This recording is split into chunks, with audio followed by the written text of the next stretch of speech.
The Girl in the Ice. Detective Erica Foster crime thriller novel, Book 1. Written by Robert Brinzer. Narrated by Jan Kramer. Prologue.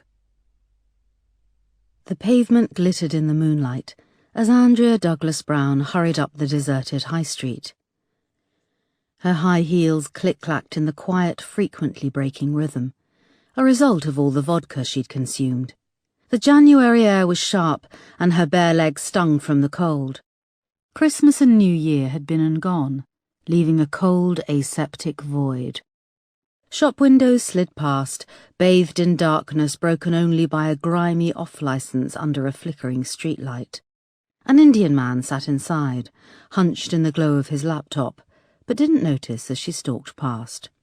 Andrea was so fueled by anger, so intent on leaving the pub behind, that she only questioned where she was going when the shop windows were replaced by large houses set back from the pavement.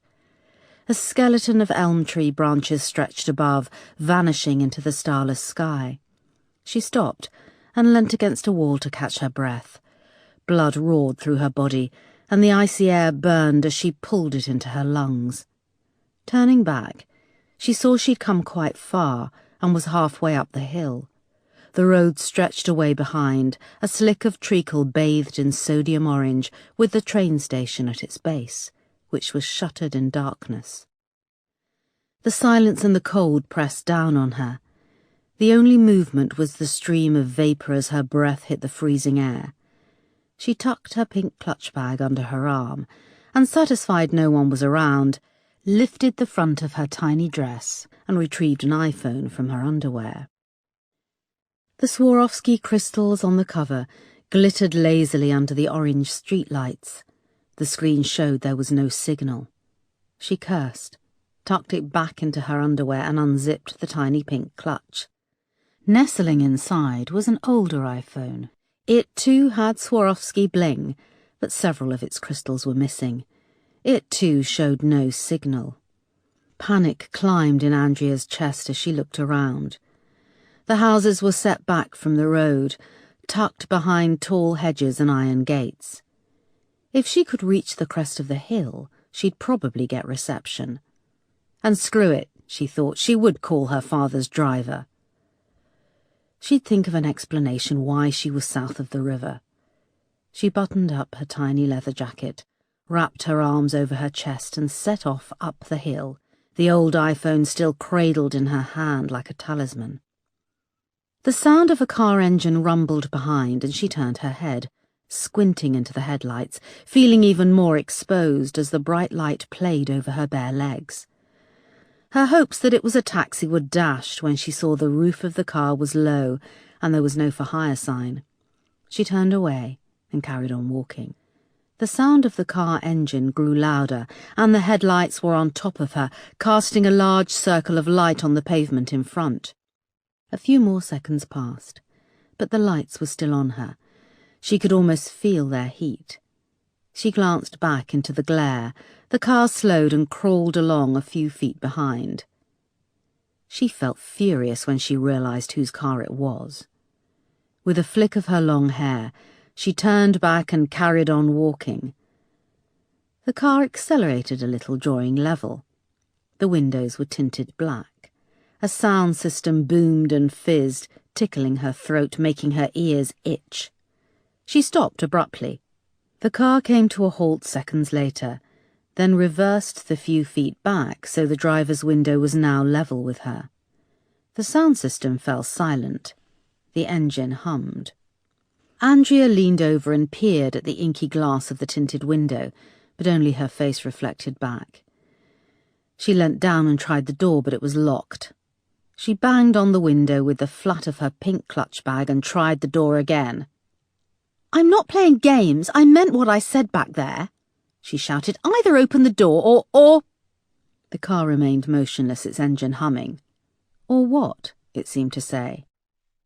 Andrea tucked her bag under her arm, gave the tinted glass the finger and stalked away, climbing the last of the hill to its crest. A huge tree straddled the edge of the pavement, and, putting its thick trunk between her and the car's headlights, she checked the phone again, holding it out above her head for a signal. The sky was starless, and the browny-orange cloud seemed so low that her outstretched arm might brush against it. The car slowly inched forward and came to a halt beside the tree. Fear began to trickle through Andrea's body. Staying in the shadow of the tree, she scanned her surroundings. Thick hedges lined the pavements on both sides of the road, which stretched away up ahead into a blur of suburban gloom. Then she spied something opposite, an alleyway running between two large houses. She could just make out a small sign which read, "Dulwich, 1.25." "Catch me if you can," she murmured. She took a breath and made to run across the road, but caught her foot on one of the thick tree roots bulging up under the pavement. Pain shot through her ankle as it folded under her. She lost balance, her clutch bag and phone skidding away as her hip hit the corner of the curb, and she tumbled into the road, her head hitting the tarmac with a hollow thud. She lay dazed in the glare of the car headlights. They blinked off, plunging her into darkness. She heard a door open and tried to get up, but the road under her lurched and spun. Legs came into view. Blue jeans. A pair of expensive trainers blurred and became 4. She put out her arm, expecting the familiar figure to help her up, but instead, in a swift move, a leather-gloved hand clamped over her nose and mouth. The other arm encircled her upper arms, pinning them against her body. The glove's leather was soft and warm against her skin, but the power and strength of the fingers inside shocked her.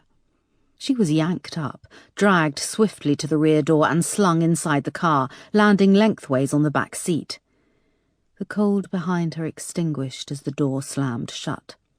Andrea lay in shock, not quite comprehending what had just happened. The car shifted as the figure climbed into the front passenger seat and closed the door.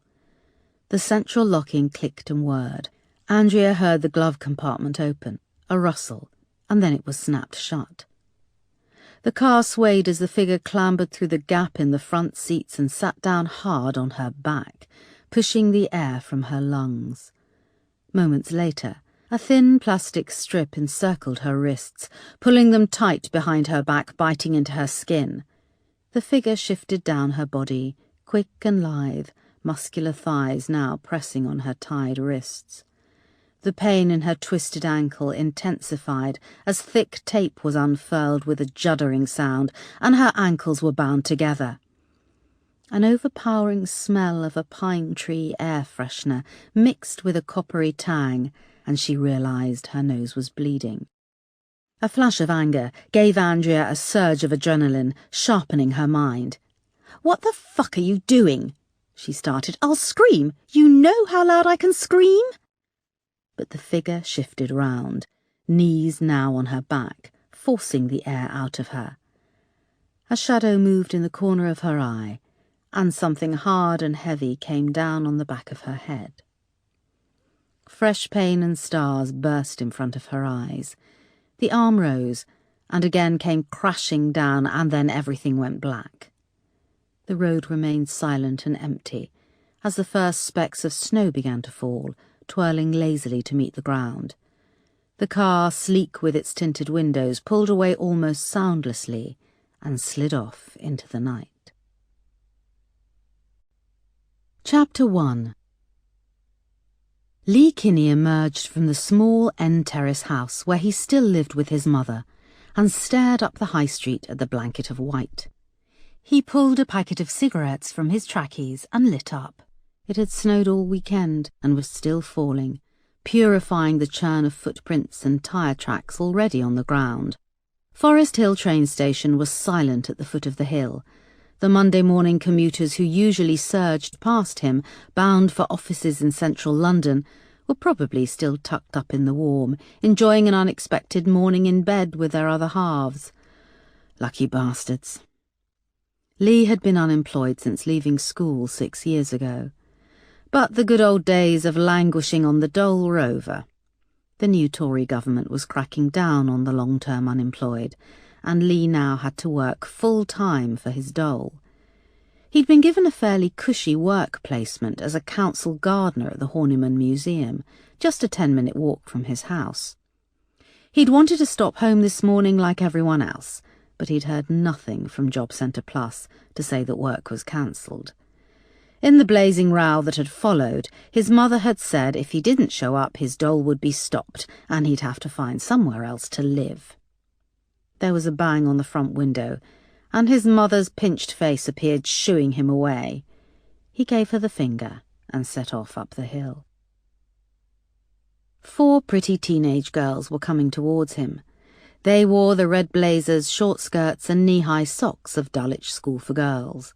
They chatted away excitedly in their plummy accents about how they'd been turned away from school whilst simultaneously swiping at their iPhones, the signature white headphone wires swinging against blazer pockets. They crowded the pavement en masse and didn't part when Lee reached them, so he was forced to step down off the curb into a murky slush left by the road gritter. He felt icy water seep into his new trainers and shot them a dirty look, but they were too absorbed in their tribal gossip screaming with laughter. Stuck-up rich bitches, he thought. As he reached the brow of the hill, the clock tower of the Horniman Museum appeared through the bare branches of the elm trees. Snow had spattered against its smooth yellow sandstone bricks, sticking like clumps of wet toilet tissue. Lee turned right onto a residential street which ran parallel to the iron railings of the museum grounds. The road climbed sharply, the houses becoming grander. As he reached its summit, he stopped for a moment to catch his breath. Snow flew into his eyes, scratchy and cold. On a good day, you could see London spread out from here, stretching away for miles down to the London Eye by the Thames. But today thick white cloud had descended, and Lee could only just make out the imposing sprawl of the Overhill housing estate on the hill opposite. The small gate in the iron railings was locked. The wind was now blowing horizontally, and Lee shivered in his trackies. A miserable old git was in charge of the gardening crew. Lee was supposed to wait for him to show up and let him in, but the street was empty. He looked around to make certain, and then scaled the small gate into the museum grounds, taking a thin pathway between tall evergreen hedges. Sheltered from the shrieking wind, the world around him fell eerily silent. The snow was laying fast, and rapidly refilled his crunching footprints as he made his way through the hedgerows. The Horniman Museum and its grounds covered 17 acres, and the sheds for gardening and maintenance were set right at the back, against a high wall with a curved top. Everywhere was a dazzling blur of white, and Lee lost his bearings, emerging deeper than he had expected in the gardens, beside the orangery. The ornate wrought iron and glass building took him by surprise. He doubled back, but after a few minutes was again in unfamiliar territory, finding himself at a fork in the path. How many times have I walked through these bloody gardens, he thought. He took the path to the right, leading into a sunken garden. White marble cherubs posed on snowy brick plinths. The wind gave a low howl as it blew among them, and as Lee passed, it felt as if the blank, milky little eyes of the cherubs were watching him. He stopped and held his hand up to his face against the onslaught of snow, trying to work out the quickest way to the visitors' centre. The garden maintenance crew weren't usually allowed in the museum, but it was freezing, and the cafe could be open, and screw it, he would warm up like any other normal human being. His phone buzzed in his pocket, and he pulled it out. It was a text message from the Job Centre Plus, saying that, due to adverse weather, he would not be required to attend his work placement. He stuffed it back in his pocket. The cherubs all seemed to have their heads turned towards him. Were they facing him before? He imagined their pearly little heads slowly moving, tracking his progress through the garden. He shook away the thought and hurried past the blank eyes, concentrating on the snow-covered ground, and emerged into the quiet of a clearing around a disused boating lake. He stopped and squinted through the whirling flakes. A faded blue rowing boat sat in the centre of a pristine oval of snow that had settled on the frozen lake. At the opposite end of the lake was a tiny decaying boat shed, and Lee could just make out the cover of an old rowing boat under its eaves. Snow was seeping into his already wet trainers, and despite his jacket the cold was spreading around his ribs. He was ashamed to realise that he actually felt scared. He needed to find his way out of here. If he doubled back through the sunken garden, he could find the path around the perimeter and emerge onto London Road. The petrol garage would be open, and he could buy more fags and some chocolate. He was about to turn back when a noise broke the silence. It was tinny and distorted, coming from the direction of the boat shed. "Hey, who's there?" he shouted, his voice emerging high-pitched and panicky. It was only when the noise ceased, and seconds later began to repeat, that Lee realised it was the ringtone from a mobile phone, and could be coming from one of his co-workers. Because of the snow, he couldn't tell where the path ended and the water began, so sticking close to the band of trees that lined the edge of the boating lake, Lee carefully made his way round towards the sound of the ringtone. It was a desperately light tune, and as he drew nearer, he could hear that it was coming from the boat shed. He reached the low roof, and, ducking down, saw a glow illuminating the gloom from behind the tiny boat. The ringtone stopped, and seconds later the light went out. Lee was relieved it was just a phone. Druggies and dossers regularly scaled the walls at night, and the gardening crew was always finding empty wallets, dumped after the cash and cards were removed, used condoms and needles. The phone had probably been dumped. But why dump a phone? Surely you'd only dump a really crappy phone, thought Lee. He circled the little boathouse. The posts of a tiny jetty poked through the snow, and the jetty continued under the low roof of the boat shed. Where the snow couldn't reach, Lee could see the wood was rotten. He eased along the jetty, ducking down under the eaves of the low roof. The wood above his head was rotten and splintered, and cobwebs hung in wisps. He was now beside the rowing boat, and could see that on the other side of the shed, lying on a little wooden ledge, was an iPhone. Excitement rose in his chest. He could sell an iPhone down the pub, no probs. He gave the rowing boat a shove with his foot, but it didn't budge. The water was frozen solid around it. He passed its bow, stopping at the opposite end of the jetty. Crouching on his knees, he leaned over, and using the sleeve of his coat, he cleared away a powdery layer of snow, exposing thick ice. The water underneath was very clear, and down in the depths he could just make out 2 fish, mottled with red and black, swimming lazily. A string of tiny bubbles rose up from them, reached the underside of the ice and rolled away in opposite directions. The phone started to ring again, and he jumped, almost slipping off the end of the jetty. The cheesy ringtone bounced around inside the roof. He could see the illuminated iPhone clearly now against the opposite wall of the boat shed, lying on its side on a lip of wood just above the frozen waterline. It had a sparkly jewelled case. Lee went to the rowing boat and swung a leg over. He placed his foot on the wooden seat and tested his weight, still keeping the other foot on the jetty. The boat didn't budge. He swung his other leg over, climbing into the boat. But even from here the iPhone was still out of his reach. Spurred on by the thought of folded banknotes thick in the pocket of his trackies, Lee hooked his leg over the opposite side of the boat and tentatively placed his foot on the ice. Holding onto the edge of the boat, he pressed down, risking a wet foot. The ice held strong.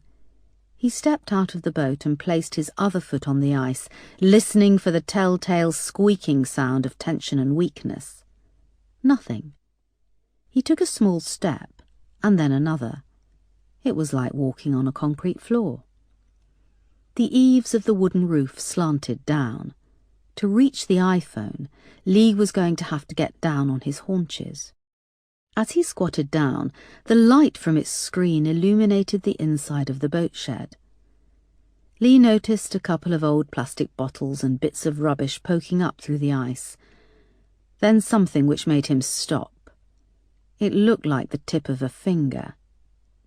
His heart racing, he reached out and gently squeezed it. It was cold and rubbery.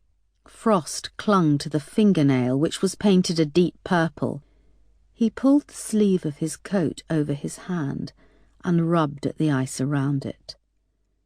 The light from the iPhone cast the frozen surface in a murky green, and underneath he saw a hand reaching up to where the finger poked through the ice. What must have been an arm vanished away into the depths. The phone stopped ringing and was replaced by a deafening silence. And then he saw it. Directly underneath where he crouched was the face of a girl. Her milky brown, swollen eyes stared at him blankly. A clump of dark hair was fused to the ice in a tangle. A fish swam lazily past, its tail brushing against the girl's lips, which were parted as if she were about to speak. Lee recoiled with a yell and leapt up, his head crashing against the low roof of the boathouse. He bounced off and landed back on the ice, legs sliding away under him. He lay for a moment, stunned. Then he heard a faint squeaking, cracking sound. Panicking, he kicked and scrabbled, trying to get up, to get as far away from the dead girl as he could, but his legs slid away under him again. This time he plunged through the ice into the freezing water. He felt the girl's limp arms tangling with his, her cold, slimy skin against his. The more he fought, the more their limbs became intertwined. The cold was sharp, absolute. He swallowed foul water and kicked and flailed. He somehow managed to heave himself away to the edge of the rowing boat. He heaved and retched, wishing that he had reached that phone, but his thoughts of selling it were gone. All he wanted now was to call for help. Chapter 2. Erica Foster had been waiting for half an hour in the grubby reception area of Lewisham Road Police Station. She shifted uncomfortably on a green plastic chair, one of a row bolted to the floor. The seats were faded and shiny, polished by years of anxious, guilty arses. Through a large window overlooking the car park, the ring road, a grey office tower and the sprawling shopping centre fought a battle for visibility in the blizzard. A trail of melted slush ran diagonally from the main entrance to the front desk, where the desk sergeant sat, regarding his computer with bleary eyes. He had a large, jowly face and was absently picking at his teeth, pulling out a finger to inspect the findings before popping it back in his mouth. "Governor shouldn't be long," he said.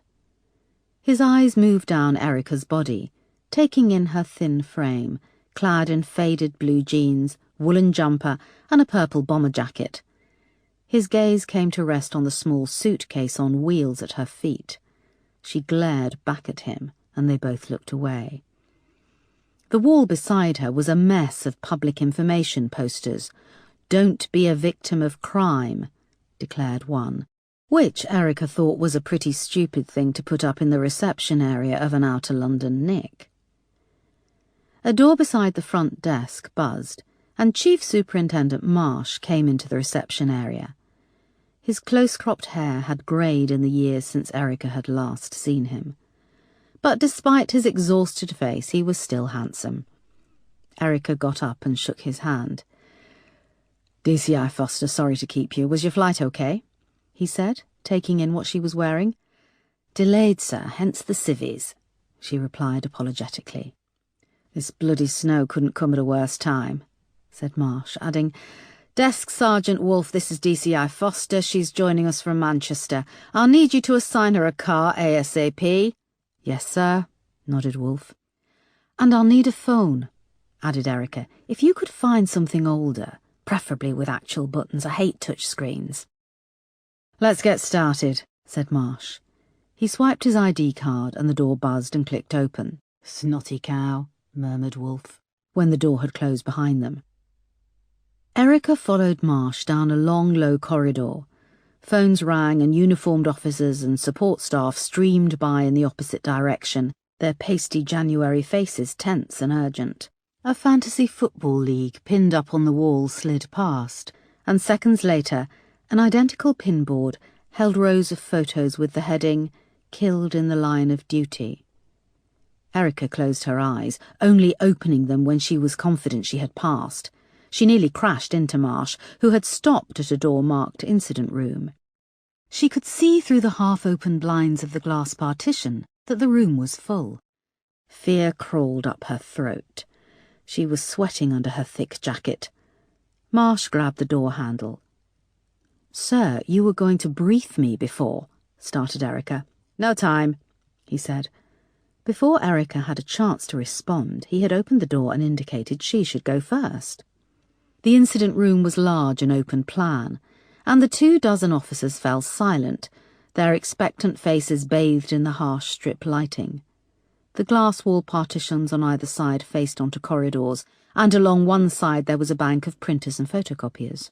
Tracks had been worn into the thin carpet tiles in front of these, and between the desks to whiteboards lining the back wall.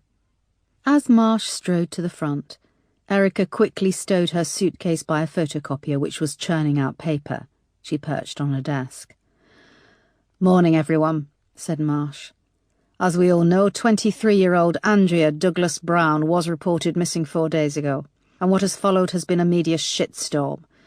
Just after 9 o'clock this morning, the body of a young girl matching Andrea's description was found at the Horniman Museum in Forest Hill. Preliminary ID is from a phone registered to Andrea, but we still need a formal ID. We've got forensics on their way now, but it's all being slowed down by the bloody snow." A phone started to ring. Marsh paused. It carried on ringing. "Come on, people, this is an incident room. Answer the bloody phone." An officer at the back snatched it up and started to speak quietly.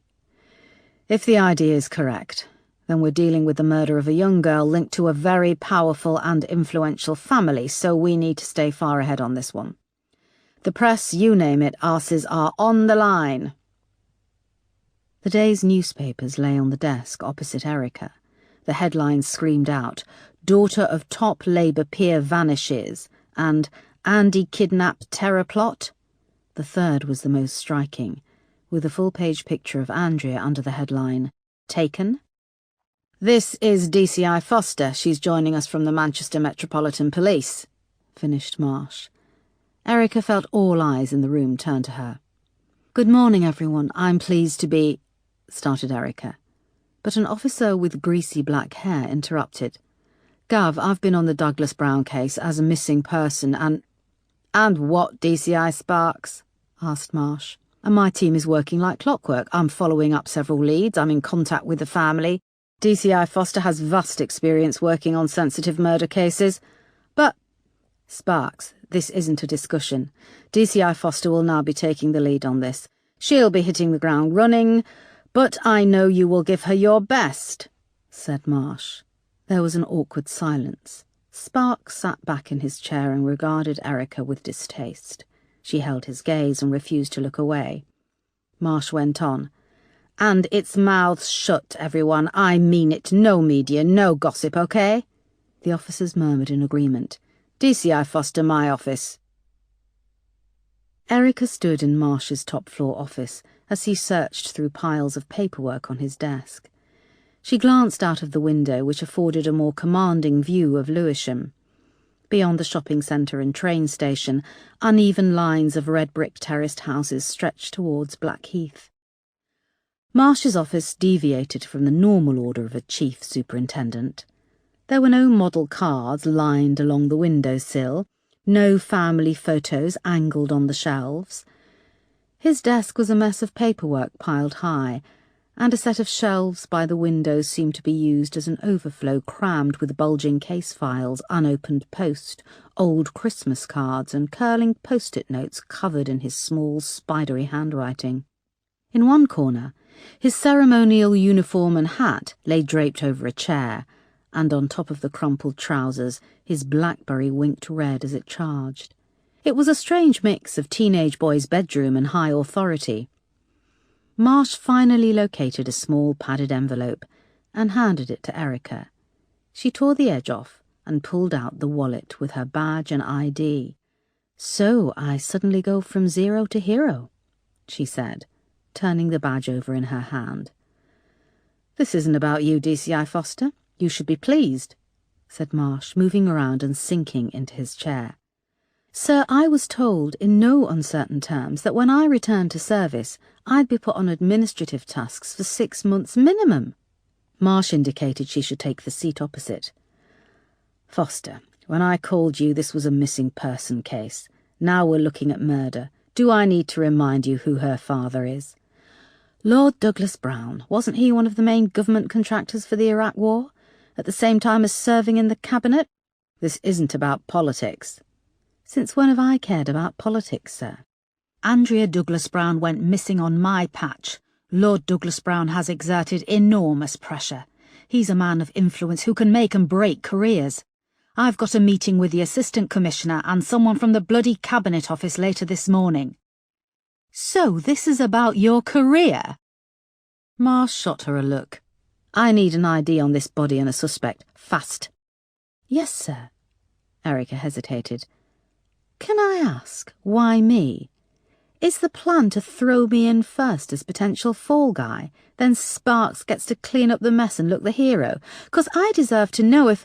Andrea's mother is Slovak, and so are you. I thought it might help things to have an officer her mother can identify with. So it's good PR to put me on the case? If you want to look at it like that. I also know what an extraordinary police officer you are. Recently you've had troubles, yes, but your achievements far outshine what has... Don't give me the shit sandwich, sir, said Erica. Foster, the one thing you've never mastered is the politics of the force. If you'd done that, we might be sitting on opposite sides of this conversation right now. Yeah, well, I have principles, said Erica, giving him a hard stare. There was silence. Erica, I brought you in because I think you deserve a break. Don't talk yourself out of the job before you've begun. Yes, sir, said Erica. Now get over to the crime scene. Report back to me the second you have information. If it is Andrea Douglas Brown, we'll need a formal ID from the family. Erica got up and went to leave. Marsh went on, his voice softer. I never got the chance at the funeral to say how sorry I was about Mark. He was an excellent officer and a friend. Thank you, sir. Erica looked at the carpet. It was still difficult to hear his name. She willed herself not to cry. Marsh cleared his throat and his professional tone returned. I know I can rely on you to reach a swift conviction on this. I want to be kept posted every step of the way. Yes, sir, said Erica. And DCI Foster? Sir? Lose the casual gear. Chapter 3. Erica found the women's locker room and worked fast, changing into a forgotten but familiar ensemble of black trousers, white blouse, dark sweater, and long leather jacket. She was stuffing her civilian clothes into a locker when she noticed a crumpled copy of the Daily Mail at the end of one of the long wooden benches. She pulled it towards her and smoothed it out. Under the headline, Daughter of Top Labour Peer Vanishes, was a large picture of Andrea Douglas Brown. She was beautiful and polished, with long brown hair, full lips and sparkling brown eyes. Her skin was tanned, and she wore a skimpy bikini top, shoulders back, to accentuate her full breasts. She stared into the camera with an intense, confident gaze. The photo had been taken on a yacht, and behind her the sky was a hot blue, and the sun sparkled on the sea. Andrea was being embraced from either side by wide, powerful male shoulders, one taller and one shorter. The rest of whoever they were had been cropped out.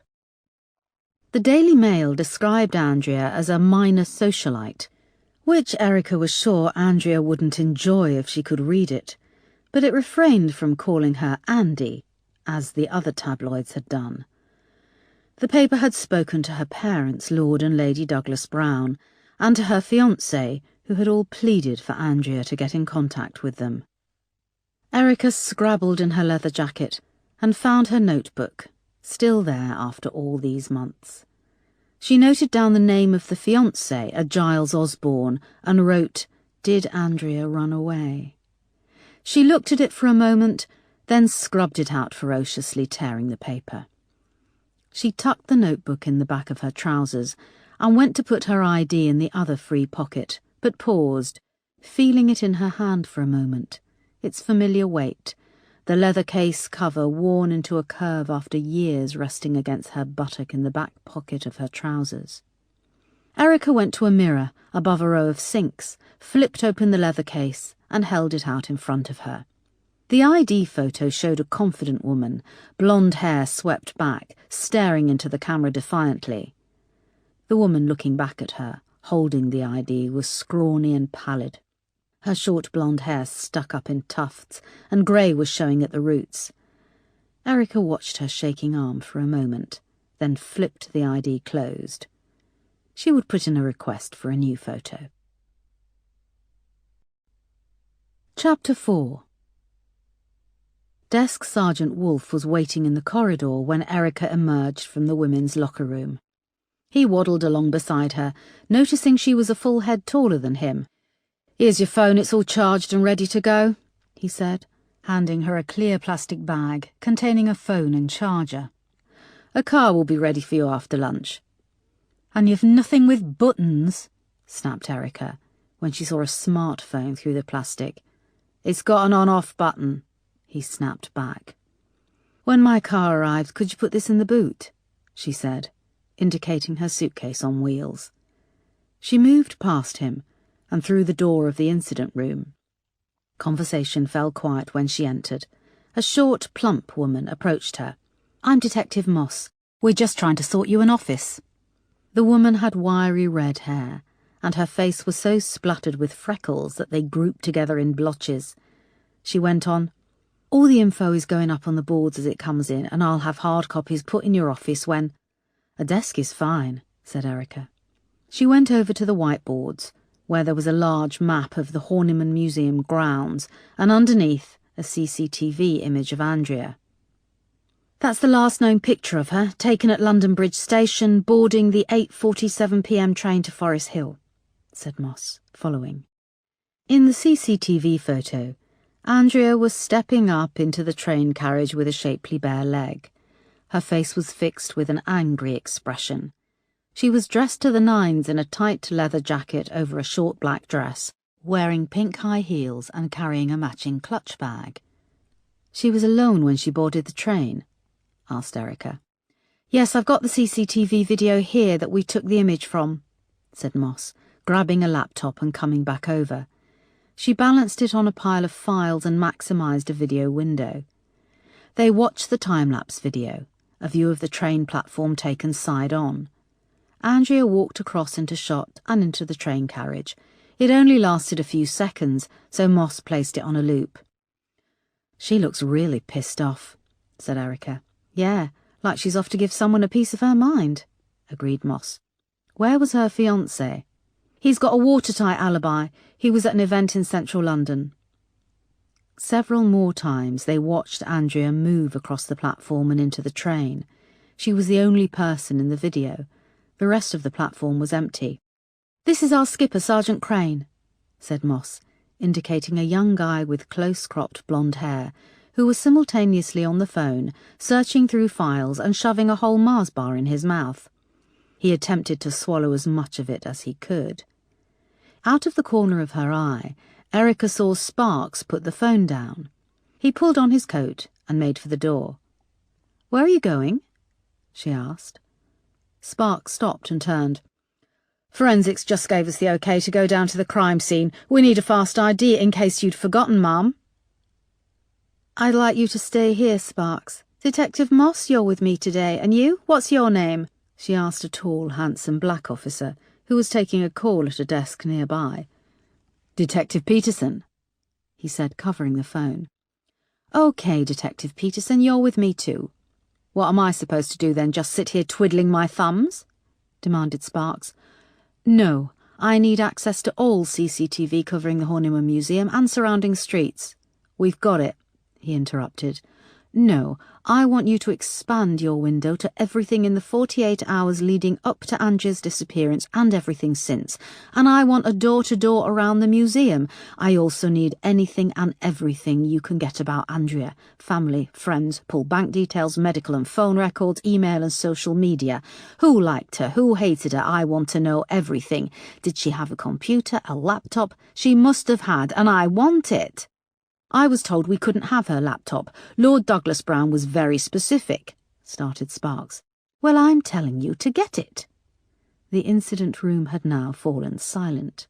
Erica went on, and no one, I repeat no one, is to talk to the press or share anything in any capacity. Do you hear me? I don't even want people saying no comment. Mouths shut.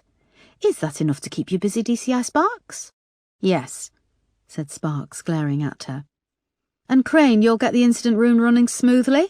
Already on it, he said, swallowing the last of his Mars bar. Good, we'll reconvene here at 4. Erica walked out, followed by Moss and Peterson. Sparks threw down his coat. Bitch, he said under his breath, and sat back down at his computer. Chapter 5. Moss peered over the steering wheel at the snowy road ahead. Erica sat beside her in the passenger seat, with Peterson in the back.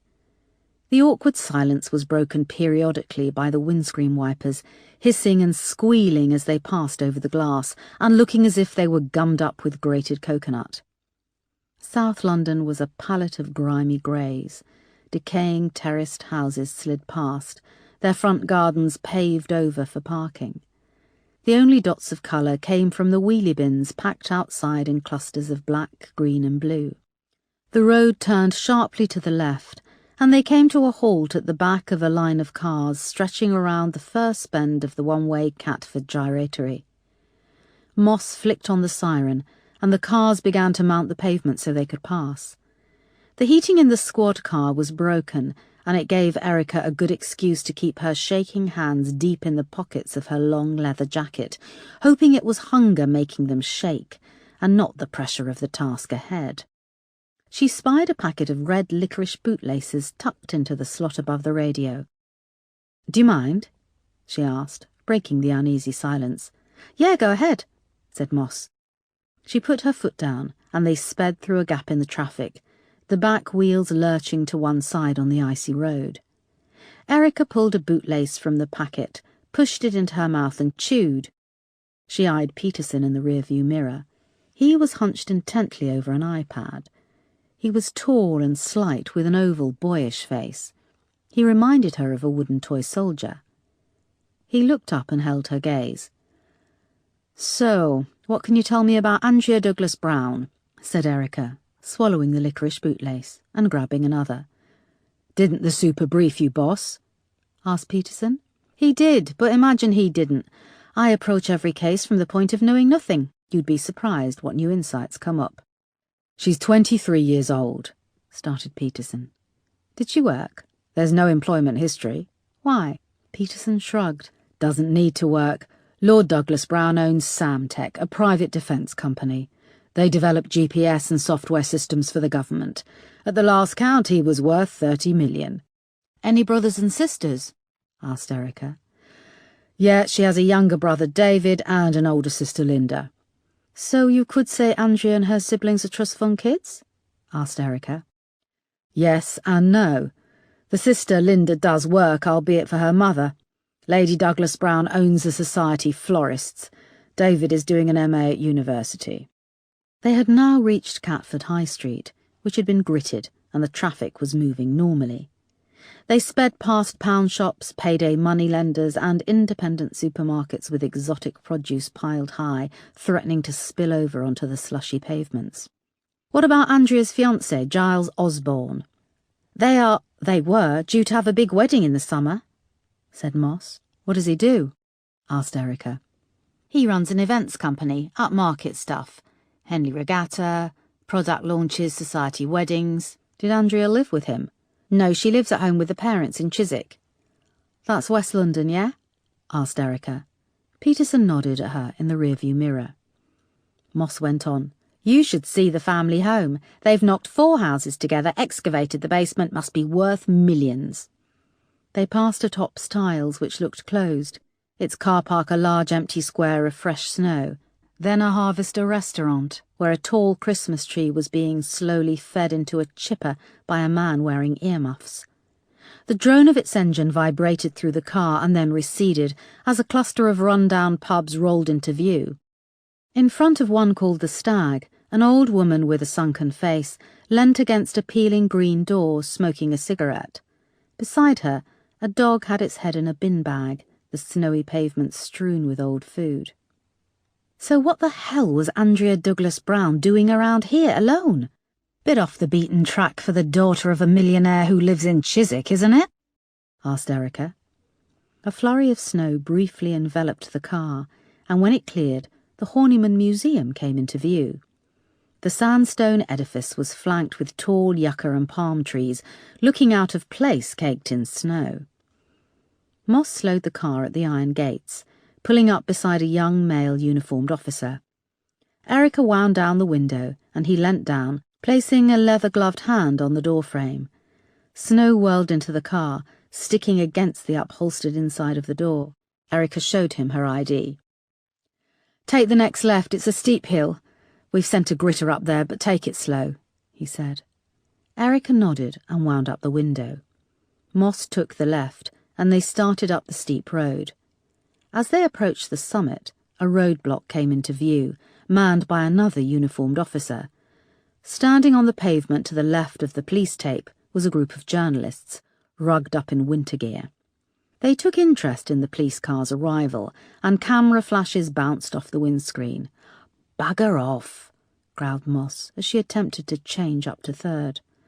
The gears crunched and the squad car lurched forward before stalling. "Shit," she cried, gripping the wheel. She slammed on the brake, but they continued to slide. Through the rear-view mirror, Erica saw the road dropping away behind them. The photographers reacted to the drama and fired off more flashes. "Do a sharp left, now," shouted Peterson, quickly winding down his window and craning his neck round. Erica gripped the dashboard as Moss leaned into the wheel and managed to halt the slide, guiding the squad car into a recently vacated parking space by the curb, which was free of snow. The wheels caught on the bare tarmac, and they skidded to a stop in the parking space. "That was sheer luck," said Peterson with a dry grin. Snow was pouring in through his window and sticking to his short dreadlocks. "That was bloody sheer ice," said Moss, taking a deep breath.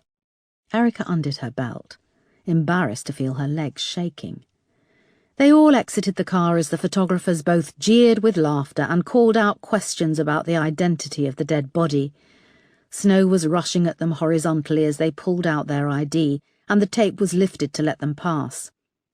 As Erica crossed underneath, she took comfort in being back, the police tape being lifted for her, the feel of the ID in her hand again.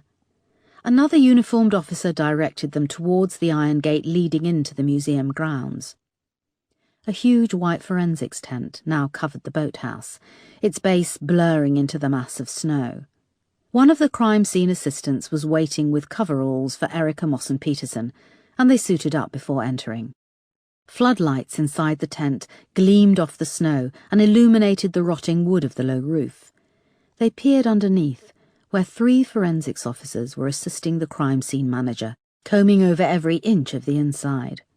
A rowing boat sat gleaming on the small wooden jetty, and a police diver, slick in his black gear, emerged from the icy water with a spray, bringing with him a warm, bilious smell of stale pond. Rubbish and murk floated around him where chunks of ice were melting under the glare of the lights.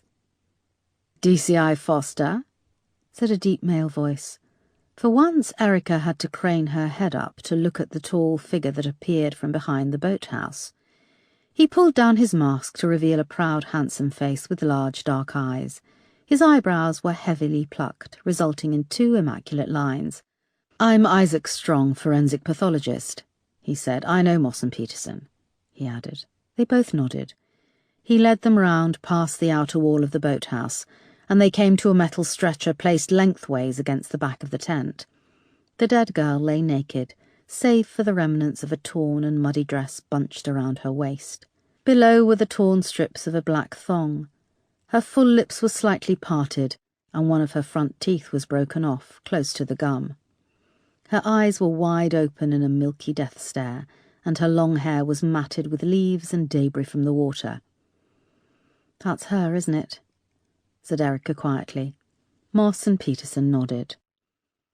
"Okay," said Isaac, breaking the silence. "Her body was found frozen in the ice. At this early stage I'd hazard, and I repeat hazard, that she'd been in the water for at least 72 hours. The temperature dropped below 0 3 days ago. Also, her phone was still working when she was found. A young guy who works here heard it ringing." He handed Erica an iPhone, bagged up in clear plastic. It had a spray of Swarovski crystals on the cover. "Do we know who was ringing?" asked Erica, seizing the thought of an early lead. "No, the battery died shortly after we retrieved it from the water. It's been dusted for prints, but it's a mess." "Where's the guy who found her?" "The paramedics are with him in an ambulance by the visitors' centre. He was in a state when uniform arrived on the scene. He'd fallen through the ice on top of the body, vomited, urinated, and defecated in shock, so we're trying to eliminate his DNA fast," said Isaac. He moved to the body on the stretcher. "Bloating of the face and ligature marks on the neck could indicate strangulation, and her right collarbone is broken," he said, and gently used a latex-gloved hand to tilt the head. "Clumps of hair are missing roughly around the same patch by each temple." "Whoever did it could have been behind her and pulled at her hair," said Moss. "Is there evidence of sexual violence?" asked Erica. "I'll need time to look further. There are wheals and scratches on her inner thighs, ribs and breasts." He indicated a bloom of red lines under each breast, and carefully placed his hand over to show the imprint of fingers on her rib cage. "The wrists are lacerated, which could indicate her hands were tied. But her arms weren't tied when she went into the water. There is also bruising to the back of the head, and we found fragments of tooth enamel embedded in the front corner post of the jetty. We're still looking for the remains of the tooth. She could have swallowed it, so I may find it later." "When she went missing, she was wearing pink high heels and had a pink bag. Any sign of those?" asked Moss. "She was only wearing the dress and underwear, but no bra, no shoes." Isaac carefully lifted her legs. "The heels of her feet are badly lacerated." "Dragged barefoot," said Erica, recoiling at the sight of her feet, angrily scraped and split, the flesh underneath pink. "One of our divers did pull this out of the water." Isaac handed Erica a small clear plastic bag. It contained a driving licence ID card. They regarded the photo, silent for a moment. "That's an intense photo. It's like she's there, staring at us from beyond the grave," said Peterson. Erica thought he was right. Often in ID pictures the eyes were glazed over, or the subject looked a little trapped in the headlights, but Andrea had a confident stare. "Jesus," said Erica, looking from the photo of Andrea to the dead body, wide-eyed and filthy on the stretcher. "How soon can you establish an exact cause of death?"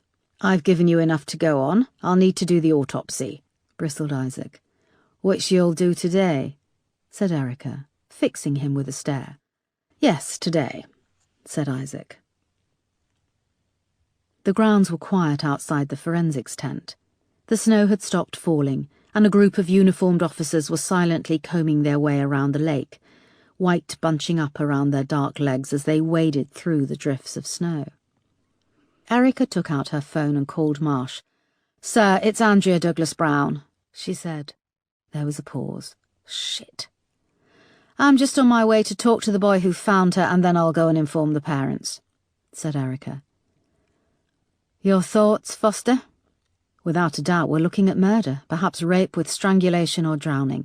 Everything I have is on its way to the guys back at the Nick." "Do we have any suspects in view?" "No, sir, I'm hitting the ground running as it is. We need to organise a formal ID with the family. Forensics are going straight from the scene to do an autopsy, so I'll keep you posted on the arrangements for that." "If I can tell the media we have a suspect," started Marsh. "Yes, sir, I know. Talking to the family is our first line of inquiry. There's a high chance she knew the killer. When she went missing there were no witnesses. No one saw her being snatched. She could have met the killer here." Take it easy, Foster. Don't go in guns blazing, assuming that Andrea was meeting up for some sordid shag. I never said she was meeting for a sordid— Remember, this is a well-respected family who— I have done this before, sir. Yes, but realise who you're dealing with. Yes, a grieving family, and I have to ask them the usual questions, sir. Yes, but this is an order. Go easy. When Erica came off the phone, she was prickling at Marsh's attitude. The one thing she despised about Britain was its class system. Even in a murder investigation, it seemed that Marsh wanted the family to have some kind of VIP treatment. Moss and Peterson emerged from the tent with a uniformed police officer, and they made their way past the lake and through the sunken garden. Erica wondered if the blank-eyed statues had watched as Andrea was dragged past, screaming for her life. A radio on the accompanying officer's lapel hissed static. "We've just recovered a small pink handbag from a hedge on London Road," said a tinny voice. "Which direction is London Road?" asked Erica. "The High Street," said the officer, pointing past a row of trees. After months of inactivity, Erica was struggling to get her brain back into gear. Every time she closed her eyes, she saw Andrea's body, skin torn and bruised, blank eyes wide open. There were so many variables to a murder investigation. The average-sized house could keep a forensics team busy for days, but this was a crime scene potentially stretching across 17 acres, with evidence strewn across public areas, trapped under a thick layer of snow. "Bring it to the visitor's centre by the ambulance," said Erica to the officer, who hurried off. Moments later, she, Moss and Peterson emerged from the hedgerows. At the bottom of a gentle snow-covered slope was the futuristic glass box of the visitor's centre. A courtyard out front had been churned up by an ambulance, which was parked with its back doors open. A young man in his early 20s sat in the back under a pile of blankets. He was grey-faced and shaking. A small woman stood by the ambulance doors, watching over a member of the crime scene unit who was carefully processing the boy's clothes, his gloved hand labelling the soiled tracksuit, jumper and trainers in their clear evidence bags. The woman had the same bushy eyebrows as the boy, but with a sharp little face. "I want a receipt," she was saying, "and I want it in writing what's being taken away. Leonie got those tracksuit bottoms in November, and those trainers are new too. There's still 13 weeks of catalogue payments to be made on them. How long you going to have them for?" "These are all now evidence in a murder investigation," said Erica as they reached the ambulance. "I'm DCI Foster. This is Detective Moss and Detective Peterson." They held out their ID and the woman peered beadily at their photos. "What's your name?" prompted Erica. "Grace Kinney, and Marley's done nothing more than turn up for work. And because he's been forced to wait in the cold, he'll be on the sick and they'll stop his money." "Lee, can you tell us exactly what happened?" Lee nodded, his face pale and haunted. He told them how he'd arrived for work, then followed the sound of the phone ringing, which had led to the discovery of Andrea's body under the ice. An officer interrupted him, appearing at the ambulance doors holding a small pink clutch bag in a clear plastic bag. Another plastic bag contained its contents: 6 £50 notes, 2 compact tampons, a mascara, a lipstick, and a perfume atomizer. "Did that belong to the dead girl?" said Grace, peering over. The officer quickly placed it behind his back. "She's seen it now," Erica snapped at the officer. She went on, "Miss Kinney, you have to understand that this is evidence in a sensitive investigation and—" "I'll keep my mouth shut, don't you worry," Grace said. "Although what a young girl with a designer bag and a wad of 50s is doing round here, God only knows." "What do you think she was doing?" asked Erica. "I'm not doing your job for you, but it don't take Sherlock Holmes to realise she was on the game. She probably brought a punter up here and it all went wrong," said Grace. "Lee, did you recognise the dead girl?" "Why would my Lee recognise a prostitute?" We don't think she was a prostitute." Grace seemed oblivious to Lee's distress. He pulled the blanket around him and furrowed his brow, knitting his bushy eyebrows together. "She was beautiful," he said quietly, "even dead under the ice. It was horrible how she died, wasn't it?" Erica nodded. "I could see it in her face," said Lee. "Sorry, what was the question?" Did you recognise her, Lee? Have you seen her around? Repeated Erica. No, I've never seen her before, he said. We think she could have been out at one of the pubs on the high street when she went missing. Which pubs attract the younger crowd? Asked Peterson. Lee shrugged. The Weatherspoon's busy on a weekend. Pig and Whistle, that's just up from the station. Do you go out much, Lee? Asked Peterson. Lee shrugged. Peterson continued. The Weatherspoons, the Pig and Whistle, any other pubs? He steers clear of those, don't you? Said Grace, throwing Lee a look. Yeah, I do. I steer clear, said Lee. Grace went on. It used to be nice round here. Nothing posh, but nice. That rough old Weatherspoons used to be a lovely Odeon. The worst are the glue pot and the Stag. I tell you, if the world was flooded with piss and those two boozers were above the waterline, you wouldn't catch me in there. And they're swarming with bloody immigrants, no offence, love, she added to Peterson. Erica noticed Moss suppress a smile. Grace continued, still oblivious to Lee's distress. I tell you, I go out down the high street and I feel like a foreigner in my own country. Polish, Romanian, Ukrainian, Russian, Indian, African. And Lee tells me they're all down the job centre, hands out taking what they can. You should raid those pubs on the high street. Loads of them work behind the bar and nip out in their tea breaks to sign on. But no, there's a blind eye turned to that. It's my Lee who's got to come out in all weather and work a 40-hour week for 60 quid's worth of benefits. It's disgusting. How long have you been working in the museum grounds? Asked Erica. Lee shrugged. I did 4 weeks before Christmas. And I suppose it'll be Lee's fault he can't work, 'cause some stupid prostitute went and got herself... That's enough, said Erica. Grace seemed chastised. I suppose she's still someone's daughter. Do you know who she is? We can't say at this stage. This aroused Grace's interest. It wasn't that girl, the posh one who's gone missing. What was her name, Lee? Angela? Did she look like that girl in the paper? Lee was now staring blankly ahead, seemingly reliving the moment he'd come face to face with Andrea through a sheet of ice. As I said, we still need to identify the body, said Erica. We'll contact the job centre for you, Lee, and let them know what's going on. Do stay in the local area. We might have to talk to you again. You think he's going to leave the country, do you? Snapped Grace. Chance would be a fine thing, although round here we'd probably be the only ones leaving. Erica, Moss and Peterson left as the paramedics began to ready the ambulance for leaving. She was a bit of a handful, said Moss. But she gave us more information than Lee, said Erica. Let's check out those pubs, the Glue Pot, the Stag. Could Andrea have been in one of those the night she went missing? Chapter 6. There was a fresh onslaught of snow when they emerged from the museum, so they ditched the squad car and took the overland train to London Bridge and then the tube over to Chiswick. The tube was cramped and hot, and they had to stand most of the journey in a tightly packed huddle, with Erica sandwiched between her new colleagues. Peterson's lean frame was contrasted by the dumpy bulk of Moss pressed against her other side. Erica wished she could have 5 minutes to herself, some space and fresh air to gather her thoughts. In 25 years of police investigations, she'd informed what seemed like hundreds of people that they had lost loved ones. But since experiencing the other side of loss, she felt different. The pain was still so raw, and now she was going to have to tell Andrea's parents and watch the now familiar grief as it consumed them. Snow had stopped falling when they emerged from Turnham Green tube station.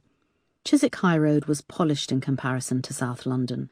The streets were clean with freshly painted postboxes, and independent butchers and organic stores mingled amongst the Victorian terraced houses with their spotless sash windows. The banks and supermarkets had a zing and a gleam. Even the snow seemed whiter. The Douglas Browns' house was in a large sweeping cul-de-sac, set back from the busy high street. Their supersized Georgian house had been sandblasted, the removal of years of soot and smog exposing brickwork the colour of butter. It dominated the other houses, despite being partly hidden by the tall trees growing in a small park at the centre of the cul-de-sac. Footprints tracked across the snow, where a group of photographers milled about, cameras slung over their warm winter coats, steam rising from their takeaway cups of coffee. Their interest was piqued as Erica, Moss and Peterson approached the house, entering through the front gate. Camera shutters began to click, flashes bouncing off the high-gloss black paint of the Douglas Brown's stout front door. Erica took a deep breath and pressed the bell. An elegant chime sounded deep inside. "Are you police?" shouted a voice from behind them. "The dead body, is it handy?" shouted another. Erica closed her eyes for a moment, feeling the photographers like a heavy presence behind. What bloody right did they have to call her Andy? Not even her parents called her that. The front door opened, but only partially, and a tiny dark-haired old lady looked up at them through a gap. She lifted a hand to shield her eyes as the camera flashes intensified. "Good morning. We need to speak with Simon and Diana Douglas Brown, please," said Erica. And the three officers flashed their IDs. They expected the lady to usher them in, but she peered up at them, from under hooded eyelids, the camera flashes reflecting in her black eyes. "You're inquiring about the Lord and Lady Douglas Brown?" "Yes, it's regarding the disappearance of their daughter, Andrea," said Erica quietly.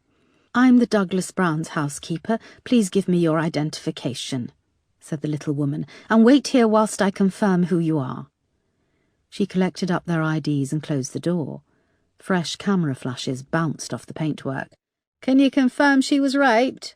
shouted a voice. "Can you confirm it's murder? And if so, do you believe it was politically motivated?" shouted another. Erica gave Moss and Peterson a sideways glance, and they kept facing the door. Seconds ticked by. They could almost feel the heat of the camera flashes on their backs. "What does she think we're trying to do? Sell them fucking double glazing?" hissed Moss quietly. "Lord Douglas was involved in a hidden camera sting last year," said Peterson from the corner of his mouth. "The news of the world caught him on film trying to bribe a defence contractor from Tehran." "The fake sheikh?" murmured Erica. She was about to say more when the door opened a little wider this time. The camera shutters from behind intensified. "Yes, they all seem in order," said the little woman, returning their IDs and beckoning them through the gap. They followed her inside, and she closed the door against the cold and photographers. The narrow hallway opened out into a gallery, where an elegant carpeted wooden staircase snaked up around 3 floors. High above was a round stained glass skylight, which played a pattern of soft colours over the creamy walls. A glossy grandfather clock sat at the base of the stairs, its pendulum swinging silently. The housekeeper led them down a corridor, past a doorway through which they glimpsed a large steel and granite kitchen, and past an enormous gilt mirror, underneath which sat an equally impressive vase of fresh flowers. They arrived at an oak door, and were led through to a study overlooking the snow-covered back garden. "Please wait," the housekeeper said, eyeing them as she backed out of the room and closed the door. Underneath a sash window was a sturdy desk of dark wood. Its leather surface was empty apart from a sleek silver laptop. A bookcase filled the wall to the left, and a large leather button-back sofa and 2 armchairs stood on the right. Above them was a wall covered in framed photographs of Simon Douglas Brown, who Erica recognised from the press reports of Andrea's disappearance. He was a short, virile-looking man with intense brown eyes. The photos charted his achievements, beginning with a full head of hair when his technology company was listed on the London Stock Exchange in 1987, progressing, as the hair thinned out, through a series of photos with the Queen, Margaret Thatcher, John Major, and then Tony Blair. Erica noted that Her Majesty was a good few inches taller than Lord Douglas Brown.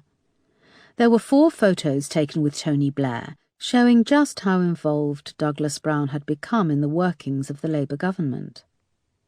2 photos, larger than the rest, had pride of place in the centre of the collage. The first was an official portrait, where Douglas Brown stood amongst red carpet and wood panelling wearing a cloak of ermine.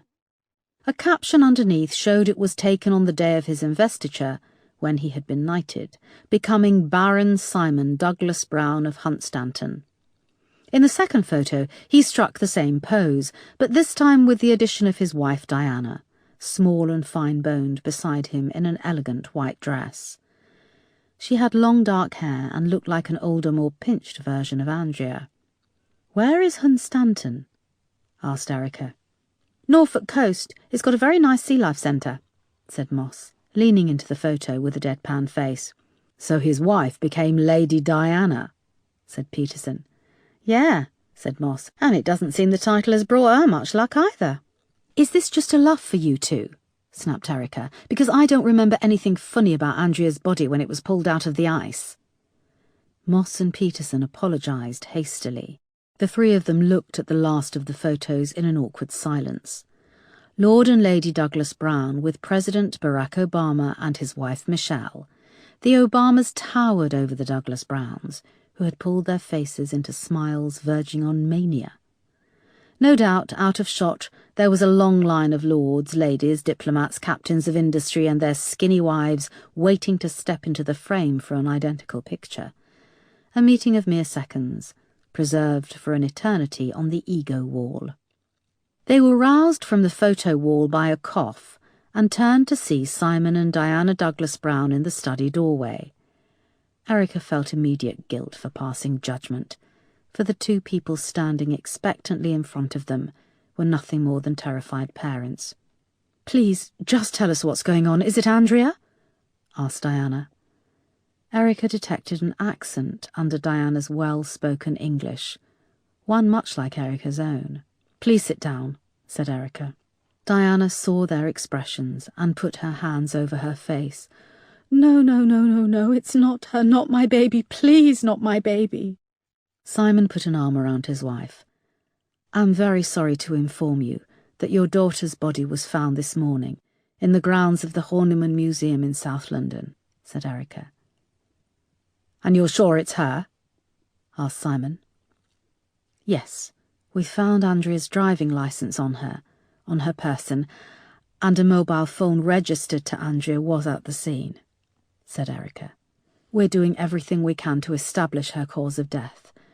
But I need to tell you that we believe it was suspicious. We believe that Andrea was murdered." "Murdered?" Diana pulled away and sank down into a sofa by the bookcase, her hand still over her face. Simon's olive skin had drained of colour, giving him a green pallor. "Andrea murdered?" Diana repeated. "Who would murder her?" Erica paused and then said, "I'm afraid we'll need you to come and formally identify Andrea's body." There was another silence. A clock chimed in the depths of the building. Diana took her hands from her face and looked up at Erica, studying her. "Odkielšte?" she said. "Narodila som se v Nitre," replied Erica. "No Slovak, not now. Let's speak English," said Simon. "What's a woman from Nitra doing telling me that my daughter is dead?" said Diana, fixing Erica with a stare. It was challenging. "Like you, I've lived in England for longer than I lived in Slovakia," explained Erica. "You're nothing like me. Where's the other officer, the one who was here before, Sparks? I don't want the fate of our daughter resting on the skills of some Slovakian." "Mrs. Douglas Brown," said Erica, feeling anger rise in her. "It's Lady Douglas Brown." Erica snapped. "I've been a police officer for 25 years, a detective chief inspector for—" "I can assure you we're doing everything we can to find the person who did this," said Peterson, stepping in and shooting Erica a look. Erica composed herself and pulled out her notebook, flicking through to a blank page. "If I may, Lady Diana, I would like to ask you a few questions." No, you may not," said Simon, his dark eyes hardening. "Can't you see my wife is... I need to make some phone calls. Where did you say you were from?" "Nitra is in Western Slovakia, but as I said, I've been in England for over 20 years. I'm not asking for your bloody life story. I'm asking whether you are Metropolitan Police." "Yes, we're from Lewisham Row Station," said Erica. "Right, well, I want to make some calls, find out the lay of the land. I've been dealing directly with Assistant Commissioner Oakley. Sir, I'm leading the investigation, and I've worked with Commander Clive Robinson on several police steering committees and whilst I respect that, you have to understand that I am now leading this investigation and I need to ask you both some questions." Too late. Erica realised her voice had risen to a shout. There was a silence. "Boss, can I have a word?" asked Peterson. He glanced at Moss, and she gave a small, almost imperceptible nod. Erica felt her face flush. "Boss, a word now," said Peterson. Erica rose and followed him out into the corridor. He closed the door. She leant against the wall and tried to slow her breathing. "I know," she said. "Look, I'm not getting up in your face, boss. You've come into a shitstorm and I accept that, but you can't get aggressive with a victim's parents, because right now that's all they are, parents. Let him posture, but we know how it's going to work from here on." "I know, shit," said Erica. "Oh, shit." "Why did the mother want to know where you were from in Slovenia?" "Slovakia," corrected Erica. "It's a well-known Slovak attitude. The people who come from Bratislava think they're better than everyone else. I presume that's where she's from. And she thinks that makes her better than you," finished Peterson. Erica breathed in and nodded, trying to calm her anger. Two men in overalls were approaching from the other end of the corridor, pulling a huge Christmas tree. Erica and Peterson parted to let them through. The tree had dried out and was brown in places, and as its branches brushed the walls, pine needles shed and sprayed across the thick blue and green carpet. Peterson looked as if he was going to say more, then thought better of it and took a different tack. "It's way past lunchtime. You look like you could use a sugar rush," he said, studying Erica's white face. "I know you're the boss, but how about you go off and meet us round the corner at a pub or a cafe? I'll go in and apologise. Boss, let the dust settle, yeah? We'll get as much info as we can and come and find you. Yeah, okay, but if you can, I'll arrange for them to do the ID, yes. And we'll need Andrea's laptop and, well, just get as much as you can for now." Peterson nodded and went back inside the study. Erica paused for a moment. She'd totally blown it and was coming away with nothing. She was about to have a look round the house when the housekeeper with the hooded eyes reappeared. "I'll show you out, shall I?" she insisted. They followed the trail of dead pine needles to the front door. When Erica was deposited outside on the step, in front of the flashing cameras, she had to bite down hard on her bottom lip to keep herself from crying. Chapter 7. The light was starting to fade when Moss and Peterson caught up with Erica in a coffee shop on Chiswick High Road. She spent a frustrating hour sitting by the window, watching the light fade on a day that had seemed so long, but in which she felt she'd achieved nothing. It wasn't like her to go roaring in on an interview and balls it up, especially not with the parents of the victim. The cafe had been quiet when Erica had arrived, but had now filled up and was bustling with fashionable singletons and a pack of yummy mummies who'd marked out a corner of the coffee shop with a barrier of expensive buggies. Peterson and Moss bought coffee and sandwiches, then came over the table to join Erica. "Look, thanks for stepping in there. I don't know what happened. My judgment was off," explained Erica, feeling embarrassed. "No probs," said Peterson, tearing open a sandwich box and taking a huge bite. "Diana Douglas Brown was out of order, but then again it wasn't the best day of her life, was it?" agreed Moss, taking a bite of her sandwich. "Yeah, but I shouldn't have. Anyway, what else can you tell me?" asked Erica. She waited for a moment, whilst they both finished chewing. "Simon and Diana don't know why Andrea was in South London," said Moss. "She'd arranged to go to the cinema with David and Linda, the brother and sister. They waited for her at the Odeon in Hammersmith, but she never showed up." "Were the brother and sister at home?" "Yeah, David, he was asleep upstairs. Lady Diana didn't want to wake him." "Wake him? Isn't he in his 20s?" asked Erica. "David had been awake since the early hours, apparently," said Moss. "They'd been taking it in turns to watch the phones throughout the night in case Andrea called. It seems she's gone missing before." "When? Do we have a record?" "No, they never reported it. A couple of years back she went AWOL over a long weekend. Turned out she went off to France with some guy she'd met in a bar. She came back when she maxed out her credit card." "Did you get the name of the person she ran off with?" "Yeah, a Carl Michaels. He was a student at the time. It was nothing dodgy. A dirty weekend with the added bonus that Andrea had a platinum Visa card," said Moss. "Did you see the sister, Linda?" asked Erica. "She came in with a tray of tea. We thought she was the maid. Looks very different to Andrea. Frumpy, a bit fat. She works at the mother's florist's," said Peterson. "And how did she react to the news?" asked Erica. "She dropped the tray, although—" Moss hesitated. "What?" asked Erica, wishing again that she didn't have to hear this all second-hand. Moss looked at Peterson. "It seemed a bit cod, the way she reacted," he said. "Cod?" asked Erica. "You know, like bad acting. I dunno, people react in all sorts of weird ways. The whole family seems a bit screwed up if you ask me," said Peterson. "Then again, whose family isn't screwed up?" added Moss. "Plus, you throw money into the mix and everything gets heightened." A phone began to ring, and it took a few moments before Erica realised it was hers. She pulled it out and answered. It was Isaac, telling her that the bad weather had slowed everything right down. The results of the autopsy would be ready in the morning. "I really wanted them to ID the body tonight," said Erica when she came off the phone. "It could work in your favour. It'll give Sir Simon a chance to cool off," said Peterson. "Did he say anything else?" asked Erica. "Yeah, he wants Sparks back on the case," said Moss. They carried on chewing in silence. It was now dark. Car headlights crawled past, illuminating the incessant snow falling outside. Chapter 8. Erica, Moss and Peterson arrived back at Lewisham Road just after 7 p.m. They went straight to the incident room, which was full, the police officers waiting expectantly to share the day's findings. Erica sloughed off her long leather jacket and went to the huge bank of whiteboards lining the back of the room. "Okay, everyone, I know it's been a long day, but what have we got?" "How did you get on when you met the family? How did Sir Simon take to you, DCI Foster?" smirked Sparks, leaning back in his chair. On cue, Superintendent Marsh pulled open the door to the incident room. "Foster, a word." "Sir, I'm just briefing everyone on the day's events." "Okay, but my office the second you're done," he barked and slammed the door.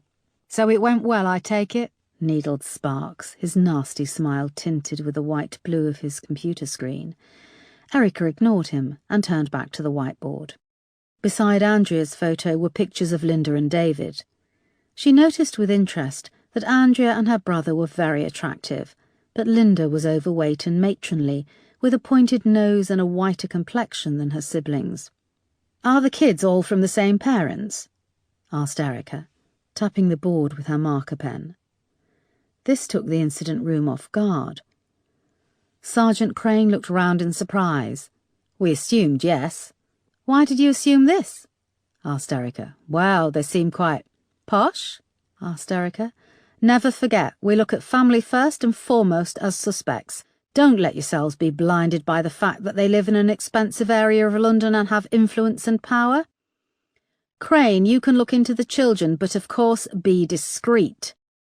Now we know that Andrea was due to meet David and Linda at the cinema last Thursday, the 8th, but she never showed up. Where did she go? Was she meeting a friend, a secret lover? Who was looking specifically into Andrea's life?" A small Indian woman in her 20s stood up. "PC Singh," she said. She came to the front and Erica handed her the marker pen. "Andrea's been in a relationship with 27-year-old Giles Osborne for the past 8 months. They'd recently got engaged. He owns Yakka Events, an upmarket events and party planning company based in Kensington." "Yakka Events? What does Yakka mean?" asked Erica. "It's the Aboriginal word for work.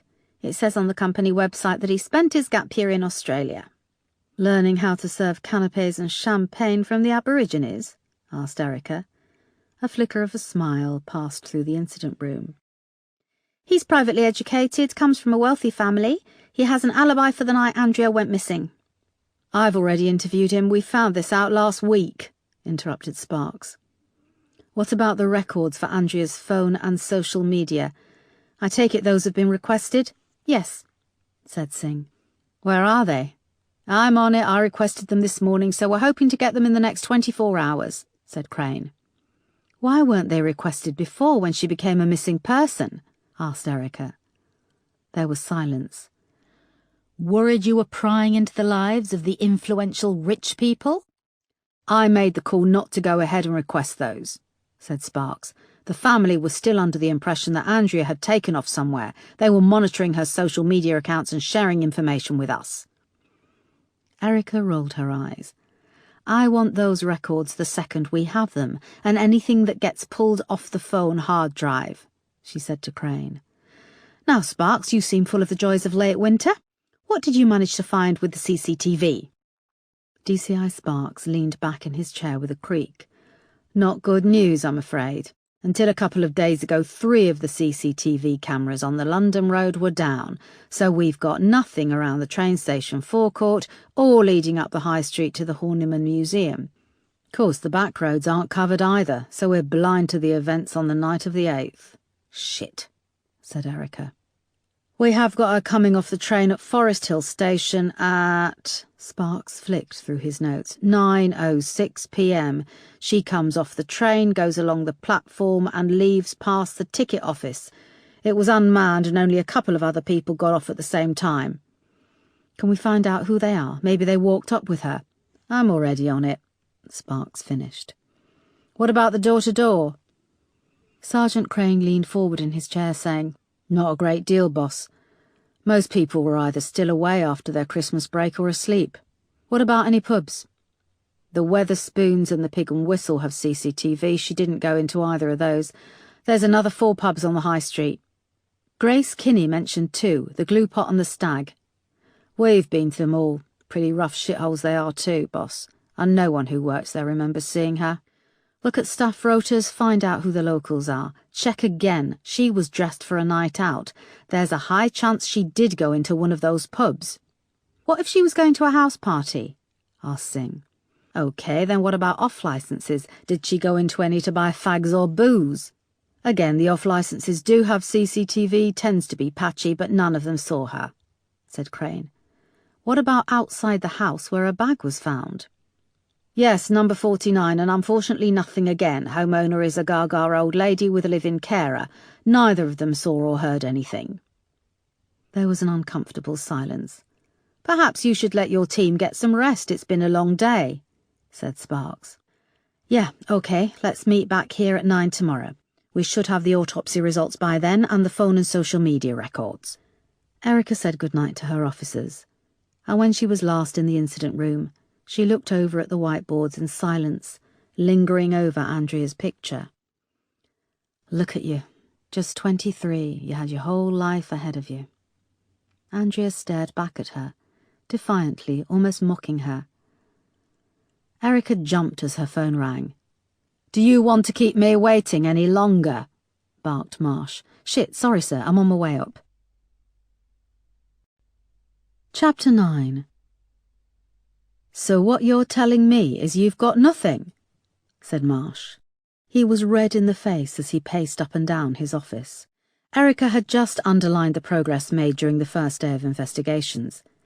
"This is day 1, sir, and as I said, there's a positive ID on the victim. I've kept it out of the press. I think there's 1 or 2 pubs where Andrea might possibly be placed the night she vanished." "Might possibly be placed? What does that mean?" "It means we're hampered by a CCTV black spot all up the London Road and around the train station. We need time and resources to keep on at people asking questions. Everyone has worked bloody hard, especially when the weather has slowed proceedings. And what the hell did you think you were doing, getting into a row with the Douglas Browns?" Erica took a deep breath to steady herself. "I admit, sir, that I should have handled the victim's parents better." "Too bloody right you should have. I thought Lady Diana would have found some common ground with you being Slovak." "Yes, well, that was the problem. She thought I was common, not good enough to be leading the murder investigation." "Yeah, well, you didn't choose to be a police officer, so people could be nice to you, DCI Foster. There is a course I can send you on, dealing with the public." "That's the problem. We're not treating them as members of the public. In fact, is Sir Simon leading the investigation? He seems to think he's in charge. Anyway, who told you about what happened? He called you, didn't he? Knows your direct line number." "You're on thin ice, DCI Foster," said Marsh. "He called DCI Sparks, actually, who relayed the message to me." "How good of him." Marsh shot her a look. "I stuck my neck out on this to get you on the case. I don't want your pity, sir, and if you're not careful, you'll be gone before you've even started.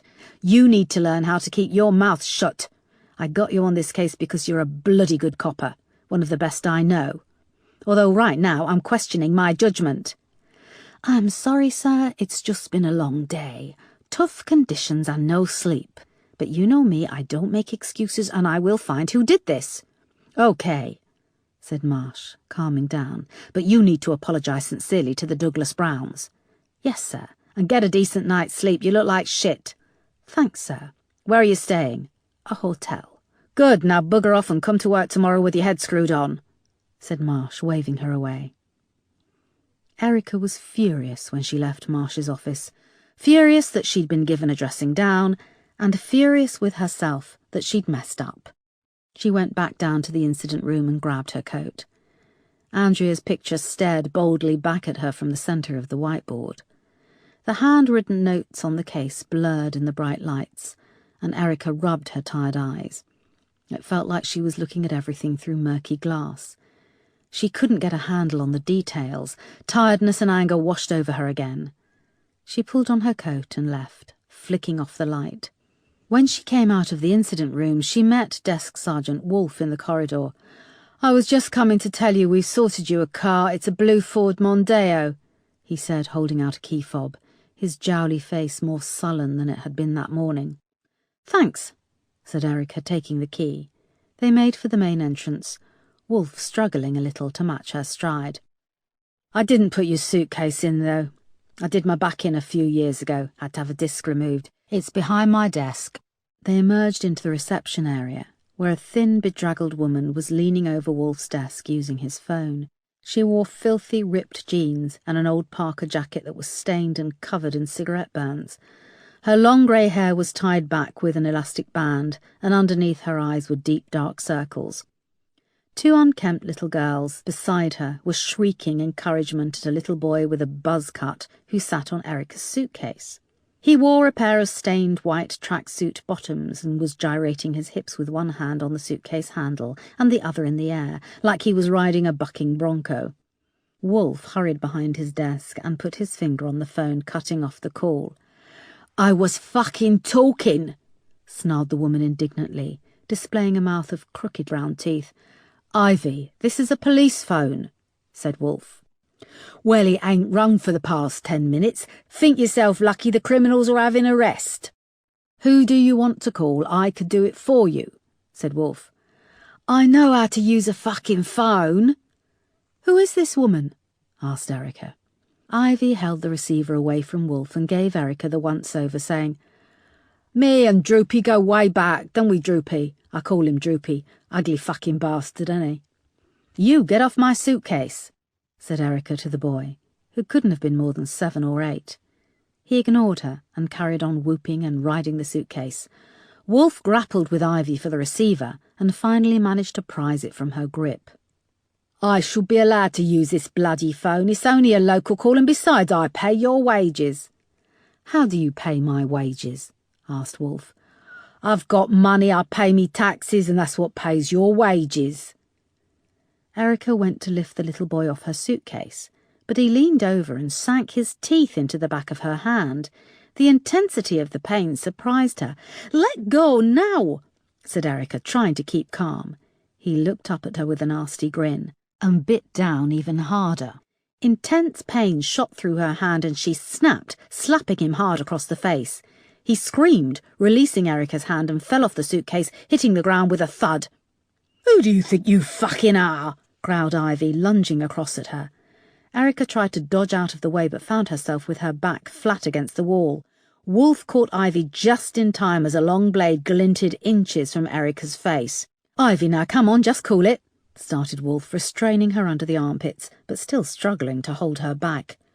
"Don't you tell me to cool it, you fat ugly cunt," said Ivy, dangerously. "You touch my kids and I'll cut your face, no problem, you bitch. I've got nothing to lose." Erica tried to control her breathing as she saw the flick knife inch closer to her face. "Let go of the knife, let go," said Wolfe, finally gaining a grip on Ivy's wrist and twisting the flick knife out of her hand. It clattered to the floor and he put his foot over it. "You didn't have to be so rough, Droopy," said Ivy, rubbing her wrist. Wolfe kept his eye on her as he leant down and retrieved the knife from the floor. He found the small release button and the blade vanished back into its handle. The little boy and 2 girls had ceased to be threatening and rowdy. They were just kids, and they seemed more afraid of what Ivy was going to do next. Erica couldn't imagine the life they must lead. She looked at the little boy, who was holding the back of his head.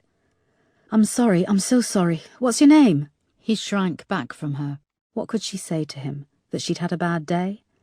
Erica took in their filthy clothes, their malnourished bodies. "I want to make a complaint," said Ivy with relish. "Oh, do you?" said Wolf, moving Ivy towards the main door. "Yeah, police brutality. Get your hands off me. Police brutality towards a minor."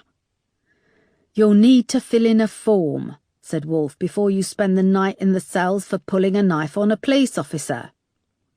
Ivy narrowed her eyes. "Nah, I haven't got fucking time. Come on, kids, now!" She gave Erica a last look, and they followed after her through the main door. There was a flash of coats as they passed the window. "Shit," said Erica, slumping against the main desk and rubbing at the back of her hand. "I shouldn't have hit that kid." There was a white and purple ridge of teeth marks deep in her skin, and a blur of blood mingling with the little boy's saliva. Wolf went to a box marked Knife Amnesty, where he deposited Ivy's flick knife. He then moved back round the desk and pulled down a first aid kit. He placed it on the table beside Erica and opened the lid. "You know her?" asked Erica. "Oh, yes, Ivy Norris or Jean McArdle, Beth Crosby. Sometimes she goes by Paulette O'Brien. Bit of a local celebrity." He poured some alcohol solution on a sterile dressing and pressed it against the back of Erica's hand over the bite marks. The nasty stinging sensation was contrasted by a comforting smell of mint. Wolf went on, "She's a long-term drug addict, prostitute, got a record as long as the Great Wall of China. She used to do a mother and daughter speciality, if you know what I mean, until the daughter died of a drug overdose." "And the kids' fathers?" "They're actually her grandkids, and who knows. Stick your finger in the phone book." Wolf removed the dressing and started to clean the bloody bite mark with a fresh one. "Are they homeless?" Wolf nodded. "Could we get them into emergency social services bed and breakfast?" asked Erica. She could still see Ivy standing in the car park, smoking under the harsh lights and mouthing off to no one in particular. The kids were huddled around her, flinching as she gestured with her arms. Wolf laughed darkly. "She's banned from most of the B&Bs and hostels for soliciting." He lifted off the bandage and applied a large square plaster to the back of Erica's hand. "Thanks," said Erica, flexing her fingers. Wolf started to pack up the first aid kit. "Now you know what I'm going to tell you. You need to see a doctor about the bite. Get a tetanus jab. And you know, street kids, not healthy." "Yeah," said Erica.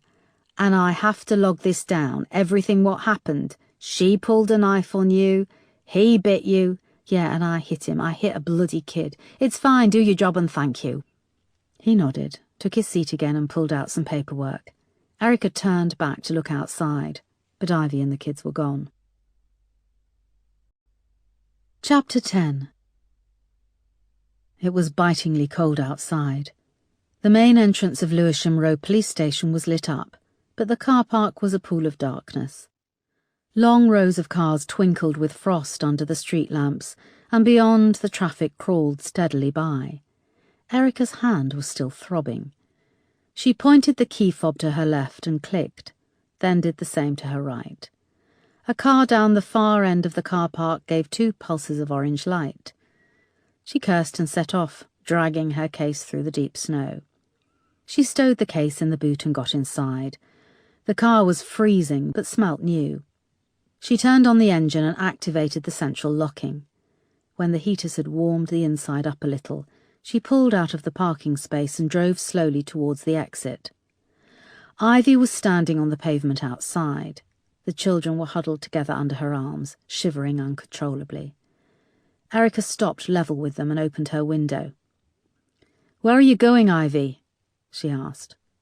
Ivy turned, the wind catching a wisp of her long grey hair and pressing it against her face. "What's it got to do with you?" said Ivy. "I can give you a lift."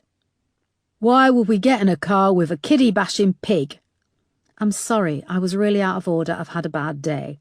"You've had a bad day. Try being me, love," snorted Ivy. "I can take you wherever you need to go, and the kids can warm up," said Erica, noting the little girl's bare legs underneath their thin dresses. Ivy narrowed her eyes. What do I have to do in return? All you have to do is sit in the car, said Erica. She dug out a £20 note. Ivy went to take it, but Erica held it away. You get it when I drop you off, provided there's no more knives or biting. Ivy shot the little boy a look, and he nodded obediently. Fine, she said. She opened the back door, and the kids clambered in, crawling across the back seat. When Ivy got in beside Erica, she gave off a nasty tramp-like whiff. Erica swallowed the fear of Ivy's proximity. Seat belts, she said, thinking that it would be safer for her if they were all strapped down. Yeah, we wouldn't want to break the law, laughed Ivy, pulling the seatbelt round and fastening it with a click. Where do you want to go? Catford, said Ivy. Erica pulled out her phone and clicked on her Google Maps app. Bloody hell, said Ivy. I'll direct you, go left. The car was a very smooth drive, and as the street lights played over the windscreen, the unusual combination of Ivy, her grandchildren and Erica settled into an almost comfortable silence. So, you got any kids? Asked Ivy. No, said Erica. She put on the windscreen wipers as a dusting of snow hit the windscreen. You a leser? No. Don't bother me, I don't mind lesers. You can have a good drink with a leser, and they're good at DIY. I tried it once, mind. Didn't like the taste. Of what? DIY? Joked Erica. Very funny. Saying that, I'm thinking of going leather again. I'll have to split the money, but I'm getting sick of the taste of cock. Erica looked across at her. Come on, love, you didn't think I worked in Marks and Spencer's, did ya? Where do you live? Asked Erica. Why should I tell you where I fucking live? Ivy lurched towards her, but her seatbelt locked, holding her in place. Easy. You just told me that you're sick of the taste of cock. I thought asking for your address wouldn't be too impolite. Don't you try and be clever with me, I know you. Like your job, do you? Got any friends? There was a silence. No, I thought not. Never off duty, are you? You lot would shop your own mother. Left ear. Erica put on the indicator and turned. I don't live anywhere right now, she said, figuring she could offer up some info of her own. My husband died recently, and I've been away and you lost your marbles, yeah? No, but I came close, said Erica. My husband was stabbed years ago, bled to death in me arms. Go right here. You're all right, though, ain't you? Good job. I could have been a police officer or something better, sneered Ivy. You know this area well, then? Asked Erica. Yeah, been here me whole life. What bars do you recommend? What bars do I recommend? She said, mimicking Erica. OK, what bars do you know? I know 'em all. As I just said, I've been around here for years. Seen places come and go. The rough ones last the longest. They passed the Catford Broadway Theatre, the front lit up, still advertising the Christmas pantomime. Drop us here, said Ivy. Catford High Street was deserted. Erica pulled up by a pedestrian crossing next to a Ladbrokes betting shop and a branch of Halifax. There aren't any houses, said Erica. I told you I ain't got a ass. Where are you staying then? I've got business to attend to. Come on, wake 'em up, snapped Ivy to the boy. Erica looked through her rear-view mirror. The two girls were asleep, their heads leant together. The boy stared back at her with a white face. I'm sorry I hit you, said Erica. His face remained impassive. Leave it out, just give me the money, said Ivy, unclipping her seatbelt and opening the car door. Erica fumbled in her coat and brought out the 20. Ivy took the note, stuffing it in the folds of her parka. Before you go, Ivy, what do you know about pubs in Forest Hill? The Stag? There's a stripper there who'll do anything once her pint glass is full of pound coins, said Ivy. And what about the glue pot? Asked Erica. Ivy's whole body language changed. Her eyes went wide. I don't know nothing about that place, she said hoarsely. You just said you knew all the bars around here. Come on, tell me about the glue pot. I don't ever go in there, Ivy whispered, and I don't know nothing. You hear me? Why not? Ivy paused and looked at Erica. I'd get that hand looked at. Little Mike, he's HIV positive. She got out, slamming the door, and vanished in between the shops, the kids trailing after her. Erica was so focused on Ivy's reaction to hearing the name of the pub that she didn't take in what Ivy had just said. She quickly opened her door and followed them to the entrance of a dank alley. She peered down, but it was too dark to make them out in the shadows. "Ivy!" she shouted. "Ivy! What do you mean you don't ever go in there? Why don't you?" Erica started down the alley, the streetlights quickly fading. She felt something soft and squelchy under her feet. "Ivy, I can give you more money. You just have to tell me what you know." She pulled out her phone and flicked on the light. The alley was filled with empty needles, condoms, and discarded packaging and price tags. "I'm investigating a murder," she continued. "The glue pot was the last place this girl was seen." Her voice echoed. There was no response.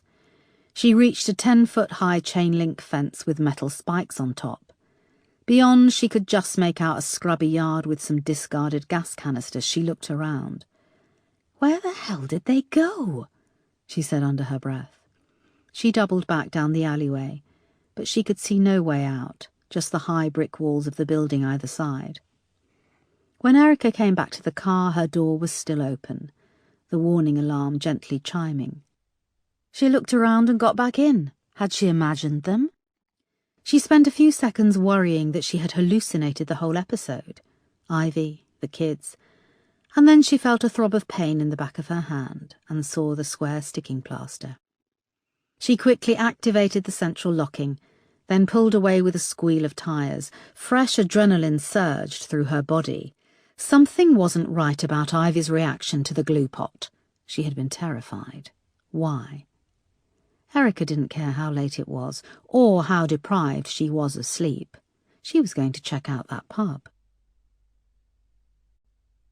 Chapter 11. Erica drove back over to Forest Hill and parked a couple of roads back from the high street in a quiet residential area. The pub was halfway up the high street, a 2-story brick building with a wine-coloured frontage. The glue pot was written in white, the T trailing away to a cartoon of a paintbrush hovering above a pot of white glue. It was an irritating sign, both naff and clueless. There were 4 windows, 2 on each story with thick stone sills. The windows on the first floor were dark. Of the 2 below, one was boarded up, leaving the other to glow murkily behind a net curtain. Despite the cold, the outer door was wedged open. A sign promised that if you bought 2 glasses of house wine, you could get the rest of the bottle free. Erica went inside and found the bar was accessed via an inner door with badly cracked safety glass. The bar was almost empty, with just 2 young men sitting smoking at one of the many Formica tables. They glanced up at her as she passed, taking in her long legs, and then returned to their beer. A small dance floor to one side was filled with old stacking chairs, and a Magic FM jingle played over the sound system, introducing the opening bars of Careless Whisper. Erica went to a long, low bar at the back that was framed by hanging glasses. A dumpy young girl was sitting watching Celebrity Big Brother on a tiny portable television. "Double vodka with tonic, please," Erica said. The girl heaved herself up, reached for a wine glass, then pushed it against an optic, keeping her eye on the screen. She was wearing a faded Kylie Showgirl Tour t-shirt stretched to capacity over her large bosom and dumpy frame. She adjusted the back of the t-shirt, pulling it down over her large backside. "You looking for an au pair, childcare?" the girl asked, presumably having picked up on Erica's slight accent. Erica detected the hint of an accent in the girl too. Polish, Russian, she couldn't place it. The girl pushed the glass against the optic again. "Yes," said Erica, deciding to play along. The girl pulled out a plastic bottle of tonic water and filled the wine glass up to the brim. She placed the drink down on the bar, then slid across a square of card and a biro. "You can put a card on the board for £20. New cards go up every Tuesday. £23.50 for that and a drink," she said. Erica paid and sat down, taking a gulp of the drink. It was warm and flat. "Why didn't you send your husband?" asked the girl, watching to see what Erica wrote on the card. Like I need my husband to drink more. The girl nodded with familiarity. Erica moved over to the small corkboard the girl had indicated, which was on the wall beside the bar. It was plastered with hundreds of cards, one over the other, handwritten in Slovak, Polish, Russian, Romanian, all advertising construction jobs, childcare, or au pair positions. Is it always this quiet? Asked Erica, looking around at the empty bar. It's January, shrugged the woman, wiping ashtrays with an old cloth, and no football. My friend got her au pair from an advert here, said Erica, coming back to her bar stool. Do you get many women in here, young girls looking to be au pairs? Sometimes. My friend said there was a girl looking for work, that I might meet her here. The girl stopped wiping an ashtray and regarded her with a cold eye. Erica took another sip of her drink, then pulled out her phone. She scrolled through to the picture of Andrea and turned it round. This is her. Never seen her, said the girl a bit too quickly. Really? My friend did say she was in here just a few days ago. I didn't see her. The girl lifted up a wire tray half filled with empty glasses and went to leave. I'm not done yet, said Erica, placing her police ID on the bar. The girl hesitated and put the wire tray back. When she turned, she saw the ID and looked panicked. No, it's okay. I just need you to answer my questions. What's your name? Christina. Christina? Just Christina, she insisted. Okay, just Christina, I'll ask you again. Have you seen this girl in here? The girl looked down at the picture of Andrea on the phone and shook her head so furiously that her cheeks wobbled. Were you working here the night of the 8th? It was a Thursday, just over a week ago. The girl thought about it and shook her head again. Are you sure? She was found dead earlier today. The girl chewed her lip. Are you the landlady? No. You just work here? Yes. Who's the landlady or landlord? Christina shrugged. Come on, Christina, I can find out this information easily with the brewery. And those men were smoking in here despite the smoking ban. Do you know how much that would cost in fines? Thousands of pounds. And then there's the illegal employment agency. You just charged me £20 to advertise. I could make a call and have a team of officers here in 5 minutes, and you'd be responsible. Christina started to cry.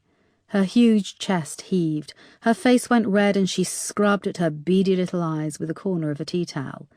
If you can just answer a couple of questions, said Erica, I can make sure that you are seen as an innocent employee. Christina stopped crying and caught her breath.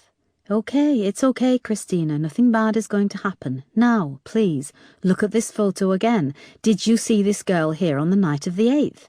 That was last Thursday. She was abducted and murdered. If you can tell me anything, you might help me find whoever did this. The girl looked down through swollen eyes at the picture of Andrea.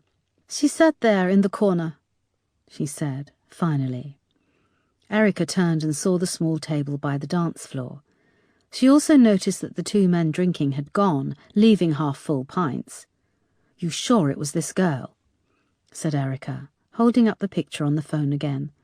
Yeah, I remember how beautiful she was. Was she alone? Did she meet anyone? Christina nodded. There was a young woman with her, short blonde hair. As short as mine? Asked Erica. The girl nodded. Anything else? They had a drink or two, I don't know. It was a really busy night and... Erica could see she was becoming more worked up and scared. Go on, Christina, it's okay, I promise. Then I don't know where she went, her friend, but when I looked again there was a man sitting with her. What did he look like? The woman shrugged. Tall, dark, they argued. What do you mean, tall and dark? Can you be a bit more detailed? Said Erica, trying to hide her frustration.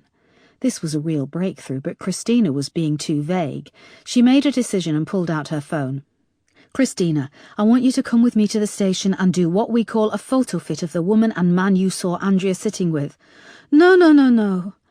Christina started, backing away. Erica dialed the number for the duty desk at Lewisham Row. It started to ring. Your information could lead us to finding out who killed this woman, Andrea.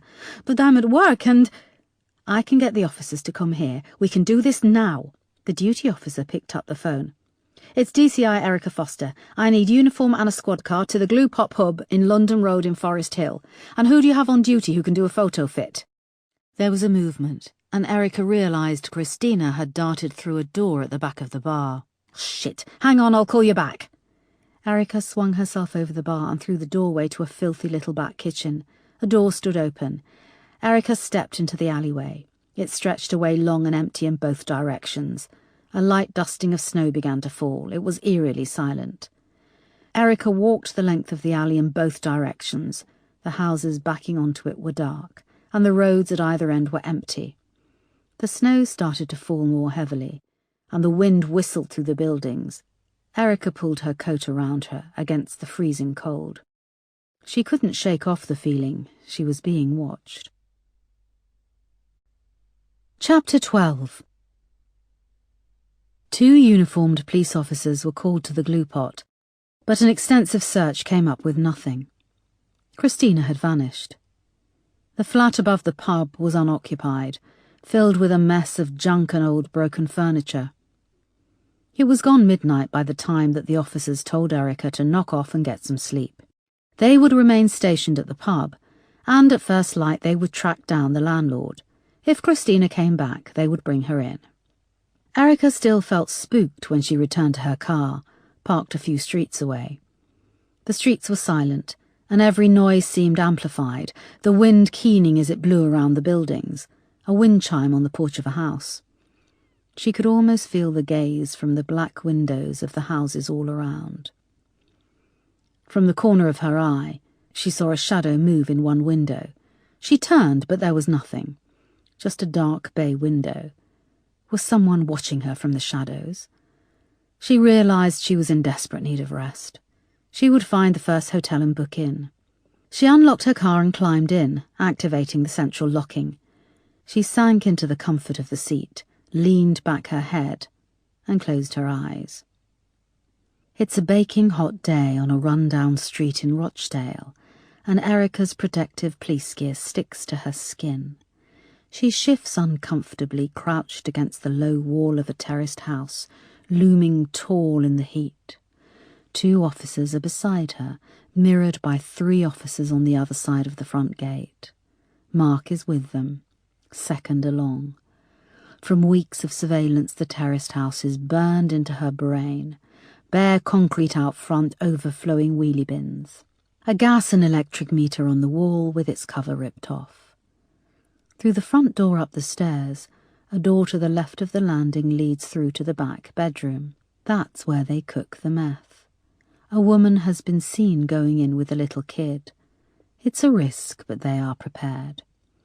Erica has drilled the routine over and over to her team of 8 officers, only now they are stationed outside. It is real. Fear threatens to roll over Erica, but she pulls back from it.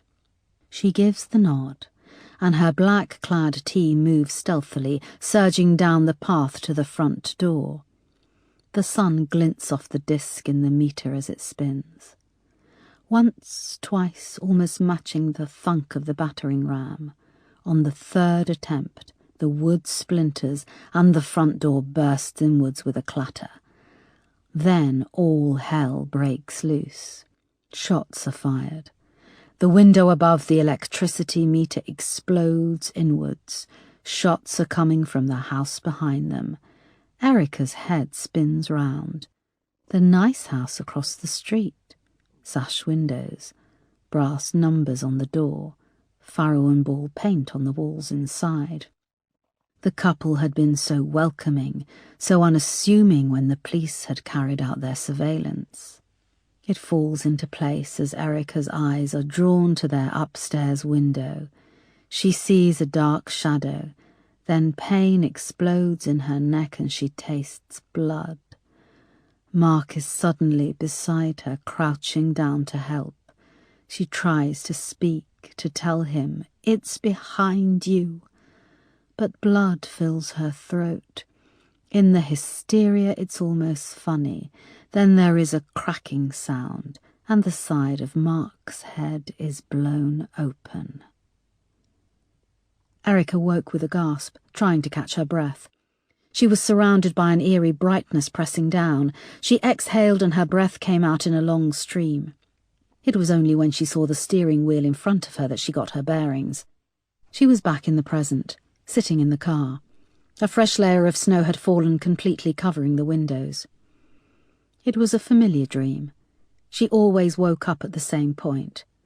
Sometimes the dream was in black and white, and Mark's blood looked like melted chocolate.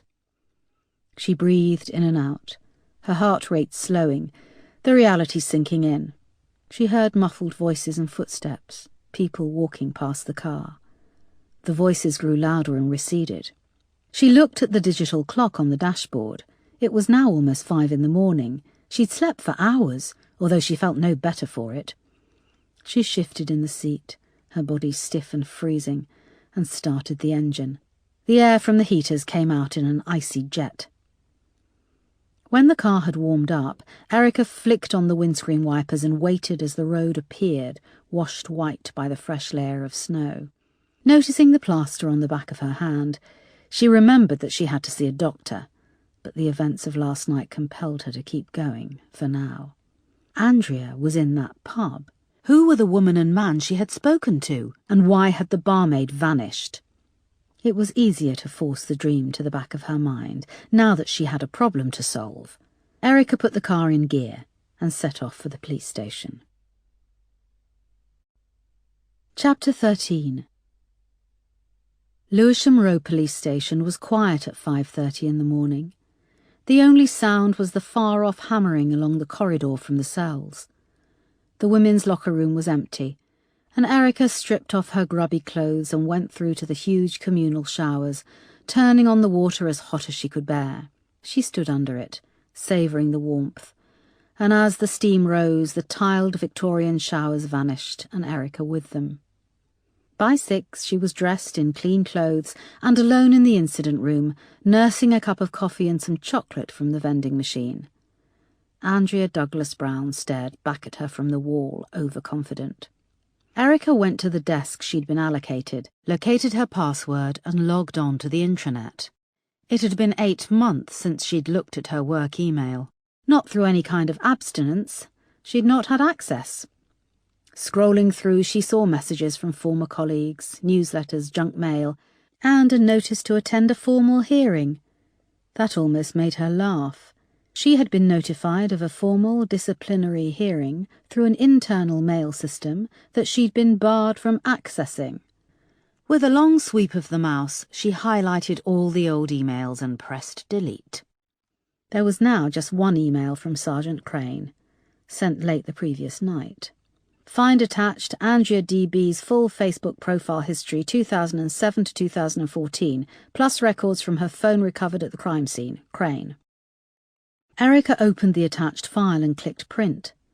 Moments later, the printer by the door whirred into life, rapidly spitting out paper. Erica grabbed the pile of pages and took them down to the staff canteen, hoping to find it open for a decent coffee. But it was in darkness. She found a chair at the back, clicked on the lights, and started to sift through Andrea Douglas Brown's Facebook profile. It spanned 217 pages, almost 9 years, taking Andrea from a fresh-faced 14-year-old to a sultry siren of 23. In her early posts, she was quite a conservative young woman, but once boys had come on the scene, she had started to dress more provocatively. Andrea's 7 years of Facebook posts were an endless blur of party photos and selfies. Hundreds of photos with handsome men and beautiful girls, rarely the same people more than a few times. It seemed that she was a party animal, and one who parted at the expensive end of the spectrum.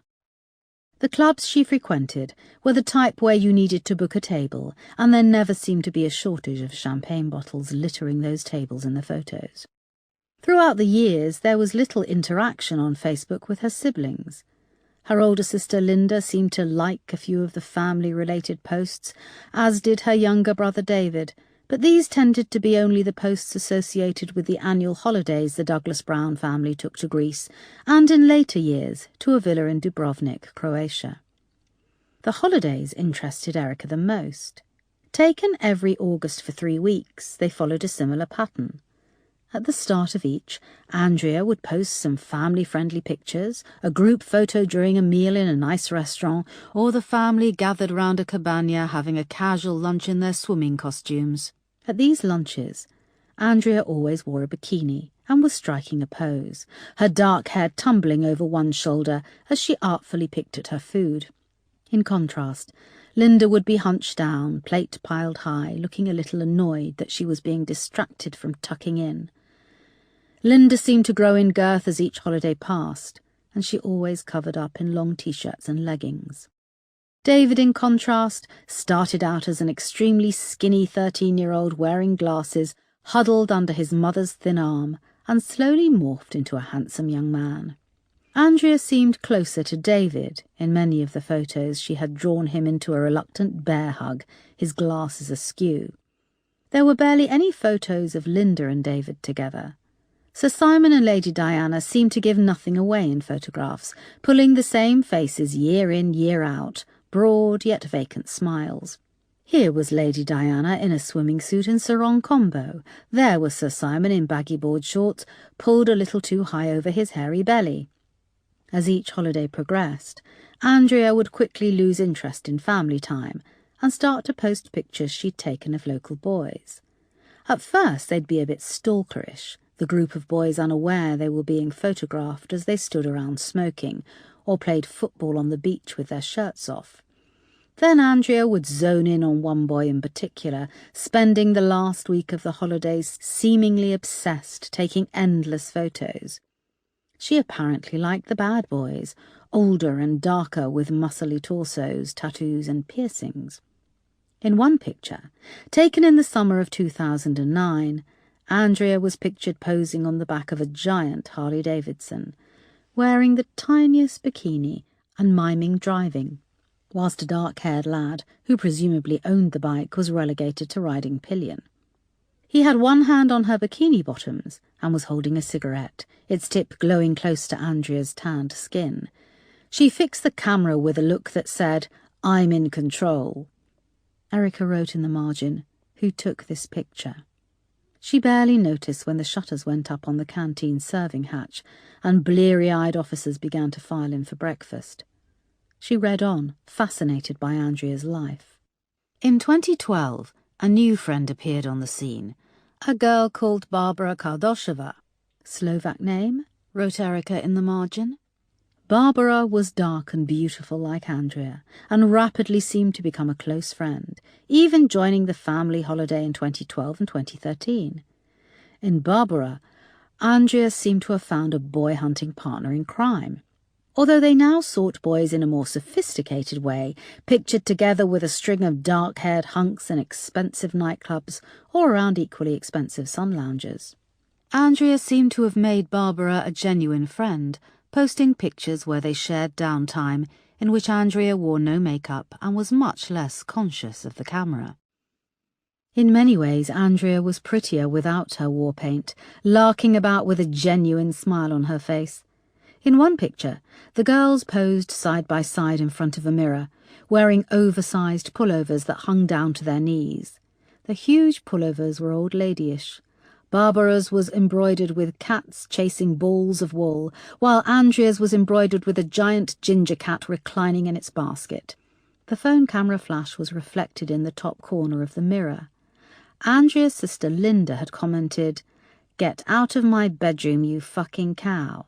Andrea had liked the comment and posted smiley face. Then in late 2013, Barbara abruptly vanished without explanation, defriending Andrea. Erica flicked back through the pages to check nothing was missing.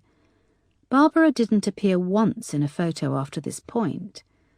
She didn't so much as like a post.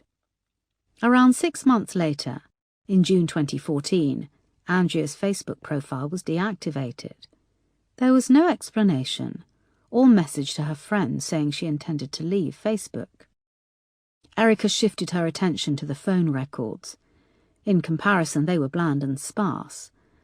Crane had annotated the numbers, which consisted of regular calls to Andrea's fiancé, Giles Osborne, to a local Chinese takeaway on a Saturday, and on the same 7 Saturdays leading up to Christmas, phone votes for the X Factor. The rest of the phone calls were to her family, to the florist her mother ran in Kensington, and to her father's secretary. There were no calls the night she vanished, even though the phone was found with her at the murder scene.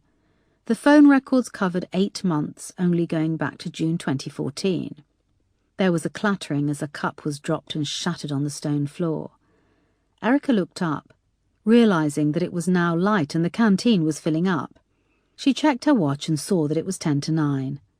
Not wanting to be late for the briefing, she gathered up her papers and left.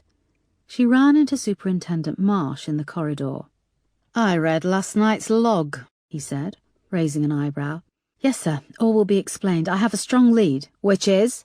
"I'll tell you in the briefing," she said, as they reached the incident room. When they entered, Erica could see the whole team had assembled at their desks. They fell silent. "Okay, morning everyone. I'll start by saying that Sergeant Crane managed to pull a full Facebook history for Andrea and phone records, which is great, fast work. Andrea was very active on the site, and then last June she deactivated the profile. Also, her phone records only go back to June 2014. Why? Did she change her number?" "She met Giles Osborne last June," said DCI Sparks. "Yes. Now why would she change her number and deactivate her profile around the same time?" "Maybe she was turning over a new leaf. Some guys get jealous if a woman has exes and a history," said Singh. "She obviously used Facebook to meet blokes and then she got engaged and didn't need it anymore," said Sparks. "But her phone records are, well, they're almost too robotic. Are you telling me she met the man of her dreams and her life was complete? She needed no other interactions?" "I didn't say that," said Sparks. "No, but there's something fishy about it. She made no calls the night she vanished. Let's dig around, find her old phone and pull the records. And see if she had a second phone we don't know about. Also, find out everything you can about a girl called Barbara Kardoshova, pronounced Kardoshova. She was a very close friend of Andrea between 2012 and 2013, and then she vanished. Did they fall out? Where is she now? Can we talk to her? Check her out. Find her. And also, any old boyfriends. Andrea wasn't short of male attention. See what you can dig up." "But be discreet about that," added Marsh from the back of the room. Erica went on. "I paid a visit to the Glue Pot pub last night. I got a positive ID from a barmaid called Christina that Andrea was there the night she vanished. She says that Andrea was with a short-haired blonde woman and then later a dark-haired man." "Are you going to bring this Christina in, get her to do a photo fit?" asked Sparks. "She got scared off when I suggested this." "Okay, what's her surname?" asked Sparks. "Well, I didn't get that far before—" Sparks smirked and nodded his head. Erica went on. "Another woman I spoke to, Ivy Norris." Sparks interrupted. "Geez, I wouldn't believe anything Ivy Norris tells you. That old slapper is a known bullshitter and troublemaker." "Yes, but Ivy Norris had a very weird reaction when I mentioned the glue pot. She was scared. Now I want everything you can get on that pub. Find that barmaid and interview the landlord. I believe there's a link here to Andrea and we need to find it fast before things evaporate." "DCI Foster, can I have a word, please?" said Marsh. "Yes, sir. Moss and Peterson, I want you with me today. We're going to get the results of the autopsy and the Douglas Browns are doing the formal ID of the body." The incident room burst into busy chatter. Erica followed Marsh up to his office. She closed the door and took a seat opposite him. "The Douglas Browns are coming in for a formal ID this morning." "Yes, at 10:30. "I'll be issuing the official police statement at this time. Our press officer, Colleen, is very good, and of course we want to emphasise that this is the murder of an innocent girl. However, we need to be prepared that the press will find a political angle," said Marsh ruefully. "Well, they need to sell papers," said Erica. There was a pause, and Marsh drummed his fingers on the desk. "I need to know what angle your investigation is taking," he said finally. "I'm looking for the murderer, sir." "Don't be flippant." "Well, you were just there in the incident room. This witness, Christina, saw Andrea in the glue pot on the night she went missing. She says Andrea was with a blonde-haired woman and a dark-haired man. I'm looking for those people." "And where is she now, this Christina?" "Well, she ran away, and I didn't get the chance to pursue any more information." "Was she aware you were a police officer?" "Yes. Do you think she could have felt it was in her best interest to give you a positive idea of Andrea? Sir?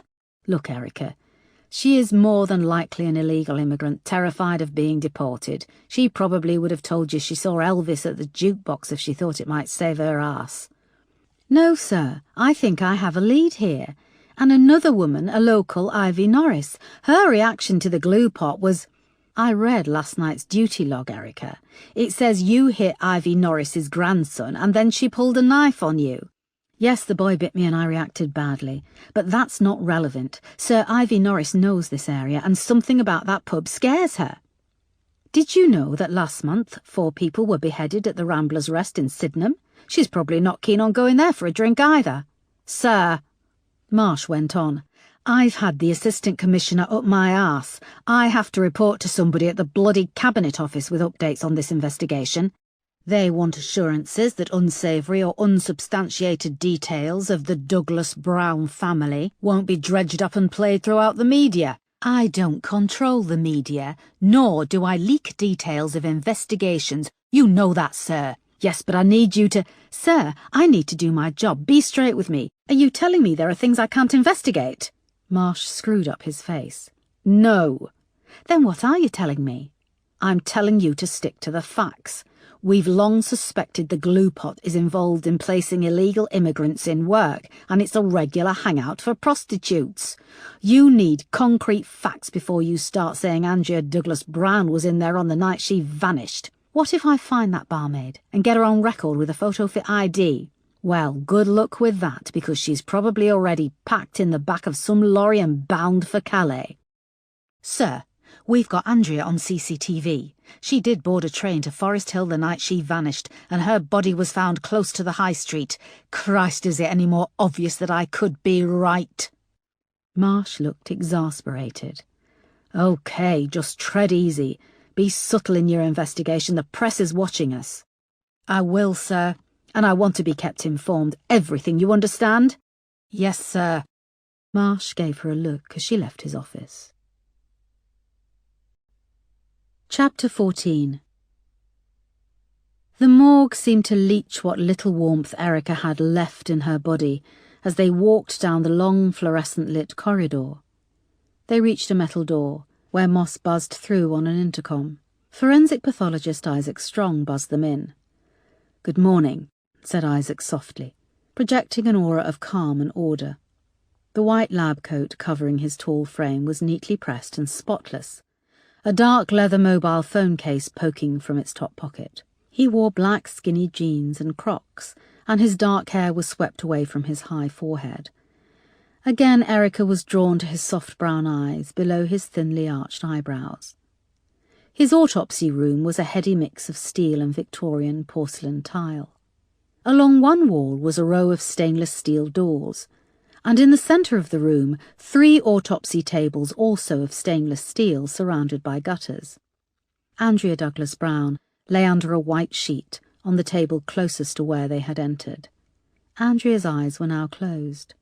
Her hair had been washed and neatly brushed back from her forehead. The bruising had darkened, but her face was still swollen. Erica had hoped for her family's sake that Andrea would look as if she was sleeping, but despite the efforts to clean her up, her body still looked battered. Isaac moved around the trolley and gently removed the sheet. In addition to the bruising and lacerations over her naked body, there was now the coarse, neat stitching from where the Y-shaped incision had been made, running from each shoulder, converging at the chest and moving down between her full breasts to the sternum. "There was no fluid in the lungs, so she was dead when she went into the water," said Isaac. "The ice preserved decay, but you'll note the blanching of the skin from prolonged exposure to water. Ligature marks on the neck and a fractured collarbone indicate death by strangulation. As I hypothesized, the bruising around the neck indicates a medium-sized hand, no unusual feature such as missing fingers." He paused. "Toxicology results show there was a high level of alcohol in her blood, plus a small amount of cocaine. She hadn't eaten for several hours. Her stomach was empty apart from the broken front tooth, which she probably swallowed unintentionally during the attack." He picked up a small plastic file containing the broken tooth and held it up to the light. "I found a residue of an adhesive chemical found in most brands of masking tape on her mouth and teeth." "So she was gagged?" asked Erica. "It would indicate so. There was no sign that she'd been raped. It does appear, however, that she had anal sex close to the time she died, and it appears to have been consensual. Again, I swabbed the anus for semen and blood, but there was none. But there was latex residue and small amounts of lubricant." "She used a condom?" asked Erica. "Whoever had anal sex with her used a condom," corrected Isaac. "But how can you be sure that the anal intercourse was consensual?" There was an uncomfortable pause. Isaac explained, "There is a marked difference between consensual penetrative sex and non-consensual. With consensual sex, the body is usually relaxed. Non-consensual sex is often coupled with extreme stress, panic, and resistance, causing muscles to tense and clench, which in turn can lead to internal bruising and abrasion of the flesh. There was no damage whatsoever to the lining of her rectum. Of course, another theory is that intercourse could have occurred post-mortem." "Please God, no," said Erica. "I hope not." "It's possible, yes, but I doubt it. This appears to be a crazed and frenzied attack. The killer set upon her like an animal. Her hair has been pulled out at each temple. Would he have had the will and control to stop to put on a condom?" "Were any condoms found at the scene?" asked Erica. "The area around the boathouse and boating lake was littered with condoms. We're working on analysing them all, but it's taking time." They paused for a moment. "Do you think Andrea was the kind of girl who did that kind of thing, anal sex?" asked Peterson. "That's a little judgmental," said Isaac. "Yeah, well, we can be politically correct here, or we can say it like it is. Doesn't just a certain type of girl go in for anal sex?" asked Peterson. "I don't like that train of thought," said Erica. "But we have to think like this," said Peterson. "You're saying only slutty girls love it up the arse, ones who put themselves in dangerous situations?" asked Moss. "Do you think this was al fresco sex gone wrong?" Erica asked Isaac. "As I say, it's not my job to hypothesize who a person was. When they come to me, I have to make my conclusions as to how they died. You can see here that her hands were tied with a cable tie. It cut into the skin quite deep. Also, her legs were tied, and the ankle of the left leg has a small hairline fracture. This wasn't naughty outdoor sex that went too far. This was an abduction," said Erica. "She could have had sex earlier in the day with the fiancé and then... Jeez. We're going to have to ask the fiancé. Is there any other DNA evidence at all? If there was, it was most likely destroyed by the water, when she was under the ice," said Isaac.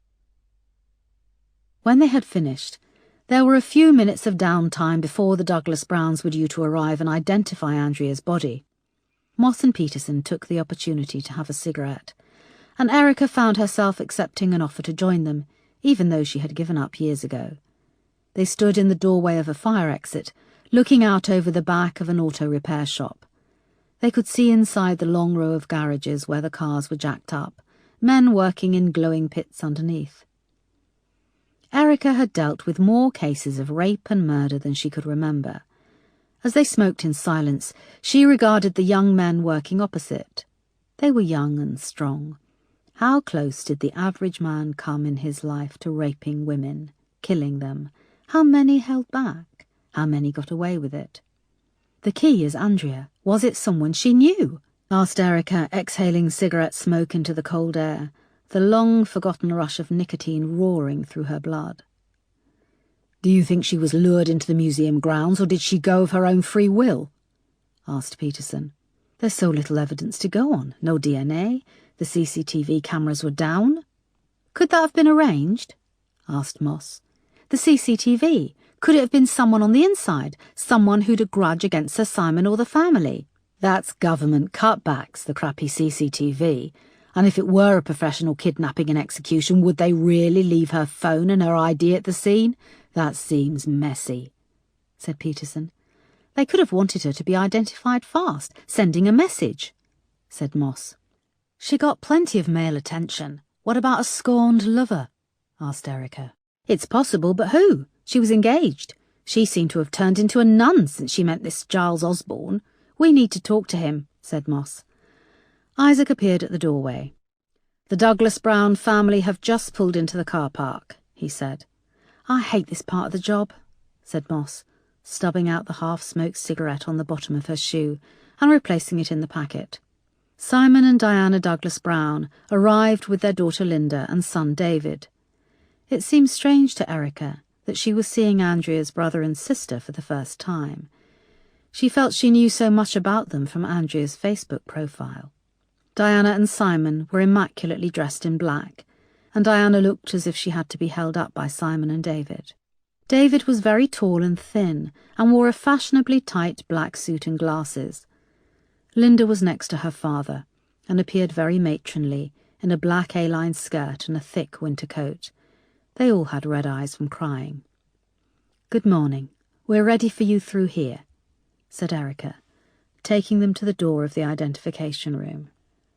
Simon put a hand over his wife's. "You stay here. David and Linda, you two. I'll do this." "Dad, we're together," said David. His voice had a rich, forceful command like his father's, which contrasted with his geeky appearance. Linda chewed her lip for a moment and then nodded in agreement. Erica showed them through. The identification room was small and institutional, with 2 chairs and a wooden table decorated with a hopelessly cheery bunch of plastic daffodils. "Please take your time," said Erica, leading them to a large glass window. On the other side of the glass, a curtain was closed. Erica noticed that the curtain had been hung the wrong way round, with the yellowing lining on show, some of the stitching coming away at the top. It was ironic that the dead were the ones who were shown the good side, whilst relatives and friends waited on the other, as if they were backstage. Diana visibly tensed as a mortuary assistant drew the curtain back, revealing Andrea, who lay under a sheet shrouded in white. A soft yellow light played over the wood panelling of the viewing room. Erica had never lost the feeling that viewing a body was almost abstract, theatrical. Some relatives remained impassive, others cried uncontrollably. One man, she remembered, had pounded on the glass so hard that it had cracked. "Yes, it's her. That's Andrea," said Diana. She gulped, and her eyes watered. She pressed a neat square of white handkerchief to her beautifully made-up face. Linda didn't blink, didn't flinch. She just tilted her head, eyes wide with a morbid curiosity. David stared grimly, fighting back tears. It was Simon who lost control, and with a wail broke down. David went to embrace his father, but he shook the boy off violently. It was only then that David cried too, leaning over, sobs heaving out of him. "Let me give you some privacy. Take as long as you need," said Erica. Diana nodded as she retreated. 5 minutes passed, and the family finally emerged with bloodshot eyes. Erica was waiting in the corridor with Moss and Peterson. "Thank you for doing that," said Erica softly. "Would it be possible for us to talk to all of you later this afternoon?" "What do you want to talk to us about?" asked Simon. His bloodshot eyes were now cautious and embarrassed. "We'd like to find out some more about Andrea, so we can discover if she knew the killer." "Why would she have known the killer? You think someone like Andrea would mix with killers?" said Simon. "No, sir, I don't, but we have to ask these questions." "Where is Andrea's fiancé?" asked Moss. "Giles understood that we wanted to be left as a family. I'm sure he will pay his respects when—" Lady Diana's voice trailed off, perhaps realising she now had to organise a funeral. They watched as the family walked slowly across the snowy car park to a waiting car. As they got in, Simon Douglas Brown stared across at Erica. His bloodshot eyes bored into hers. Then he got into the car, and it drove away into the snow. Chapter 15. Yaka Events was based in a futuristic office block on a residential street in Kensington. It rose up between rows of ordinary terraced houses, like a pretentious sculpture that had been delivered to the wrong address. Erica, Peterson and Moss had to buzz in at 2 separate smoked glass doors before they were allowed access to the front desk. A young receptionist sat typing at her computer, wearing earphones. She saw them, but didn't say a word and carried on typing. Erica leaned across and removed one of her earphones. "I'm DCI Foster, this is Detective Moss and Detective Peterson. We'd like to talk to Giles Osborne, please." "Mr. Osborne is busy. One moment, I'll just finish this and get you booked in for an appointment," said the receptionist, making a show of replacing the earphone. Erica leaned over again and pulled down on the cable, yanking both of the earphones out of the girl's ears. "I'm not asking you, I'm telling you. We'd like to see Giles Osborne." They all showed her their police ID. The girl's attitude remained, but she picked up the phone on her desk. "What is it regarding?" "The death of his fiancée," said Erica. The girl dialed a number. "What did she think we were here about? A cat stuck up a fucking tree?" murmured Peterson. Erica shot him a look. The receptionist replaced the receiver. "Mr. Osborne will be out in a moment. You can wait through there." They moved through to a chill-out area with sofas and a low wooden coffee table, where design magazines were neatly fanned out. In the corner was a small bar with a giant fridge, lit up and stocked with rows of beers, and beside that was a giant silver espresso machine. Along the wall hung a montage of photos, taken at various Yaka events, which mostly seemed to involve gorgeous young girls and guys handing out free champagne. "He'd never employ me with my fat ass," muttered Moss as they sat.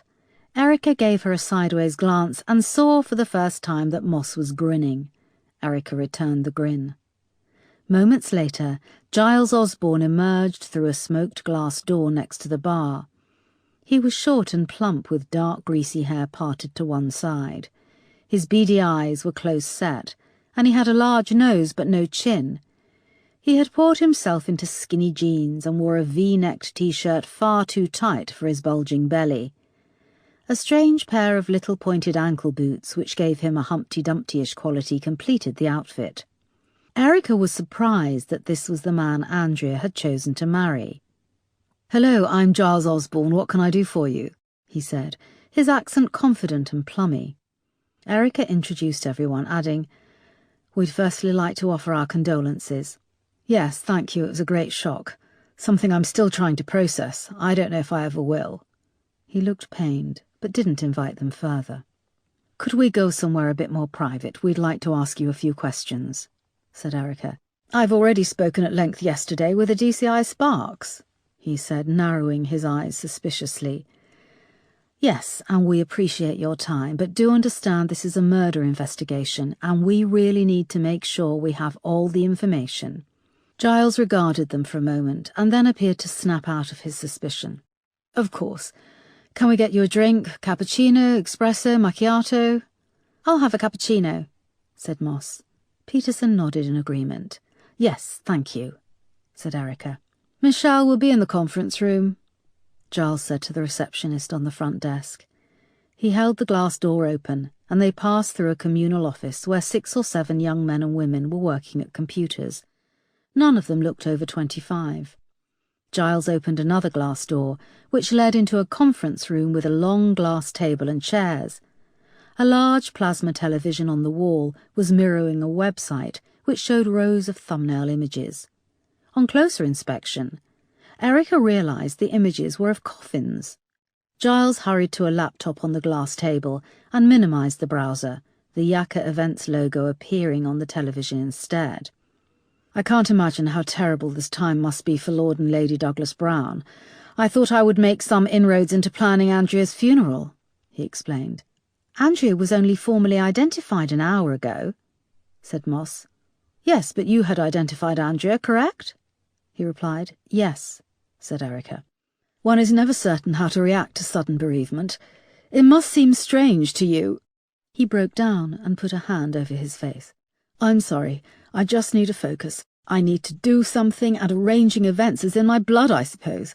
I just can't believe this has happened." Erica pulled a tissue from a box on the conference table and handed it to Giles. "Thank you," he said, taking it and blowing his nose. "I take it your company is successful," said Erica, changing the subject as they took their seats at the conference table. "Yes, I can't complain. There are always people who want to tell the world about their new product. Recessions come and go, but there is always a need and a want to communicate a concept, a brand, an event. I'm here to help convey that message." "What message do you hope to convey when you arrange Andrea's funeral service?" asked Moss.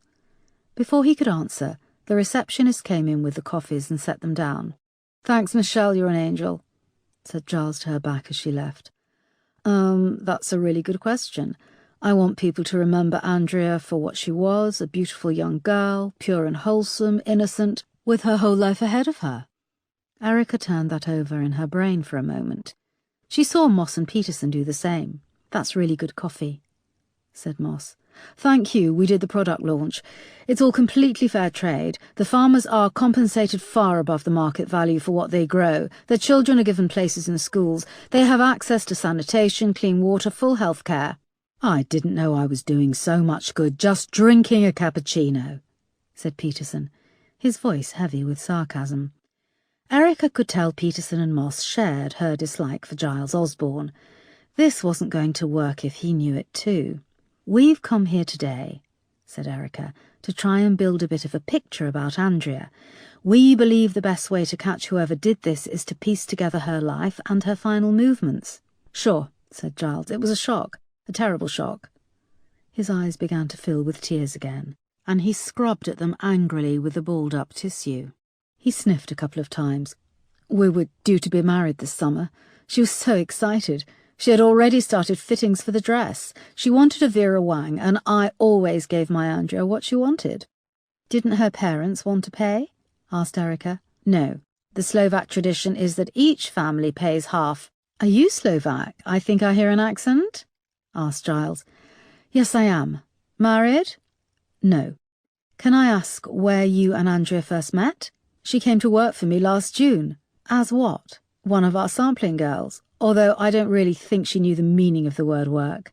I'd known Lady Diana for a few years. We often partner with her floristry business for our events. She said she had a daughter who was looking for a job, then she showed me her picture and that was it." "How do you mean that was it?" asked Peterson. "Well, she was beautiful, the kind of girl we love to employ. And of course very soon I was in love, ha!" "And did she work for you long before a relationship developed?" asked Peterson. "No. Well, the love took a bit longer than her period of employment. She only did one shift, giving out samples of Moe. She was terrible. She behaved like she was at the party, not working, and she got so drunk. So that didn't work out, but we did." Giles trailed off. "Look, is any of this relevant? I would have thought you'd want to be out looking for the killer." "So it was quite a rapid courtship. You only met 8 months ago, last June?" said Erica. "Yes." "And you proposed very quickly into the relationship. As I said, it was love at first sight." "And you think it was love at first sight for Andrea too?" asked Moss. "Look, am I under suspicion?" asked Giles, shifting uncomfortably in his seat. "Why would you think you were under suspicion? We said we were asking questions," said Erica. "But I've answered all this before. If you want to cut to the chase, I am able to demonstrate where I was the night that Andrea disappeared. From 3 p.m. on Thursday, January 8th, until 3 a.m. the morning of the 9th, I was running a product launch at Raw Spice in Soho, 106 Beak Street. I then came back here to the office with my team. We had some drinks to wind down. I have all this on CCTV. We then went out for breakfast at 6 a.m., the McDonald's in Kensington High Street. I have more than a dozen staff that can verify this, and no doubt there is CCTV footage of most of the places. The doorman on my building saw me arrive home at 7 a.m, and I didn't leave again until midday." "What is Raw Spice?" asked Peterson. "It's a sushi fusion experience." "Sushi fusion?" "I really don't expect someone like you to know what that is," said Giles impatiently. "Someone like me?" asked Peterson, reaching up to twist one of his short dreadlocks. No. What I meant was someone who might not move in central London society." Erica then stepped in. "Yes, that's all fine. Look, Mr. Osborne, please call me Giles. This is a first-name office. Giles, are you on Facebook?" "Of course I'm on Facebook," he bristled. "I run an events company. We're very active on all social media." "And Andrea?" "No, she was one of the few people I've ever met who didn't have a Facebook profile. I tried to get her on Instagram a couple of times, but she was clueless with technology. Erica stood and pulled out a couple of screenshots from Andrea's Facebook profile. She laid them out on the glass table in front of him. Andrea did have a Facebook profile. She deactivated it in June 2014. I'm guessing this was around the time you two met. Giles pulled the paper towards him. Maybe she wanted to have a fresh start? He said, confused, clearly trying not to react to a picture of Andrea draped over a handsome young man, his hand cupping one of her breasts through her white halter-neck top. So she lied to you about not having a Facebook profile. Well, lie is a strong word, is it not?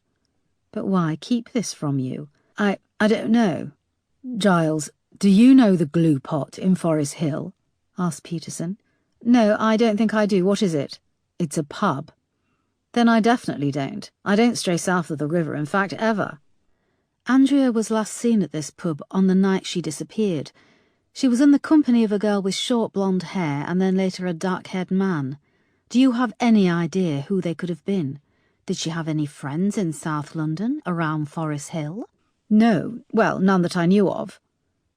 Can you think of anyone who would want to hurt her? Did she owe somebody money? No, between Sir Simon and myself, Andrea never wanted for anything. The night she vanished, she told me she was going to the cinema with Linda and David. I was encouraging her to spend more time with her brother and sister. They're not close as siblings. Why not? Oh, you know, rich families. The parents delegate the childcare to nannies and teachers. There is always competition for affection amongst siblings. Well, David and Andrea seem to get much more attention than Linda. I was lucky. I'm an only child. The Humpty Dumpty image came back to Erica again. Giles, small and podgy, sitting alone on a wall, his legs not quite reaching the ground. Did you ever meet a girl called Barbara Kardosheva? She was a friend of Andrea's. Erica slid a picture of Barbara across the table. Giles leaned in to examine the picture. No, although Andrea did mention Barbara. It seems she dropped Andrea as a friend most cruelly. It happened a little while before I met her. How well did you know Andrea's friends? She didn't have many female friends. She'd try and get close to other girls, and they became jealous of her. She was so beautiful. Did you and Andrea have an active sex life? Asked Peterson. What? Yes, we just got engaged. Did you have sexual intercourse with Andrea the day she went missing? What has this got to do with... Giles started. Please, can you answer the question? Said Erica. I think we might have in the afternoon. Look, I don't know what this has got to do with her going missing. Asking me about our sex life. It's none of your bloody business. Giles was now red in the face. Did you partake in anal as well as vaginal sex? Asked Peterson.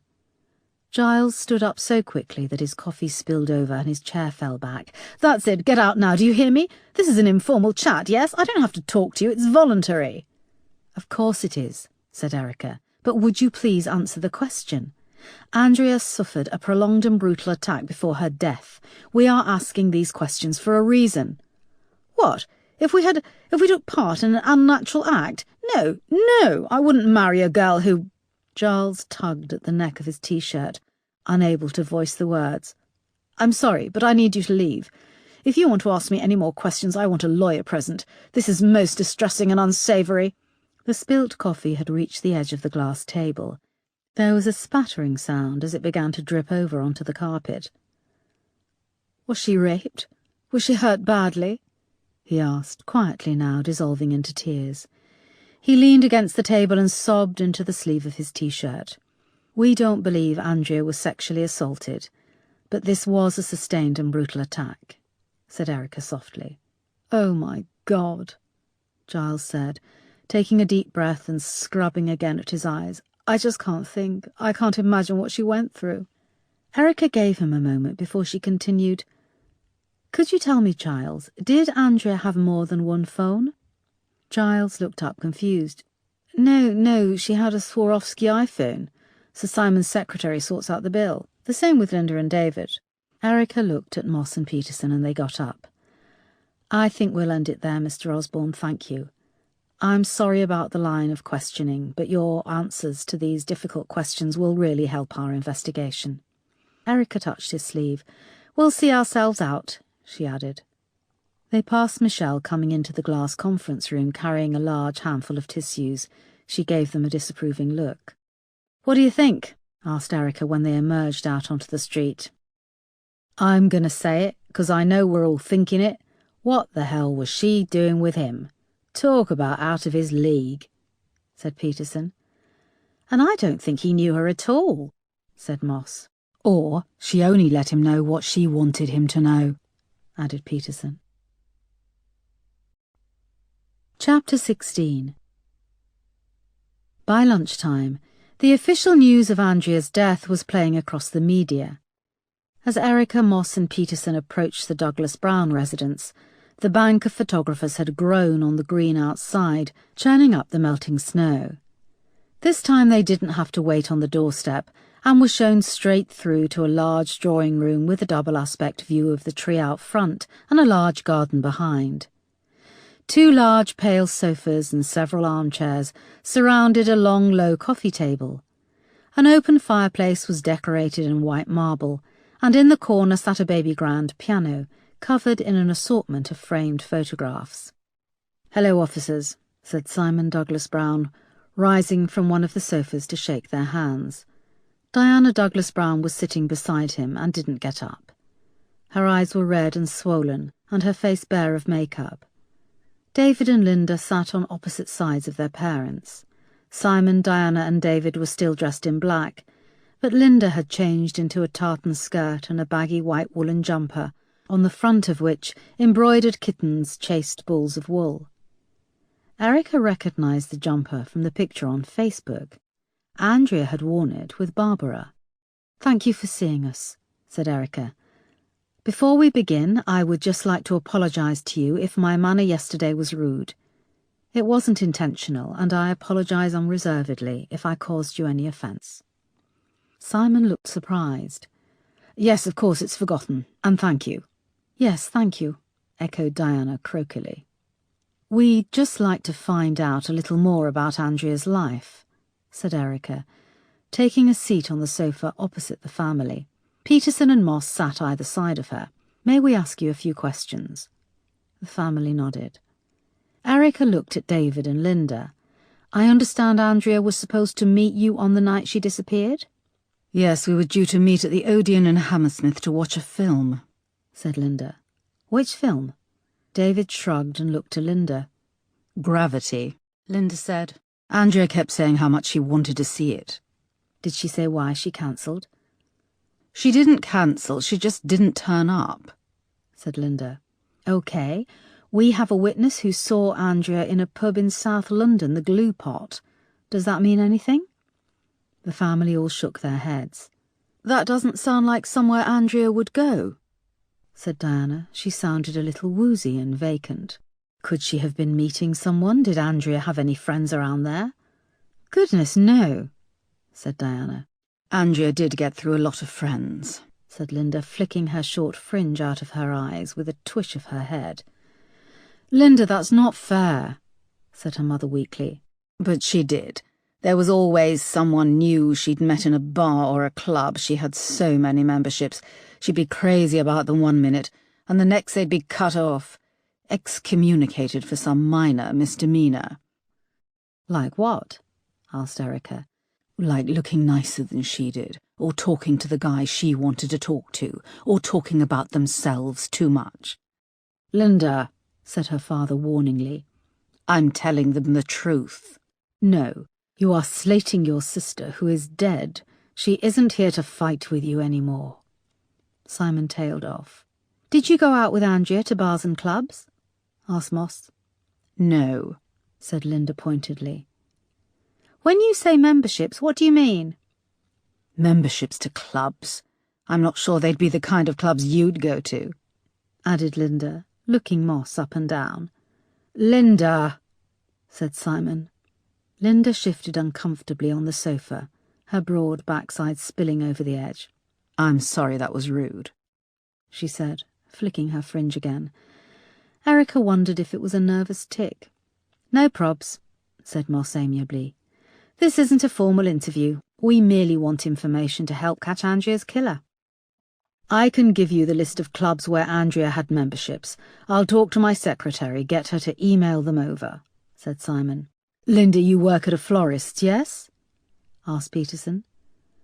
Linda looked him up and down approvingly, as if noticing him for the first time. Yes, it's my mother's business. I'm assistant manager. Have you got a girlfriend? No, said Peterson. Pity, said Linda unconvincingly. We've got some lovely stuff coming in for Valentine's Day. What about you, David? Asked Peterson. David had sunk down into the sofa and he stared ahead vacantly with the neck of his jumper pulled up over his bottom lip. I'm doing my MA, he said. Where? Here in London at UCL. And what are you studying? Architectural history. He's always wanted to be an architect, said his mother proudly, putting her hand on his arm. He pulled it out from under her touch. For a moment Diana looked like she might break down again. When did you last see Andrea? Asked Erica. The afternoon before we were due to go out, said David. Did you go out with Andrea much in London? No, she was more Kardashian bling. I'm more into Shoreditch, you know. You mean the bars and clubs in Shoreditch? Asked Peterson. David nodded. Peterson added, I live in Shoreditch. I got a mortgage just before the property prices went mad. Linda regarded Peterson as if he were a cream cake waiting to be devoured. David went on, Yeah, when I finally get access to my trust fund, I'm buying my own place in Shoreditch. David, warned his father. Well, I am. He asked me a question and I answered. There was an almost imperceptible shift in the room. A look passed between Simon and Diana, and then there was silence. So, Linda, you are a florist, and David is studying. What did Andrea do? Asked Moss. Andrea was engaged to be married, said Linda, her voice heavy with irony. Enough, roared Simon. I will not have you two talking like this, filling the room with this horrible atmosphere. Andrea is dead, brutally murdered, and here you are taking potshots at her. It wasn't me, it was Linda, said David. Oh, yes, it's always me, always Linda. Their father ignored them. Andrea was a beautiful girl, but not only that, she lit up a room when she walked in. She was beautiful and vulnerable and a light has gone out in our lives. The atmosphere in the room changed. The family seemed to shift on their chairs to move into each other and become a unit. What can you tell us about Andrea's friend, Barbara Kardosheva? Asked Erica. I think she was the closest Andrea ever had to a best friend, said Diana. She even came on holiday with us. They were so close for a time, and then she just vanished. Andrea said Barbara just moved away. Do you know where she went? No, she didn't leave a forwarding address, didn't answer any of Andrea's emails, said Diana. Do you think that's odd? Of course it was odd. I think she came from a broken home, though. Her mother was unwell. Then, of course, people inevitably have a habit of letting you down. Did they have a falling out? It's possible, but Andrea was... Well, she wouldn't lie about things like that. She'd have told us. Andrea thought that Barbara had become jealous of her. Andrea's phone records only go back to June 2014, said Erica. Yes, she lost her other phone. She'd had it since she was 13 or 14, said Simon. And you replaced it for her? Yes. Have you got the number for the old phone? Why would you need that? It's just routine. Is it? I would have thought having 8 months of phone records would suffice. They could see that Simon was starting to grow uncomfortable. Did Andrea have a second phone? No. Could she have had a second phone and you were unaware? Well, no. The family manages her trust fund. She mainly used credit cards. We would have known if she'd bought a phone, but why would she? It would be very helpful if we could have her old phone number. Simon looked at Erica. Yes, OK, I'll speak to my secretary. She can pull the details. Erica went to ask another question, but Diana began to speak. I don't know why Andrea would go all the way over across the river. And then she's taken by someone and killed. My baby. My baby. She's dead. Diana became hysterical, gulping and retching. Simon and David began to comfort her, but Linda did another nervous flick of her fringe and picked at a piece of lint on her cat jumper. "Officers, please, that's enough questions," said Simon. Erica found it hard to hide her exasperation. Would it be possible to look at Andrea's bedroom? "What, now? Your people have already been and had a look." "Please, it would help us," said Erica. "I can take them, Daddy," said Linda. "Come with me, officers." They followed Linda out, past Diana, who was still hysterical. David gave Linda a nod and a weak smile and then turned back to comfort his mother. On the way out of the door, they passed the piano littered with family photographs of the Douglas Browns and their 3 children, all smiling, all happy. Chapter 17. Andrea's bedroom was large, and, like the rest of the house, beautifully furnished. 3 sash windows along one wall looked out over the green, where the press were milling about. Linda marched in ahead of them and moved close to the blinds. The photographers below leapt into action, clicking away. Linda yanked the blinds down with a clatter. "Those beasts, we can't do anything. We're trapped in here. David's been moaning that he can't even have a cigarette on the terrace. Daddy says it would look bad." The blinds were thick and cast the bedroom in gloom. Linda flicked on the light. The middle window was the largest. Underneath there was a huge desk of polished wood. The desk was neatly organised with an astonishing amount of makeup. A big pot of brushes and eyeliner, nail polish lined up in many colours, powder compacts stacked, boxes of lipstick standing to attention in rows. Over the corner of the mirror hung scores of lanyards and tickets from concerts. Madonna, Katy Perry, Lady Gaga, Rihanna, Robbie Williams. A wardrobe lined the length of the wall on the right. Erica slid the mirrored door across, and the scent of Chanel Chance perfume floated out. Inside was an expensive wardrobe of designer clothes, mostly short skirts and dresses. The bottom was covered in shoeboxes. "So Andrea got an allowance?" asked Erica, thumbing her way through the clothes. "When she turned 21, she gained access to her trust fund like I did. Although David still has to wait, which has caused issues," said Linda. "What do you mean, issues?" "Males born into the family have to wait until their 25th birthday. "Why is that?" "David is like any 21-year-old boy. He wants to spend his money on girls and cars and booze. Although he's much more considerate than Andrea, even though he has less money, he still gets me nicer birthday presents." Linda flicked her fringe again, crossing her arms over her large, bekittened bosom. "What do you spend your money on?" asked Moss. "That is a rude question that I don't have to answer," said Linda tartly. To one side of the wardrobe was a neatly made 4-poster bed, with a blue and white blanket and some soft toys lined up on the pillow. Above the bed was a poster of One Direction. "She didn't really like them anymore," said Linda, following their gaze. "She said they were just boys and she liked men." "She was engaged, though," prompted Erica. Linda gave a bitter laugh. "What's so funny, Linda?" "Have you seen Giles? When they feed up the ducks for foie gras, he's always at the front of the queue." "Why do you think Andrea was with Giles?" "Come on, officers, isn't it obvious? Money. He's due to inherit a fabulous estate in Wiltshire and a house in Barbados. His parents are worth squillions and they're on their last legs. They had him very late. His mother thought he was the menopause." "Was Andrea unfaithful to Giles?" asked Moss. "Boys were always drawn to Andrea.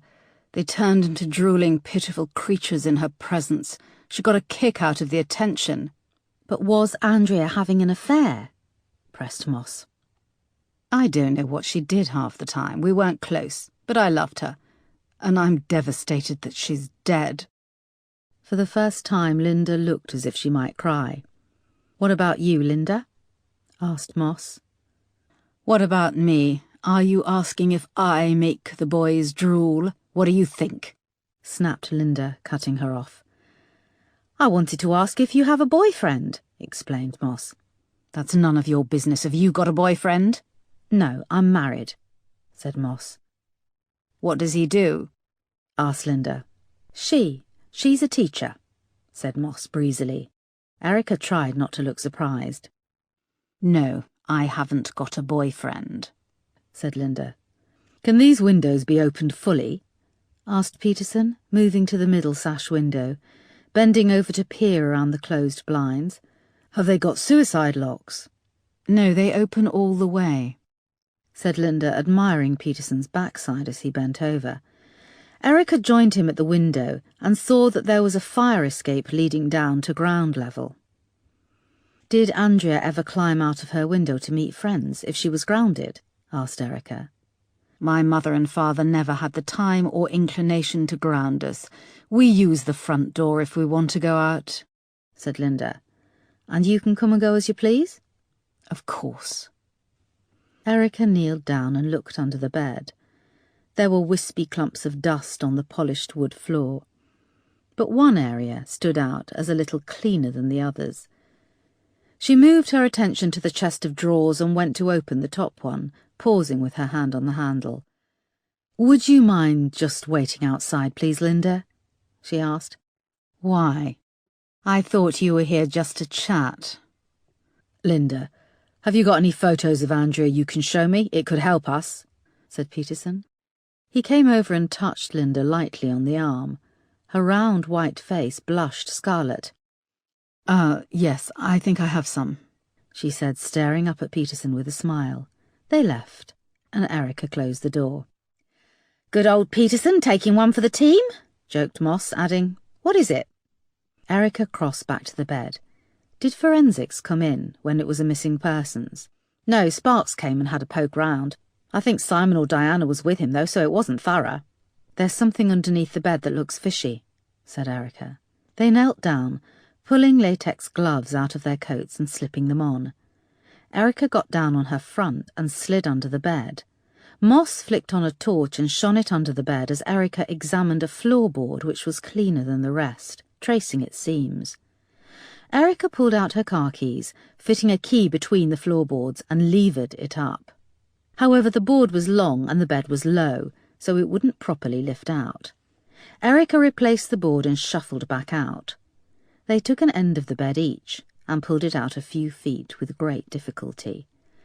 Jesus, that's no IKEA shit, grimaced Moss. Erica moved round and got the floorboard up. Inside a cavity underneath was a mobile phone box. Erica gently lifted it out and opened the lid. The moulded cardboard housing was still inside, but there was no phone.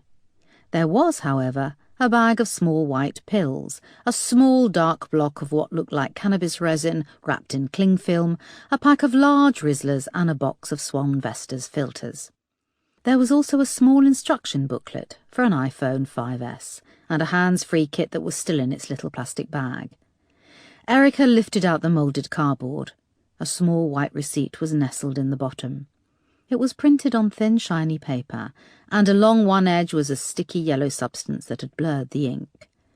On the reverse it was blank, apart from the words, "You're my baby, X," written in blue ink in a childish hand. "It's a mobile phone top-up voucher," said Erica, turning it back over. "But there's only half the transaction number," said Moss. "What is that gunk?" Erica put it to her nose. "Dried egg yolk." "What about the stash?" asked Moss, looking back in the mobile phone box.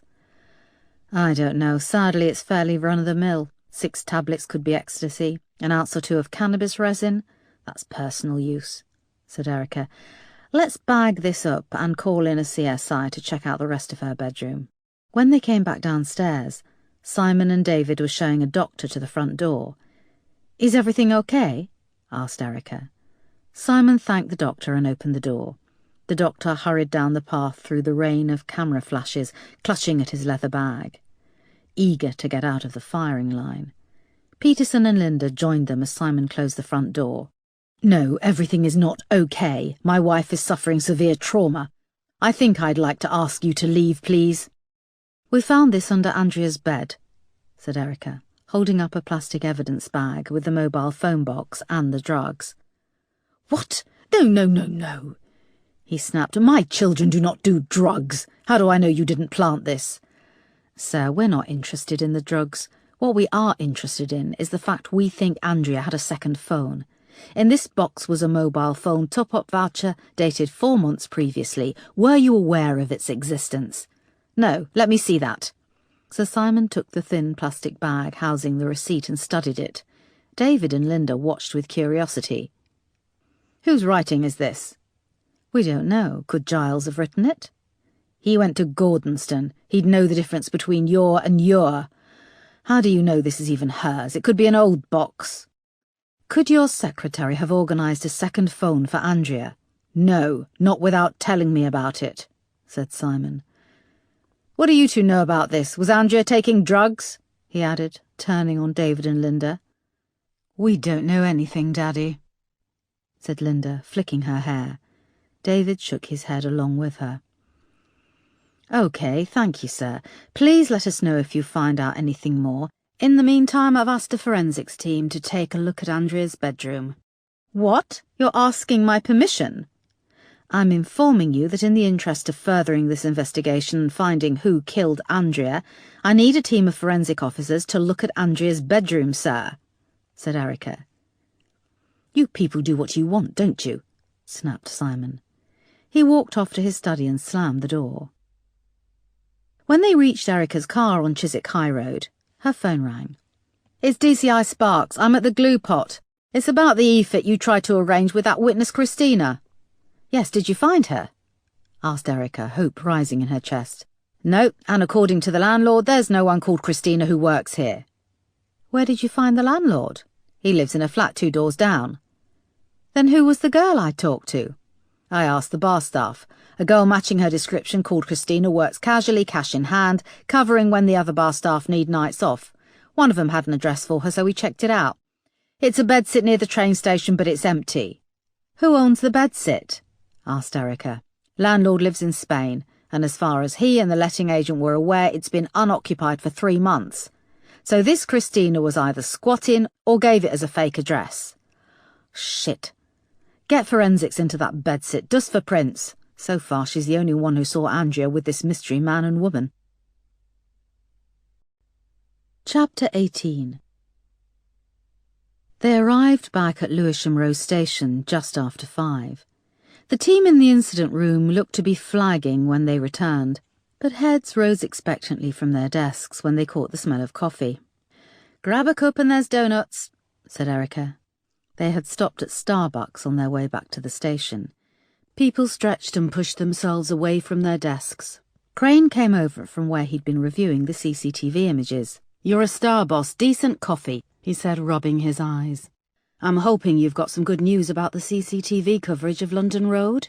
Asked Erica hopefully, offering him the bag of donuts. We've been cross-checking bus timetables and routes, and we've requested CCTV from TfL for all the buses that travelled along London Road, past the museum and train station, on the night Andrea went missing. Also, loads of black cabs now have CCTV, so we're working on tracking those down. But we won't get the bus CCTV until tomorrow at the earliest. Crane's hand hesitated above the bag of donuts. Go on, said Erica, and he plunged his hand in. Put pressure on them, time is ticking. I take it you've heard about this vanishing barmaid, Christina? The team nodded, chewing on their donuts and sipping coffee. What about Andrea's phone and laptop? Did you pull off anything interesting? Asked Erica.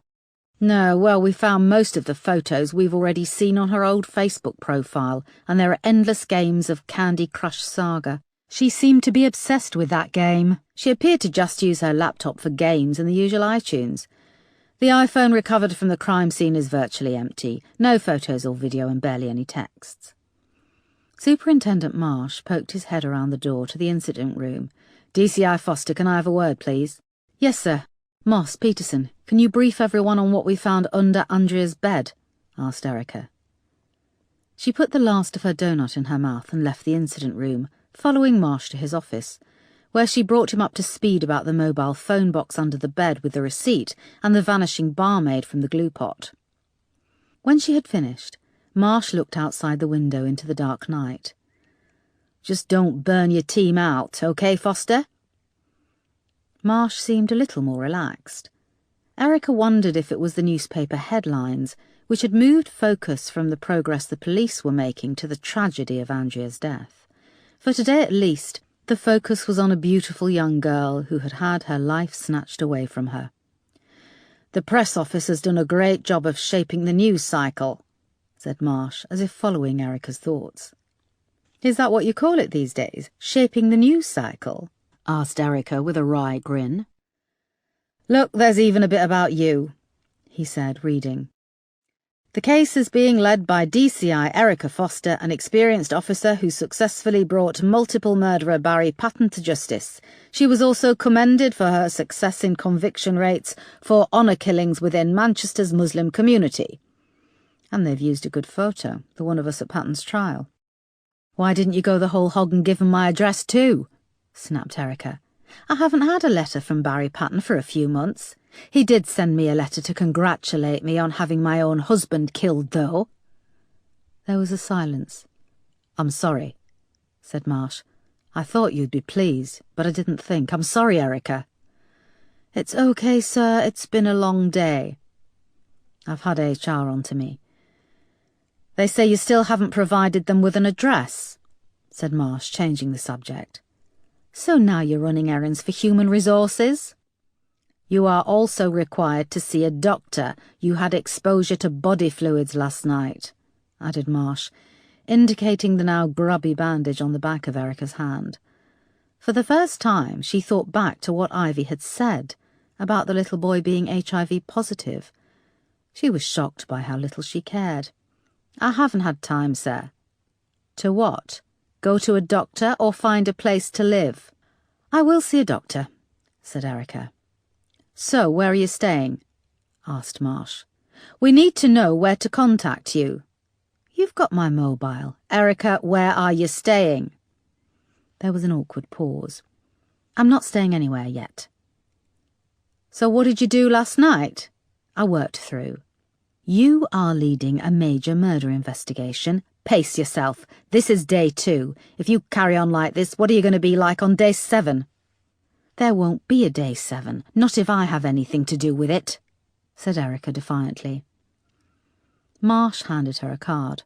"It's for a drop-in clinic. Also, we've got the flat Marcy inherited from her parents. The tenants have just left. It's close to the station and it would save you going through all the bureaucracy of renting. Come by my house later if you're interested. You can get the keys." "OK, thank you, sir. I've got some more work to do here first. Before 9, if possible. I try to get an early night during the week." When Erica came back into the incident room, she was met by PC Singh, who was triumphantly holding a piece of paper. "Simon Douglas Brown's secretary just faxed through the contract for Andrea's old phone, the one she lost in June. We've put in a request with the network for the records. They should be here first thing tomorrow." "I think that deserves another donut," said Erica, shaking the bag and offering it round. "And that top-up receipt you found in the box under Andrea's bed? It was from a cost-cutter supermarket near London Bridge," said Crane. "There's a date and timestamp. I've just got off the phone with the manager. He's going to go back through the CCTV. He only keeps it for 4 months, so it could be tight, but fingers crossed." "Fantastic," said Erica. Crane grinned and grabbed a donut from the bag. "Shouldn't we save one for DCI Sparks?" asked Moss. "I don't know. I think he's sweet enough already," grinned Erica, which got a big laugh from her colleagues. She felt comfortable now in the incident room. The atmosphere, the camaraderie, but she was conscious that her team had been on the go for a long time, so she told them to call it a day. "Night, boss," chimed voices as they grabbed coats and bags. The incident room slowly emptied out until Erica was left alone. She picked up the phone on her desk and dialed the number Marsh had given her. A recorded voice told her that the drop-in clinic was now closed and that it would reopen at 7 the next morning. Erica put the phone down and pulled at the grubby bandage on the back of her hand, wincing as the plaster came away from the skin. Underneath it was healing fast with very little bruising, a curve of pale little scabs marking out the teeth marks where the boy had bitten her. Erica binned the plaster and went back over to the whiteboards at the back of the incident room. The whoosh of excitement she had felt earlier had drained away. She felt exhausted. A low hum of a headache was forming at the back of her head. She stared at the evidence, maps and pictures, Andrea alive in her driving licence photo, Andrea dead, her eyes wide and hair knotted with leaves against the side of her face. Usually Erica could get a handle on a case early on, but this one seemed to be opening wider and wider, the contradicting facts blooming and multiplying like cells of a tumour. She needed sleep, and for that she realised she would need to find a bed. Chapter 19. Erica had been starving when she left the station, so she stopped off at an Italian restaurant in New Cross and surprised herself by clearing a giant plate of spaghetti carbonara, followed by a large wedge of tiramisu. It was just after 9 when she turned into the road where Marsh lived, in a leafy, affluent corner of South London. Erica parked the car and found Marsh's front door, number 11. She was pleased when she saw that the house was in darkness. She'd much rather get a hotel for a few days while she looked for a flat than let Marsh take pity on her. The curtains were open in a large bay window on the ground floor, and she could see right through the double-aspect room to Hillyfields Park and beyond the lights of the London skyline. She was about to turn round and go back to her car when water began to whoosh down an ornate iron drain pipe at the front of the house. A light clicked on in a small upstairs window, and Erica found herself squinting as she was bathed in a perfect square of light. Marsh looked down from the window and, noticing her, gave an awkward wave. She returned the wave and waited by the front door. When Marsh opened the door, he was wearing tartan print pyjama bottoms, a faded Homer Simpson t-shirt, and was drying his hands on a pink Barbie towel. "Sorry, sir, I've left it a bit late to come over," said Erica. "No, it's fine, it's bath time." "I like your towel," said Erica. "Not my bath time, It was a joke, sir." "All right," he grinned. On cue, there was a scream and 2 tiny giggling girls with long dark hair ran into the hallway. One was wearing just a pink jumper, knickers and socks. The other was wearing an identical outfit, but her tiny jeans were bunched around her ankles. She tottered forward, lost her balance and fell, hitting the wooden floor with a thunk. There was a moment when she looked up at Marsh, her big brown eyes trying to work out if she should cry. A dark-haired woman in her mid-30s came rushing in after them. She was dressed casually in tight powder-blue trousers and a white blouse, which showed off her full breasts and hourglass figure. Where her sleeves were rolled up, bath foam clung to her bare arms. She was beautiful, much like her twin daughters. "Oh, dear," she said matter-of-factly, putting her hands on her narrow waist. "Did you go bump?" The little girl decided it was far more serious than it was, screwed up her face and began to wail. "Hello, Erica, welcome to the madhouse," said the woman. "Hi, Marcy, you look wonderful," said Erica. Marsh scooped up the crying girl in his arms and kissed her face, which was now puce and shiny with tears. Marcy picked up the other little girl, who was staring at Erica, and parked her on a curvy hip. "Really? You're too kind. My only beauty regime is running after the twins." Marcy blew a wisp of hair away from her flawless creamy skin. "If you're staying, could we close the door? All the heat is rushing out." "Sorry, yes," said Erica, coming into the hall and closing the door behind her. "This is Sophie," said Marsh, cradling the crying girl. "And this is Mia," said Marcy. "Hello," said Erica. Both little girls stared. "Gosh, how pretty you both are." Erica had never quite mastered how to talk to children. Rapists and murderers she could deal with, but children she found a little intimidating. Sophie stopped crying and joined Mia in staring at Erica. "Sorry, this is obviously a bad time," said Erica. "No, it's fine," said Marsh. Marcy took Sophie and balanced her on the other hip. "Right, say night-night to Erica, girls." "Night-night," they both squeaked. "Night," said Erica. "It was nice to see you, Erica," added Marcy, and sashayed off. Erica and Marsh both regarded her pert behind for a moment. "Can I get you a glass of wine?" he asked, turning back. "No, I've just come to take you off on your offer, the flat." "Yes, come through, but shoes off." Marsh moved to a door at the end of the hall as Erica fumbled with her bootlaces. She then followed. The wooden floor was cold and she felt strangely vulnerable in just socks. Through the door at the end was a country-style kitchen with a long wooden table and chairs. In the corner, a red Aga pumped out heat. A large fridge next to the door was covered in splodgy paintings with splashes of random colour, all fastened with magnets. An equally splodgy painting dominated the wall above a wooden dresser. "It's one of Marcy's," said Marsh, following Erica's gaze. "She's very talented, just doesn't get the time anymore." "Did she do the ones on the fridge too?" asked Erica, and regretted it the moment it came out of her mouth. "No, the twins did those," Marsh said. There was an awkward silence. "Well, here's all the stuff," Marsh said, handing her a large envelope from the kitchen counter. "The flat isn't too far. Foxbury Road in Brockley, close to the train station. There's a contract drawn up on a rolling monthly basis so we can decide how long we want this to last. Just give me a check in the next few days." Erica opened the envelope and pulled out a bunch of keys, pleased that this wasn't a favour on Marsh's part. "Thank you, sir." "It's getting late," said Marsh. "Of course, I should be off and get settled in," said Erica. "Oh, one more thing. Sir Simon got in contact with Colleen, our police media liaison. He wants to make a press appeal whilst the images of Andrea on the front pages are fresh in people's minds. Of course, it's a good idea. Yes, we're going to put something together for tomorrow afternoon so we can hit the evening news in the papers." "Very good, sir. I'm hoping to have more information tomorrow that we can put to use."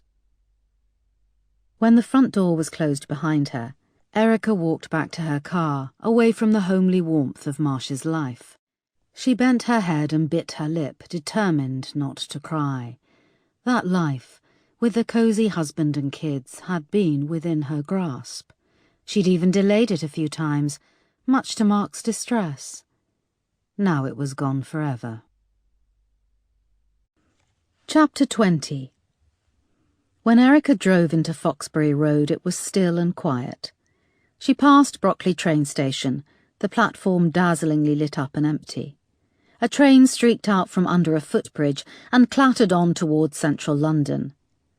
Erica drove on, past a long row of terraced houses, and found the flat down the far end, perched on a corner where the road led off sharply to the right.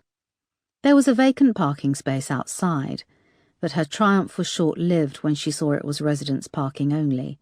She would need a permit. Screw it, she thought, parking anyway. The communal front door opened against a swish of junk mail that was piled up behind. The hall light was on a timer, and it whirred softly as she climbed the narrow staircase, her suitcase bumping along. The flat was on the top floor, and when she reached the landing, she saw that she had a neighbour. There was another front door opposite. Inside the flat, it felt like the heating had been off for a long time. There seemed to be no electricity. A long, freezing search ensued, using the light on her phone as a torch. She finally found the electricity box, tucked away at the back of a cupboard in the hall, and the light sprang on. The first door leading off the hall was a bathroom. It was small, white and clean, with just a shower cubicle. Next to it was a small bedroom with a pine double bed and a wobbly IKEA wardrobe. Above the bed was another blotchy painting. Erica lit a cigarette and peered at the bottom of the canvas, where a small signature read, "Marcy St. Clair." Holding the cigarette between her lips, she grabbed the painting off the wall and stashed it behind some plastic buckets in the hall cupboard. At the end of the hall was a combined living room and kitchen. It, too, was tiny, but modern, and furnished in an impersonal IKEA style. Impersonal was perfect for right now. Erica pulled open the cupboard, searching for an ashtray. There wasn't one, so she grabbed a teacup. There was a coffee table and a small blue sofa by a bay window. Erica slumped down in the sofa and looked across at a tiny television, the screen covered in dust. It was unplugged, the lead and aerial lying on the floor beside the TV stand. Erica turned to the window and stared out into the darkness, the sparse room and her reflection staring back at her. Once she had finished her cigarette, she stubbed it out in the teacup and lit another. Chapter 21. Several houses down from Erica's flat, Tucked in a crease where the road curved sharply, a figure crouched at the end of an alleyway, clad head to toe in black, blending in with the darkness. The figure watched Erica in the window as she lit up another cigarette and exhaled, the smoke curling around the bare light bulb above her head. "I thought she would be harder to find," mused the figure, "but here she is, DCI Foster with her lights blazing, displaying herself in the window like a whore in the red light district." In the photo the newspapers used, Erica had a fuller, more youthful complexion. Here in the window she looked scrawny, exhausted, almost boyish. Erica stared in the figure's direction, tilting her head to one side and resting it on her chin, the cigarette glowing inches from her face. "Can she see me?" The figure shrank back a little into the shadows. "Is she watching me like I'm watching her? No, impossible. The bitch isn't that good. She's looking at her own reflection from the light inside, no doubt feeling fucking depressed about what she sees staring back." DCI Foster's assignment to Andrea's murder had caused major concern. A scroll through Google had shown that Foster had been hailed as a rising star during her time in the Manchester Metropolitan Police. She had been promoted to the DCI rank aged just 39, when she'd caught Barry Patton, a youth club caretaker who'd killed 6 young girls. But Barry Patton wanted to get caught. "She won't catch me. She's officially washed up. A fuck-up. She led 5 police officers to their deaths, including her dumb husband. They've assigned her to this case because they know she'll fail. They want a fall guy." The temperature was dropping fast. It was going to be another freezing night. But being so close, watching DCI Foster was thrilling. A car appeared at the top of the road, and the figure shrank back further into the alleyway, waiting for its headlights to pass. There was a soft purr as a black cat slunk along the top of the wall. It stopped and froze when it noticed the figure. "We're almost twins," the figure whispered, lifting a gloved hand and gently moving closer. The cat let itself be stroked. "Good kitty, good." The cat locked eyes with the figure, then leapt soundlessly off the wall, disappearing over the other side. The figure regarded its leather-gloved hands, turned them over, flexing the fingers. "I'd taken Andrea's shit for so long, but I never expected I'd do it. Live out the fantasy of strangling her, choking the life from her body." As the days had passed, the figure had grown confident, cocky almost, that Andrea's body wouldn't be found, that she would remain frozen under the ice.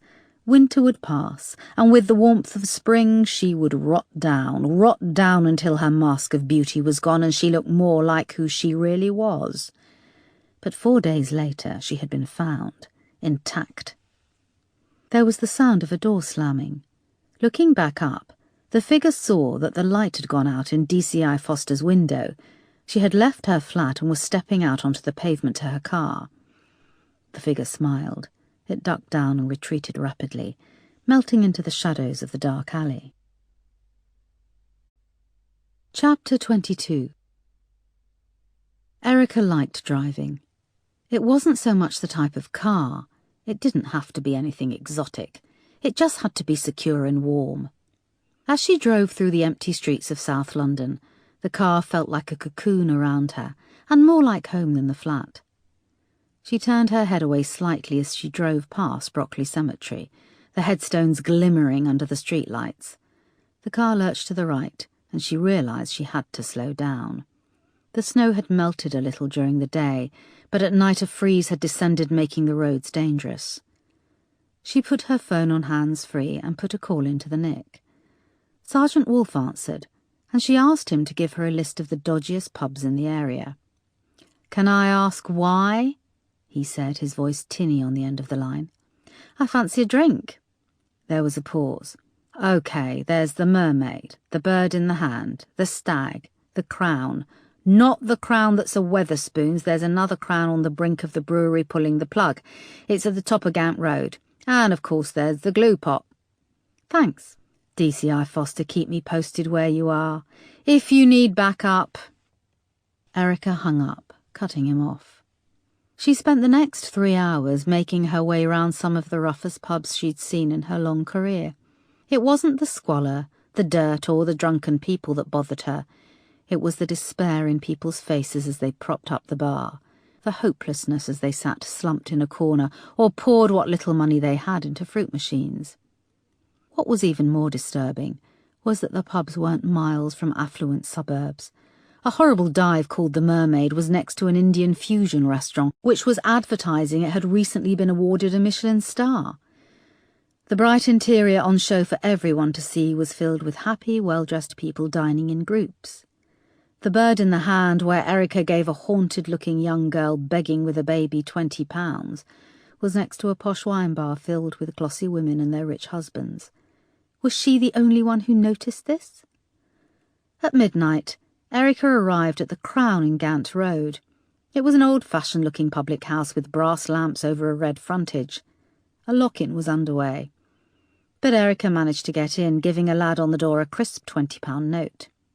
The inside was packed and the atmosphere rowdy.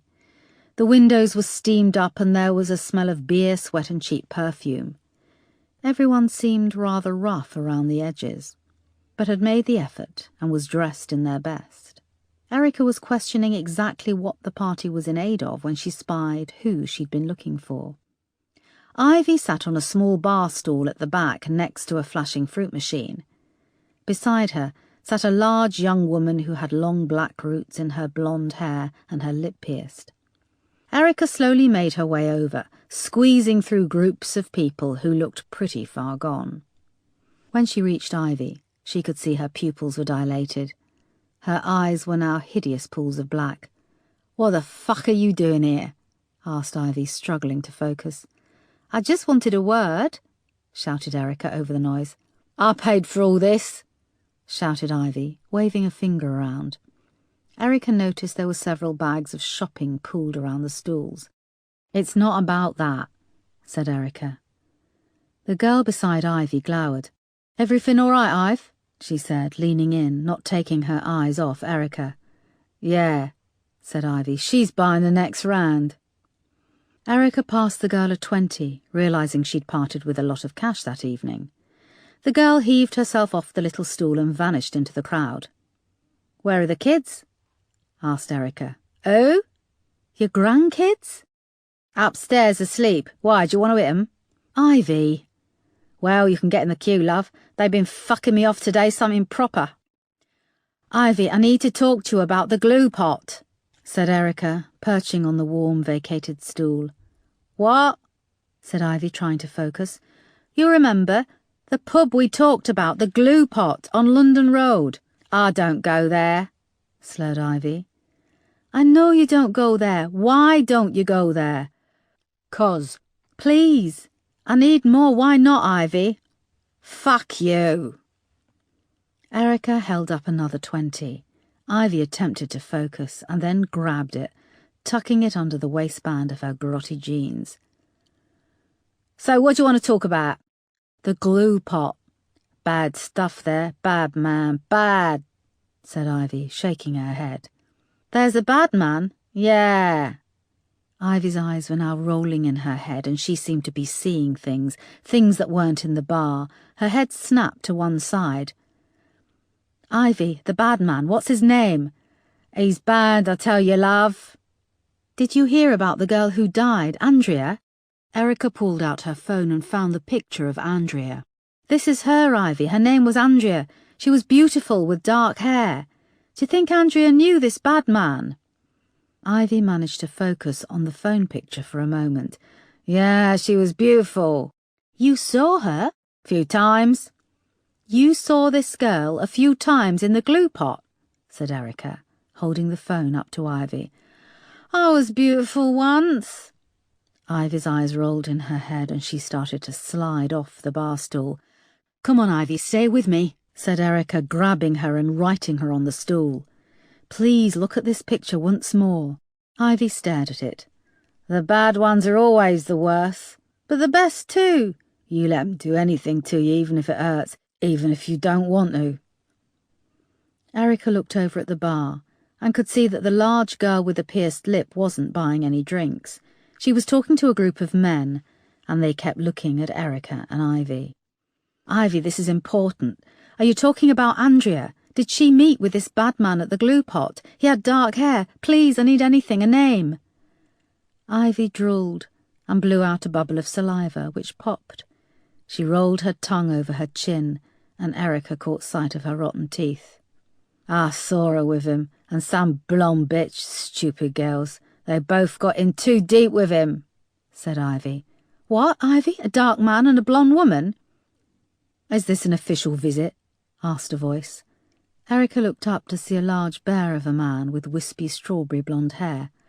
"I didn't invite her," said Ivy, adding, "she's a fucking pig." "No, it's not an official visit," said Erica. "Then I'd like you to go," the man said, his voice menacingly calm and quiet. "Ivy, if you think of anything, see anything, here's my number." Erica pulled out a pen and scrap of paper from her leather jacket, scribbled down her mobile number and tucked the scrap of paper into the pocket of Ivy's jeans. The man hooked his hand under Erica's arm. "Excuse me," she said. "What do you think you're doing? Who do you think you are?" "The landlord. Everyone here is invited, and I'm giving away complimentary drinks. You are not invited, and therefore I have to tell you to leave or I'm breaking the law." "I said I wasn't here on an official visit, but my visit could become official at any moment," said Erica. "This is a wake," said the man matter-of-factly, "and we have a no-pigs door policy." "What did you just call me?" asked Erica, trying to remain calm. A short guy with strange gnomic features joined them. "Did you know my mother?" he asked accusingly. "Your mother?" asked Erica. "Yeah, that's what I said, my mother, Pearl." "Who are you?" "Don't fucking ask me who I am at my own fucking mother's wake. Who the fuck are you?" "So this is your mother Pearl's wake, is it?" asked Erica. "Yeah, and what you gonna fucking do about it?" Erica looked around the room. People were starting to take notice. "Call it Michael," said the landlord. "I don't like her attitude, stuck-up lanky bitch," said Michael, looking her up and down. "You need to calm down, sir," said Erica. "Sir, are you taking the piss?" "No, I'm a police officer," said Eric, pulling out her ID. "What's a pig doing here? You told me you'd had a word." "I did have a word, Michael. This police officer is just leaving." "There's a fucking pig here," cried a weedy red-haired woman who had tottered over, wearing only one pink slip-on shoe. There was a crack of glass, and then two blokes started to fight. The red-haired woman threw her pint over Erica and wiggled her fingers in a come-and-get-it gesture. Erica felt herself being grabbed around the waist.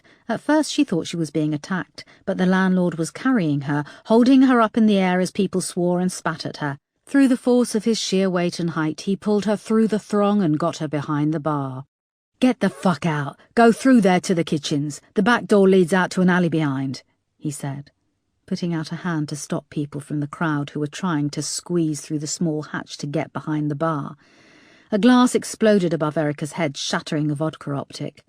At the far end of the bar, the woman who'd thrown the drink pulled up another hatch, and people poured behind the bar and began to rush at Erica. "Get out," said the landlord.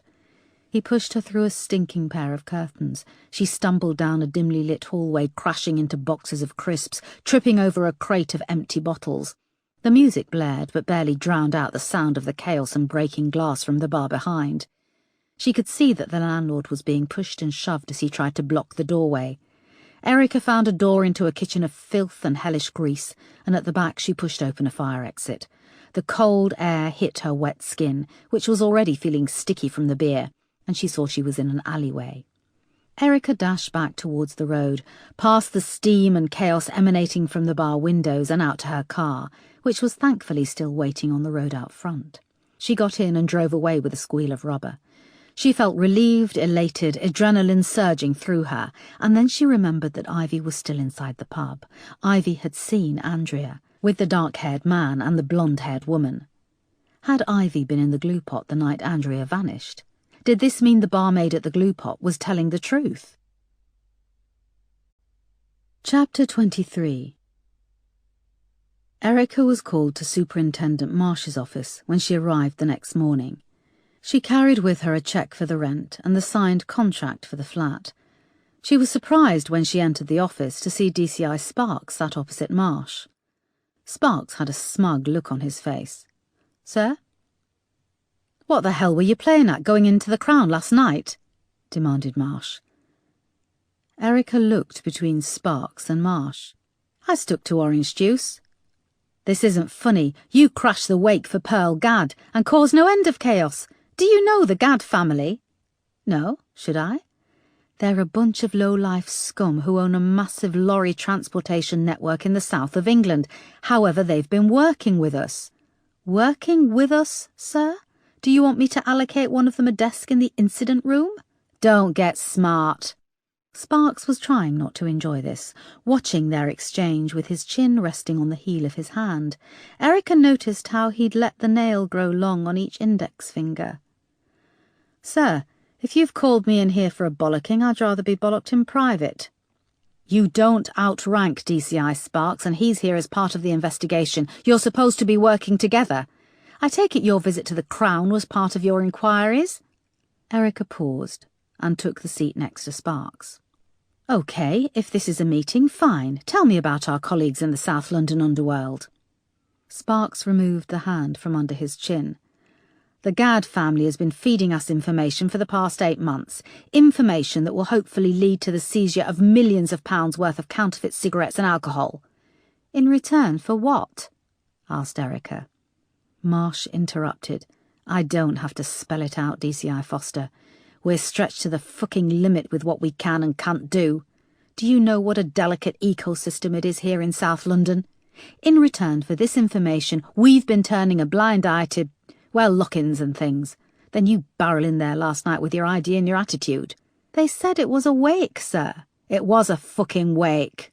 "OK, I'm sorry. It seems you do things a little bit differently here than when we were in Manchester." "We don't do things differently," said Sparks, with an annoying calm, "although we do thoroughly check our intelligence before we move in." "What did you just say?"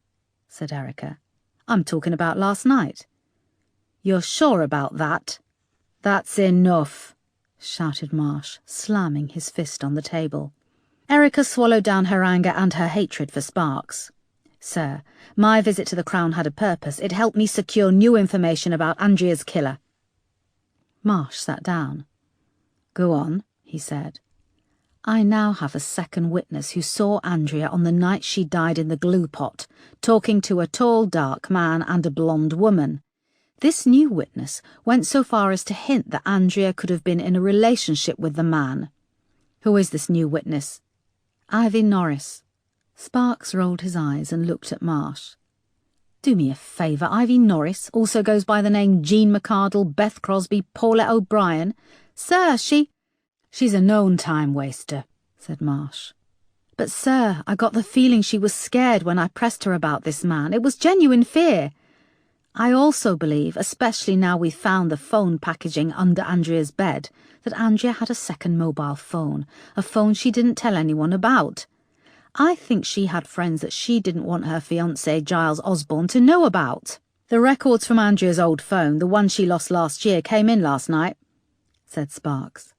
"No, I think Andrea had another phone, one she was still using. She bought a top-up voucher 4 months ago. We found it under her bed with a box," explained Erica. "It means nothing. It could have been for a friend," said Sparks. "Anyway, back to the records for the old phone that actually exist. I took the opportunity to go through them last night and some interesting information has come to light." "What's that?" asked Erica. "Several names came up in her call log, which I've cross-checked with Andrea's Facebook Messenger account. One of them is a bloke called Marco Frost. Ring any bells?" Marsh looked at Erica.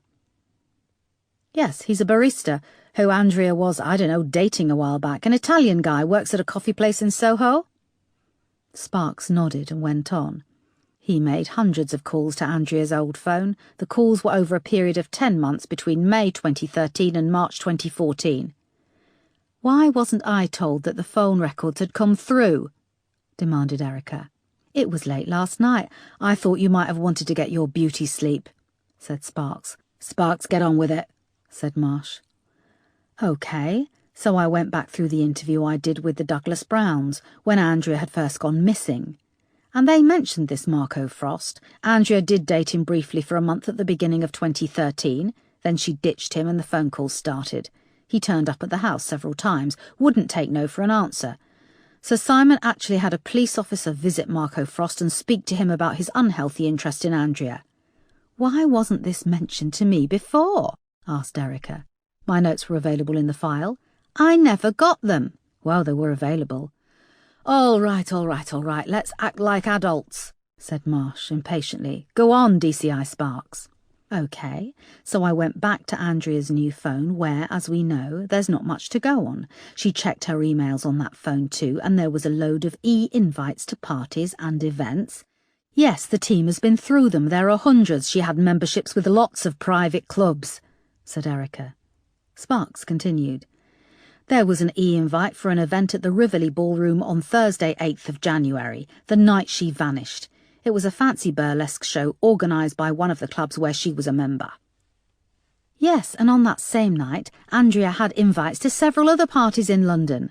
As I say, she was on loads of mailing lists, and she had already arranged to meet her brother and sister at the cinema.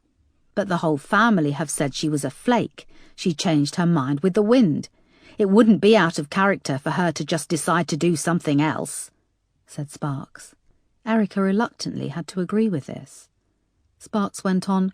"The Rivoli Ballroom is actually bang opposite Crofton Park train station, which on the map looks fairly close to Forest Hill Station. To be precise, it's just under 2 miles away.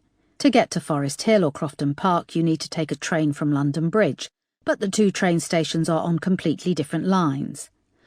What if Andrea got on the wrong train? She rarely used public transport. That could be why she was all dolled up in Forest Hill." There was a silence from Erica and Marsh. "And I saved the best bit until last," said Sparks. "Last night I got onto the organiser of this burlesque party at the Rivoli Ballroom, and he sent me through their mailing list. Marco Frost was also on that list and was sent the same e-invitation. This gives us an opportunity."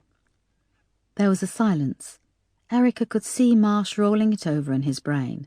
"This is very promising," he said, getting up and starting to pace. "My next question is, where is this Marco Frost?" "I don't know. I've been up all night putting this together," said Sparks. "Look, Sparks, we've had our differences, and I'd like nothing more than this to be a strong lead, but it's hardly a motive. How many people were on that mailing list of invites?"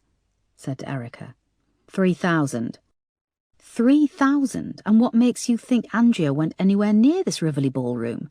Her body was found within half a mile of Forest Hill train station, where she got off the train." Marsh continued to pace up and down, thinking. Erica continued. "I now have 2 witnesses who saw Andrea in the glue pot the night she vanished. One of whom has vanished into thin air, and the other a known drug addict, alcoholic prostitute," said Marsh. "But, sir, I think Ivy Norris is—" "Ivy Norris is scum," said Sparks. "One of her specialities is to shit on the bonnets of the squad cars in the car park." "Sir, at least acknowledge that we have 2 lines of enquiry," said Erica. "If you think mine is unreliable, then you must admit that Sparks is purely circumstantial. I think that we could use this press appeal this afternoon for information about Andrea being seen with the man and the woman in the glue pot." Marsh shook his head. "DCI Foster, we're dealing with people here who the media are itching to hang out to dry. Lord Douglas Brown, his wife and family, and of course Andrea, who isn't lucky enough to still be here to defend her character from these accusations." "Sir, it's not an accusation." "Sir, the glue pot is a known hangout for prostitutes," said Sparks. "It's been raided repeatedly. A bloke got sent down for making kiddie porn in the flat upstairs." "I agree with Sparks," said Marsh. "Anything we put out there about Andrea Douglas Brown will instantly be twisted and shredded by the press. We have to be sure it's fact." "What if I can get Ivy Norris in here to make a statement?" "She's unreliable. She's made false statements before," said Marsh. "But, sir—" "That's enough, DCI Foster. You will work with DCI Sparks to pursue the line of inquiry relating to Marco Frost and Andrea both receiving an invitation to this party at the Rivoli Ballroom. Is that clear?" "Yes, sir," grinned Sparks. Erica nodded. "Right, you can go, Sparks, and don't be too happy. There's still a dead girl, that hasn't changed." Sparks looked chastised and left the office. Marsh eyed Erica for a moment. Erica, try and cultivate some semblance of a private life. I'm all for my officers taking initiative, but you need to do things by the book and keep me informed of what you are doing. Take a night off and perhaps do your laundry. Erica realised she still had a sticky layer of beer on her leather jacket from the previous night. Did you visit the doctor yet? Marsh added. No. When you finish tonight, I want you to see our duty doctor. That's an order. Yes, sir, said Erica. Here's the contract for the flat.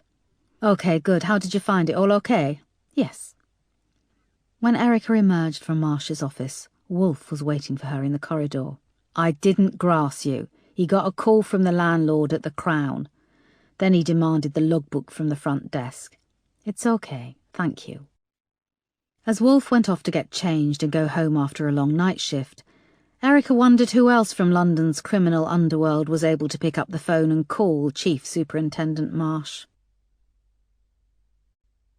Chapter 24. By mid-morning, the incident room at Lewisham Row was hectic. Phones rang, faxes and printers churned, and police officers rushed in and out. Erica and Sparks were sitting in a corner with Marsh and Colleen Scanlon, the stern and rather matronly police media liaison officer. They were working through what was going to be covered at the press appeal. So I finish with my introduction, and then we'll hear from Sir Simon, said Marsh. I think he wanted to use autocue for this, if we can arrange that. That shouldn't be a problem. We'll need his final text within the next couple of hours to get it emailed over and loaded up, said Colleen. OK, said Marsh. So, Sir Simon will say, Andrea was an innocent, fun-loving 23-year-old with her whole life ahead of her. Then we've got her picture flashing up on the screens behind us. She never hurt anyone, never caused anyone pain, and yet here I am, a heartbroken father, making an appeal for witnesses to a horrific crime, the murder of my daughter. Shouldn't that be an horrific crime? Anne would be actually incorrect, said Colleen. Although it's a common misconception. You only use it as an indefinite article when the following word begins with a vowel sound. We want this press conference to be an open, down-to-earth line of communication to the public, snapped Erica. Let's not waste time debating the correct bloody grammar. OK, so a horrific crime, said Marsh. It pained Erica that the press conference was being built around evidence she felt was circumstantial, and that the team who she thought she'd bonded with had seized upon Sparks's weak theory with such zeal. She had to admit that to an outsider the Rivoli ballroom theory had more credence. She cursed herself for being so stupid and going off on her own to pursue the glue pot barmaid and Ivy Norris. She should have taken Moss or Peterson. She looked over at them both working the phones, trying to track down Marco Frost. She turned the Frost theory over in her brain, and a sliver of doubt flashed through her. But then her gut instinct kicked in. Her gut was telling her she was onto something with Andrea meeting the dark-haired man and blonde girl in the glue pot. Even if her two witnesses had been unreliable, was it likely that they would be unreliable in exactly the same way? Both Ivy and Christina were people who existed uncomfortably on the wrong side of the law. It would be easier for them to say they knew nothing, that they hadn't seen Andrea. Erica suddenly realised that Marsh was talking to her. DCI Foster, what do you think? Should we mention the Tina Turner video? Colleen thinks yes. What? The Rivoli Ballroom. It's a very famous old venue, and Colleen thinks a fact like that will stick in the public's memory, make them remember the appeal, and it could lead to increased word of mouth. Erica still looked nonplussed. Tina Turner filmed her private dancer video at the Rivoli Ballroom back in 1984, said Colleen. She did? Asked Erica. Yes, so shall we put that in with the appeal with the photo of the venue? Erica nodded and looked down at the itinerary they were compiling. Where are we going to say that Andrea was in Forest Hill? Her clutch bag was recovered on London Road. With media appeals we need to narrow things down, present a clear, concise message. If we say she was in one place and then another, people will get confused. They need continuity, explained Colleen a little condescendingly. I understand how these things work, thank you. But this appeal is a great opportunity to gather information. This skates over vital clues as to how Andrea went missing," said Erica. "We're aware that she may have been in the location in question, but we have no hard evidence. There is no CCTV footage or witnesses. The killer must have used a car. He could have thrown that bag out of the car window on London Road," stated Marsh. "I know the details of my own case, sir."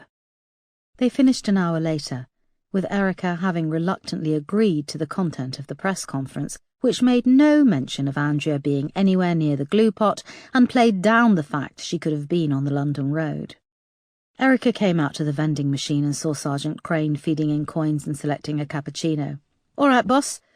We got the bus footage through from TfL and some stuff from a couple of black cabs who went along London Road," he said. The machine beeped, and he bent down and pulled out the plastic cup, blowing on the froth.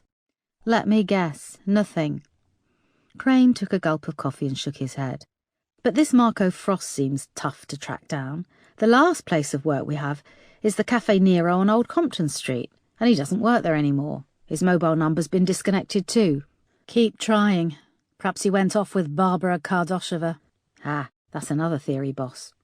"Well, add it to the list," said Erica darkly, as she fed coins into the machine and selected a large espresso. Chapter 25. The incident room at Lewisham Row had been set up as the response centre for the appeal, which would be going out live on the BBC, Sky and other rolling news channels. 6 uniformed officers had been drafted in to man the phones. Erica, Sparks, Marsh and Colleen had left Lewisham Row an hour before to go over to the Thistle Hotel near Marble Arch, where the appeal would be taking place. Moss and Peterson were using the time before the appeal to work on the whereabouts of their prime suspect, Marco Frost.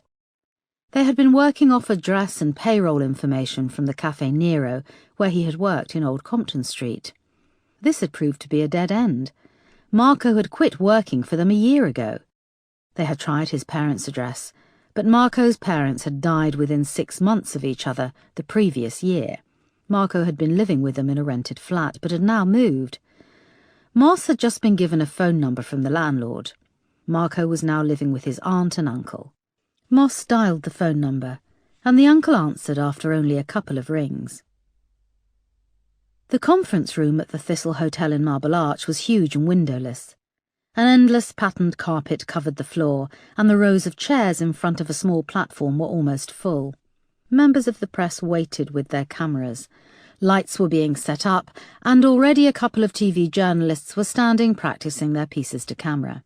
2 large flat-screen televisions were on stands at the side of the room, and they showed live feeds from the BBC News Channel and Sky News. The sound was muted, but across both screens was a banner trailing that there would shortly be a live press conference and police appeal about the murder of Andrea Douglas Brown. On the platform was a long table, dotted at intervals with small microphones. A woman from the hotel staff moved along with a tray, placing a glass and a small carafe of water at each chair. Behind were 3 video screens showing the blue Met Police logo against a white background. It never failed to make Erica feel uncomfortable, the relationship the police had with the media, one day pushing them away, accusing them of intruding and twisting the facts, and the next inviting them to a press conference, which had all the hallmarks of a theatrical performance. On cue, Colleen appeared at Erica's side and asked her to come to the staging area for makeup. "Just a little powder to take the shine off your face," she added. But the way she looked at her watch indicated it might take a lot longer to get Erica to look half-decent on live television. The hotel had set aside a smaller conference room next door for police and family. A group of sofas had been pushed together, and there was a table with water and orange juice. Marsh sat wearing his chief superintendent uniform. A young girl was working on his face with a tube of foundation and a triangular-shaped sponge. Beside him another young girl was making up DCI sparks. They were deep in conversation with Simon and Diana, who sat opposite. Again, Andrea's parents were both clad in black, and whilst Simon did most of the talking, Diana held onto his hand, nodding and dabbing at her eyes. They looked across, and Erica nodded respectfully. Diana nodded back, but Simon ignored her and turned back to Marsh and Sparks. They shouldn't be a moment, then it's your turn, said Colleen. Erica went over to get a glass of water from the table, which was under a window looking out over the traffic grinding its way around Marble Arch. Linda and David appeared through the door at the back of the room and approached the table. "Hello," said Erica, pouring herself some water. "Hi," said David. He held out his glass and let Erica fill it. He was dressed in jeans and a royal blue jumper and looked very white. Linda wore a long black skirt and a bright red sweater with a plastic moulded panel on the front, depicting a row of thin white cats standing on their hind legs, wearing can-can dresses. Above them was written, "We're doing the cat-cat." It seemed garish and inappropriate. Colleen came back and told Erica they were almost ready. "I hate wearing makeup too," said Linda, pouring herself a glass of orange juice. "You're not going to be on telly," said David, sipping his water. "Did you know Jimmy Savile always refused to wear makeup on television? He said he wanted people to see the real him. A horrible irony, don't you think?" said Linda, flicking her fringe away from her eyes with a twitch. Erica didn't know what to say and just nodded. "I wrote to his show when I was 7, Linda continued. "I wanted him to fix it for me to visit the Disney studios and draw a cat for an animation film. You know, they make animations with loads of pictures drawn with tiny differences." "I'm sure DCI Foster knows how animation works," said David, rolling his eyes at Erica conspiratorially. "Of course, I never got a reply. Even Jimmy Savile rejected me." Linda laughed dryly. "Jesus, can you just try and be normal for once? You come wearing that stupid jumper making sick jokes," snapped David. Linda jumped as he slammed his empty glass on the table and walked away. "It wasn't a joke. I really did want to visit the Disney studios," said Linda, blushing and twitching her hair off her forehead. Erica was glad when Colleen appeared and took her to the makeup girl. Marsh and Sparks were now standing near the door to the larger conference room with Simon and Diana.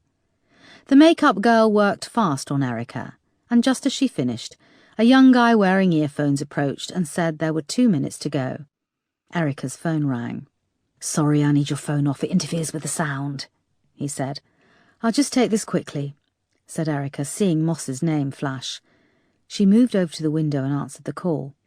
"Boss, it's me," Moss said. "Are you there with the Super and Sparks? I've been trying their phones." "They've switched them off, something to do with the microphones and sound," said Erica, realising she'd been third on Moss's list.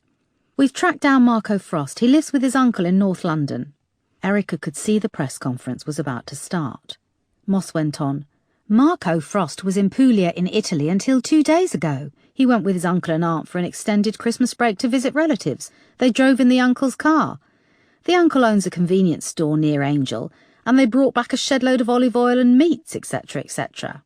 So Marco Frost has an alibi," said Erica, the excitement rising in her. "Yep, he even used his credit card when he was abroad. He can't have killed Andrea." Colleen appeared at Erica's elbow. "We have to go, DCI Foster, and that has to be turned off," she said. "Good work, Moss." "Is it? This means we're none the wiser about who killed Andrea. Well, there's your theory." "I've got to go, Moss. I'll talk to you later," said Erica, and hung up. She switched off her phone, and she saw the others move towards the conference room. Simon went first, followed by Marsh, then Sparks. "So Marco Frost didn't kill Andrea," thought Erica.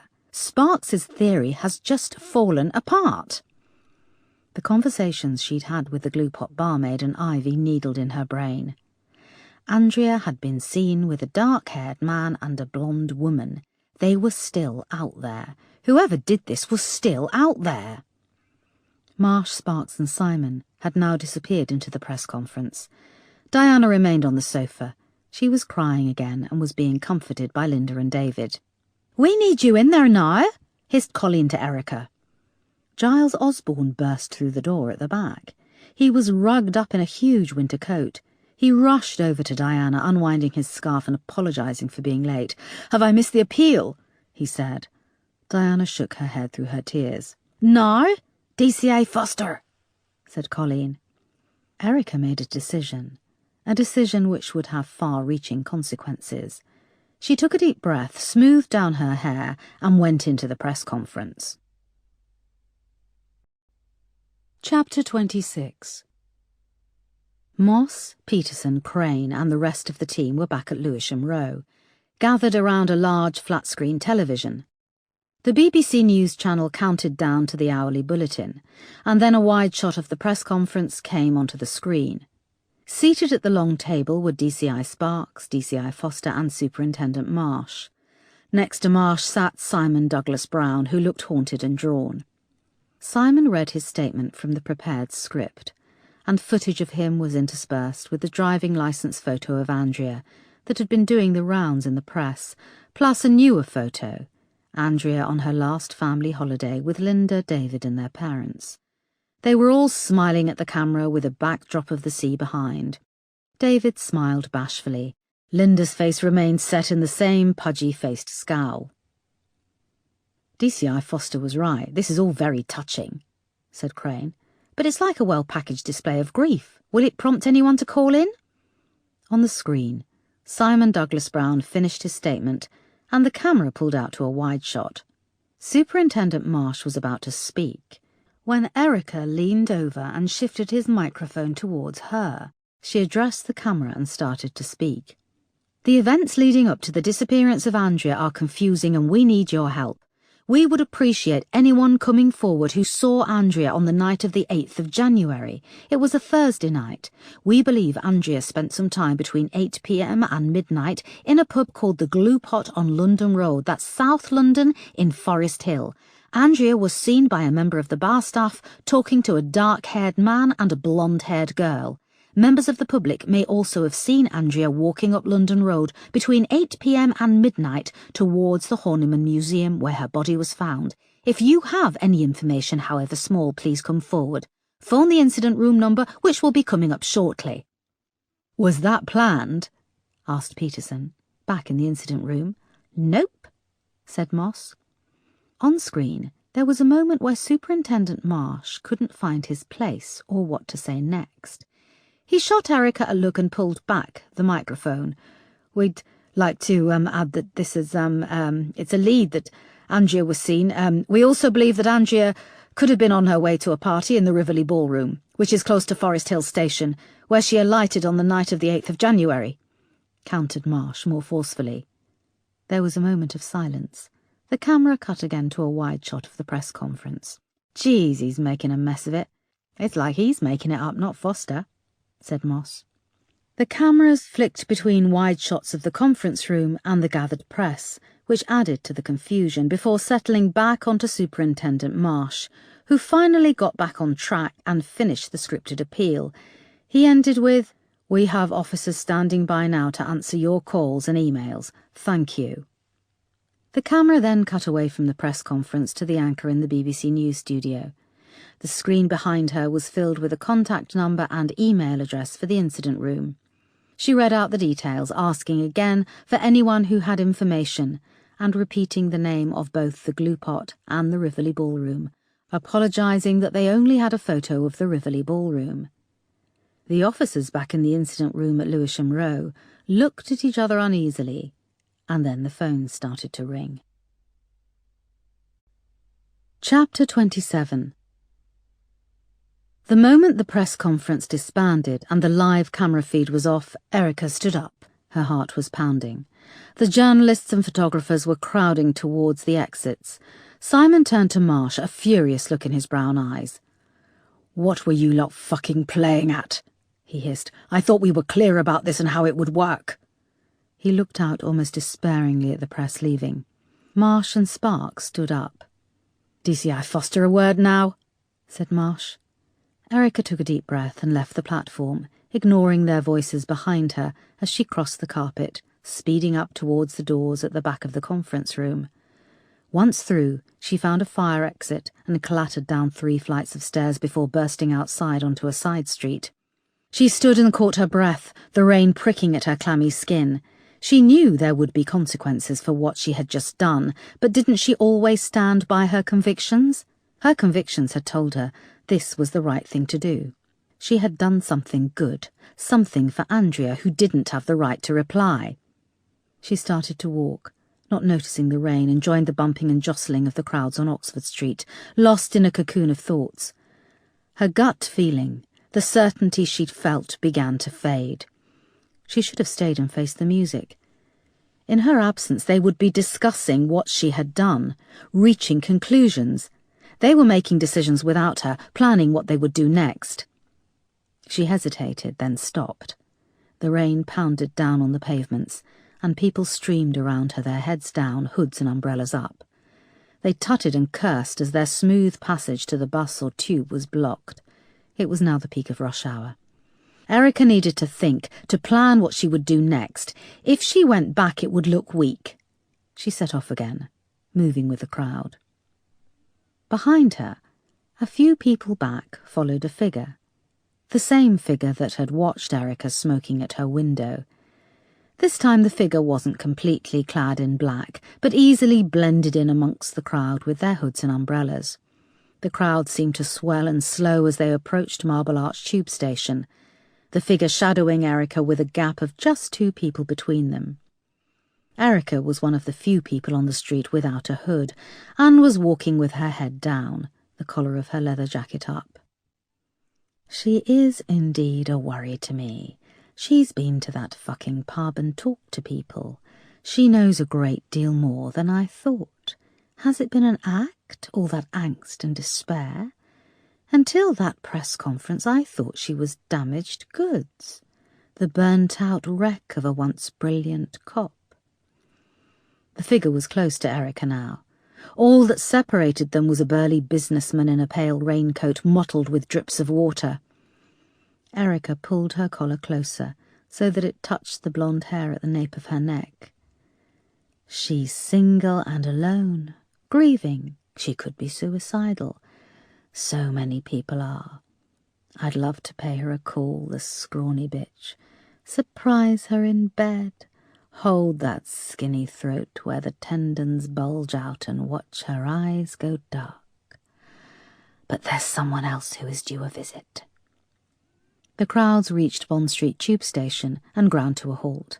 Erica inched forward so she could just get under the large awning as she waited for the crowds to move forward. The figure edged closer, amongst the packed-in crowd, and slipped a neat white envelope into the pocket of Erica's leather jacket. Seconds later, the blockage at the station entrance cleared. The figure left Erica and moved on through the crowd, blending in, just another person eager to get somewhere fast. Chapter 28. When Erica emerged from the concourse at Brockley Station, she was confused to see her new home in daylight. The street was busy. A Royal Mail van moved past and parked at a postbox. A fresh-faced young postman got out and opened the box, pulling out a full sack of letters. There was a cafe opposite the station, where 2 women sat at a table outside, huddled in jackets against the cold and smoking cigarettes.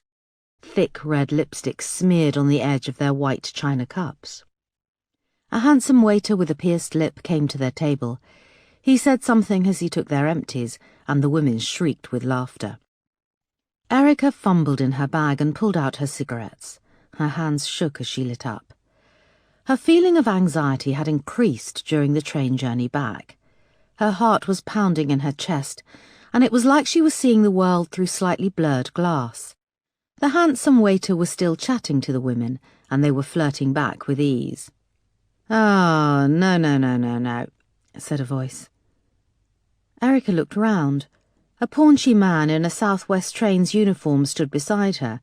He had grey hair and a greying moustache. "Excuse me?" asked Erica. "You just quite fancy a £1,000 fine, do you, love?"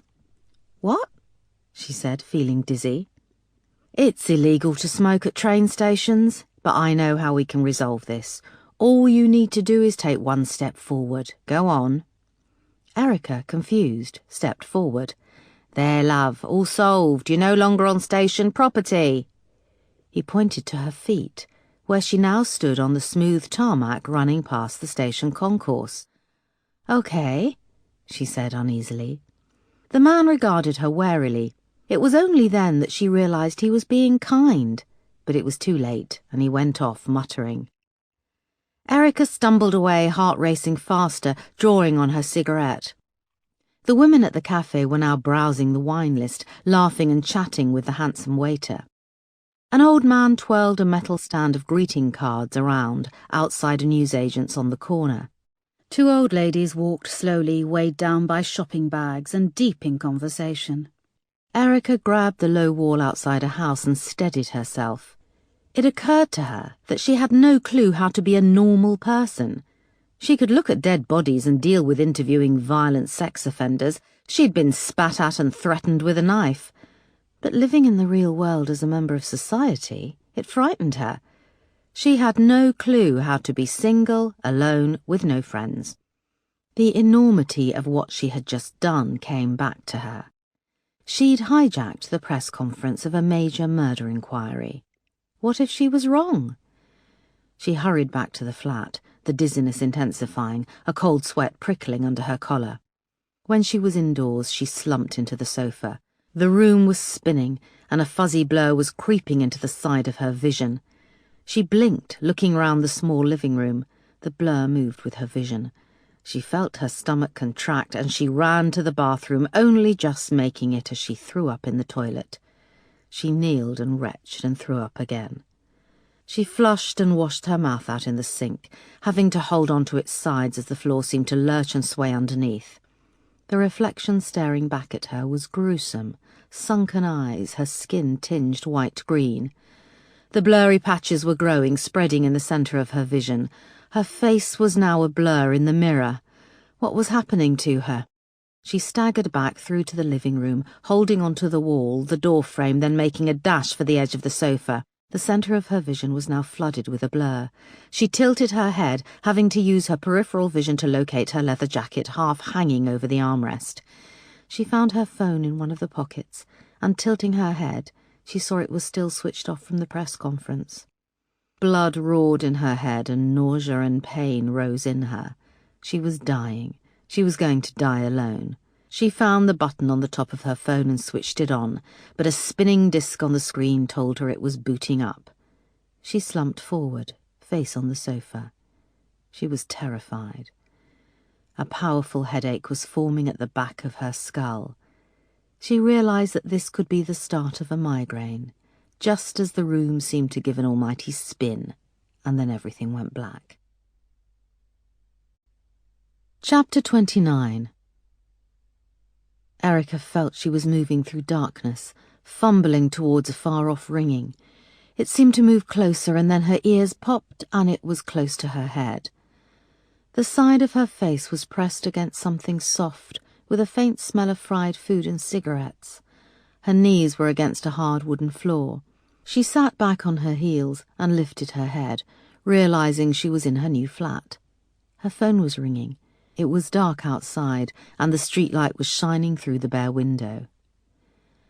The phone glowed and vibrated on the coffee table and fell silent.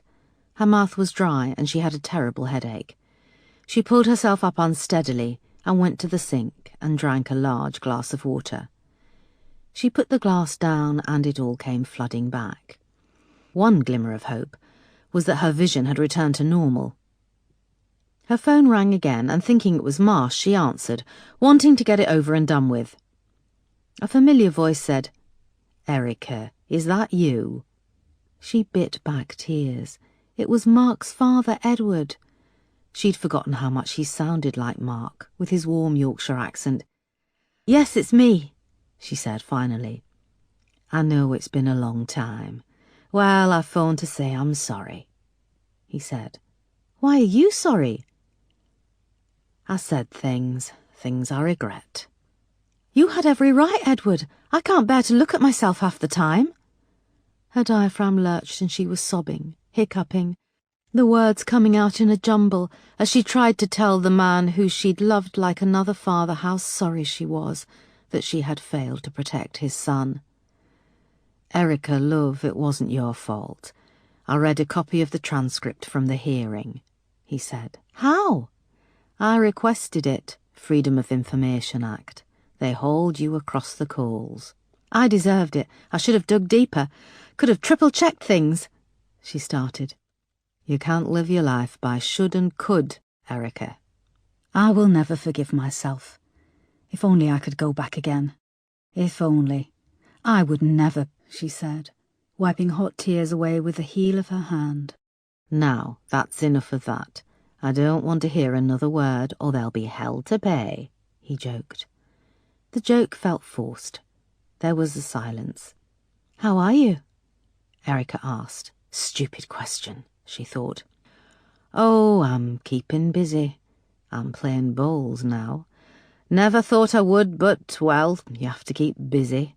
I'm a mean bowler for an old duffer. He trailed off again. Erica, love, there's now a gravestone. I've had the stone put in for Mark. It looks grand. It does, said Erica. She closed her eyes. She thought of Mark underground and morbidly wanted to know what he looked like. Just bones. Bones in a nice suit. And you are welcome to come and see it. You're welcome any time, love. When do you think you'll be coming home? Home. He called it home. Erica had no clue where home was anymore. I'm back at work. I'm in London, said Erica. Oh, right. I will come, but right now I have to work. That's good, love. What work are you doing? He asked. Erica felt she couldn't tell him she was hunting a brutal killer. She wondered if he had seen the press conference on the news. I'm with the Met Police, a new team. That's good, lass. Keep yourself busy. When you get some holiday, I'd love to see you. I'd like that. I go past your house a lot. There's a young couple renting it. They seem nice, although I haven't been and knocked on the door or nothing. Not sure how I'd explain who I was. Edward, everything is in storage. I didn't throw anything away. We should go through the boxes. I'm sure there are things... Let's take it one step at a time, said Edward. How did you get my new number? Asked Erica, realising she was on her new phone. I phoned your sister. She said you'd been kipping on her sofa. She gave me your number. I hope that's okay. Of course it is. Sorry, it's just the copper in me always wanting to work things out. I just want you to know, Erica, that you're not alone. I know people weren't kind up here, and you can't blame most of them. But you lost him too. Edward's voice cracked. He went on, I just hate to think of you being alone. You've got me, love, for what it's worth. Thank you, said Erica softly. Well, this'll be costing me a fortune ringing up London, so I'll be off. It's good to hear your voice, Erica. Don't be a stranger. You too. No, I won't. There was a click and a beep, and he was gone. Erica put her hand on her chest and took a deep breath. A rush of warmth flooded through her, and she had to blink back the tears. Her phone rang again in her hand. She saw it was Moss.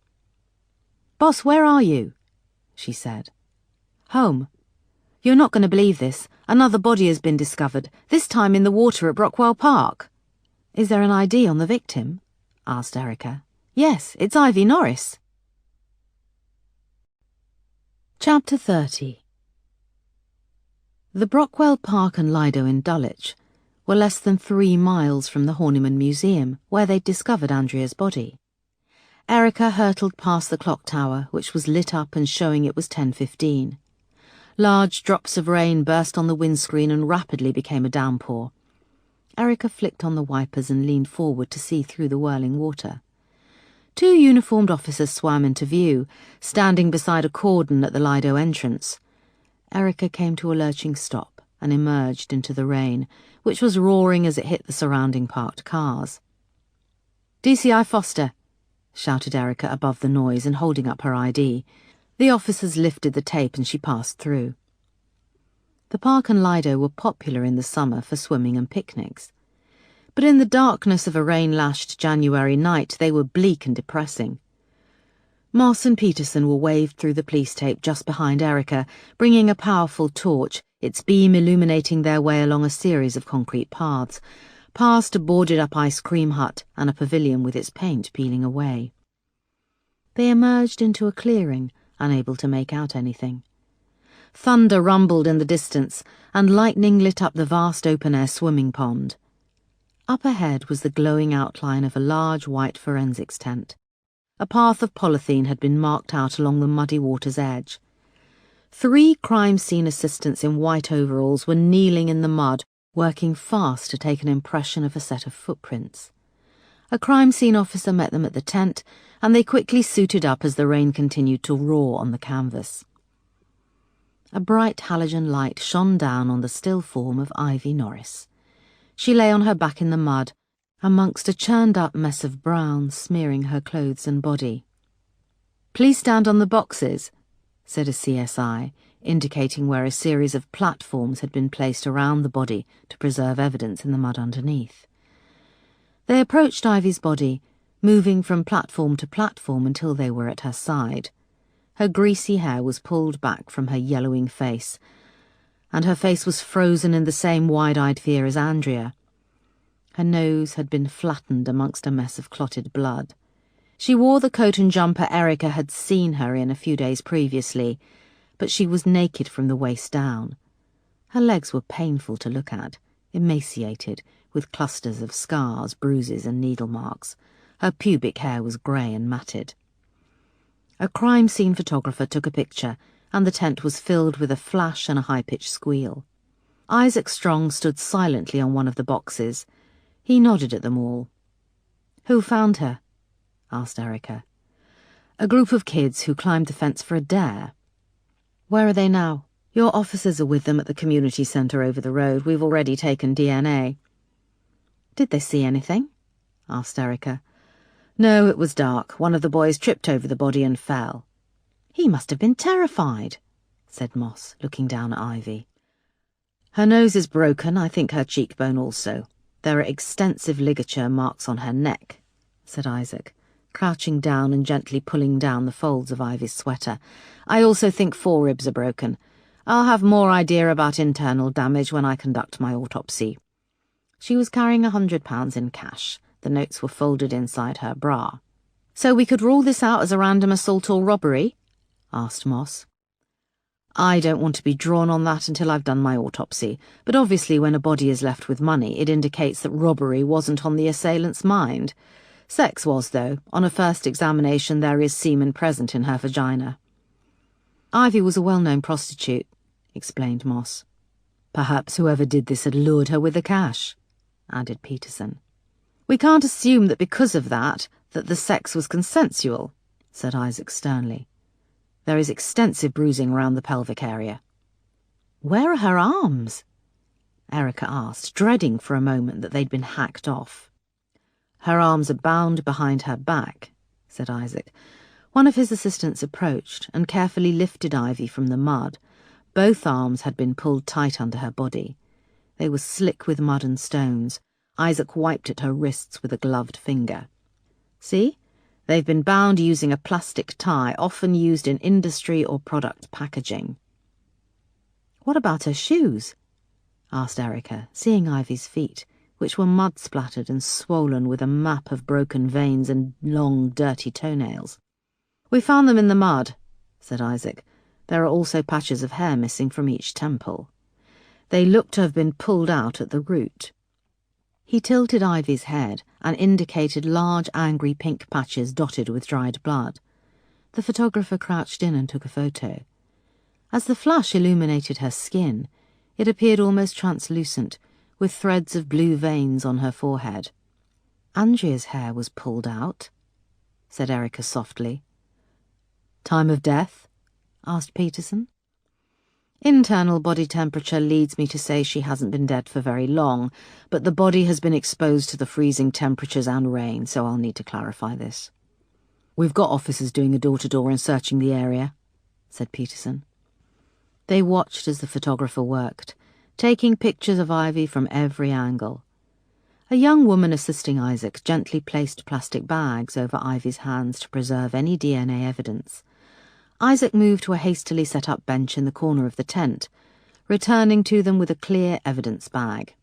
"This is what we found on her. A bunch of keys, 6 condoms, £100 in cash, a credit card in the name of Matthew Stevens, and a phone number on a scrap of paper." "That's your number," said Moss, shooting Erica a look. I was talking to Ivy the other night in connection to Andrea's murder. She had given me some information, but I think she was scared. I said she could call me. Erica's voice tailed off with a realization that the information had died with Ivy. Did she try to call you? Asked Peterson. I don't know, I'll need to check my phone. She hadn't checked her messages since before the press conference. She excused herself and went back through the partition into the doorway of the tent. A figure was working its way along the bank. When it came closer, Erica saw it was DCI Sparks. What are you doing here? Asked Erica. You're not in the first response unit. I've been asked by Chief Superintendent Marsh to take over as senior investigating officer, said Sparks. Despite the gravity of the situation, his glee was bubbling under the surface. What, at 11 p.m. at the scene of a murder? Asked Erica. You should answer your phone. The super has been trying to call you, said Sparks. I haven't finished here. I can discuss this with Marsh tomorrow, said Erica. I have clear instructions. I've been made SIO and I would like you to leave the scene. You'd like me to leave? No, I'm ordering you to leave.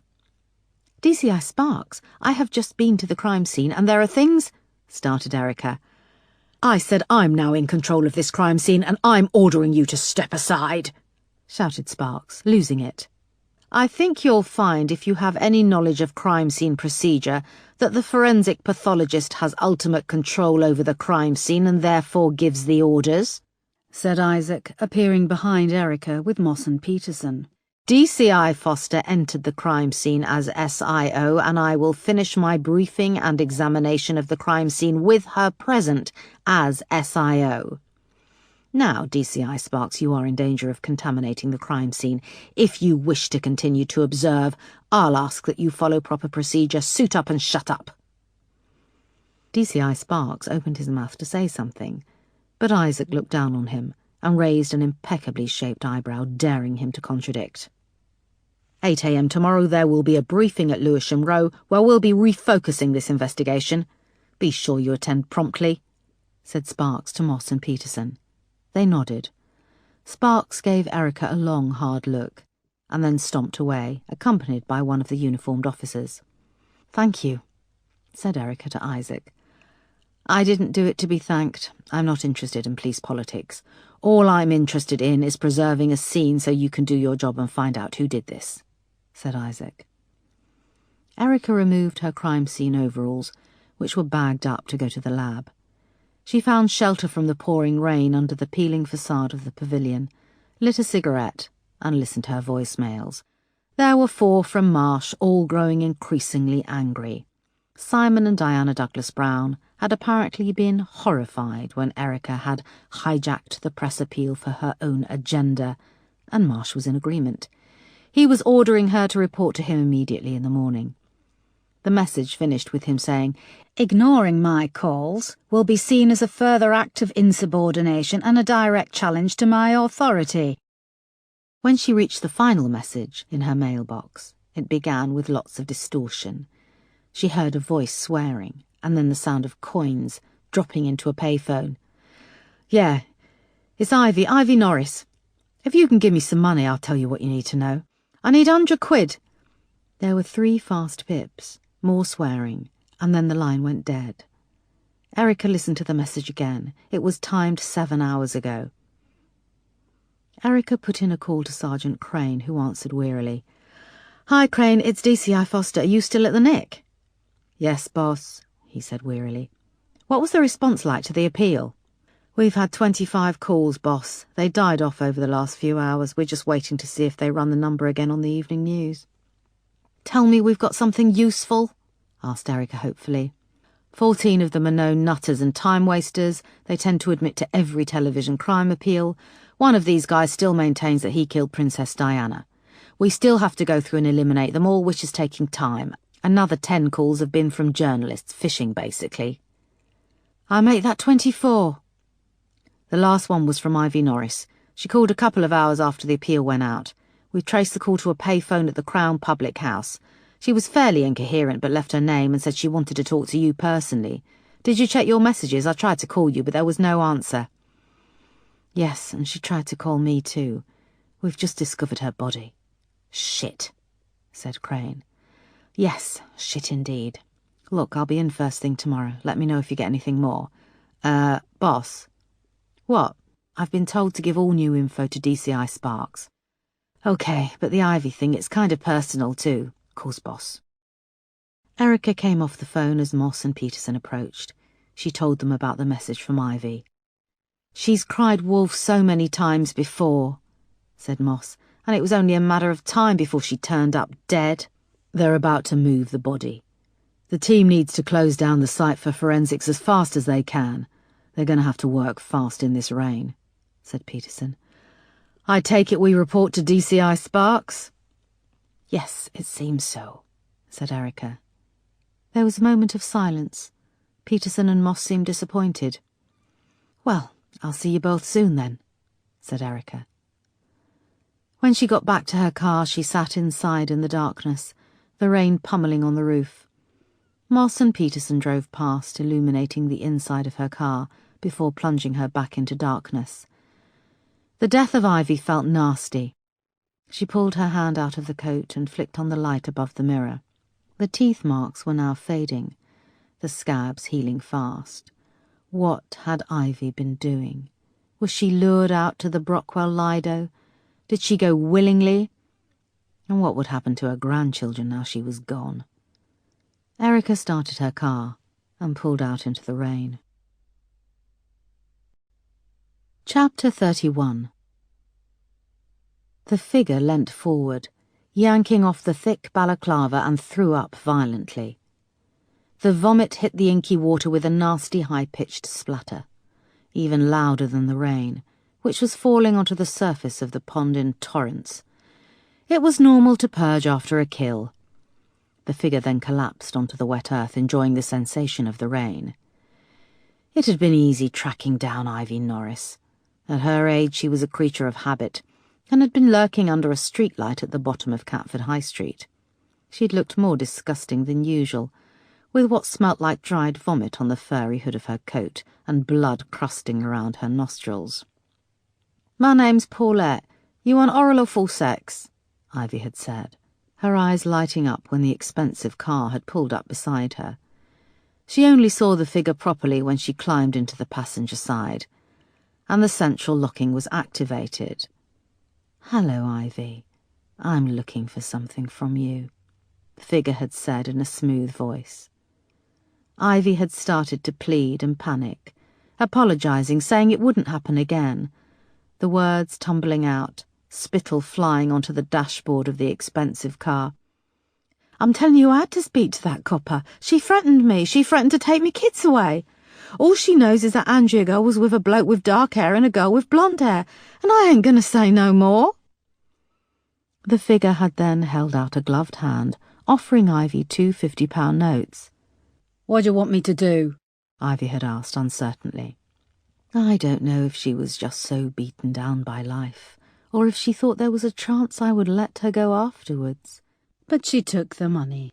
Ivy hadn't questioned the remoteness of the location, and when they had got there, she had allowed her hands to be tied behind her back. She hadn't even suggested a safe word. "Just not me face," she said. "I know I'm not much to look at, but it makes life easier if it's not me face."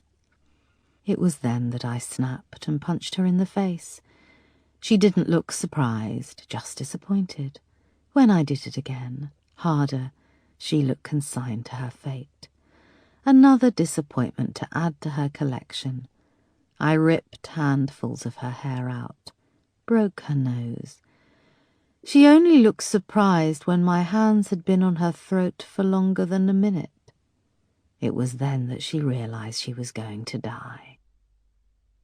Far away, across the grass of Peckham Rye Common, a police car streaked past, sirens blazing out. The figure lay deep in the undergrowth next to a pond, enjoying the sensation of being cleansed by the rain. My car is a few blocks away, but I can't go back for it yet. Not yet, when it gets light, when I'm clean. Chapter 32. Erica didn't sleep for a long time. She lay awake, listening to the rain pounding relentlessly against the window. She couldn't get the image of Ivy out of her mind, of her blank eyes wide with horror, as if still seeing her killer's face. Erica wondered what that face looked like.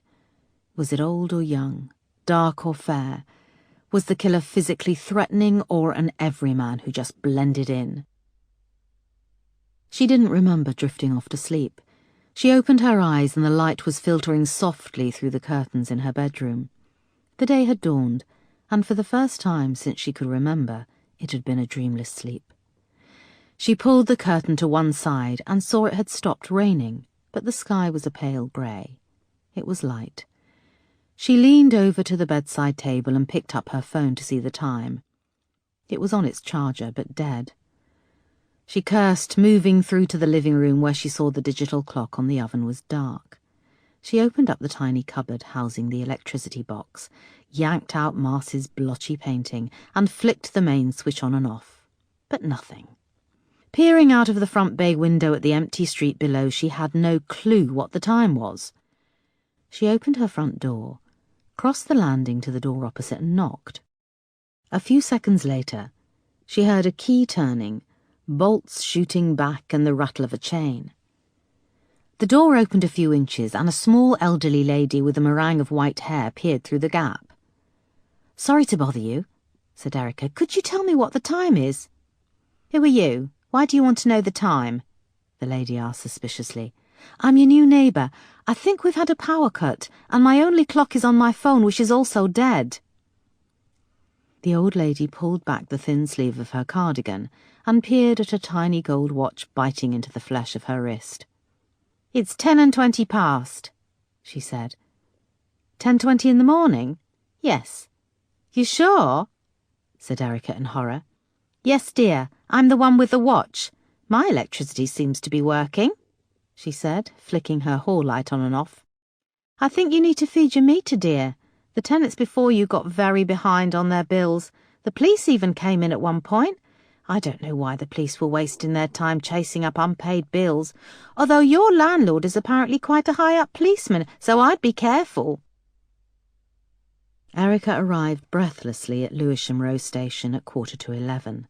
Wolfe was on the front desk. He crossed round to her side. "DCI Foster, I've been asked to take you in to see Chief Superintendent Marsh. It's urgent." "I know where it is," snapped Erica. She went through to Marsh's office and knocked. Marsh opened the door. "Come in and sit down," he said coldly. Assistant Commissioner Oakley sat in Marsh's chair. Marsh had been relegated to a chair beside his own desk. His office had been hastily tidied. The corner of a Christmas card poked out from one of the cupboard doors. "Good morning, DCI Foster. Please have a seat," said Oakley, in calm, clipped tones. He was immaculately dressed. His uniform crisp, his grey hair neatly parted, not a hair out of place. His skin was tanned and shiny. He was like a sleek fox. Not in any way sexual, but cunning and immaculately groomed. Erica remembered she'd read that if foxes are fed on the finest food, they have the glossiest coats. Erica sat and noticed that Marsh was pulling on a pair of latex gloves. "Please can we see your mobile telephone?" said Oakley. "Why?" "You are the last person to have received a call from the murder victim, Ivy Norris. The voicemail on your phone is now evidence in the investigation."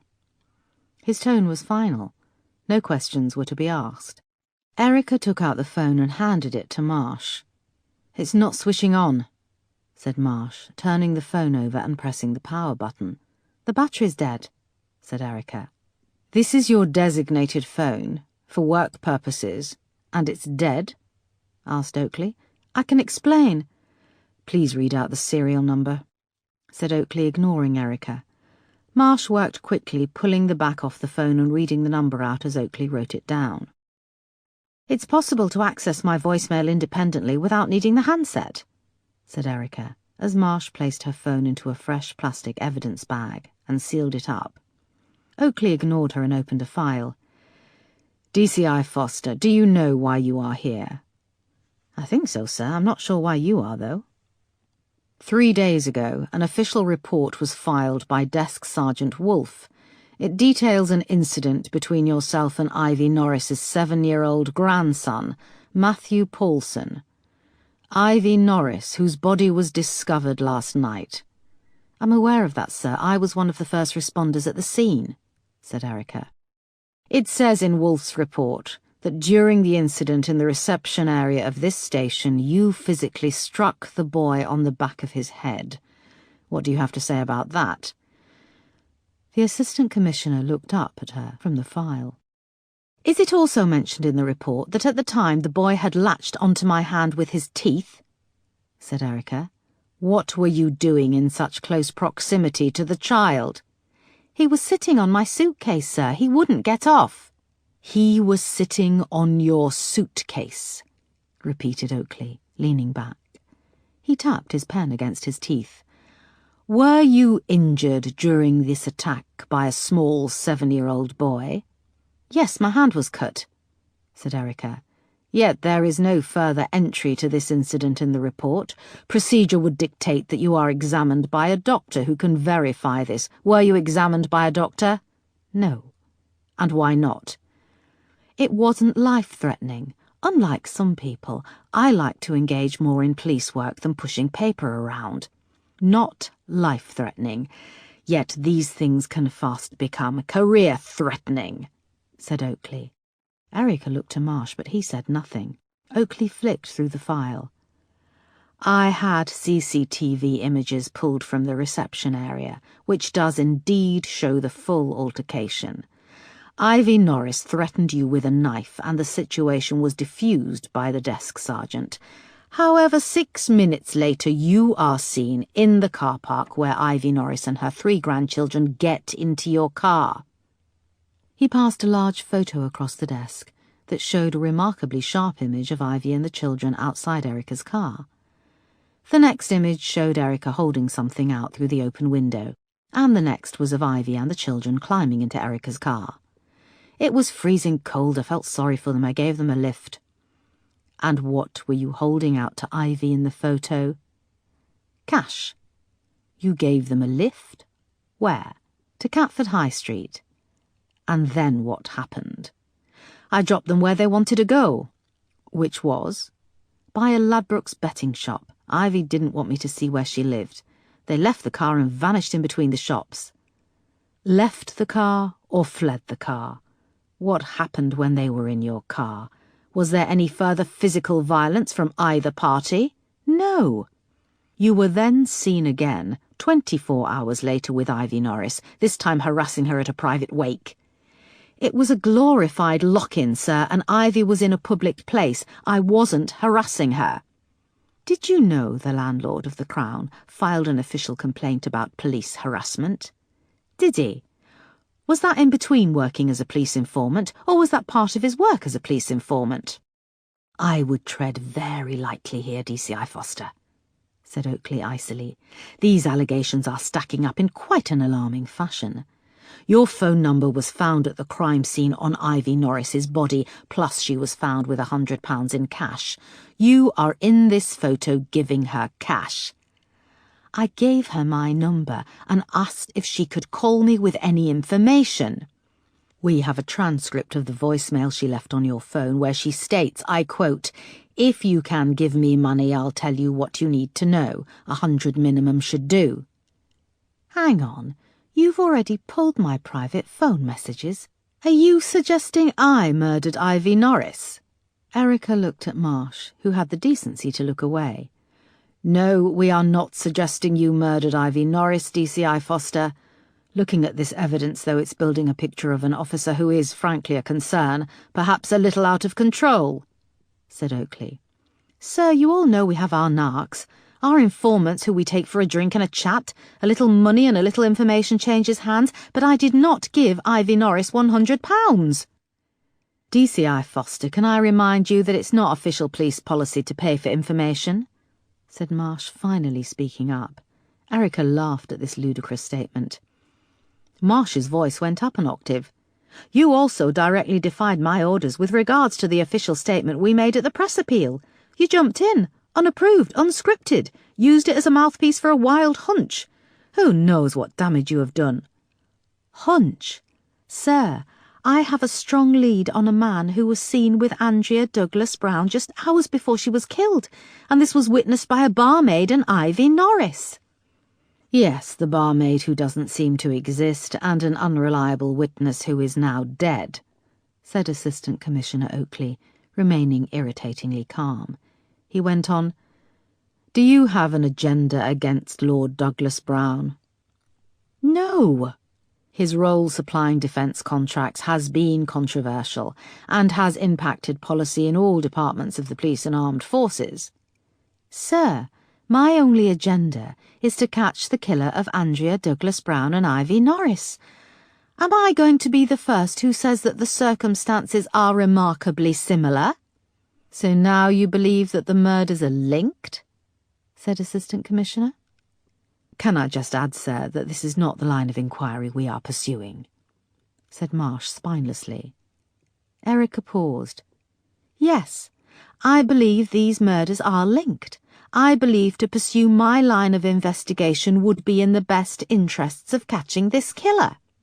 "I repeat, this is not the line of inquiry we are pursuing," said Marsh. "Then what line of inquiry are we pursuing?" asked Erica, fixing Marsh with a stare. "DCI Sparks had a prime suspect for all of 3 hours before he came back with an alibi."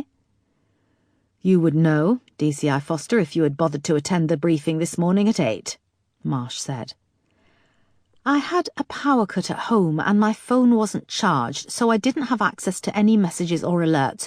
You will know from my records that this has never happened before." There was a silence. "How are you, in yourself, DCI Foster?" asked Assistant Commissioner Oakley. "I'm fine. How is that relevant?" asked Erica. "The past 3 months you experienced would have been stressful for anyone. You lead a team of 12 officers on a drug raid in Rochdale.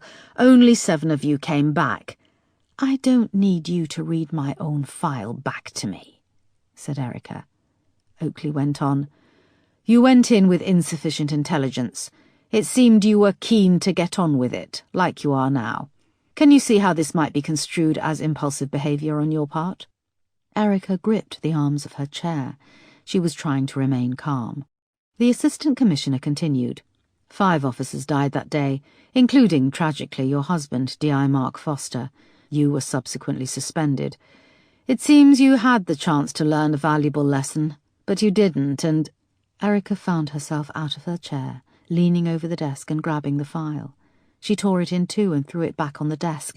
"This is bullshit. I took the lead yesterday because I believe Andrea was seen with 2 people who could provide information about her killer. Simon Douglas Brown didn't like it, and he's now dictating how this investigation should be run." She remained standing, in shock. Assistant Commissioner Oakley sat forward in his chair and said in a practised tone, "DCI Foster, I am formally relieving you of duty, pending an investigation into your conduct and a fresh psychiatric evaluation of your ability to serve in the police force of England and Wales. You will surrender any weapons, formal identification and official vehicles and await further correspondence. You will continue to receive full pay pending results of our investigation, and you will present yourself when requested to be examined by an official police psychiatrist." Erica bit down hard on the inside of her cheek, willing herself not to say any more. She handed over her ID badge. "All I want to do is catch that killer. It seems you both have another agenda." She turned and left the room. Wolfe was waiting outside with 2 uniformed officers. "I'm sorry, we have to see you out," he said, his jowly face hanging guiltily. Erica walked with him to the front entrance, passing the incident room. DCI Sparks was by the whiteboards briefing the team. Moss and Peterson looked up and saw Erica being escorted out. They looked away. "Airbrushed out," said Erica under her breath. They reached the front desk where Wolfe asked her to hand over her car keys. "Now?" "Sorry, yes." "Come on, Wolfe, how do I get home?" "I can arrange for one of the uniformed officers to run you home." "Run me home? Fuck that," said Erica. She put her car keys on the counter and walked out of Lewisham Row Station. Outside on the street, Erica searched for a bus stop or taxi, but there was nothing in sight on the busy ring road. She set off for Lewisham Station, checking in her bag for loose change, but all she had was her credit cards. She was searching through the old tissues and rubbish in the deep pockets of her leather jacket when her hand felt something small, square and rigid. She pulled out a little white envelope. It was thick and looked expensive. There was nothing written on the front. She turned it over and pushed her finger under the flap, opening it. Nestling inside was one sheet of folded paper. She stopped dead in the street, the cars rushing by.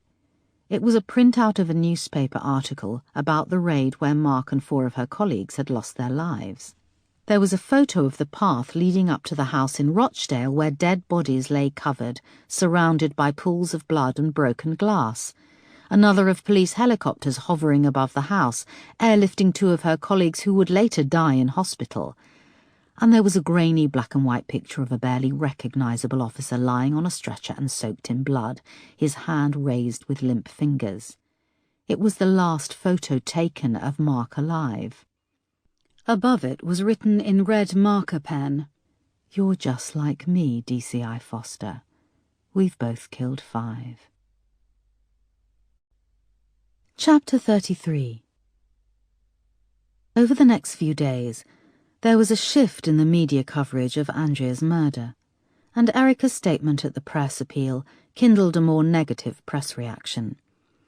It smoked at first, with hints of Andrea's past relationships, then slowly sputtered to life with fiery revelations of Andrea's many lovers, and the suggestion that she'd enjoyed both male and female partners.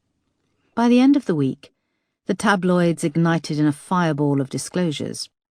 One of Andrea's ex-boyfriends, who described himself as performance artist, came forward and sold his story to one of the tabloids. Stills from a video emerged of them engaging in oral and anal sex, and of Andrea being tied up and flogged in a sex dungeon while wearing a see-through plastic dress and a gag ball. The tabloids had prudishly pixelated the images, but readers could be in no doubt as to what she was doing.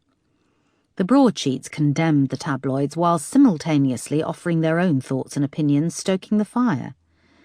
The right-leaning newspapers had found a new way to attack Simon Douglas Brown, and in their eyes, Andrea might, just might, have asked for it. Erica passed 4 long and lonely few days in her new flat, attempting to settle in. She got her electricity sorted out and watched the media coverage unfold.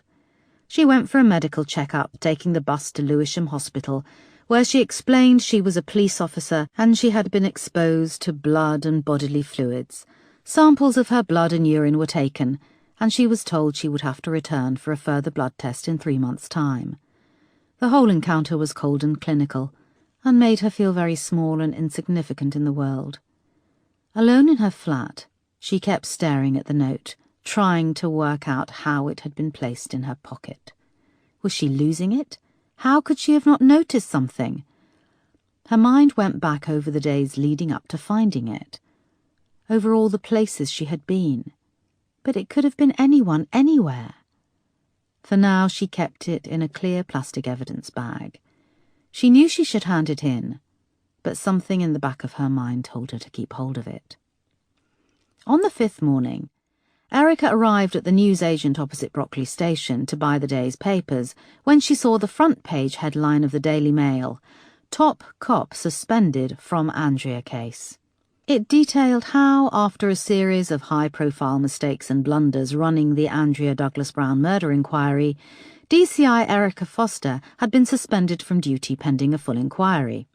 It stated that Foster had been accused of erratic behaviour, of leaking information to the press relating to the case, and of misplacing confidential information regarding police informants, which, most probably, resulted in the death of Ivy Norris.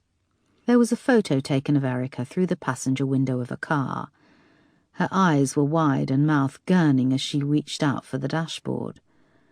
Under the photo, the caption read, "Blundering Cop Erica Foster." The photo had been taken by the press outside the Horniman Museum crime scene, where Moss's car had slipped on the ice. Erica threw the newspaper down and left without buying anything. When she got back home, she made a strong coffee and switched on the television. The BBC News channel counted down to the hourly headlines, and then Andrea Douglas Brown's face appeared on the screen with the announcement that the police had arrested a man called Marco Frost in connection with her murder. The report flicked back to the newsreader. 28-year-old Marco Frost was originally eliminated from police inquiries, but was subsequently found to have lied about being abroad when Andrea Douglas Brown was murdered. The footage then showed Marco, a handsome, dark-haired young man, emerging handcuffed from the entrance to a block of flats. He had his head down and was led away by 2 uniformed officers to a police car. They held the back of his head as he was loaded in, and then the car sped away. The camera cut to Simon Douglas Brown and Giles Osborne, standing with Marsh outside the revolving Scotland Yard sign. This morning, police raided the home of Marco Frost and discovered material of a disturbing nature related to the victim. It is believed the suspect had developed an unhealthy obsession with Andrea Douglas Brown in the months leading up to her abduction and murder, said Marsh. Simon then stood forward, his face pained, his hands twitching in his suit jacket pockets. I would like to thank the Metropolitan Police for their diligence and continued efforts in what has been a problematic investigation. I would like to say that I have full confidence in the new investigative team, and I thank them for their continued efforts in tracking down Andrea's killer. We will of course continue to work closely with the police. Thank you. The report flicked back to the newsreader and moved on to another story. Erica grabbed the new prepaid phone she'd bought the previous day and called Lewisham Row. Wolfe answered. It's Foster. Can you put me through to Sergeant Crane? Boss, I'm not supposed to. Please, it's important. There was a beep, and then Crane answered. Surely there isn't enough on this Marco Frost to make an arrest, said Erica, getting straight to the point. Give me your number and I'll call you back, said Crane. He hung up, and 10 minutes went by. Erica was just thinking he had given her the brush off when her phone rang. Sorry, boss, I need to be quick because I'm on my mobile freezing my tits off in the car park. Marco Frost lied about being in Italy. We only found out after trawling through hours of CCTV from London Bridge Station on the night Andrea vanished. He boarded a train on the Forest Hill line 20 minutes after Andrea. Of course, there's no CCTV evidence to put him at the scene, but he's damned himself by lying about his whereabouts and getting his aunt and uncles to give him a false alibi. It could have been an unlucky coincidence, said Erica. His girlfriend, who lives out in Kent, has given him another alibi, but now he's lied, we have a motive. We're holding him for the next 3 days. What about the murder of Ivy Norris? It's been taken over by Vice, said Crane. Look, boss, it's not looking good for your theory. Oh, theory now, is it? Said Erica. Crane did not respond. Erica could hear the cars whooshing past the station car park. Are you okay, boss? I'm fine, and please spread the word on that. I'm sure everyone has seen the papers. I didn't know about your other half, sorry. Thanks. Anything I can do? You can keep me in the loop, even if it does mean freezing your tits off in the car park. Crane laughed. I'll keep you in the loop as much as I can, boss, okay? Thanks, Crane, said Erica. As she hung up, she reached for her coat. It was time to pay Isaac Strong a visit. Chapter 34. It was late evening, and Isaac Strong was in his office adjacent to the morgue. Shirley Bass's performance album was playing, and he was preparing to write his report on the Ivy Norris autopsy. He relished his calm time. His favourite music, the lights low in his office. It was in stark contrast to the violence of slicing open a body, weighing its organs, analysing the contents of bowel and stomach, swabbing and scraping for DNA evidence, and piecing together the acts of violence inflicted on the corpse to form a narrative, the story of its demise. A cup of peppermint tea steamed lightly by his computer monitor, the delicate leaf of mint still swirling in the freshly poured cup. There was a faint beeping sound, and a window popped up on his computer screen. It was a blue-grey CCTV image of DCI Erica Foster standing in the hallway outside the lab. She looked up at the camera. His hand hesitated, and then he buzzed her in. "Is this an official visit?" asked Isaac when he met her at the door of the lab. "No," she said, hitching her bag up on her shoulder. She wore jeans and a jumper. Her tired face was free of makeup. She looked around at all the freshly scrubbed steel. "Officially, you have no authority to be here. You've been removed from the case." "Yep, no ID, no car, I'm just Joe Public." Isaac paused, regarding her for a moment. "How about a cup of tea, then?" he said. He took her through to his office. The girl from Tiger Bay was playing softly, and Erica chose a comfy armchair next to his desk. Isaac went to a kettle on a table in one corner. His neat office was crammed with bookshelves. An iPod glowed in a Bose sound system.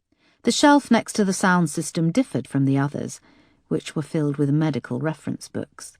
This shelf contained fiction, mainly crime thrillers. "Surely you don't read police procedurals in your spare time?" asked Erica. Isaac turned from switching on the kettle and laughed wryly. "No, they're complimentary copies sent from the publisher. I was an advisor on a couple of the DCI Bartholomew books." "How does peppermint tea grab you? I'm afraid I try to avoid caffeine." "Sounds good. I should have avoided caffeine today," she says 4 coffees later. There was a small tree of mint by a tiny high window. Isaac twisted the pot round and selected a couple of leaves. "My ex-partner is Stephen Linley, author of the DCI Bartholomew books," he said. "Oh.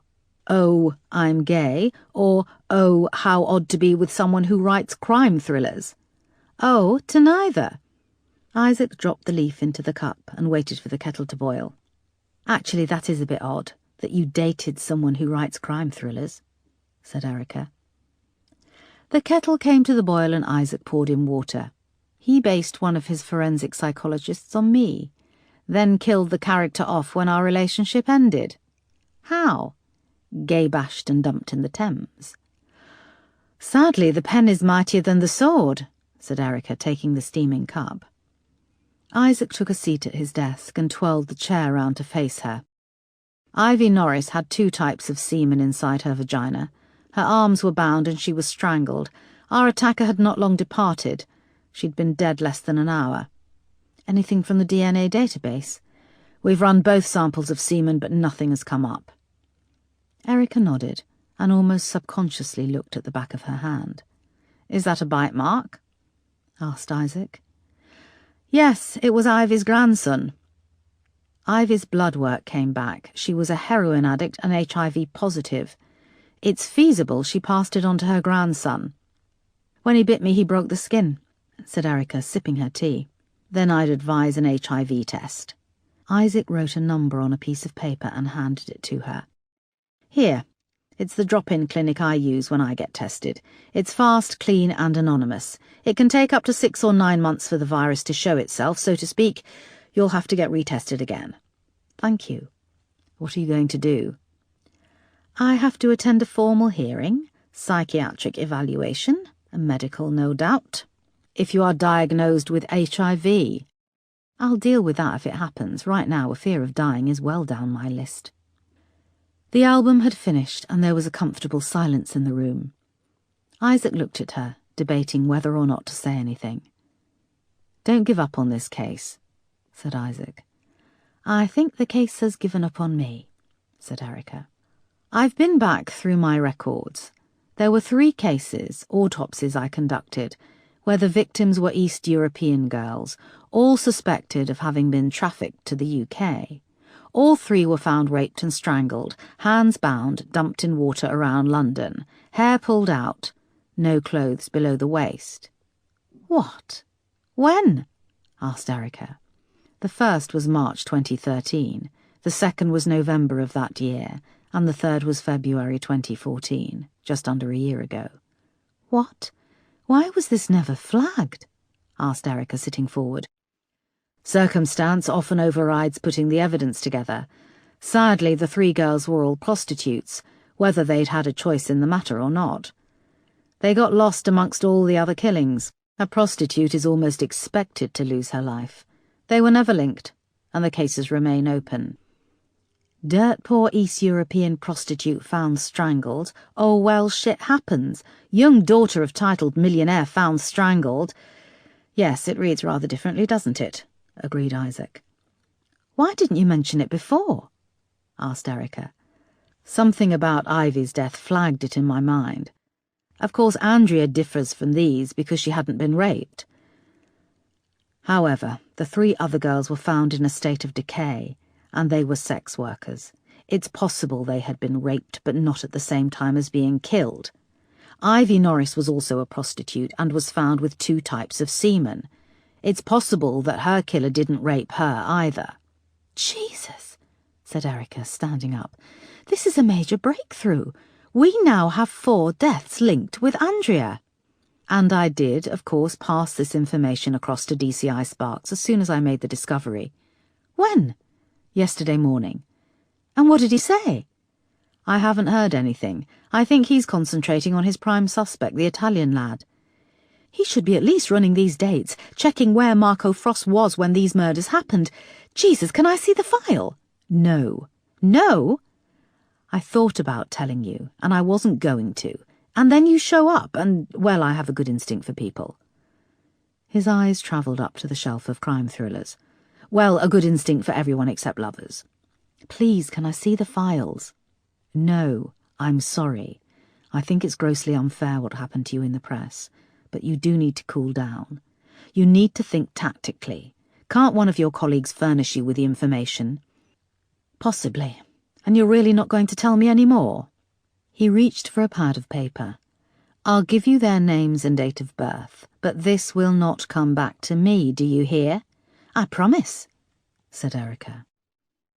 Isaac watched Erica through the CCTV monitor as she hurried off down the corridor, clutching the list of names, and hoped that she would remain true to her promise.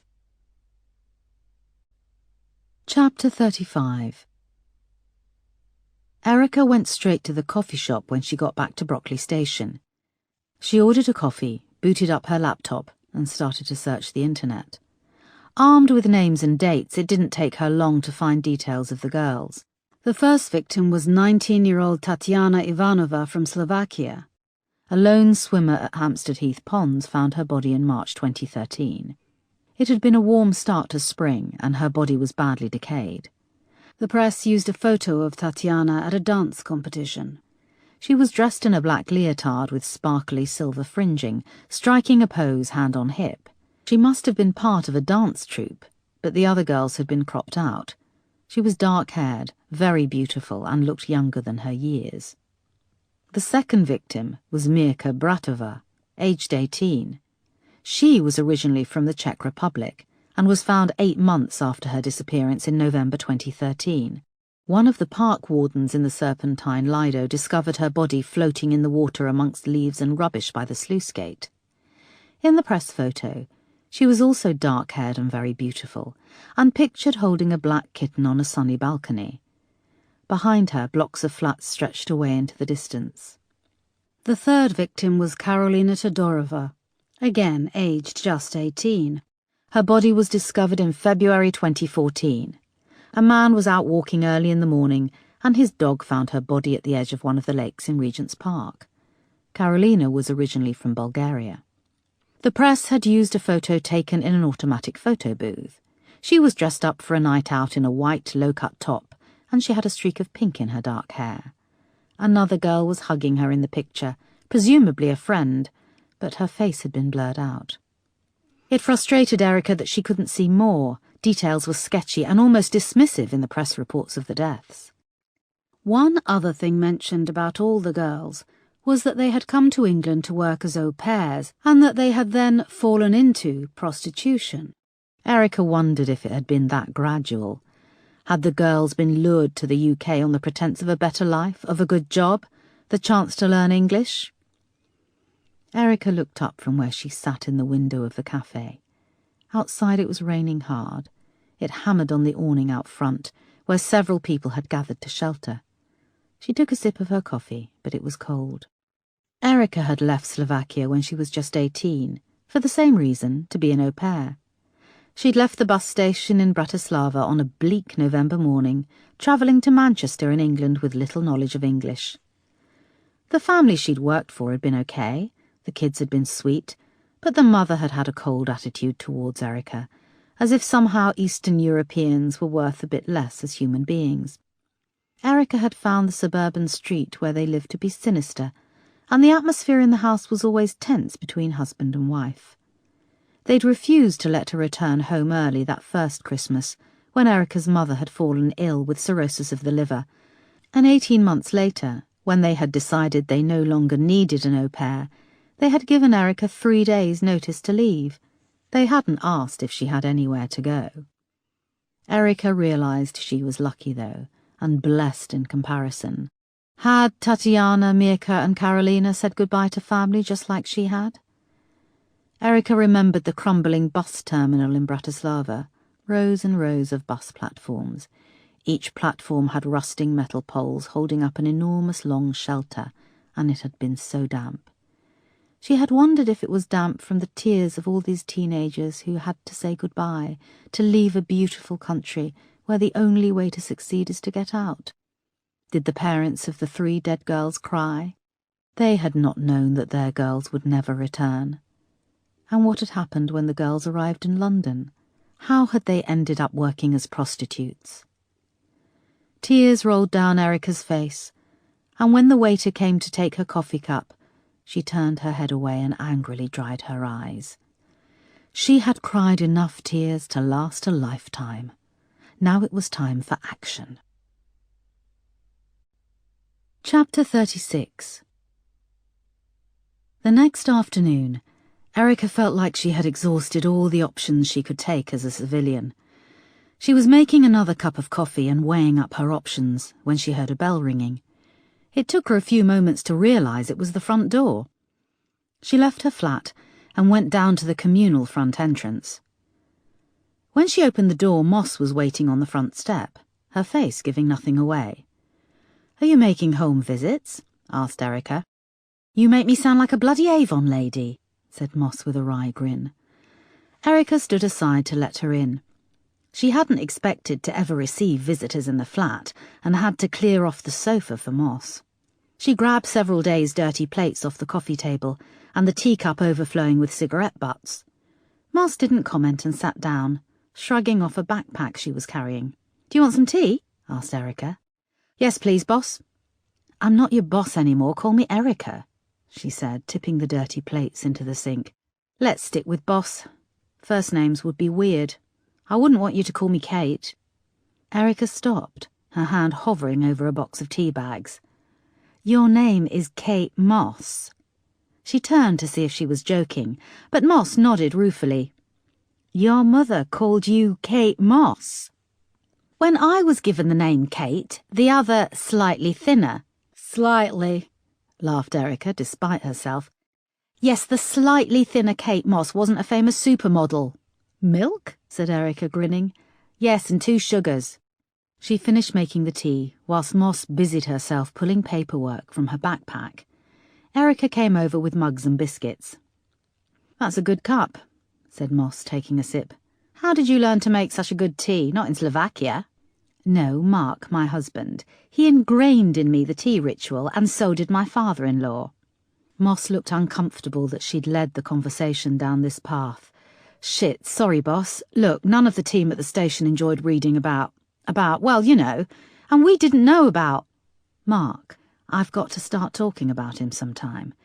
When you lose someone, not only are they gone, but everyone around you doesn't want to talk about them. It drove me slightly crazy. It was like he'd been deleted. Anyway, why are you here, Moss?" "I think you're onto something, boss. Isaac Strong sent some case files over. DCI Sparks is refusing to see the link, but there were 3 young girls killed in similar circumstances to Andrea and Ivy. All 3 found in water with their hands bound, hair missing from their scalp. They'd been strangled.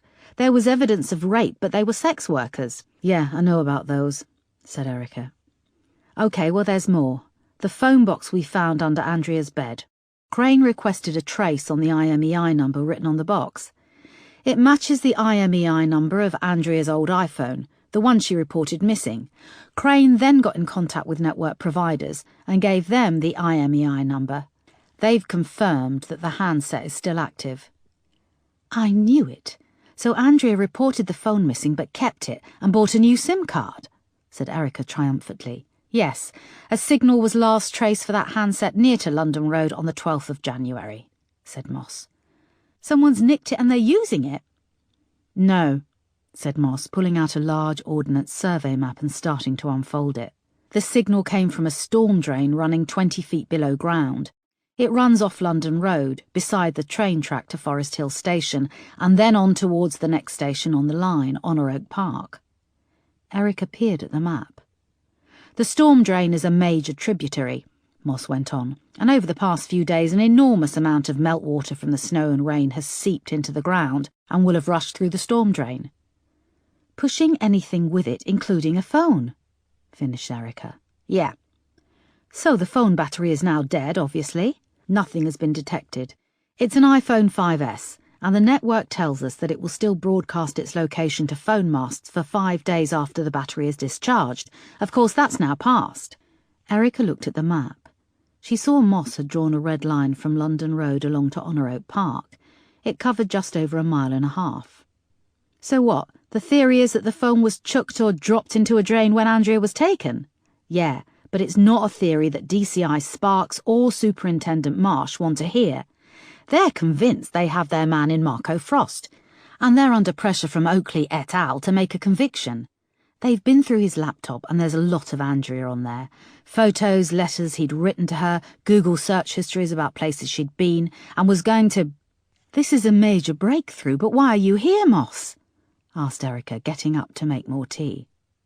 I've been there when we questioned Marco, and he was obsessed by Andrea, but he just doesn't seem like he's got it in him. He also has very large hands. Isaac showed us the handprints on Andrea, and I don't know, it's not much more than a hunch. You don't think he did it? I have doubts, but they are a hunch. I think that this phone could open up the investigation, said Moss. Well, you've got to get a team down in that drain to at least have a look, said Erica. Yeah, but under whose authority, boss? I haven't got any. Your hands are tied. It would cost a huge amount, plus the manpower involved. Who would sign off on either of those right now?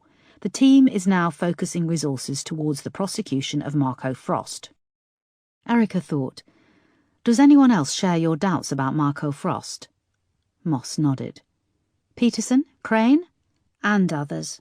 We've made copies of the files on Tatiana Ivanova, Mirka Bratova and Karolina Todorova. She handed them to Erica, who flicked through, looking at the photos of the girls, all lying on their backs, naked from the waist down, their wet hair plastered to their pale faces, fear in their eyes. Do you think he deliberately leaves their eyes open? Asked Erica. Possibly. If it is the same killer, how the hell does Andrea fit in with this? Whoever it was ventured out of their comfort zone. She's a different kind of girl, said Moss. Only because she was rich. The girls are all similar. Dark, beautiful, good figures. Do you think Andrea was working as a prostitute? Did you see the stuff in the papers? She didn't need the money. I think first and foremost she saw sex as a thrill, said Erica. The thrill of the chase, finished Moss. What if Andrea had fallen for the man who was doing this? She's attracted to dark, handsome men. But what about Ivy Norris? Her death bore hallmarks of the previous killings, but she doesn't fit the pattern. She wasn't young or attractive like the rest of these girls. Maybe it wasn't about that. She shares the common thread that she was a prostitute. What if she saw Andrea with the killer in the pub, and she was killed to shut her up? Moss had no reply to this. Erica became aware that they were sitting in the dark. The sun had set. Erica went to the kitchen drawer and took out the note she'd received. She came back and placed it in front of Moss on the coffee table. Shit, where did you get this? Moss asked. I found it in my pocket. When? Just after I was suspended. Why didn't you hand it in? That's what I'm doing now. Moss looked up at Erica. I know. Geez, this means we've got a serial killer out there, said Erica. A serial killer who got close enough to put this in your pocket. Do you want me to arrange for a car outside? No, they think I'm crazy enough. I've been asked to attend a psych evaluation. The last thing I need is to stoke things up, saying I've got a stalker. Erica saw Moss's face. Over the years I've had plenty of disgusting hate mail. But was it all hand-delivered? I'm fine, Moss. Let's focus on what we can do next. Well, okay, I've got Crane cross-checking the dates against Marco Frost's movements, but we don't know the exact time of death for these girls. We need to get that phone. Andrea could have been communicating with this guy. There could be his number, voicemails, and his email, even pictures on the phone itself. That phone is the key, said Erica. We need the resources to retrieve it, said Moss. I'll have a crack at Marsh, said Erica. You sure? Isn't that a bit risky? Asked Moss. I've known him a long time. He was an ex? God, no, I trained with him, and I introduced him to his wife. That's got to count for something, said Erica. And if it doesn't, well, what have I got to lose? Chapter 37. Chief Superintendent Marsh was forcing himself to eat his second creme brulee. He was already full, but they were just so good. He gripped the ramekin and plunged his spoon through the crisp caramel with a satisfying crunch. Marcy had bugged him for one of those cook's blowtorches for Christmas, promising she'd make him creme brulee every week. She'd almost kept her promise. He looked at her, bathed in the candlelight of their dining room. She sat next to him at the long table and was deep in conversation with a round-faced man with dark hair whose name escaped Marsh. He'd been listening out all evening to see if Marcy mentioned this man by name, but so far she hadn't. Forgetting the name of the head of her art class would guarantee nothing would happen in the bedroom later, and Marsh wanted her badly. Her long dark hair hung loose over her shoulders, and she wore a long floaty white dress which clung to the curve of her breasts. He looked around the table at their other three guests, thinking how unattractive they were in comparison. A middle-aged woman with scarlet lipstick who was managing to look both grubby and elegant, an old man with a straggly beard and long fingernails, who Marsh was convinced had only come along for the free food, and a thin camp guy with mousy hair tied back in a ponytail. They were deep in conversation about Salvador Dali.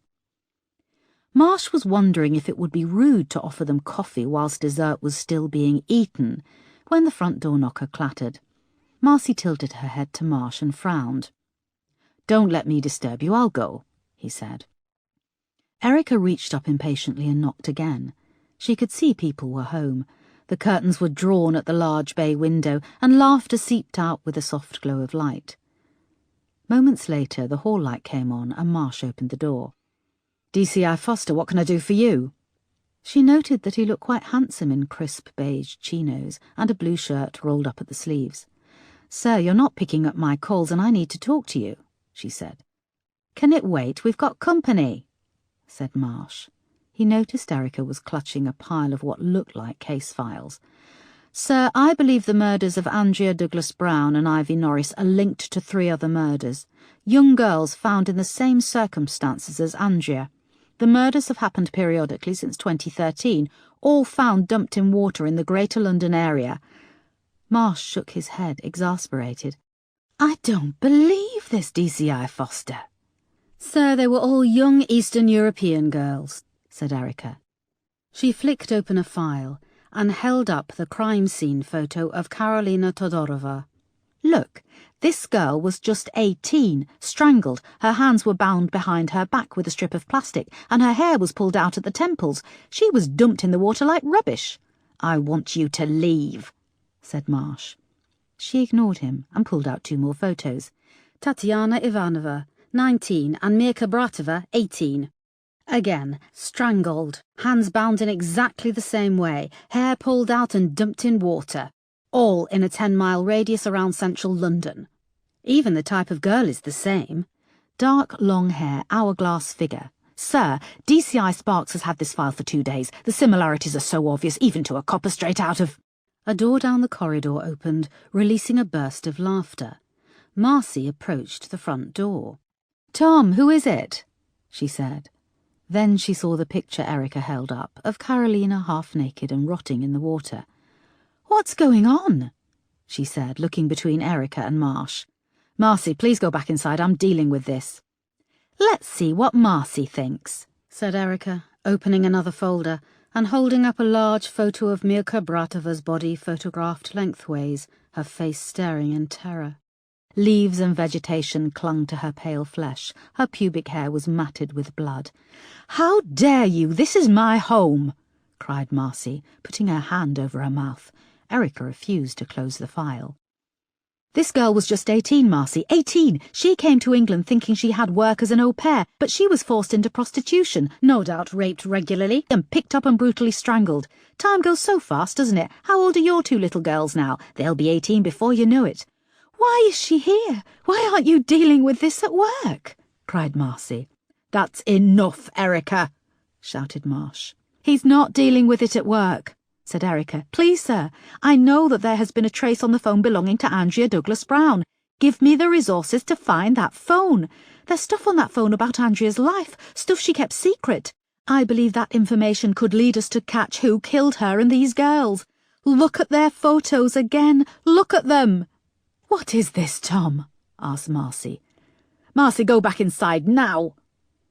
Marcy took one more look at the pictures and went back into the front room. There was a moment of loud laughter, and then it was snuffed out as she shut the door again. "How dare you, Erica?" "No, sir. How dare we? This isn't about me. Yes, I'm out of order to show up on your doorstep. It's bang out of line. But I can live with being a cunt. What I can't live with is what's happened to these girls. Can you really sleep tonight not knowing we tried? Think back to when we first joined the force. We had no power.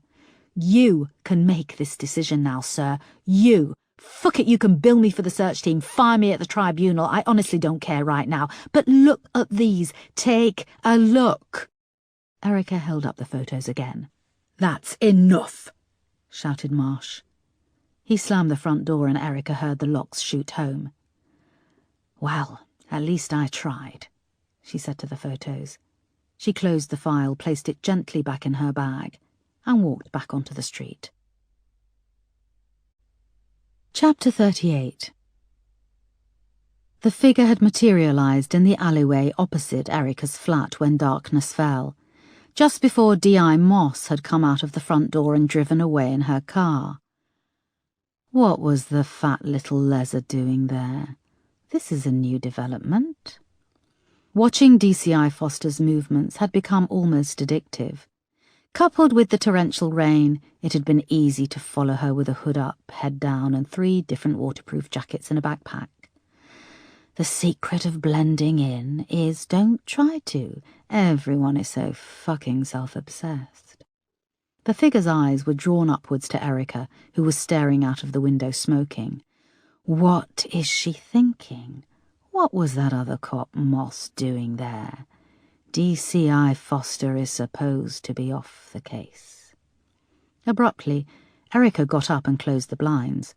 Moments later she came out of her front door. She was carrying her bag and headed towards the station.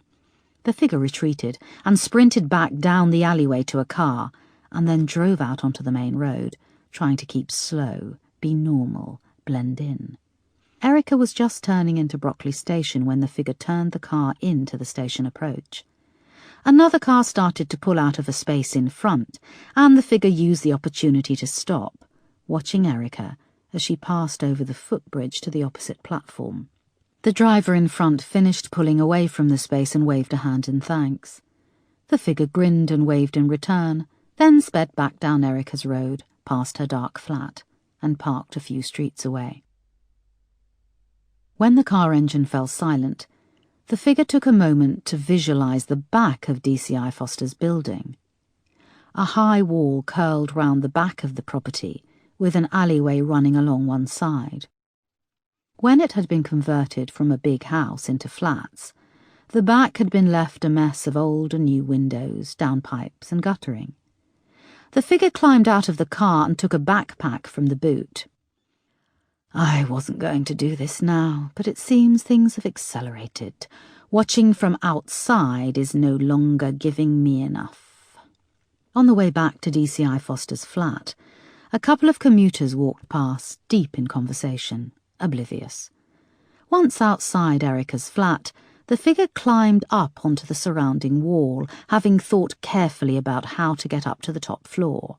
Inch along the wall to the back of the building, step onto the windowsill, grab the downpipe, hook one leg up to a higher windowsill and climb up using the pipe. The windowsills were smooth stone, and the figure, breathless from the exertion, stopped for a moment. It had worked so far. Use the lightning rod, a thick gutter pipe for leverage, and then there are 3 more windows staggered in a line.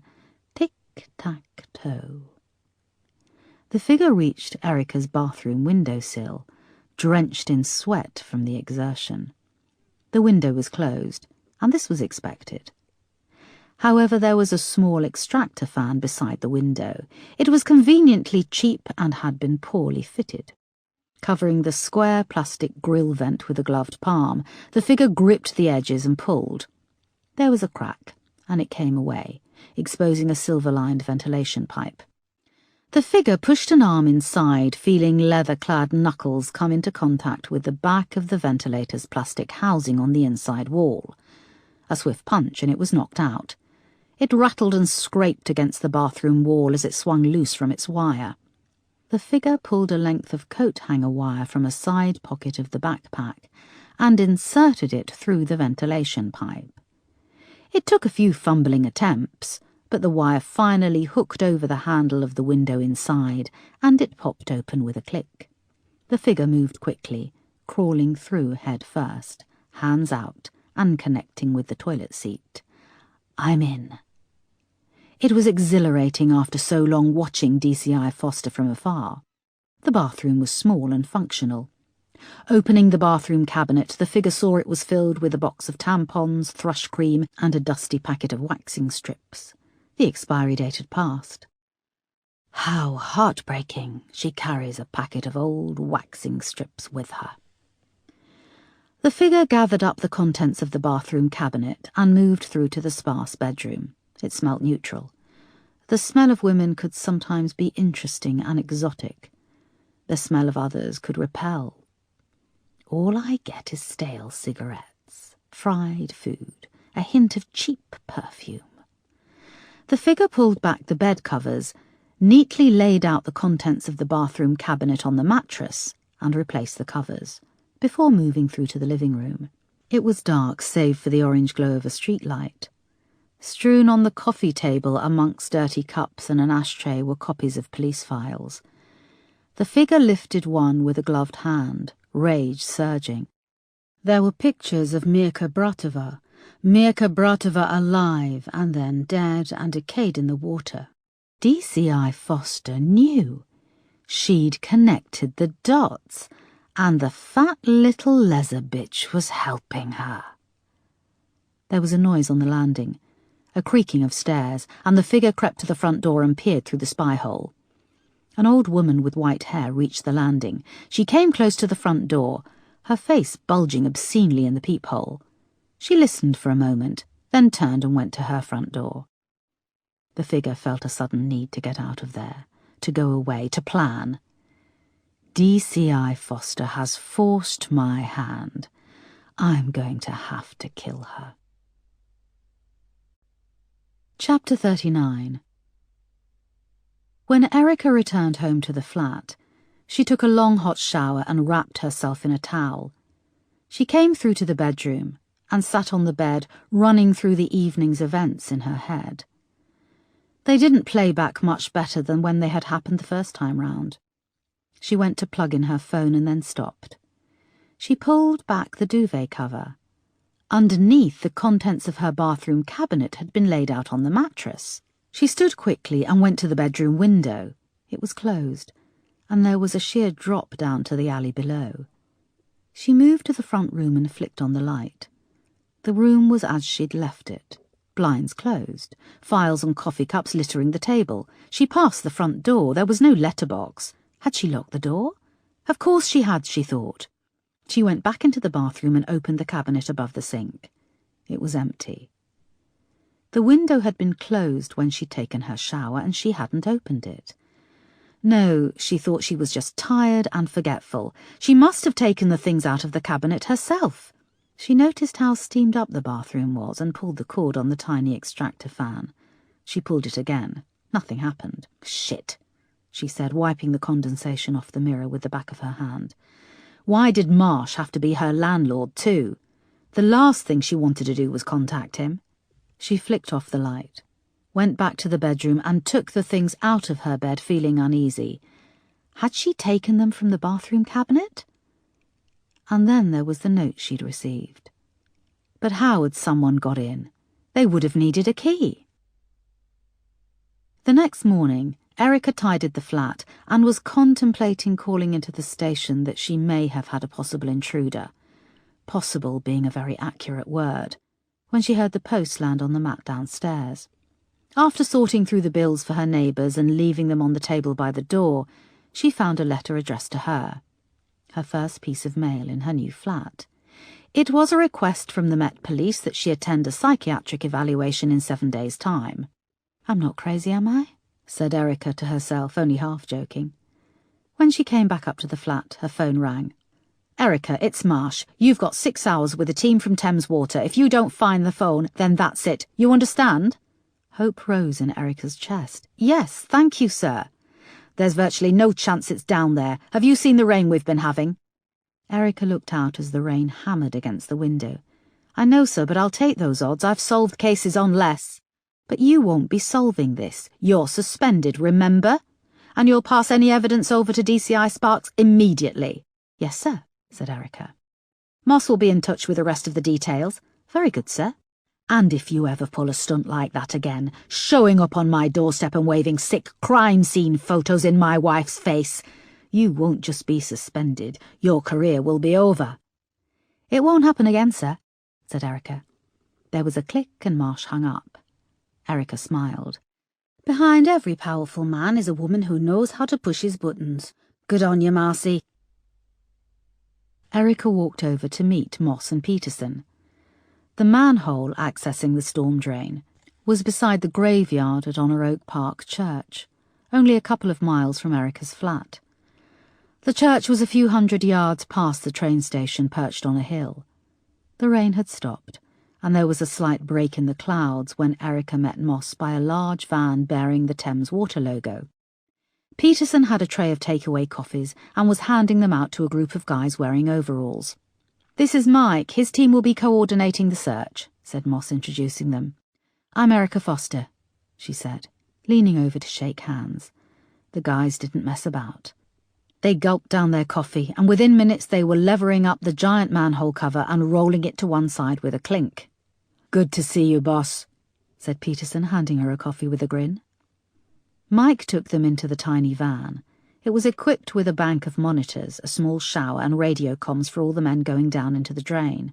On one of the monitors, a satellite weather map continually refreshed, showing streaks and bulges of charcoal grey across a map of Greater London. "That's the difference between life and death," said Mike, tapping a biro against the screen. "The sewers below combine storm water and wastewater. A sudden downpour of rain can flood the sewers, and very quickly you have a tidal wave of water making its way towards the Thames." "What did you do before all this technology?" asked Peterson, pointing at the television screens and satellite weather maps. "Good old-fashioned noise," said Mike. "If a storm came, we'd lift one of the nearest manhole covers 6 inches and let it crash back down. The clanking sound would echo down the tunnels and hopefully give the blokes down there enough warning to get the fuck out." "Is it just blokes who work down there?" asked Moss. "Why, you want to apply for a job?" quipped Mike. "Very funny," said Moss. They came back out of the van and looked at the sky. The cloud above seemed to be clearing but was growing darker on the horizon. "We'd best get on with it," said Mike, moving over to where the 4 men had set up a winch above the manhole and were attaching themselves to safety harnesses.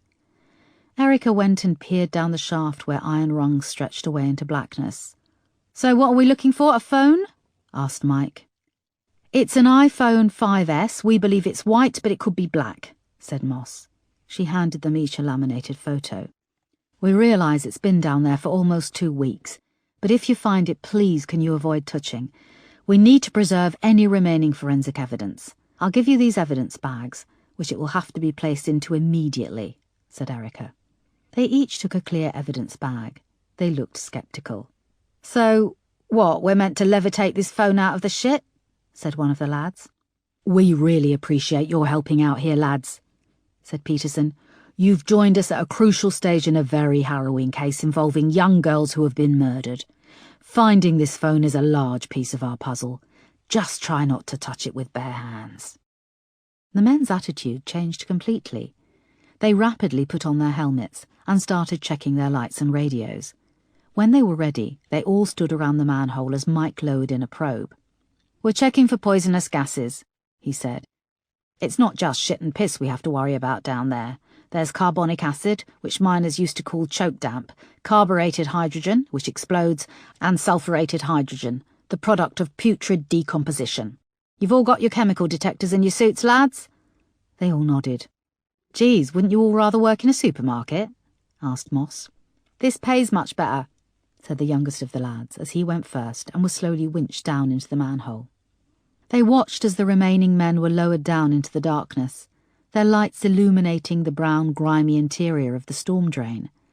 Erica looked across at Moss and Peterson as they leaned over. They exchanged tense glances. "Like looking for a needle in a haystack," said Peterson. Slowly the torchlight below began to fade, and they were left in silence. Mike went into the van to watch their progress. An hour later there was nothing to report, and they were stamping their feet in the cold. Then a call came through on the police radio. There was an incident at a supermarket in Sydenham. A man had pulled a gun and shots had been fired. "We're on call today," said Moss, looking up at Peterson. "We better scoot. Marsh said this wasn't a high priority." "You guys go, I can stay here and wait," said Erica. Moss and Peterson hurried off and she was left alone, realising again that she had no badge, no authority. She was just a woman hanging around an open sewer. She stepped into the van and asked Mike how they were getting on. "Nothing. We're almost at the point where I don't want them to go any further. The network branches off in several directions towards central London." "OK, where does it all end up?" asked Erica. "Sewage treatment plants around London. So the chances of a tiny little phone showing up are slim," he said. "It's not like a dog who swallowed a diamond ring and you—" "Yes, I get the message," said Erica. She came back out of the van, perched on a tree stump and smoked a cigarette. The church loomed above her in the cold, and a train clattered past in the distance. The men emerged an hour and a half later, caked in mud, exhausted and soaked in sweat. They shook their heads. "As I thought, it could be anywhere right now. Out to sea even. The storm drains have been opened twice since the 12th of January, and so much would have flowed through. Nothing would stay down there under that amount of water pressure," said Mike. "Thank you," said Erica. "We tried." "No, they tried," said Mike, pointing to the men. "I said to your boss it was bloody hopeless, a wild goose chase." Erica wondered if that was the reason why Marsh had arranged it. As she walked home in the rain, she remained convinced that Andrea's phone had to be found. She thought of the letter she'd received and the things left in her bed. She felt like the only person who knew that the police had arrested the wrong man. Chapter 40. 3 days passed with no word from Moss or Peterson. All Erica's enthusiasm and positivity drained away, made worse by having nothing to do. On the third day she was poised to call Edward and face up to visiting Mark's headstone when her phone rang in her hand. "Boss, you're not going to believe this," said Moss. "Andrea's phone has just shown up." "What, in the sewer?" asked Erica, gripping the pen. "No, a second-hand mobile phone shop in Annerley." "That's only a few miles away," said Erica. "Yeah, Crane circulated the IMEI number around local second-hand phone dealers, saying that if a handset with this number came into their shop they were to contact the incident room urgently. And they did. He also said they'd be paid the value of a new unlocked iPhone 5S, which must have sweetened the deal." "How did it show up in Annerley?" asked Erica. "A woman found it. The huge amount of rain and meltwater last week caused the drains to overflow on the lower end of Forest Hill Road. The drains were so overloaded that high-pressure water was forced up through the sewage system, tearing through the tarmac. We figured the phone came with it. She saw it, and even in the state it was in, thought she could get a few bob for it." "And it's okay? It works?" "No, and the screen is badly cracked. But we've whisked it over to the cyber team, who've put it at the top of their work queue. They're trying to get everything they can off the internal memory. Moss, I'll come in. No, boss, stay put. If you're going to come down here, wait until you have a reason to storm in and read them the riot act. Erica started to protest. Seriously, boss, I promise I'll phone you the second I know anything. Moss hung up. 6 long, tense hours later, Moss called to say that the cybercrime unit had pulled a substantial amount of data from Andrea's phone. Erica took a cab to the address Moss had given her and met her outside the central London cybercrime unit, which was based in a nondescript block of offices near Tower Bridge. They took the lift up to the top floor and emerged into a huge open-plan office. Every desk was busy. Sitting at each was a weary officer poring over computer screens, beside them a phone or laptop in pieces or a mess of wires and circuit boards. On the far back wall was a row of what looked like viewing suites with tinted windows. Erica shuddered to think of the things these officers had to watch behind those screens. A short, handsome man wearing a threadbare woolly jumper met them at the water cooler. He introduced himself as Lee Graham. They followed him through the office to a large storage room with racks and racks of computers, phones and tablet computers, all bagged up and sealed. They passed one low shelf where a laptop was wrapped in plastic and encrusted with dried blood. He took them over to a messy desk in the far corner, where Andrea's phone lay, battered and cracked. The back was off, and it was hooked up to a large PC with twin screens. "We've got a lot of this phone," said Lee, sitting and adjusting one of the screens. The hard drive was in good condition. Moss pulled over a couple of chairs and they sat beside Lee. "There are 312 photos," Lee continued, 16 videos and hundreds of text messages going back from May 2012 to June 2014. I've run all the photos through our facial recognition software. This crunches through the National Criminal Database and uses facial recognition to look for any matches. It flagged up one name. Erica and Moss looked at each other excited. "What was his name?" asked Erica keenly. Lee tapped away at his keyboard. "It wasn't a he, it was a she," he said. "What?" said Erica and Moss in unison. Lee swiped his way through a series of thumbnail images, then clicked on one. A familiar face. "Linda Douglas Brown is in the police database?" asked Moss in surprise. In the picture, Linda and Andrea sat at a table in a bar. Andrea stared confidently down the lens and looked immaculate in a cream blouse. The buttons were open, displaying a dark, full cleavage with a silver necklace nestling between her breasts. Linda, in comparison, was ruddy-faced with unkempt hair. She was wearing a roll-neck black jumper, which rode high enough to nestle just under her double chin. The jumper was embroidered with images of small poodles cavorting across the fabric. A large gold crucifix hung around her neck. Her hand was slung around Andrea's and her face wore a drunken grin. "Is this the victim's mother?" asked Lee. "No, the victim's sister. There's 4 years between them," said Erica. They let that hang for a moment. "OK, well, I've pulled her criminal record. It's just printing off for you now," said Lee. Chapter 41. Lee found them a spare workstation in the office, where they first read through Linda's file. "Geez, Linda has a considerable record going back several years. Arson, theft, shoplifting," said Erica.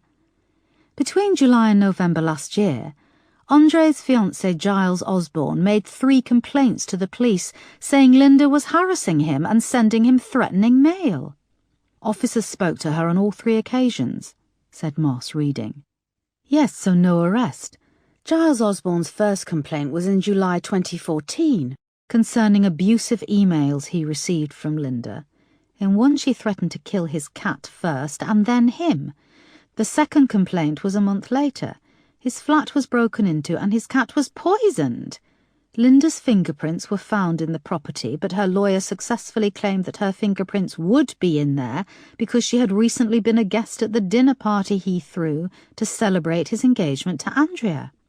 Linda was also caught on CCTV in the next street to Giles Osborne's flat within minutes of the break-in, She then capitulated and stated that she went into the house after the break-in to try and save the cat, who seemed in distress when she looked through the window. "Sounds like she's got a damn good lawyer," said Moss. "Perhaps, but there wasn't enough proof to substantiate this either way. The third complaint was October last year, when Linda caused £8,000 worth of damage to Giles's office. She threw a brick through one of the large glass window panels. Here they even caught her on CCTV. The picture was overexposed and black and white, but a bulky figure could be seen in a long overcoat, a baseball cap pulled down over her face. The coat had opened when the figure pulled back to throw the brick, and a jumper could be seen underneath, bearing an illustration of dancing poodles. Moss was carrying her laptop in a bag. She pulled it out and switched it on. "Let's work through the photos from Andrea's phone," she said, fitting a USB key into the drive, which contained the contents of Andrea's phone. They waited while the laptop whirred and hummed and booted up. The tiny little light on the USB key began to flicker, and then a scattergun of photos began to skim by on the screen. Andrea was pictured at several parties. There were many selfies. Pictures of Andrea topless in her bathroom mirror, cupping a breast seductively, tilting her head back. Then a series of photos that had been taken on a night out at a bar. It looked to be at the same bar as in the picture with Linda. "Stop, go back," said Erica. "I can't stop, we have to let them load," said Moss. "Come on," said Erica impatiently as the laptop paused on a blurred photo of blackness, obviously taken in error. Then the photos began to load again and finished. Erica began to flick through. "Yes, here we go. These are the most recent ones from the bar," said Erica. "Who's that, do you think?" asked Moss, as they peered at the screen. A tall and broad man in his early 30s was pictured with Andrea.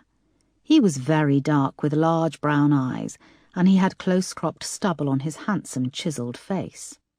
The first few photos were taken by Andrea, holding out the camera. In all of them she was leaning into the man's chest. He was incredibly handsome. "Dark-haired man," said Erica in a soft, excited voice.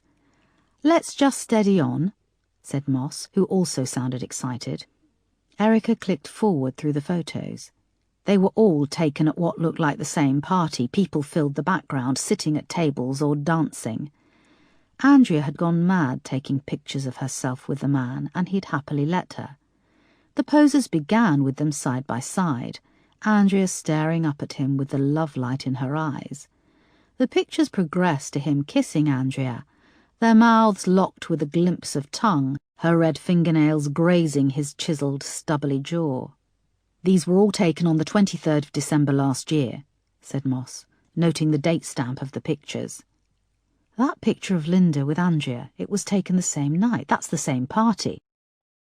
The picture from which the National Criminal Database had recognised Linda's face popped up again. "It's towards the end of the evening by the look of it. They look a bit worse for wear," said Erica. "So Linda was there at the same time as that guy. He could have taken this photo," said Moss. They pressed on through the photos. The date stamp showed a gap of a few days, and then they came across photos taken on a bed with pale sheets. Andrea lay with the dark-haired man, again holding out the camera to take the shots. His chest was powerful and covered in a smattering of dark hair. Andrea had her arm hooked under her naked breasts. The photos progressed to become more explicit. A close-up of the man with Andrea's nipple drawn up between his white teeth. A full frontal picture of Andrea laying back on the bed, smiling. And then Andrea's face filled the screen. Her lips were locked around the base of the man's penis. He looked to be cupping her chin. One of his large thumbs rested on her cheekbone. The next photo was abruptly less X-rated. Andrea and the man were pictured on the 30th of December, hand in hand on the street. They were both dressed for winter. A familiar clock tower was in the background. "Shit, that's the Horniman Museum," said Moss. "And that's 4 days before she went missing," said Erica. "Do you think this is the guy she was seen talking to in the pub?" asked Moss. "This could be the guy who killed her," said Erica. "But he's got no record that we know of. The National Criminal Database software didn't flag him." "He looks Russian or I don't know, Romanian, Serbian, he could have a record overseas. But we don't have a name and that could take time, said Moss. But we do know someone who could have his name. Linda Douglas Brown, said Erica. She's pictured the same night, in the same bar as him. Should we bring her in? Asked Moss. Now hang on, said Erica. What do you mean, hang on? She's obviously withholding information, boss. But we need to be very careful before we bring her in. The Douglas Browns will lawyer up the second we do anything. It seems they've spent a fair bit of cash keeping Linda on the straight and narrow. Moss paused. You know what your flat could do with, boss? What? Some nice fresh flowers. Yes, we should pay a visit to a florist, said Erica. Chapter 42. Jocasta Floristry was tucked between an elegant jeweller's and a polished granite office block on Kensington High Street. The window was optimistically decorated for early spring. There was a carpet of real grass, and daffodils, tulips and crocuses pushed up in reds, pinks, blues and yellows. Several china Easter bunnies sat on the grass, or peered out from behind toadstools and giant speckled eggs. At the front, up close to the glass, a small picture of Andrea, smiling into the camera, sat on a red velvet cushion. Moss went to open the glass entrance, but saw next to it a small white bell and a neatly printed sign with the words, "Ring for service." Erica pressed the button. Moments later, a small elderly woman with severely scraped back hair peered up at them from under hooded eyelids. It was the same lady who had answered the door at the Douglas Browns' house. She waved them away dismissively. Erica held down the bell again. They realised how thick the glass was when she pulled open the door and the sound of the bell amplified. "What's this about?" she snapped. "We've spoken to the police. You have a man in custody. We're preparing for a funeral." She went to slam the door, but Moss grabbed it. "We'd like to speak to Linda, please, if she's here." "You've got someone in custody, haven't you? What more do you need from the family?" the woman repeated. "We're still building our case, madam. We believe Linda will be able to help us confirm a few details which could lead to a swift conviction," said Moss. The old woman regarded them, eyes darting from side to side under the hooded lids, the skin crinkling and twitching, reminding Erica of a chameleon. She opened the door and stood to one side to let them in. "And wipe your feet," she said, eyeing the wet pavement outside. They followed her through to an open-plan seating area decorated in white.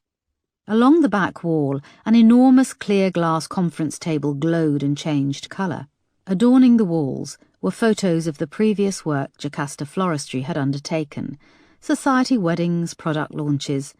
The old lady vanished through a door at the back, and a moment later Linda emerged, carrying armfuls of yellow daffodils.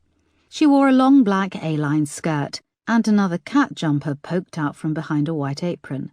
This time it was a giant tabby cat with languid eyes. "My mother isn't here. She's taken to her bed," she said. Her tone of voice seemed to suggest that her mother was slacking off. She crossed to the large table, laid the daffodils on the glass, and began to sort them into bunches. Erica and Moss joined her at the table. "What are you doing here, DCI Foster? I thought you'd been taken off the case." "Surely you of all people should know not to believe everything you read in the press," said Erica. "Yes, journalists, they're all beasts. One of the tabloids described me as a moon-faced spinster." "I'm sorry to hear that, Linda. Are you?" snapped Linda, fixing them with a stare. Erica took a deep breath. "When we spoke to you before, we asked if you had any information that could help us with our inquiries. You failed to mention to us that Andrea had a second phone," said Erica. Linda went back to bunching daffodils. "Well?" said Moss. "You didn't ask me a question, you made a statement," said Linda. "OK, did Andrea have a second phone?" asked Erica. "No, I wasn't aware she did," said Linda. "She reported it stolen in June 2014, but kept the handset and bought a pay-as-you-go SIM card," said Moss. "So what? You're here on behalf of the insurance company to investigate insurance fraud?" "We found your criminal record, Linda. You have quite the rap sheet. Assault, shoplifting, credit card fraud, vandalism," said Erica. Linda stopped bunching the daffodils and looked up at them. "That was the old me. I've found God now," she said. "I'm a different person. If you look close enough, we all have a past we regret." "So when did you find God?" asked Moss. "I beg your pardon?" asked Linda. "Well, you're still on probation, and you caused £8,000 worth of damage to Giles Osborne's offices 4 months ago. Why did you do it?" "I was jealous," said Linda. "Jealous of Andrea, of Giles. She found someone, and, as I'm sure you can imagine, I'm still looking." "And what did Andrea and Giles have to say about your harassment?" "I apologised. I said it would never happen again, and we all made up." "He forgave you for killing his cat too?" said Moss. "I did not kill his cat," cried Linda. "I would never do something like that. Cats are the most beautiful, intelligent creatures. You can stare into their eyes, and I think they know all the answers. If only they could talk." Erica shot Moss a look not to go too far. Linda's puddingy face clouded over, and she slammed her hand down on the glass table. "I didn't do it. I am not a liar." Okay, said Moss. "Can you tell us who this man is in the picture with Andrea?" She placed the photo of Andrea at the party with the dark-haired man next to the pile of daffodils. "I don't know," said Linda, glancing at it. "Look at it properly, please, Linda," said Moss, holding up the photo in front of her face. Linda looked at the photo and back at Moss. "I told you I don't know." "How about this one?" said Moss, pulling out the picture of Linda with Andrea. "This photo was taken of you and Andrea on the same night at the same bar. He probably took this photo." Linda looked at the photo again and seemed to compose herself. "You see, officer, your use of the word probably is quite telling. I came to that bar a few minutes before closing for a drink. I'd been working here all evening. When I arrived, Andrea was alone. Whoever she'd been there with had gone. She'd waited for me so we could have a drink and a catch-up before the family Christmas events took over. This man may well have been there, but not at the same time as me." "Did Andrea mention him?" "Andrea always had a lot of male attention when she went out. I only agreed to meet her if she promised not to go on about boys all evening." "Don't you like boys?" "Boys?" Linda snorted. "You know, 2 intelligent women can pass an evening without having to talk about men, surely." "What was the name of the bar?" asked Erica. I think it's called Contagion." "Who was Andrea there with?" "I told you I don't know. Andrea had a revolving door of party mates." "Where was Giles?" "I would have thought that he'd left by then so he could avoid having to see me." "Because you harassed him, vandalised his offices and killed his—" finished Moss. "How many more times? I did not kill Clara," cried Linda. Tears welled up in her eyes. She pulled down a sleeve of the tabby jumper and wiped her eyes. She was a lovely animal. She would let me hold her. She wouldn't let many other people, not even Giles." "Then who poisoned her?" "I don't know," said Linda softly. She pulled out a lump of bald tissue paper from the pocket of her jumper and scrubbed at her eyes until they started to look red. "What can you tell us about this?" asked Moss, placing down the clear evidence bag, which contained the letter that Erica had received. "What's this? No, I don't know anything," Linda said, fresh tears appearing on her face. "I think Linda has been accommodating enough," said a voice from the back of the room. The Douglas Browns' housekeeper with the hooded eyes had materialised and was coming toward them. "If you want to talk to her further, perhaps we can arrange something more formal, with the family solicitor in attendance." "Linda, this man," said Moss, tapping the photo of the handsome man with Andrea, "is also a suspect in the rape and murder of 3 young Eastern European women over the past 2 years, and the recent murder of an elderly lady." Linda's eyes widened. The housekeeper was now holding out her arm for them to leave. "Linda, please contact us if you think of anything, however small," said Erica. "She either doesn't know who that guy is, or she's a very good liar," said Moss, when they were back out on the street. "The only thing I believed her about was the cat. She didn't kill that cat," said Erica. "But we're not investigating cat murders." I think we should go and pay Giles Osborne a visit, said Erica. See what he has to say about Linda and these photos.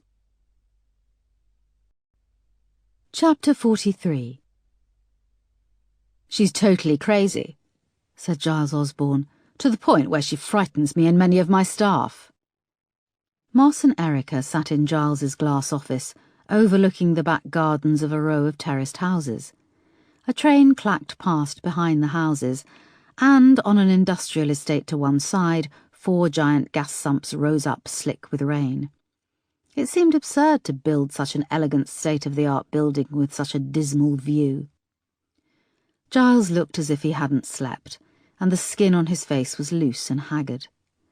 Erica also noted that he'd lost weight in the 2 weeks since Andrea's body was found.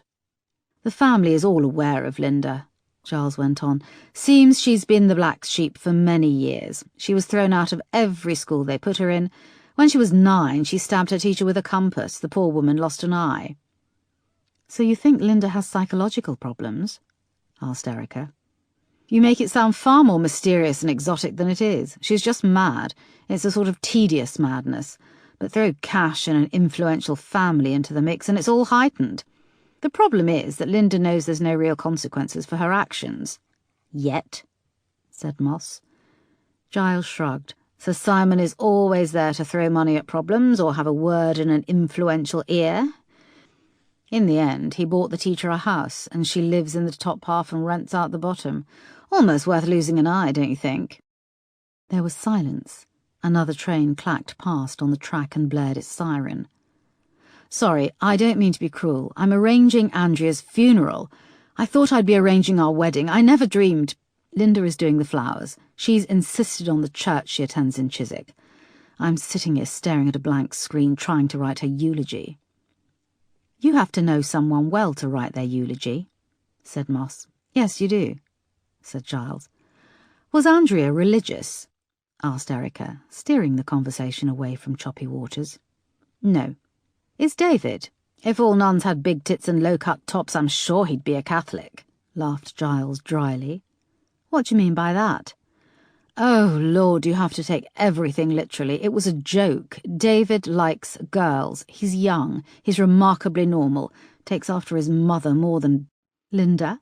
Said Moss. Yes, it's just him and Linda, said Giles. He wiped a tear away. And Linda attends church regularly. Yes, I'm sure God isn't too overjoyed at having to listen to her warped little prayers each night, said Giles. Has Linda been to your office on many occasions? Asked Erica. She came once with Andrea to see the place, then she showed up a couple of times alone. When was this? Asked Moss. July, August last year. And why did she show up alone? She came to see me, and it very quickly became apparent that she wanted to have sex. And how did she indicate this? Asked Moss. How do you bloody think? Said Giles, growing red. He looked around, desperate to be somewhere else. She lifted her sweater and exposed herself, told me that no one would know. And what did you do? I told her where to go. Even if she wasn't Andrea's sister, she's not exactly... Well, she's not exactly a looker, is she? Moss and Erica remained silent. Giles went on. As far as I'm aware, it's not a crime to find someone... repulsive, finished Erica. I wouldn't quite go that far, said Giles. And then things turned nasty. Linda vandalised your office and, according to the records, broke in and poisoned your cat. Yes, and I don't know. You've read the case files then? Erica and Moss nodded.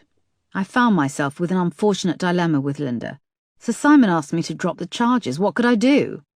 I'm sorry to have to bring this up, Giles, but were you aware that Andrea was seeing other men when you were together? Asked Erica. Giles paused. I am now. And how does that make you feel? How do you bloody think that makes me feel? We were engaged. I thought she was the one. Sure, she liked to flirt and play, and I should have seen it. But I thought she might calm down once we were married, and then we'd get sprogged up. Sprogged up? Asked Erica. You mean have children? Yes, I had no idea she had several men on the go. She was so stupid to get involved with that hateful creature Marco Frost. He scared Andrea with his obsession. Do you think you have enough evidence to secure a prison sentence? Erica looked at Moss. Mr. Osborne, can I please ask you to take a look at this photo? She placed the picture of Andrea with the dark-haired man on the table. He glanced at it. No, I don't know him. I didn't ask if you knew him. Please take a good look. This was taken just 4 days before Andrea disappeared. Giles looked at the photo again. Well, what am I looking at? He was probably one of the many men who make eyes at her. What about this one? Or this? Or this? Asked Erica. She placed the series of photos in front of Giles. Andrea lying in bed with the dark-haired man, naked, her nipple drawn between his teeth. Then Andrea with her lips spread wide and his penis in her mouth. "What are you people doing?" cried Giles, pushing his chair back and getting up. There were tears in his eyes. "How dare you come in here and take advantage of my goodwill?" "Sir, these are from Andrea's second mobile phone, which we recently recovered. We showed these photos to you for a reason. They were taken just a few days before she vanished." Giles stood and went to the glass door. "Thank you, officers, but I came into my office today to remember Andrea and write about her life. I have been asked to speak at her funeral, and you come here and sully my memories of her with hardcore pornographic photos." He opened the door and indicated that they leave. "Sir, we believe that the man pictured with Andrea is also involved in the killing of 3 Eastern European girls who worked as prostitutes and the murder of an elderly lady. We also believe that Andrea was with this man on the night she died," explained Erica. She looked at Moss. Giles saw their exchange. "Hang on. What about Marco Frost? I thought he was your man. Chief Superintendent Marsh assured me, and Assistant Commissioner Oakley," said Giles. "This is another line of inquiry we are pursuing," said Erica. "So you really have no idea who killed Andrea, yet you come over here hassling me on a hunch? Andrea was a flawed human being, and she had secrets. But all she did was love. All she wanted was to love." Giles broke down, heaving and sobbing.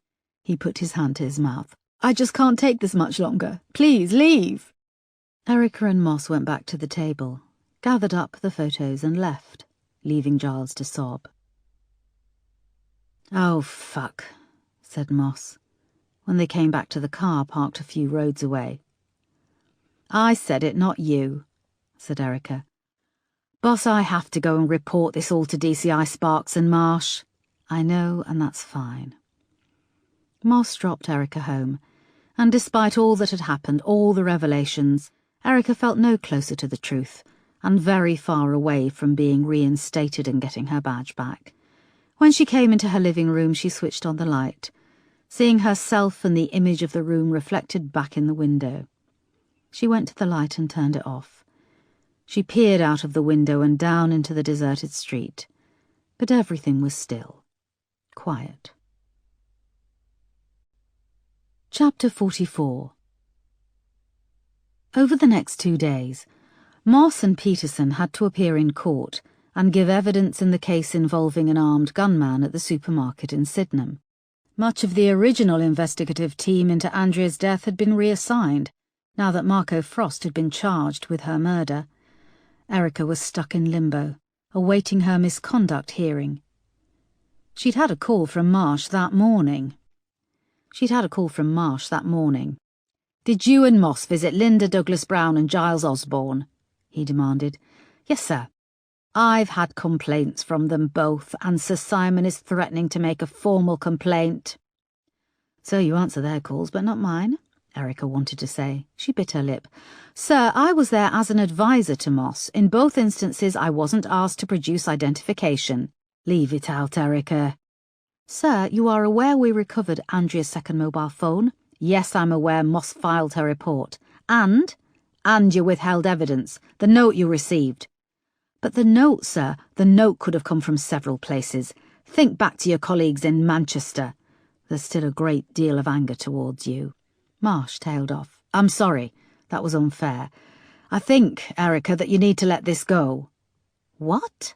Sir, have you seen the pictures?" Yes, I've seen the pictures, and I've read Moss's report very carefully. Although I can hear your voice when I read it, it still proves nothing. You have no grounds whatsoever to prove that this person, whoever he is, was involved in the deaths of Andrea or Ivy, or Tatiana, or Carolina, or Mirka. What you have succeeded in doing is pissing off a lot of people and metaphorically pissing on the memory of Andrea Douglas Brown. But, sir, I didn't take those pictures. She had a secret phone, for God's sake. Everyone has secrets. I take it this conversation is off the record. Yes, it is, Erica. And I must remind you that you are off the record. You are suspended. Now be sensible. Enjoy the full pay. I have it on good authority that if you lay low and keep your mouth shut, you'll be reinstated next month. Lay low? Until what? Marco Frost goes down for something he didn't do. Your orders come from who? She said, cutting him off. Do they come from you, or Assistant Commissioner Oakley, or Sir Simon Douglas Brown? Marsh was silent for a moment. It's Andrea Douglas Brown's funeral tomorrow. I don't want to see you there, and I don't want to hear you've been poking your nose in anywhere else. And when this is over, and if you are reinstated, I'm going to make sure you're transferred to a nick a long way away. Have I made myself clear? Yes, sir. Marsh hung up.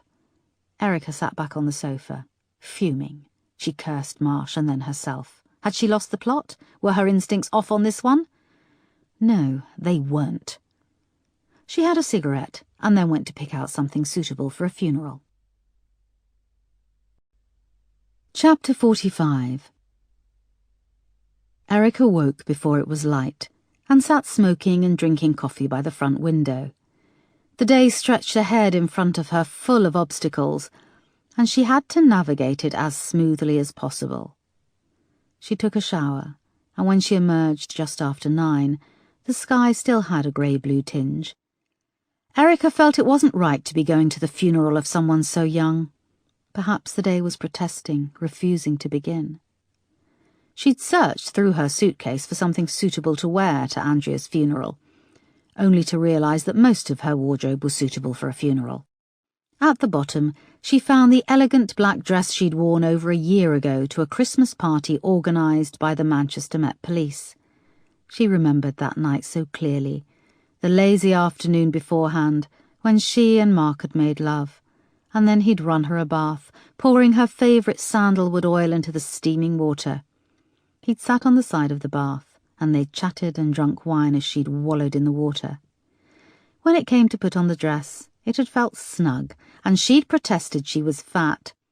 Mark had slipped his arm around her waist and pulled her into him, telling her she was perfect. She'd gone to the party proud to be on his arm, the warm feeling of being loved, of having someone special. Now as she pulled the dress on in front of the tiny mirror in the bare, damp bathroom, it hung loose on her slender frame. She closed her eyes and tried to imagine that feeling of Mark beside her, pulling her into him for a hug. She couldn't conjure it up. She was alone. She opened her eyes and stared at her reflection. I can't do this without you. Life, everything, she said. Then in her head, she heard what Mark used to say when he thought she was being overdramatic. Get off the cross, someone needs the wood. She laughed, despite her tears, saying, I need to get a grip, don't I? She wiped her eyes and reached for her makeup bag, untouched for months. She wasn't a massive fan of makeup, but she applied a little foundation and lipstick and stared at her reflection. She'd been wondering why she was going today, defying her bosses again. She was doing it for Andrea, for Carolina, Mirka, Tatiana, and for Mark. As with the girls, the person who'd killed him had never been caught. The Church of Our Lady of Grace in St. Edward on Chiswick High Road was a dreary, industrial-looking building. Its square red brick structure was more suited to being a Victorian water pumping station than a church. In its tall, plain tower, a bell tolled, but the traffic moved past unceasingly. A hearse gleamed in the grey morning light, the back windows packed with a rainbow of flowers. Erica waited on the opposite side of Chiswick High Road, watching between the traffic as the mourners filed in. She could just make out among the gloom of the front doors Simon, Giles and David. They were dressed in black suits and giving out the order of service. The mourners were well dressed and much older than Andrea. As Erica watched, 3 former members of Tony Blair's cabinet climbed out of a sleek Mercedes and were greeted warmly by Simon when they entered the church. A small group of photographers had been permitted to attend the funeral, and they were stationed on the pavement at a distance, their shutters clicking almost respectfully. It was a story that needed no prompting or staging. A girl had died, far too young, and people were here to grieve. Of course, this wasn't the final chapter. Marco Frost was due to stand trial in the coming months, and no doubt the complex and sordid details of Andrea's life and death would be replayed, rehashed, and debated anew. However, for now, this was a full stop, the closing of one part. A smart BMW pulled up at the curb. Marsh and Assistant Commander Oakley emerged in black suits. Marcy and the Assistant Commander's smart middle-aged wife followed behind, also in black. They moved quickly to the church entrance, pausing to talk to Simon and Giles and to hug David, who seemed vulnerable, despite being taller than both Giles and his father. The last mourners to arrive were Andrea's mother, Linda, and the elderly lady with the hooded eyes. A limousine pulled up at the pavement, and Linda bustled out and round to the opposite door, where she helped Diana from the car. Both she and the old woman, whose name Erica still didn't know, were painfully thin, chic and elegant in black. Linda was swathed in a shapeless black tent, a dark woolen jacket, and she had a large wooden crucifix hung around her neck. Her mousy hair was neat, but looked as if someone had placed a bowl on her head and cut round it. Her face was devoid of makeup, and she looked, even in the chill, to be sweating. The photographers took a keen interest and clicked away. Diana and the old woman bowed their heads, but Linda stared up at the cameras defiantly.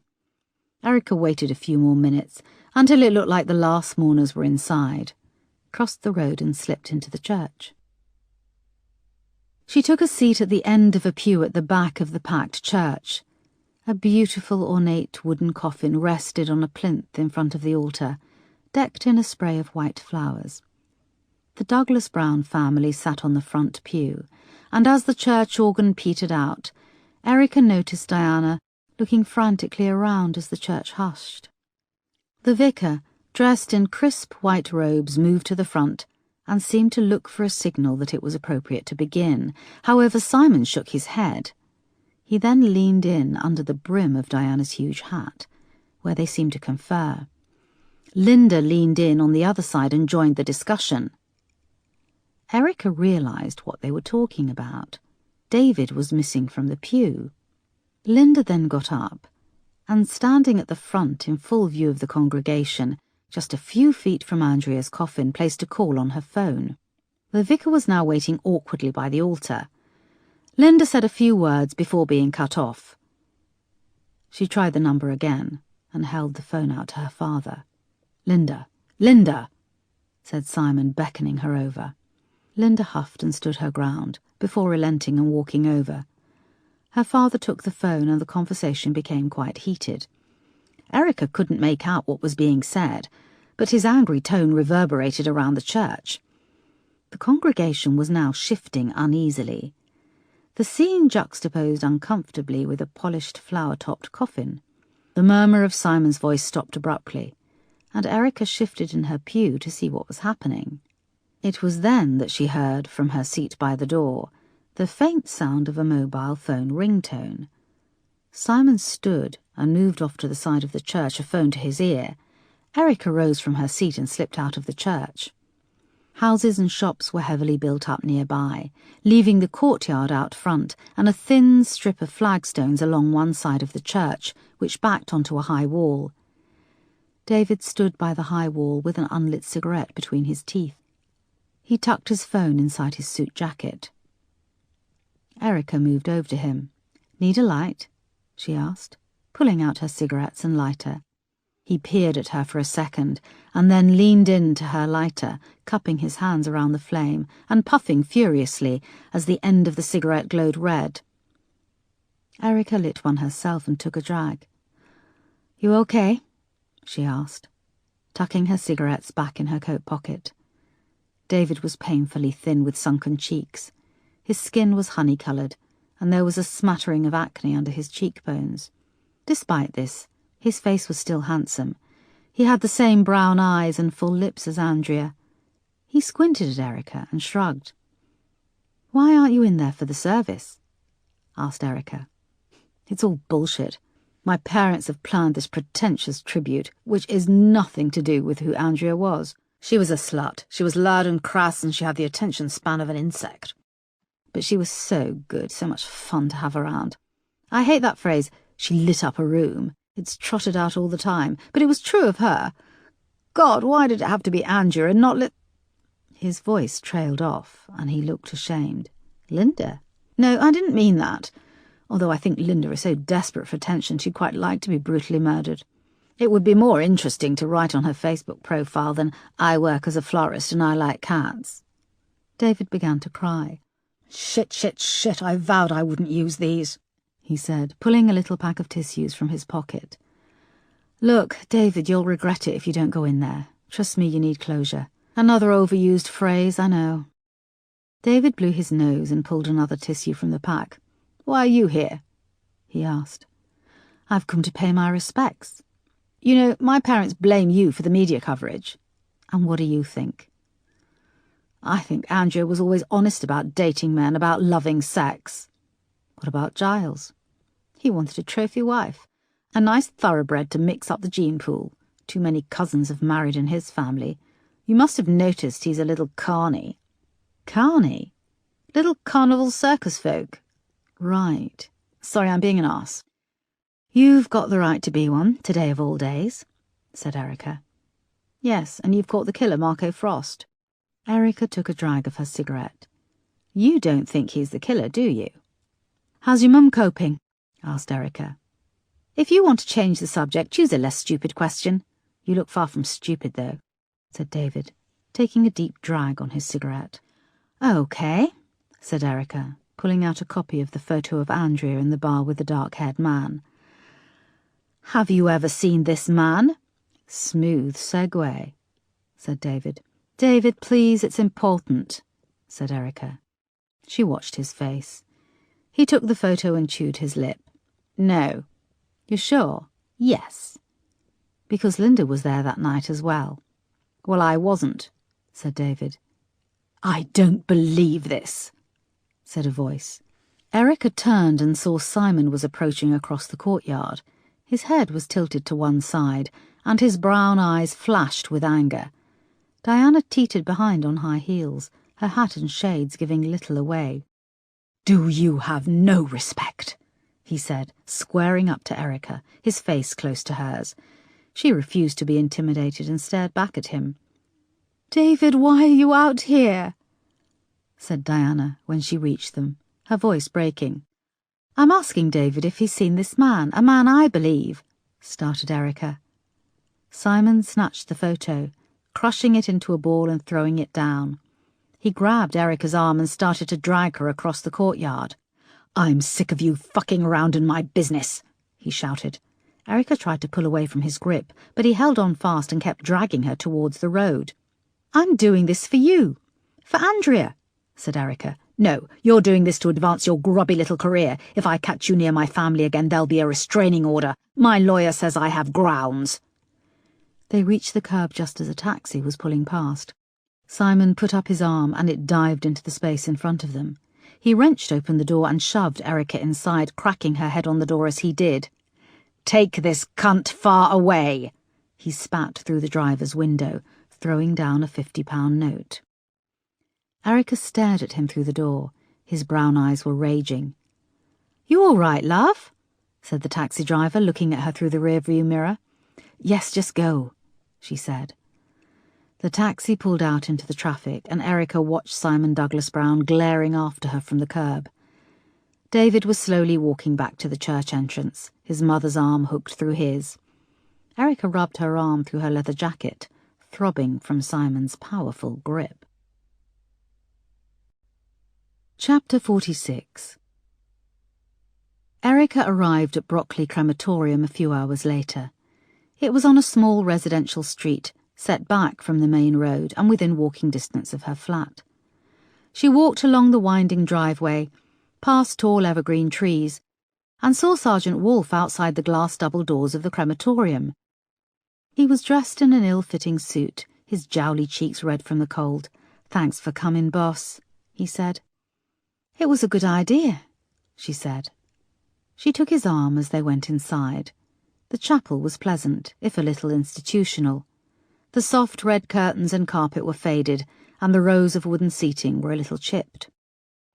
At the front was a small cardboard coffin placed on a box with wood panelling, which on closer inspection was a conveyor belt. A middle-aged Indian social worker sat in the front row with Ivy's 3 grandchildren. They had been cleaned up. The 2 girls were wearing matching blue dresses, and the little boy was wearing a suit a little large for him. They scowled at Erica and Wolfe with the same wariness they reserved the rest of the world. 3 more mourners sat near the back. The large woman Erica had seen at the pub with Ivy, and another thin, hard-faced woman who had yellow blonde hair topped by 3 inches of black roots. Seated behind them was the landlord of the Crown. His strawberry blonde hair had been combed flat, and he was just as big and imposing in a smart suit. He nodded at Erica as they slipped into seats near the door. A priest rose and rattled through a respectful but impersonal service, calling her Ivy Norton throughout. Everyone was encouraged to say the Lord's Prayer. And then Erica was surprised that Wolfe got up and squeezed past her. He went to the lectern and put on a pair of reading glasses. He took a deep breath and started to speak. "When I am gone, release me, let me go. I have so many things to see and do. You mustn't tie yourself to me with too many tears, but be thankful we had so many good years.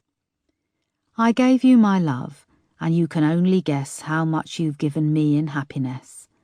I thank you for the love that you have shown, but now it is time I travelled on alone. So grieve for me a while if grieve you must. Then let your grief be comforted by trust. It is only for a while that we must part, so treasure the memories within your heart. I won't be far away, for life goes on, and if you need me, call and I will come.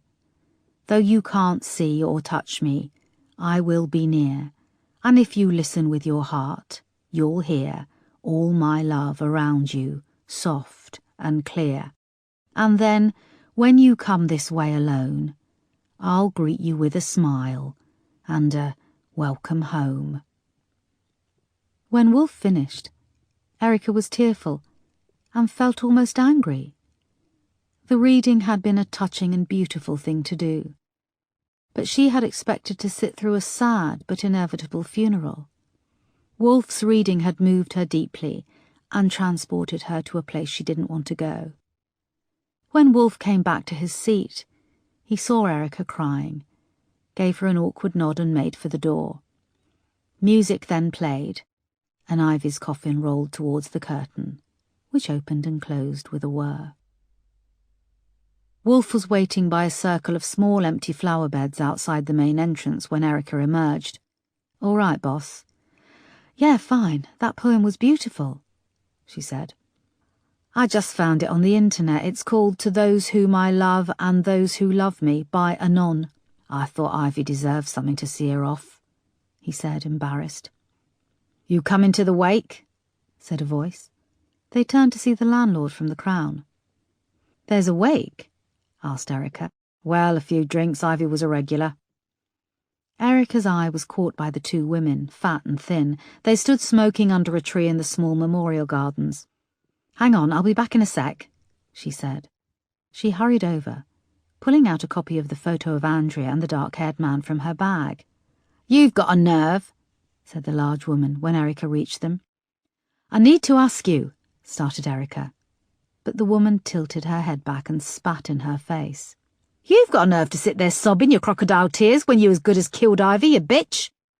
She stalked away, leaving the ratty blonde to stare at Erica's shock. Yeah, and we don't know anything, she said, eyeing the photo before moving off after her large companion. Erica fumbled in her bag for a tissue and wiped her face. When she came back, she saw Wolf had gone, but the landlord was waiting for her. Your mate got a call and had to go, he said. You fancy a drink? You really want me back in your pub after last time? Oh, I dunno, I seem to be drawn to difficult blondes. He grinned and shrugged. Come on, you owe me. I got you out of a sticky spot. As tempting as being picked up at a wake is, sorry, I've got to head off. Suit yourself, he said. Is that who you're after? George Mitchell? Erica stopped in her tracks. What? That picture, he said. What's George been up to now? You know this man? He laughed. I know of him. I wouldn't count him as a friend, though. Erica held the photo up. This man is called George Mitchell. Yes, and now you're worrying me. He's not someone you want to fuck around with. This isn't going to come back on me, is it? No. Do you know where he lives? No, and that's all I'm going to say. I don't know anything else. I never spoke to you, okay? I'm serious, okay? Yes, okay, said Erica. All talk of a drink had vanished, and she watched him walk out of the crematorium, get in his car and drive away. Erica turned to look back at the low building with its immaculately manicured grounds. A steam of black smoke trailed from a long tall chimney. Go on, Ivy, now you are free to fly, said Erica excitedly. I think I've just found the bastard who did this to you. Chapter 47. It was shortly after 10 p.m, and Erica had left several messages for Moss, Peterson, Crane, and even Wolfe. No one had been available when she'd called Lewisham Row, and she'd left messages on their mobile phones. She had no clue if they were working still, but guessed that unlike her, they all had social lives outside work. When she'd come back from the funeral, she'd headed for the coffee shop and searched for George Mitchell online. Nothing had come back on the George Mitchell she was interested in finding. She went to the fridge to pour herself another glass of wine, but saw the bottle was empty. She suddenly felt tired. She needed sleep. Erica switched off the light, went to the bathroom and took a long hot shower. When she climbed out of the shower, the combination of the cold air and whirling steam irritated her. She missed the luxurious bathroom of her house, which was now rented out, and she also missed the house in general. Her furniture, her old bed, the garden. She tried the extractor fan once more, and then rubbed at the mirror, wiping away the condensation. She decided if she didn't hear from someone by morning, she would pay a visit to Lewisham Row Station. As she climbed into bed, she tried Peterson again and then Moss. She left messages for both of them, repeating that she knew the name of the man in the photo. Then, feeling frustrated and pissed off, Erica switched off the light. Shortly before midnight, Erica was sleeping softly. Commuters from the last train had walked past the flat, and the road outside settled into silence. A soft glow from the street lights bled through the living room, falling on the back wall of the bathroom. Erica rolled over in her sleep, shifting her head on the pillow. She didn't hear the sound of the ventilator fan in the bathroom as it popped out of the wall and swung from side to side with a scrape. Erica woke suddenly from a dreamless sleep.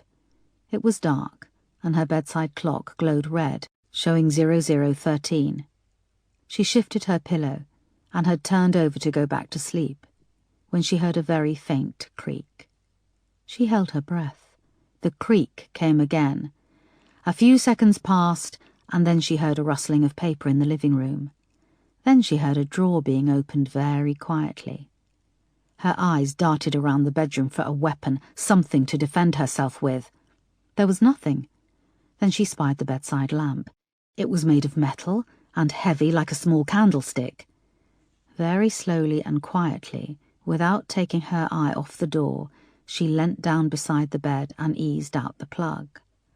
Holding her breath, she wound the cable round the base of the lamp and heard a faint creak outside her bedroom door. Bracing the lamp in her hand, She eased herself off the bed. She heard a creak further down the hall, moving away from the door. She stopped and listened. Silence. Erica moved lightly to where her phone was charging on the floor by the wall and switched it on, wishing she'd had a landline put in. She heard another creak. This time it was coming from outside the bathroom. Part of her just wanted whoever it was to realize that there was nothing worth taking and then to leave.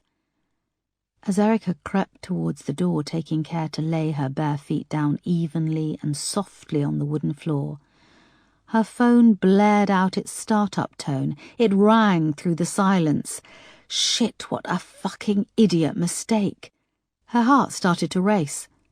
There was silence, and then the sound of footsteps walking towards the bedroom. It was now a heavy footfall, confident, no creeping about and scared to be heard. It happened suddenly. The door was kicked open, and a figure, head to toe in black, rushed at her and gripped her by the throat with a black leather glove. Eyes glittered through a balaclava.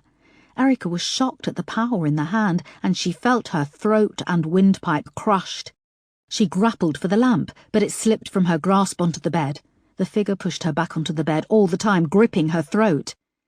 Erica kicked, swinging her leg, but the figure twisted deftly to one side, pinning both of her legs down with a hip. She reached up with her hands, trying to grab at the balaclava, but the figure pinned her upper arms down painfully with sharp elbows. The hands tightened around her neck. She couldn't breathe, couldn't do anything. She felt drool from her open mouth running down her chin. Blood seemed trapped in her face and head, and the hands kept squeezing so hard that she felt her head might explode before she suffocated. The figure was so quiet, so calm, breathing rhythmically, arms trembling from the effort of maintaining the grip on her. The pain was now unbearable. Thumbs on her trachea, pushing, crushing. She was starting to see black spots in her vision. They spread and grew. And then Erica's doorbell rang. The grip on her throat tightened, and the last of her vision began to fail. The bell rang again, longer. There was a bang on the door, and she heard Moss's voice. "Are you there, boss? Sorry to call so late, but I need to talk." She was going to die. She knew it. She was overpowered. She flexed her fingers and felt the lamp on the bed beside her. Her vision was flooding with blackness. She summed up all the energy she could and pushed her fingers against the lamp. It budged a little. Moss knocked once more. Erica used the last of her energy and shoved at the lamp. It slid off the bed and hit the floor with a crash, the bulb shattering. "Boss?" said Moss, hammering on the door again. "Boss? What's happening? I'm going to break down the door." Suddenly the grip loosened on Erica's neck, and the figure fled from her bedroom. Erica lay there gagging, attempting to draw air into her ravaged throat, down into her lungs. There was a thud as Moss attempted to break down the door. Erica gasped once, twice, heaved, and as a little oxygen reached the rest of her body, her vision swam back into view. With a superhuman will, she crawled to the edge of the bed, tumbling off onto the wooden floor with a crash, feeling shards of the broken bulb pierce her forearm. She scrambled towards the door, not caring if the figure was still there, not caring. There was now a louder thud as Moss shouldered the door. On the third attempt it burst open with a crack and a splinter. "Jesus, boss!" shouted Moss, hurrying towards where she was lying on the floor. Erica was still gagging and clutching her throat. Blood from the cut poured down her arm and was smeared over her chin and throat. Her face was grey and she sank back in the doorway. "Boss, shit, what happened?" "Blood. Just my arm," Erica croaked. "Someone was here." Chapter 48. Moss moved fast, calling for backup, and within minutes Erica's flat was teeming with police. Then a team of CSIs arrived and took swabs from her fingernails and neck. And then they said they'd need to take all her clothes. The elderly lady next door had been reluctant to open her front door to Moss, but when she'd seen the police, ambulance and forensics surging up and down the stairs, her attitude had softened and she'd let them in. Erica wore a set of white overalls. Everything in her flat was now part of a crime scene. 2 paramedics came through and bandaged her arm as she sat on the little sofa in the old lady's front room. 2 budgies hopped and pecked in a cage high up on the wall. "Oh dear, would you like a cup of tea?" the woman asked, as a male and female paramedic examined Erica. "I don't think hot tea is a good idea," said the male paramedic. Erica caught sight of herself in a gilt mirror above the mantelpiece, which was tilted at an angle to show the whole living room. Her throat and neck was swollen with angry red wheals. The whites of her eyes were pink and streaming. In the corner of her left eye a spot of red bloomed. "You've burst a small blood vessel in your left eye," confirmed the paramedic, shining a pen torch into her eyes. "Can you open wide for me? It's going to hurt, but wide as you can manage, please." Erica swallowed painfully and opened her mouth. The paramedic shone the torch into her throat. "Okay, that's good. Now, can you keep your mouth open and make a sighing noise?" Erica tried, but began to gag. "Okay, easy does it." "I don't see any evidence of laryngeal fracture or upper airway edema." "That's good, yes?" asked Moss, who had appeared in the doorway. The paramedic nodded. "How about a nice cold drink? I've got some blackcurrant cordial in the fridge," suggested the old lady, who stood by in a long dressing gown, a neat row of blue curlers under her hairnet. "Just a little plain water," said the female paramedic. "Do you have any other injuries apart from the arm?" she added, turning back. Erica shook her head, wincing. "Just stay put for now, boss. I'm going to talk to the team who are inside your flat," said Moss, leaving. "We'll be downstairs waiting. We'll need to get that arm sewn up," said the female paramedic, who had applied a pressure bandage to the cut. Erica nodded as they clipped up their small first aid box and left. The old lady came back in with a small glass of water. Erica took it gratefully and gingerly sipped. She coughed and choked, and the old lady rushed forward with a tissue. "Try again, dear. Take very tiny sips," she said, holding the tissue under Erica's chin. Erica managed a tiny sip, but it burned. The woman went on, "This area. When I first moved here in 1957, we all knew each other. You could leave your door open. We had a real community. But these days, not a week goes by without you hearing there's been a robbery or a break-in. You see, I've got bars on all my windows, and I have a personal response alarm." She tapped a small red button round her neck. There was a knock on the front door. The woman got up and came back a few moments later. "There's a tall black fella who says he's a police officer," said the woman cautiously, coming into the room with Peterson. "Geez, boss," he said. Erica smiled weakly. "You're his boss?" asked the woman. Erica shrugged and then nodded. "You're a policewoman?" "She's a detective chief inspector," said Peterson. "We've got a ton of officers doing a house-to-house, but nothing. Whoever it was scrammed." "My God, and to think this happened to a detective chief inspector. What about the rest of us?" "Whoever did it must have no fear." "What are you?" asked the old lady of Peterson. "I'm a policeman." "Yes, dear. What rank are you?" "Detective inspector," said Peterson. "You know who you remind me of?" said the woman. "What's that programme about the black policeman?" "Luther," said Peterson, trying not to look annoyed. "Oh, yes, Luther, he's very good. Has anyone ever told you you look a bit like him?" Despite everything that had happened, Erica smiled. "People like you normally do," said Peterson. "Oh, thank you," said the old lady, not getting what he meant. "I do try to watch quality drama on television, none of those reality shows as they call 'em. What rank is Luther?" "I think he's a DCI. Look." "Well, if he can do it, so can you," said the old lady, patting him on the arm. "Would you please excuse us for a minute, madam?" asked Peterson. The woman nodded and left. He rolled his eyes. Erica tried to grin, but it hurt. "Geez, boss, I'm so sorry." Peterson pulled out his notebook and thumbed through to a clean page. "Was anything taken?" Erica shook her head and then shrugged. She could only nod or shake her head, and Peterson asked all the standard questions. But beyond the figure being tall and strong, she couldn't give any information. "It's pathetic," swallowed Erica painfully. "I should have—" she mimed, pulling off a balaclava. "Boss, it's okay.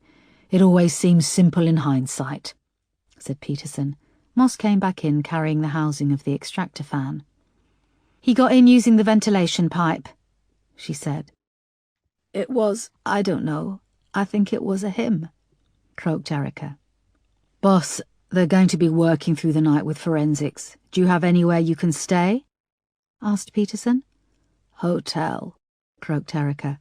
No, boss, you're staying with me, said Moss. I've got a spare room. I've also got something you can borrow to wear. You look like you're about to go out clubbing in the late 1990s. Erica tried to laugh again, but it was painful. In a weird, warped way, she felt pleased. He'd come for her. She was on to him. Chapter 49. The figure sped down Camberwell High Street, screaming and raging inside the car, not caring about the speed. I was so fucking close, so close. The figure's nostrils flared, eyes streaming with tears. The tears were of rage and pain. The exit from DCI Foster's flat had been terrifying, slithering down the back wall of the building, barely managing to hold on, and then crashing down onto the brick wall before crumpling onto the pavement. The figure hadn't worried about the pain, but kept running through the darkness out into the streetlights, not caring who saw, just running drenched in sweat, the fear and pain joining together for a final burst of mad energy. DCI Foster had been so close. The light in her eyes had just been starting to dim, and then a set of red traffic lights was hurtling towards the windscreen. As the figure slammed on the brakes, the car screamed to a halt, just overshooting a crossroads with a pub on the corner. A group of students stepped off the pavement and surged around the car, laughing and pointing. Shit, I'm still wearing the balaclava. Some students hammered on the back of the car as they passed. A group of girls peered through the windscreen as they walked in front of the car. Calm down, pull it off, act like them, a stupid student. The figure pulled the balaclava off with a flourish and made goofy faces at the students through the window. The madness must have shone through, though, because the group of girls screamed and shied away as one guy lurched forward and threw up beside the window. The lights turned green, and the figure floored the accelerator, screeching away towards the Oval and Blackfriars Bridge. She didn't see anything. She couldn't have. I had my face covered. I had my face covered. The fear was replaced with anger. She denied me the kill. Chapter 50. Moss took Erica to Lewisham Hospital, where her throat was x-rayed, and the cut in her arm was given 12 stitches. She was ordered to rest for a week and, more importantly, not to speak. It was after 4 in the morning when Moss drove them back. The adrenaline that had been flooding through Erica's body had ceased, and a crashing tiredness overwhelmed her. She was shaking when she followed Moss through the small front gate of a smart terraced house in Ladywell. A pretty blonde woman opened the front door, cradling a small dark-haired boy wearing blue pyjamas. "He woke up, so I thought you could say a quick hello before I put him back down," she said. "Sorry I missed bedtime," said Moss, taking the boy in her arms as they stepped indoors. She planted a huge kiss on his cheek. He rubbed his eyes shyly and smiled. "This is my wife Celia and our son Jacob," said Moss, as they came into the cosy hallway. "Hi, Erica," said Celia, not quite knowing how to deal with the sight of Erica's battered neck, pink eyes, and the fact she was wearing crime scene overalls. "Are you a spacewoman?" asked Jacob, a serious look on his little face. Erica's face broke into a weak smile, and they all laughed. It broke the ice. "No," croaked Erica. "Yes, no criminals in space. I bet it would be very peaceful," said Celia. "I'm just going to put this little one to bed. Please make yourself at home, Erica. Do you want to have a shower?" Erica nodded. "Kate, get Erica one of the towels from the airing cupboard whilst I put Jacob back down. Say night-night, Jacob." "Night-night, Jacob," he said with a grin. "The bed in the spare room is made up, and I've put the little heater in there," added Celia. Moss gave Celia and Jacob a kiss, and they left the room. "Nice family," croaked Erica, perching on the edge of the sofa, not quite knowing what to do with herself. "The doctor said no talking, boss." "Thanks. I'm very lucky. Jacob came along a few years ago. Celia gave birth to him. I'd love to have a little girl. We always said we'd have one each. It's just work gets in the way." Erica croaked something. "What was that?" Erica shook her head, frustrated, and croaked, Don't leave it too late. Kids. Moss nodded sagely. She went to the kitchen and came back with 2 glasses of orange juice. Erica's had a straw. You look like you could use some sugar. They sipped for a moment. I got one of the night duty officers to run George Mitchell through the database. Nothing. Erica swallowed and shook her head. Boss, someone just tried to kill you. Do you think it's connected? Erica felt like she was done. She didn't know if it was shock or exhaustion, but she didn't care. She wanted sleep. She nodded. Shower? She asked, looking down at herself in the overalls. Sure thing, yeah, boss, said Moss. She regarded Erica for a moment, worry mixed with a little pity. Erica stood under the shower for a long time, her bandaged arm extended to avoid the water. She inhaled the steam, trying to take away the terrible rawness in her throat. Moss had lent her a pair of pyjamas and Erica pulled them on. She looked at herself in the bathroom mirror. Her eyes bulged out with a pinky tinge, and her throat was now so swollen that it gave her a toadish look. She opened the medicine cabinet, but there were only painkillers in there and night nurse. Erica had hoped for some anti-anxiety medication or sleeping pills. She gingerly took some night nurse, the pain almost unbearable as she swallowed.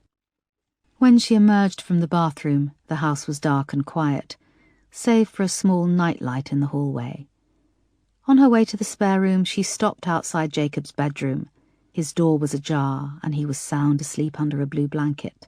A mobile turned above his bed, soft light sliding across the walls as a lullaby played. Moss put her life on the line most days, mingling with the crazies out there with knives and guns, vendettas and grudges. Jacob slept, his chest slowly rising and falling. His world was his 2 mummies, his toys, the mobile slowly turning above his head, its calming tune winding down. For the first time, Erica questioned if it was all worth it. You arrest 1 bad guy, and 10 more fill the void. She found the tiny back bedroom at the end of the house, climbed into the single bed, pulled the covers over her head and tried to sleep. Every time she closed her eyes, she saw the figure looming over her, squeezing the life from her body. The blank face under the woolen mask, just a pair of eyes glittering in the half-light. Was it fate that Moss had called at her door at the precise time she had? Why had Erica been spared? Mark was a much better person than she could ever be. He was kind and patient, a brilliant police officer. He'd carved out a place in this world for himself. He'd done much good, and he was capable of so much more. Why had he been taken when she was spared? Chapter 51. Erica stayed with Moss and Celia for a few days. At first she was exhausted and was able to sleep, but soon the pain from her throat and arm, the frustration of being unable to communicate, and the claustrophobia of Moss's tiny back bedroom got to her.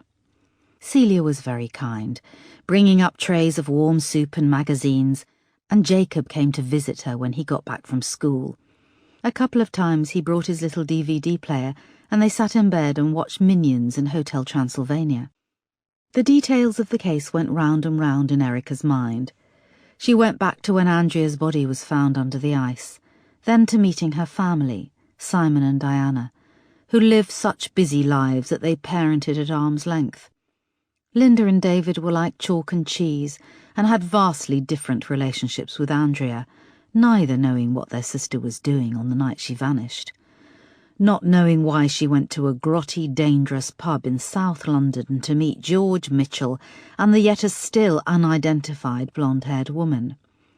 And then there was Ivy Norris, who had seen Andrea and her companions that night quite by chance. So too had the barmaid, Christina. Neither of them was around to tell the full story.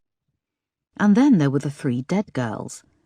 Out of loyalty and kinship, Erica refused to call them prostitutes. Was there a link with Andrea? With Ivy? Or were they just on the wrong street corner at the wrong time?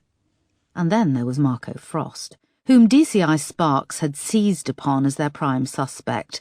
using tenuous yet compelling evidence which had linked him to Andrea. The details of the case spun and tangled in Erica's head like a giant cat's cradle. Somewhere there was a missing link, something that could link the man who'd tried to kill Erica to all of the other deaths. In her dream, the man visited Erica again, but as he gripped her throat, she was able to reach up and pull away the balaclava covering his head. It was a different face every time. George Mitchell, Simon Douglas Brown, Mark, David, Giles Osborne, even Linda. In Erica's final dream, when she pulled off the balaclava, it was Andrea, just as she had appeared in death, with eyes staring, teeth bared, and her long dark hair wet and full of leaves. As the days passed, Erica heard nothing from Marsh. Moss was busy with court appearances and other cases, and was only able to snatch brief chats in the evening. The police database had drawn a blank with George Mitchell, and a search of electoral records and financial databases also yielded nothing. There was one development. A tiny hair follicle had been recovered from Erica's nightclothes, which could have come from her attacker, but again, it was run through the DNA database and nothing came back. On the fourth morning, her throat was starting to heal, and she was able to speak. Erica knew she had to face up to things and go back to the flat.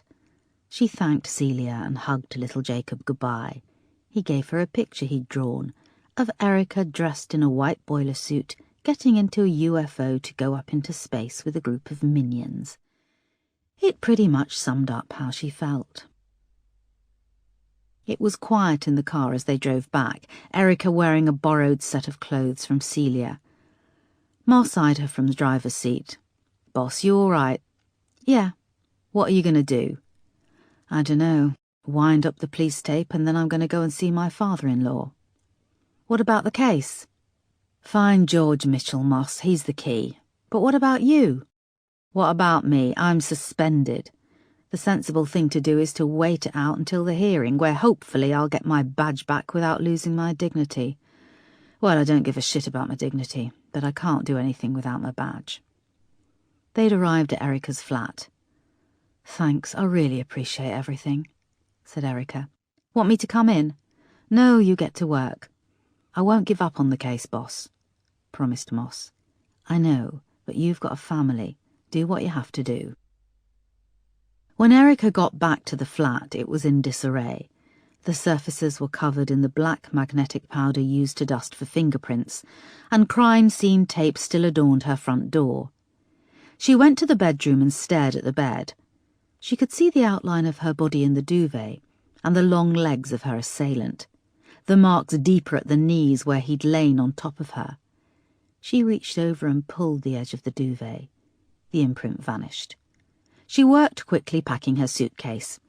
She went to the bathroom and gathered up her toiletries, noting the fingerprint powder on the mirror and the taped-over hole where the extractor fan used to be. She left the house and wheeled her suitcase round to the station. It was a cold, bright day, and she stopped at the coffee shop opposite the station, thinking she'd attempt a coffee even if it hurt. "Sugar, or are you sweet enough?" grinned a handsome waiter with a pierced lip as he took her order. "I need sweetening up," said Erica. "That can be arranged," he said. She watched him as he worked, and when he handed over her coffee, he did so with a wink. Erica grinned back and walked over the road to the station. "Morning. I hope you're not going to be smoking on my nice concourse," said the ticket officer, opening the ticket machine beside Erica.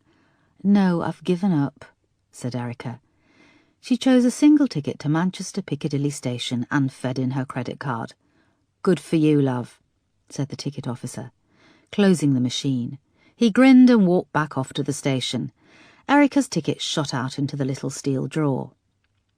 There were a smattering of people on the platform. She pulled out her phone and dialed Edward's number. He answered after a few rings. His voice lit up when he realised who it was. Erica explained that she was coming up to see him, adding, "I hope it's not too short notice." "No, not at all, love. I just need to make up the bed in the spare room," he said, sounding happy. "Give us a bell when you're close and I'll pop the kettle on." "It'll just be a couple of days." "You stay as long or as short as you want." Erica ended the call as the train rounded the track up ahead. She had drained the last of her coffee and was looking for a bin when her phone rang. "Boss, it's me," said Moss breathlessly. "Marco Foster's just been released." The train passed under the footbridge and carriages blurred past. "Released? Why?" asked Erica. "The solicitor has been working on Marco's alibi. He found some CCTV from a newsagent's shop in Micheldever." The train was now slowing. Erica could now make out commuters inside the carriages. "Where's Micheldever?" she asked, feeling excitement pricking in her stomach. "An hour south from London Bridge Station. Marco stated in his second alibi that that's where he was going on the night of the 8th of January. As you know, there was insufficient evidence to back that up. Micheldever is a tiny station with no CCTV. That's been the story of this case. No CCTV," said Moss. The train came to a stop. People on the platform rushed at the train.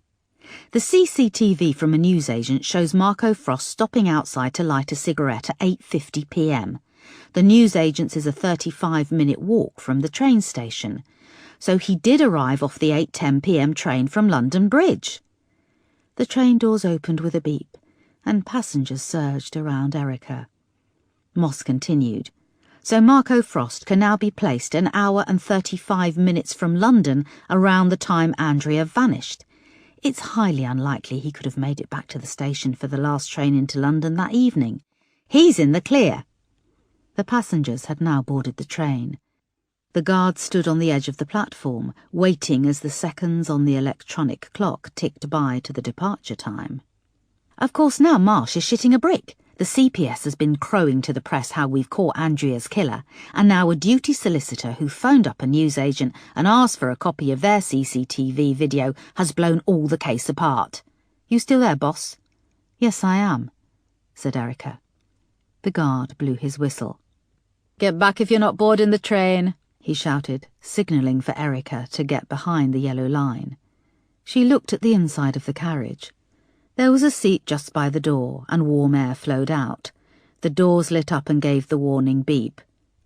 "I thought you'd be really pleased, boss," asked Moss. "I am. This means—" "I wanted to give you the heads up because I think Marsh is going to call you." The train doors were about to close when a man in a leather jacket came thundering down the stairs from the footbridge. He reached the platform and dived onto the train just as the doors closed on him. With a beeping sound, the doors opened again to free him. There was a ping on Erica's phone. She saw that she had Marsh on her call waiting. "He's calling me now." "OK, I'll get off the line," said Moss. "Let me know what's happening." The doors were now closing. This was her last chance to get on the train and go up north. The doors closed. Erica answered her phone. "DCI Foster, how are you?" asked Marsh, sounding insincere and panicky. "I now know how a chicken feels seconds before death," she quipped. The train clicked and whirred and pulled away from the platform. "Sorry I didn't get in contact. It's been—" "Yes, I've heard you had to release Marco Frost." "Would you be willing to come into the station? We need to talk," he said. Erica paused and watched the train move into the distance, vanishing round a bend. "I can be there in 15 minutes, sir," she said. She picked up her case, looked at the real world, which she had briefly felt she might join, and then hurried towards the station exit. Chapter 52. There was a fight going on in the reception area when Erica entered Lewisham Row Station. Two teenage boys hit the concrete floor with a hollow thud and began to roll around, goaded on by assorted siblings and their equally young mothers. The larger boy clambered on top of the smaller and started to punch his face, the teeth of the smaller boy blurring pink with blood. Wolf waded into the fray, supported by a couple of uniformed officers. Erica ducked through the fighting and was buzzed in through the inside door by Moss. "Shit, it's good to see you back here," she said, as they started down the corridor. "Steady on, I've just been summoned, not invited," said Erica, feeling nervous and excited. "Well, Marsh is freaking out," Moss explained. "That's what happens when you let outside parties dictate an investigation," said Erica. They reached the door to Marsh's office. Moss knocked and they went straight in. Marsh was pale and standing over his computer, watching the breaking news running across the BBC News website, announcing that Marco Frost had been released. "Thank you, Detective Moss. DCI Foster, please sit." "I'd like Moss to stay, sir. She's been working on this whilst I'm aware of your investigations." There was a brisk knock at the door, and Marsh's secretary poked her head round. "I've got Sir Simon Douglas Brown on the line, says it's urgent." Marsh pushed his hand through his short hair and looked harassed. "I'm in an important meeting here. Please relay that, and I'll call him back ASAP. Thanks." The secretary nodded and left, closing the door. "I'm your important meeting?" asked Erica. Marsh came round to his desk and sat. Erica and Moss each pulled up a chair. Marsh attempted a smile. "Look, DCI Foster, Erica, what has happened is unfortunate. I admit you may have been treated unfairly, and I will address this properly in due course. However, we find ourselves suddenly in the midst of a crisis. We're on the back foot here. I need all the information and insights you have from your alternative investigation." "Which, I hope, will now become your priority investigation." "I will be the judge of that. Just tell me everything you've got," said Marsh. "No," said Erica. "No?" "Boss, I'll tell you everything, and I'll outline my theories when you've returned my badge and reinstated me as SIO on this investigation." Erica sat back and stared at Marsh. "Who do you think you are to come in here?" he started. "OK, I'll leave you to your chat with Sir Simon. Say hi from me." Erica got up to leave. "What you're asking is nearly impossible. You've got a serious allegation against you, DCI Foster." "I call bullshit.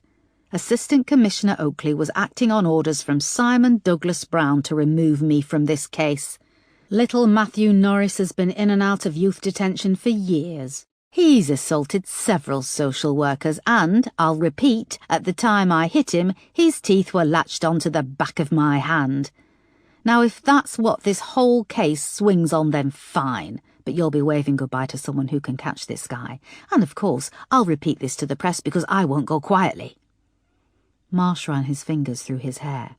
"Sir, Marco Frost has just pulled together an alibi and made you all look like a bunch of bumbling comedy policemen. Didn't DCI Sparks think to do a few background checks? I mean, for God's sake, CCTV from a newsagent. Oh, and I'll also make sure that the press know there's a killer still out there on the loose thanks to you, DCI Sparks, and of course, the sleek fox himself, Assistant Commissioner Oakley." Marsh looked as if he were going to explode. Erica stared at him, not looking away. "Put me back on the case and I'll catch this bastard," she said. Marsh got up and went to the window, looking out at the bleak January landscape. He turned. "For fuck's sake. OK, but you are on a very short leash. Do you understand, DCI Foster?" Moss gave Erica a small, triumphant smile. "I understand, thank you, sir." Marsh came and sat back down. "Well, go on, give me your insights." "OK, let's go public with this. Launch a fresh appeal, and if you can pull some strings, let's get a television reconstruction going. We're going to face flack for Marco Frost, sir, and you need to be ready to bombard the press with all the things we are doing, so they concentrate on that, not all the things that we didn't do." Marsh looked at Erica. She went on. "We've already celebrated once that we caught the killer. We can't do it again unless we really do catch him. So let's get ahead of the news cycle, make George Mitchell our main focus, flood the press with the image of him with Andrea. We also need a scapegoat. The press will want to see that someone is paying for this fuck-up. And I know just the person." Chapter 53. Erica took a deep breath and opened the door to the incident room. DCI Sparks stood talking at the front by the whiteboards which were stripped bare. The rest of the team sat around the room despondently. Sparks looked angry and haggard, his long dark hair pulled back from his face and spots of grease blooming where his hair touched his collar. "I'll be talking to you one by one, and I'll be asking tough questions. We're going to go back to the beginning and root out exactly who failed to check the basic fucking timeline of Marco Frost's journey from boarding the train at London Bridge to—" Sparks' voice tailed off as he saw Erica enter with Moss. "You here to pick up your P45, Foster?" he sneered. The rest of the officers remained stony-faced. "No, my badge, actually," said Erica, flashing it to Sparks. He looked confused. "Do you take the title SIO seriously, DCI Sparks?" "Well, seeing as only one of us has it, yes," he said. "Can I help you? I'm in the middle of a briefing here." SIO means Senior Investigating Officer. The senior part doesn't mean you're older than everyone and entitled to bully them when the shit hits the fan. It means you take responsibility for your fuck-ups. "I don't understand," said Sparks, losing a little of his resolve. "That's been the problem. I've been reinstated as SIO, and my first order is that you need to piss off to Marsh's office." DCI Sparks froze. "Now, DCI Sparks!" He stared at Erica, along with the rest of the incident room, and then he went slowly to his desk, picked up his coat and walked out. Before he was out of the door, Crane started to applaud. Other officers joined in, and Peterson put his fingers to his lips and whistled. Erica was touched and looked down as she blushed. "All right, you lot," she said. "It's much appreciated, but there's still a murderer out there." The applause died down. Erica went to the whiteboard at the front. She pinned up the picture of Andrea and George Mitchell. "This is our prime suspect, George Mitchell, Andrea Douglas Brown's lover and ultimately her killer. Also suspected in the rape and murder of Tatiana Ivanova, Mirka Bratova, Karolina Todorova, and Ivy Norris." The room was silent. Until today, the focus has been on the murder of Andrea Douglas Brown. Her face has been on the front of every newspaper, internet browser and television screen, and has worked its way into the national conscience. Yes, she was rich and privileged, but she experienced a terrible death, alone, scared, and helpless. Tatiana Ivanova, Mirka Bratova, Karolina Todorova, and Ivy Norris may have been prostitutes, but I can guarantee this was not a world they entered into willingly. Given different circumstances, they could have been as lucky as Andrea in life. They too had a harrowing demise. I say all this because I want you to forget where these women stood in society. Don't do what we do in this country day in, day out, and divide them into their social classes. They are all equals, all victims, and they deserve our equal attention. Erica paused. Crane had started to pin up photos of the victims. "So this is our person of extreme interest and our main focus," said Erica, pointing to the photo of George Mitchell. He was in a sexual relationship with Andrea, and they were photographed together 4 days before Andrea went missing. I also believe she met him and an unidentified blonde woman on the night she was taken. I want you all to review the full contents of Andrea Douglas Brown's second phone on the intranet. Please look at them with fresh eyes. There are no stupid questions. We find this man, and I believe we unlock this case. The officers nodded in unison. Erica went on. "This afternoon we're going to make a fresh public appeal for information. We're going out with full guns, naming George Mitchell as a suspect. Hopefully it will lead to new information, or flush him out from wherever he is hiding." Erica paused, checking that she had their full attention. She continued, "Please also focus on our other victims. The murders of Tatiana Ivanova, Mirka Bratova, and Karolina Todorova are unsolved cases which have never been linked before. I want the evidence pulled on all 3 murders and revisited. Look for links, any similarities. Did the victims know each other? If so, how and why?" There was a knock at the door of the incident room, and Colleen, the police press officer, entered. "Sorry to interrupt, DCI Foster. I'm expecting a conference call from Reuters at any moment. I thought you'd want to sit in on it," she said. "Right, thank you everyone. We need to get ahead on this. Put Marco Frost to the back of your minds. Tune out the press. Drop your preconceived ideas. Concentrate on what is in front of us here and now. We get ahead of the news cycle and we'll start to win this." Erica rose and left the incident room as it began to buzz with activity. Chapter 54. The press appeal was in stark contrast to the previous press conference in Marble Arch. Erica had insisted it was held on the steps of Lewisham Row Station, and that it should be more genuine and urgent than the polished nature of the previous press conference, with its video screens and elegant conference room. In addition, Erica had insisted that Marsh not be present, which hadn't gone down well. The light was fading by the time that Erica, Moss and Peterson gathered on the steps of Lewisham Row, in front of the assorted television and print journalists. A harsh light was trained on them, which bounced off the chipped wood of the station's main entrance behind. "Thank you for attending today," Erica began, raising her voice above the crowd. She was faced with scores of lenses. The television cameras trained their lenses on the stairs, and cameras fired off flashes. Moss and Peterson stared straight ahead. Erica continued. "I guess that many of you here today might already have written this story and made up your minds about what I'm going to say.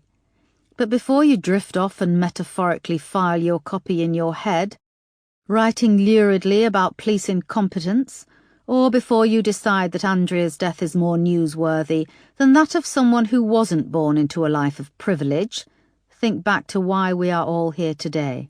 Our job is to catch the bad guys. Your job is to report on that in a fair and just manner. Yes, we do use each other. The police use the press to further our cause and to spread a message. You sell column inches. So, ladies and gentlemen of the press, I ask that we work together today. Let me give you a new story to run with." Erica paused. "Marco Frost was today released from custody due to insufficient evidence. He was able to supply us with an alibi, and we had no choice but to release him. He's an innocent man, but that is not your story. The story is that the killer of Andrea is still out there, at large in society.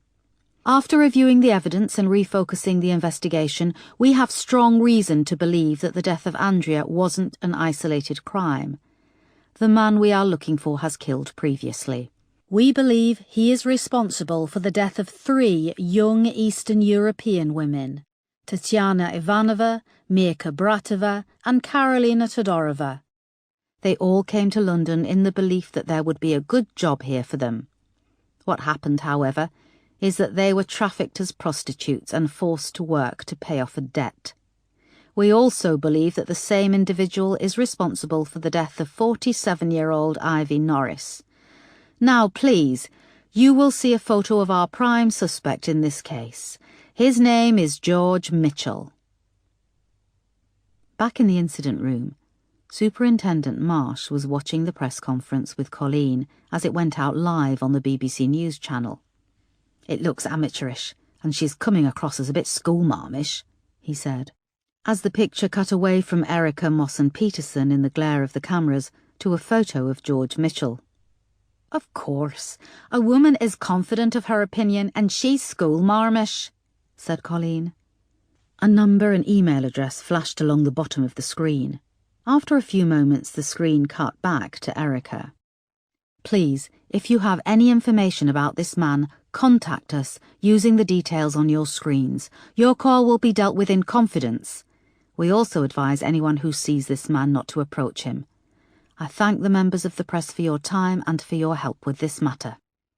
There was a pause on screen, and then journalists began to shout out questions. "Will Marco Frost be entitled to compensation?" shouted one voice. "Marco Frost's case will be treated in the same way as all others. The Crown Prosecution Service will be looking into it as a matter of urgency," said Erica. The journalists started to bombard Erica with more questions. "Are these murders linked to the business activities of Sir Simon Douglas Brown? I think what we need to remember that Sir Simon is a father whose daughter died in a horrific manner, just like the other girls. They also have family who feel their loss every day. This investigation has already been hampered by the perceived manner in which we should do things. What we realise now is that Andrea's secrets are the very thing that will lead us to the killer. Please don't judge her or her family." "Christ, I knew this was a bad idea," said Marsh. "No, this is good. She's really connecting with people. This press conference is much more real and genuine than before," said Colleen. Marsh gave her a sideways glance, but she was glued to the screen. The press conference then cut away to a wide shot as Erica, Moss and Peterson made their way up the steps and back into the station. The television cut back to the BBC News studio, where the news anchor asked the reporter at the scene for his comments. "This is a bold move by the police, who after several weeks still have very little in the way of evidence. With a suspect at large, time is running out." "What does he mean, running out?" scoffed Marsh. On the screen, the reporter carried on.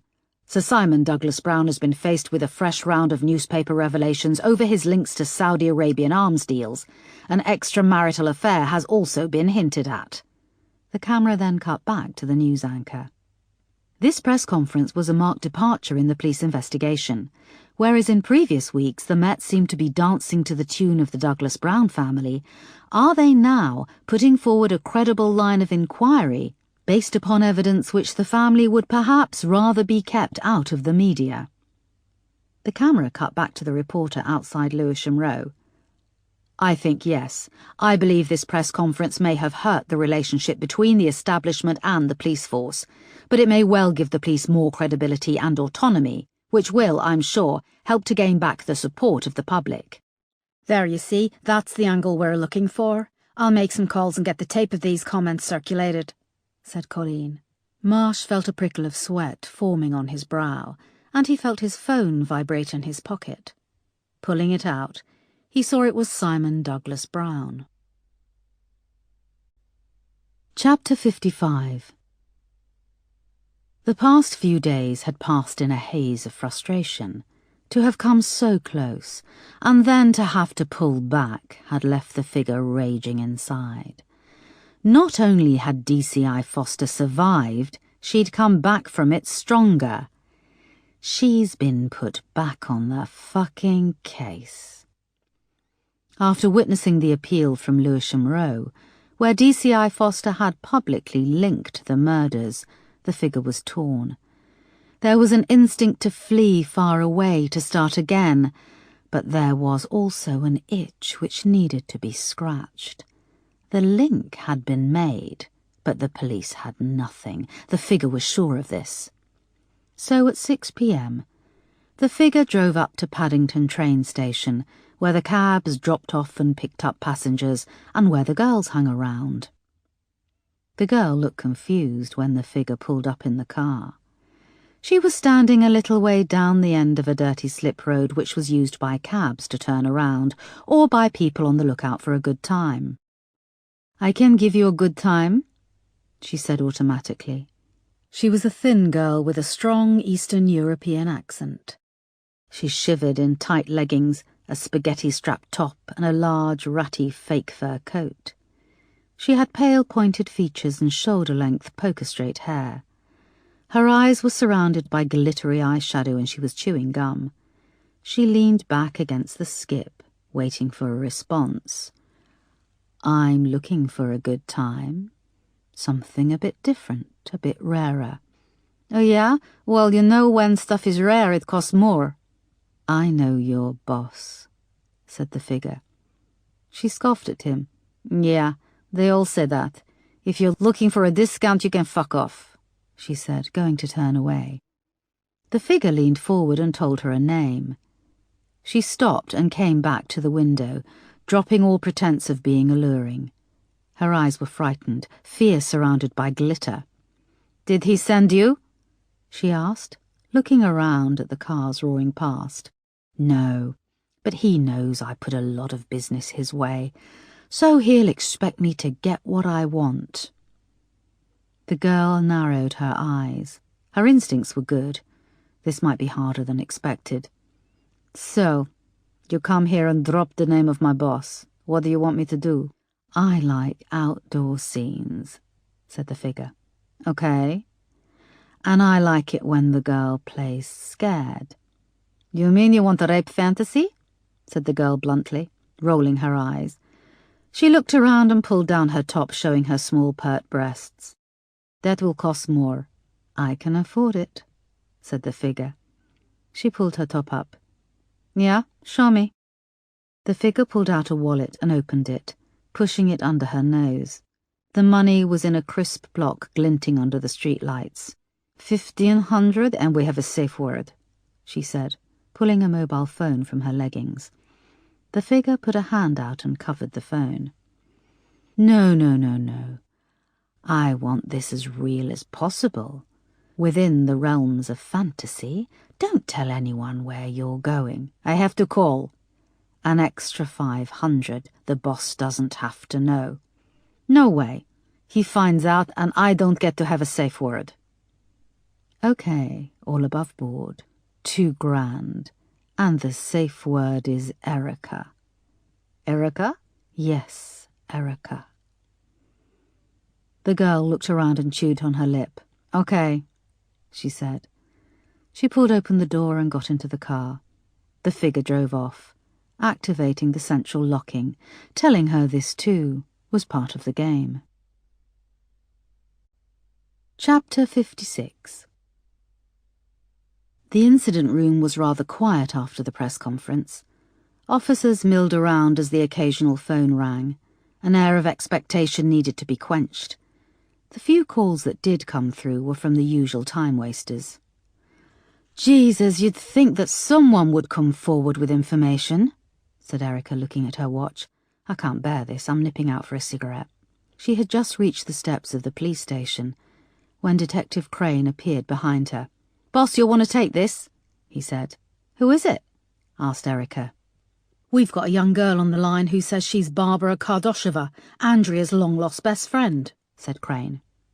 Erica hurried back with him to the incident room and took the call. Is this the police officer who was on the television this afternoon? Asked a young female voice with an Eastern European accent. Yes, this is Detective Chief Inspector Erica Foster. Do you have information about George Mitchell? Yes, she said. There was a pause, but I can't talk on the phone. I can assure you that anything you say here will be treated confidentially, said Erica. She looked down and saw it was a withheld number. Erica looked over at Crane, who nodded to show he was already working on a trace. I'm sorry, I won't talk on the phone, the girl said, her voice shaking. Okay, that's okay. Can I meet you? Asked Erica. It can be anywhere you like. Peterson was hastily scribbling on his notepad. He held up a sign which read, Get her to come into station.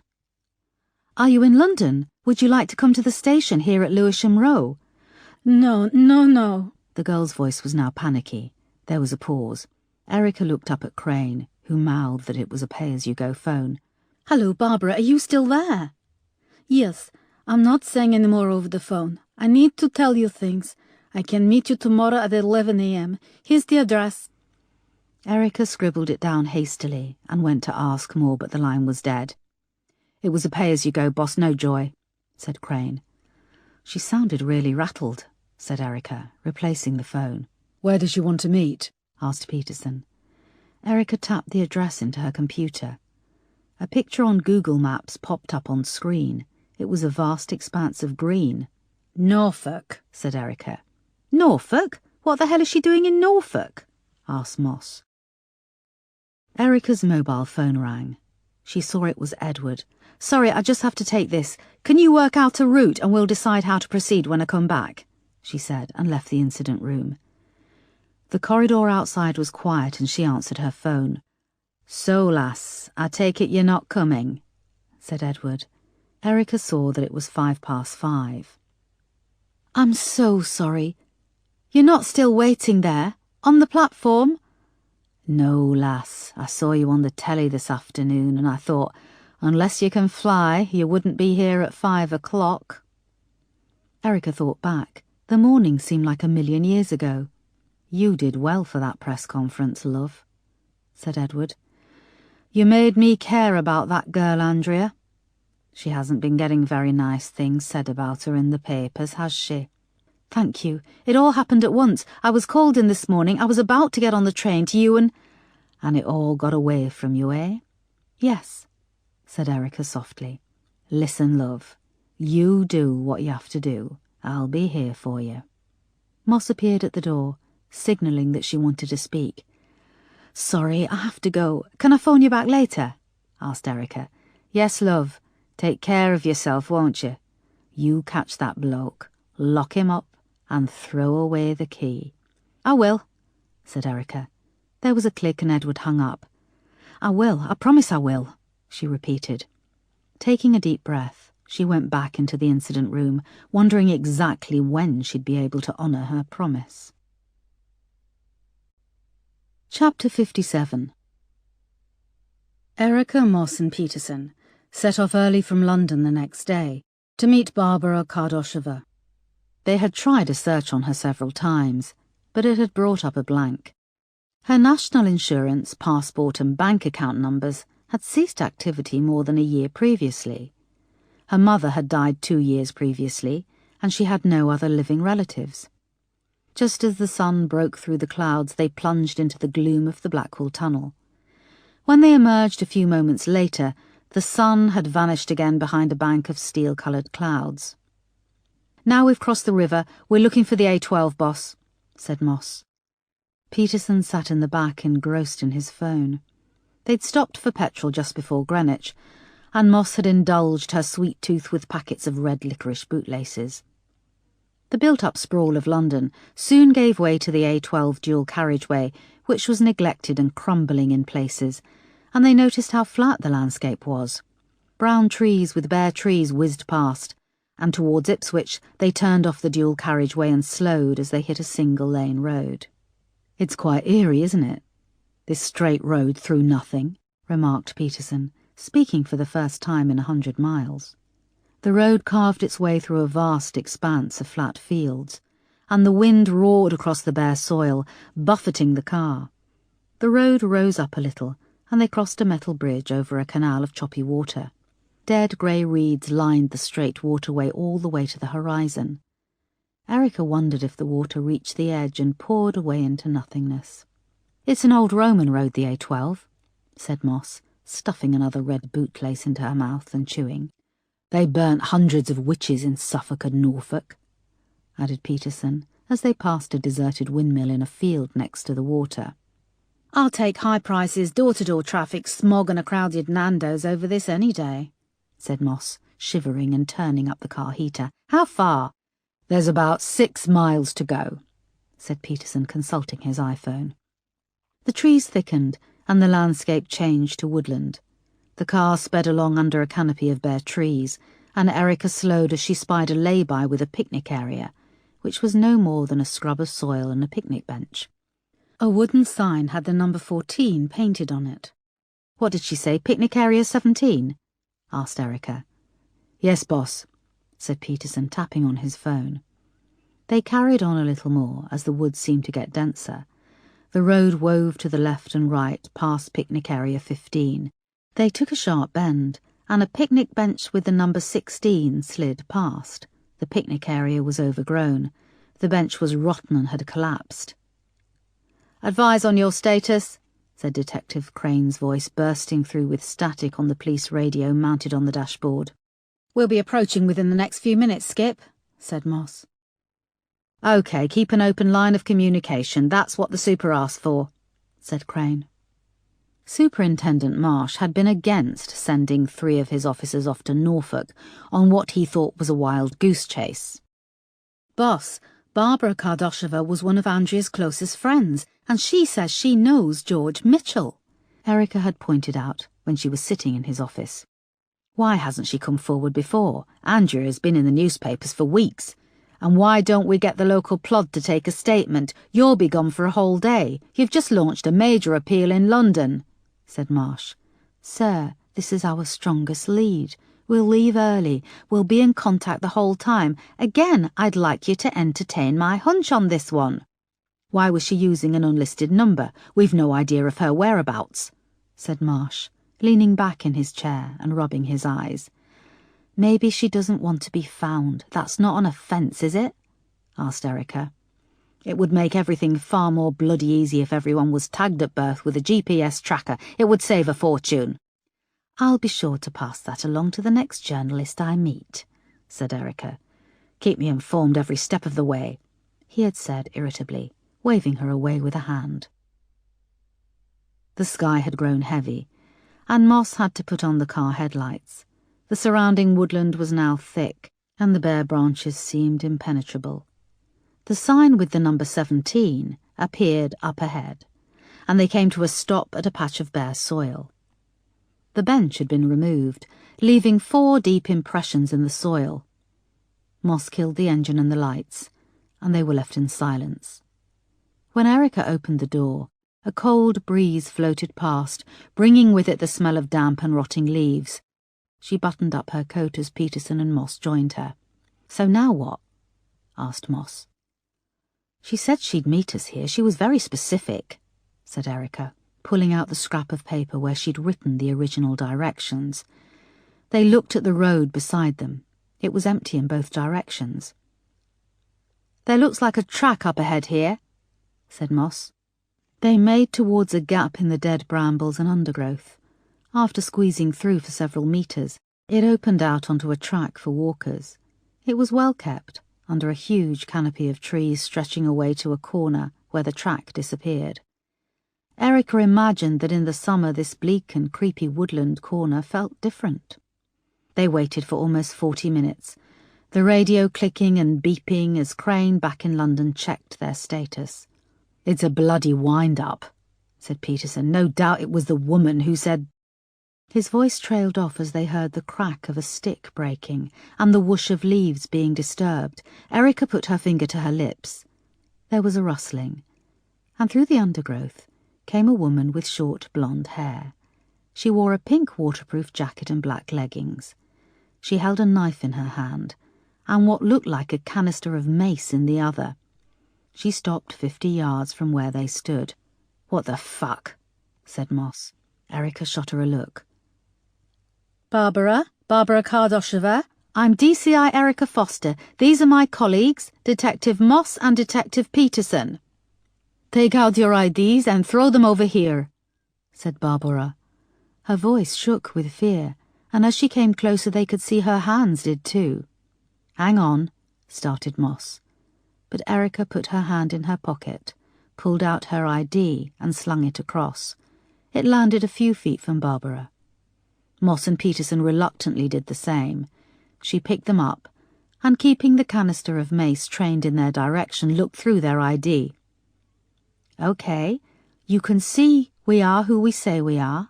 Now please put the knife and the mace away," said Erica. Barbara put them down on the ground and came cautiously towards the 3 of them. Erica could just make out the face from the picture she'd seen on Facebook. It was still beautiful, but the nose was now smaller and straighter, the face was fuller, and the long dark hair was now short and dyed blonde. A dark-haired man and a blonde-haired girl, thought Erica. "Why are we going through all this just to talk to you?" started Moss. "You know we could nick you here and now for having that knife. It's more than 7 inches long, and don't get me started on the mace." Barbara had tears in her eyes. "I'm so scared, but I have to talk to you. There are things I have to tell you or I'll never forgive myself. I shouldn't have contacted you using my real name," she said. "I'm in the Witness Protection Program." Chapter 58. They froze for a moment, Moss, Peterson and Erica. The wind rushed through the treetops above. "I'm not going to tell you my new name," said Barbara, shakily. "No," said Erica, holding up her hand. "Don't say anything more." "Shit, this should have been bloody obvious," said Moss. There was a faint beep from the open car window, and they heard Crane ask for their status and position. "We've got to call this in, boss. If someone in witness protection reveals themselves or is revealed, then we have to call it in," said Moss. "You'll need a new identity," said Peterson, trying to hide his annoyance. "Wait, please. There are things I have to say," said Barbara. "I met you because I have to talk to you about George Mitchell." She swallowed and shook even more. "I should tell you his real name." "What's his real name?" asked Erica. Barbara gulped, and it seemed like a physical effort to say it. "Igor Kucherov," she said finally. Peterson made for the car where the radio was. "Please, Let me tell you everything before you make it official." There was another pause. Crane's tinny voice floated from far away, asking for their status and position. "Peterson, tell him we're still waiting. All is okay, and please, Peterson, nothing about this until we've heard her out," said Erica. He nodded, and then sprinted off back to the car. "We don't want to know your new name or where you're living around here," said Erica. "I live far away from here. I have more to lose than all of you put together, but I've made my mind to finally speak," she said. "If we double back a bit, there is a picnic spot up ahead." They followed, leaving Peterson to man the radio in the car. After a 5-minute walk, they came into a clearing with a picnic bench. The light had difficulty penetrating a canopy of branches high above. Again, Erica thought it must be beautiful on a summer's day, but in the cold and gloom it was oppressive. She pushed this to the back of her mind, and she and Moss sat down opposite Barbara, the table between them. Erica offered Barbara a cigarette, and she took one gratefully from the pack. Her hands shook as she leaned in, cupping her hand for a light. Erica lit her own and Moss's, and they inhaled in unison. Barbara looked as if she was going to throw up. She ran her hand through her short blonde hair. It was bleached cheaply, with a yellow straw-like appearance. She gulped and started to speak, her voice shaky. "I first met George Mitchell, Igor Kucherov, 3 years ago when I was 20. I lived in London, and I was working 2 jobs. One in a private members' club in central London called Debussy's." She took another drag on her cigarette and went on. "I worked shifts there, and at the same time I worked in a cafe in New Cross called The Junction. It was fun, vibrant place, where local artists, painters and poets met. It was also where I first met Igor. He was a regular customer, and every time he came in, we started to talk. Back then, I thought he was gorgeous and so funny. I was flattered he spent time talking to me. One day I was in work and very upset. My little iPod had broken, and it had songs and photos on it that I couldn't replace.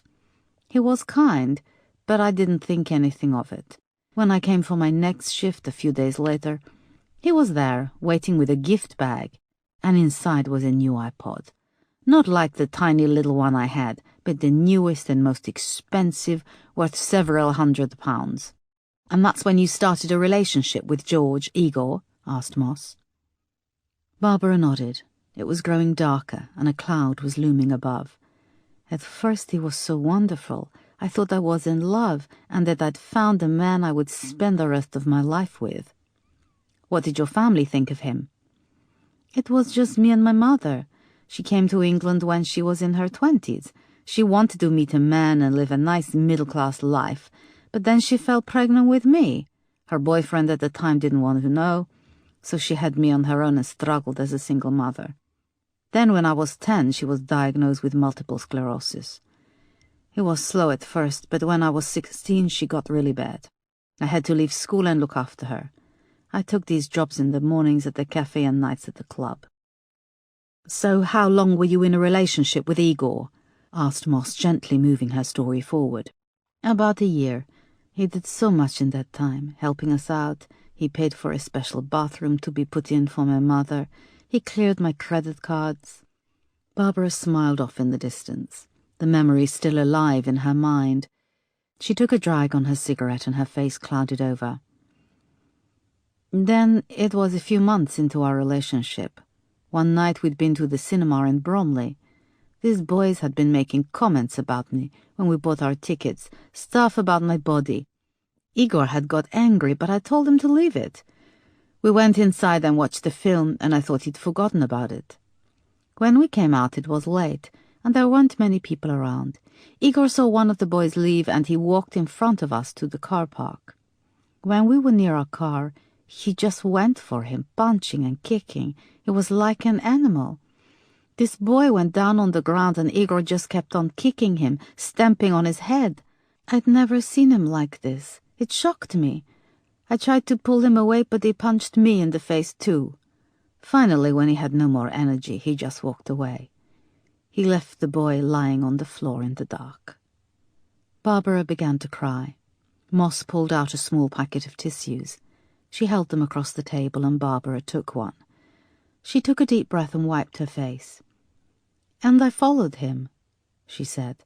"We just left the boy on the ground between two cars. Igor made me drive even though I wasn't insured on his car, and I did." He grabbed my handbag and found my makeup remover wipes and cleaned the blood off his knuckles and some that had sprayed on his face. And then he dropped me home. I didn't see him for a few days until he showed up with a gift, and my mum was so happy to see him. I just took it and carried on as if nothing had happened. "What happened to the boy?" asked Erica. Barbara shrugged. There was a far-off rumble of thunder and a flicker of lightning. "So where does Andrea come into all this?" asked Moss. "A few weeks after I started work in the Club de Boussies behind the bar, Andrea came in for a drink.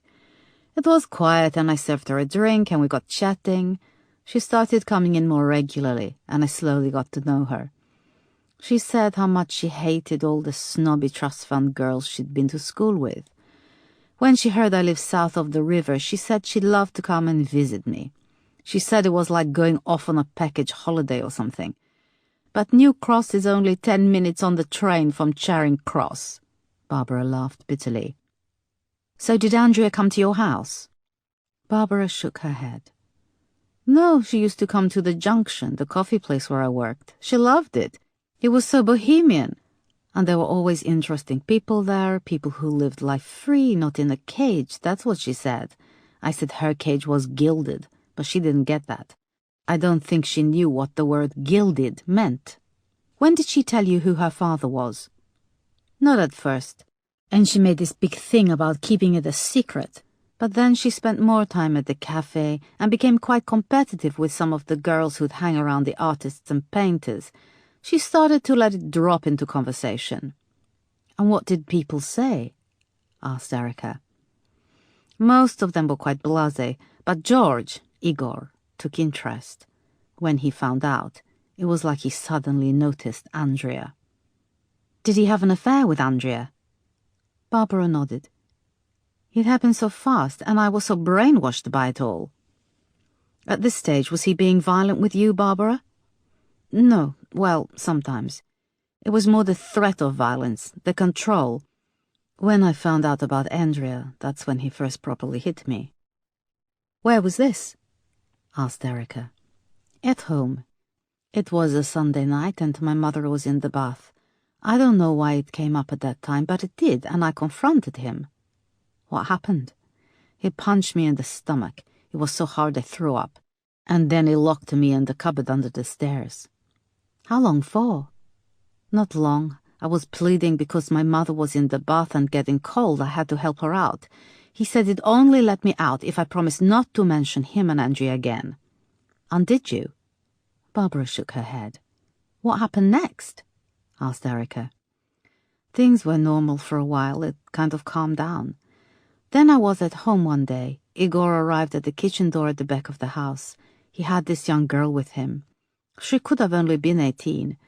She could barely stand and was dressed in skinny jeans and a tight t-shirt. Her face was a mess of blood. Some of it was dry and some of it was new, and it all came down the front of her t-shirt. She was crying, and what was I supposed to do? I let them in, but Igor didn't want to help her. He went to that cupboard under the stairs and he put her in there and he locked it. He was crazy, swearing he just wanted to know where his phone was. He said this girl had taken it." The storm was coming close now, and under the tree it was very gloomy. "What happened to the girl?" asked Erica softly. "Igor sent me upstairs. He told me to stay in my room or there would be trouble. I heard the girl screaming and crying. It went on for what seemed like hours, and then it went quiet. Igor opened the door and asked to go to my mother's room. She smiled when she saw him. She'd slept through it all.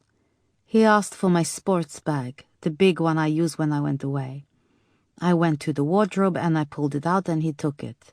He was so calm. I went downstairs a few minutes later and he was leaving with the bag over his shoulder."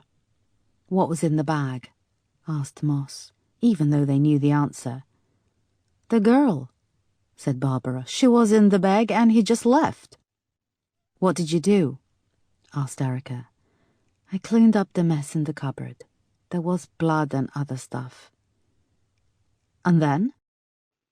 He came back later and he told me I'd done a good job. He even gave me some money. Barbara's voice was full of self-loathing. And then we carried on again, as if nothing had happened. But he started to tell me about his work, how he'd meet girls from the buses at Victoria Coach Station, how they came to work for him.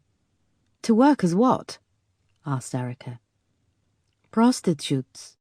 The more I knew, the more Igor kept giving me money.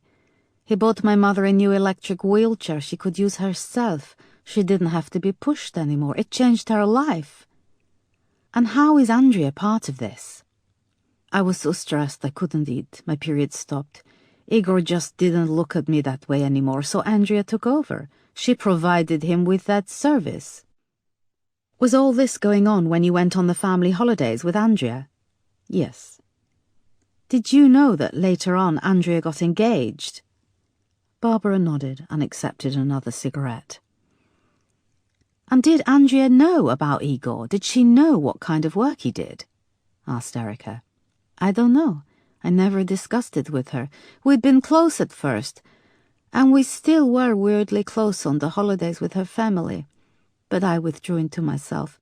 I think Andrea had this romantic notion that Igor was some kind of roguish London gangster, like in the stupid Guy Ritchie films. So how did you come to be in the witness protection program? Asked Moss. The body of the girl was discovered in my bag a few months later. Where? A landfill in East London. The bag had an old store card belonging to me in the inside pocket. It led the police to my door. They said they'd been watching me for a long time and that I could strike a bargain for giving evidence. And you did? Yeah. My mother, she died just before this, thank God. She never knew. Igor seemed to trust me by now. He wanted me to start coming to Victoria Coach Station to meet the girls. They thought they were coming to England to work as housekeepers. He figured if I was there, they'd trust me and get in the car. Igor was trafficking women to London to work as prostitutes? Asked Erica. Yes. Was he working alone? No, I don't know. It was all so complicated. There were other men involved, and their girlfriends.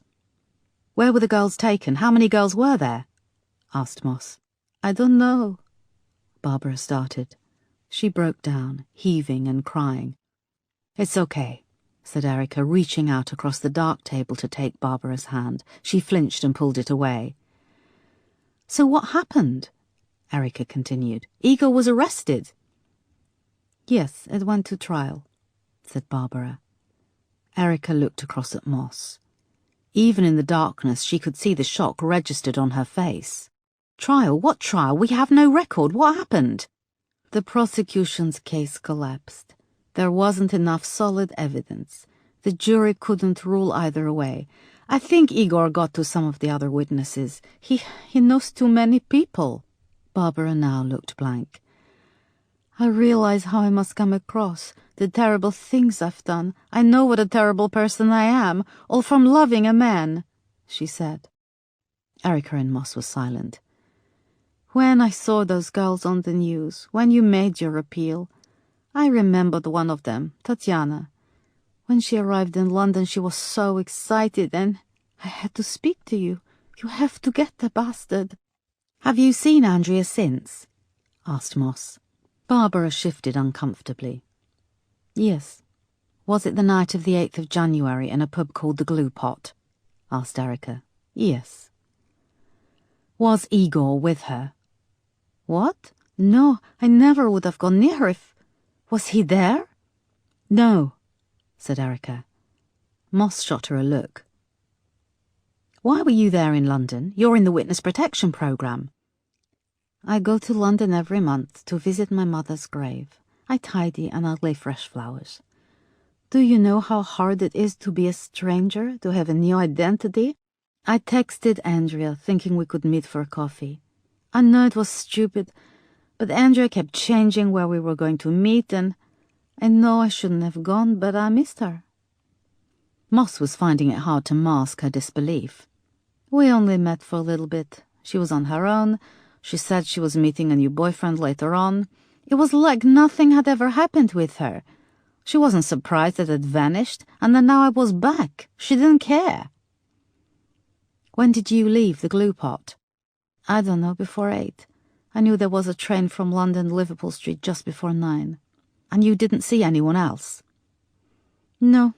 Andrea said she was going to have a drink at the bar. There was a girl working. I wanted to say to her, watch out. That was me once, but I didn't. But all this will need you to go on record, Barbara. Barbara was suddenly silent. When she spoke, her voice sounded far away. I've had my mobile phone on recording this, she said, handing her phone over. I have a little more to tell you, but first I really need to use the bathroom.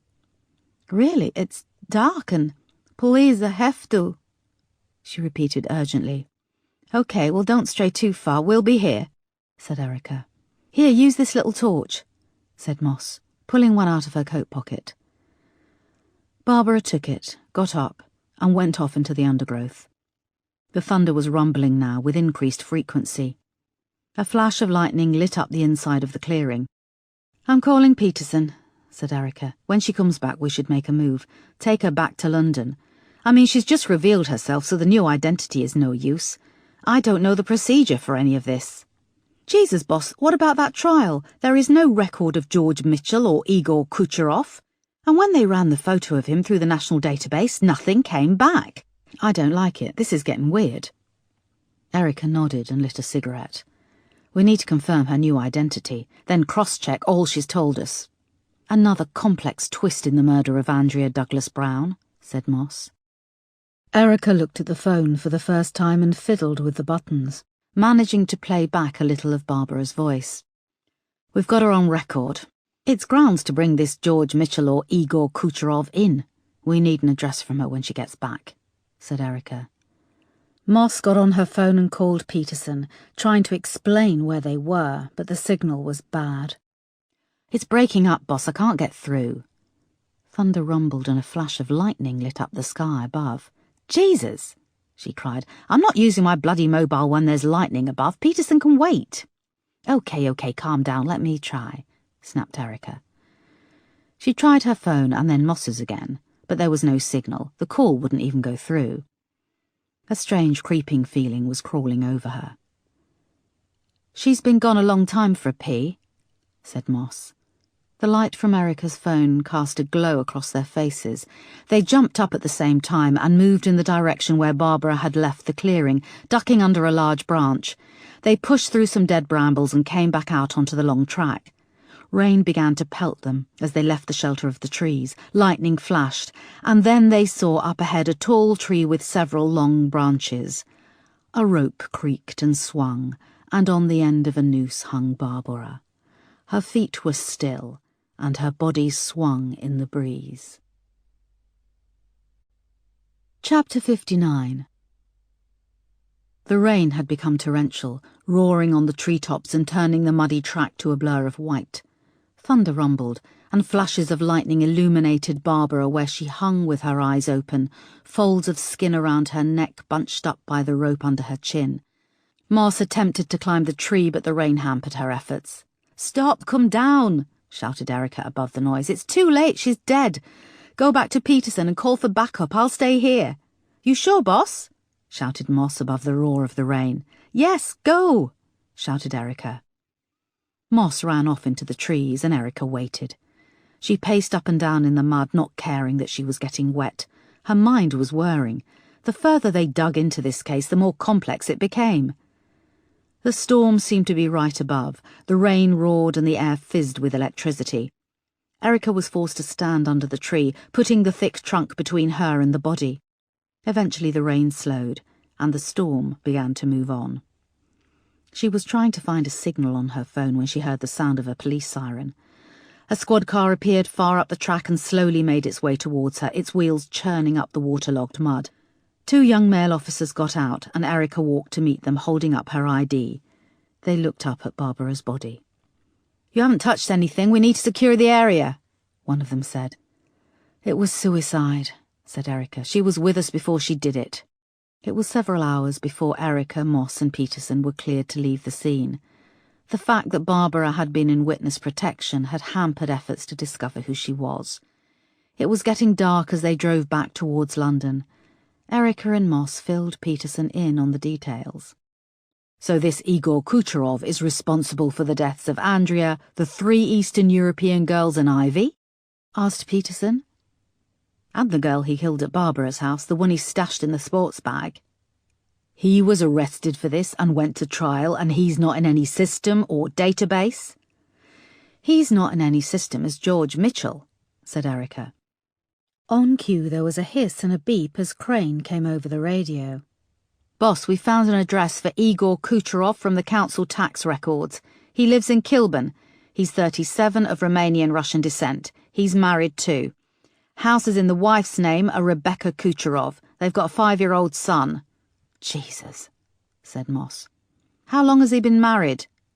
asked Erica. 10 years, said Crane. "Any employment history?" "He runs a landscape garden maintenance business. He's down as director, but the company is in his wife's name. We're just running our computers to find out if he had any contracts in the locations where the dead girls were found." There was a pause. "Do you want us to bring him in?" asked Crane. Erica looked at the clock glowing on the dashboard. It was past 5 p.m. "We should be back in London in about 2 hours, said Peterson, reading her mind.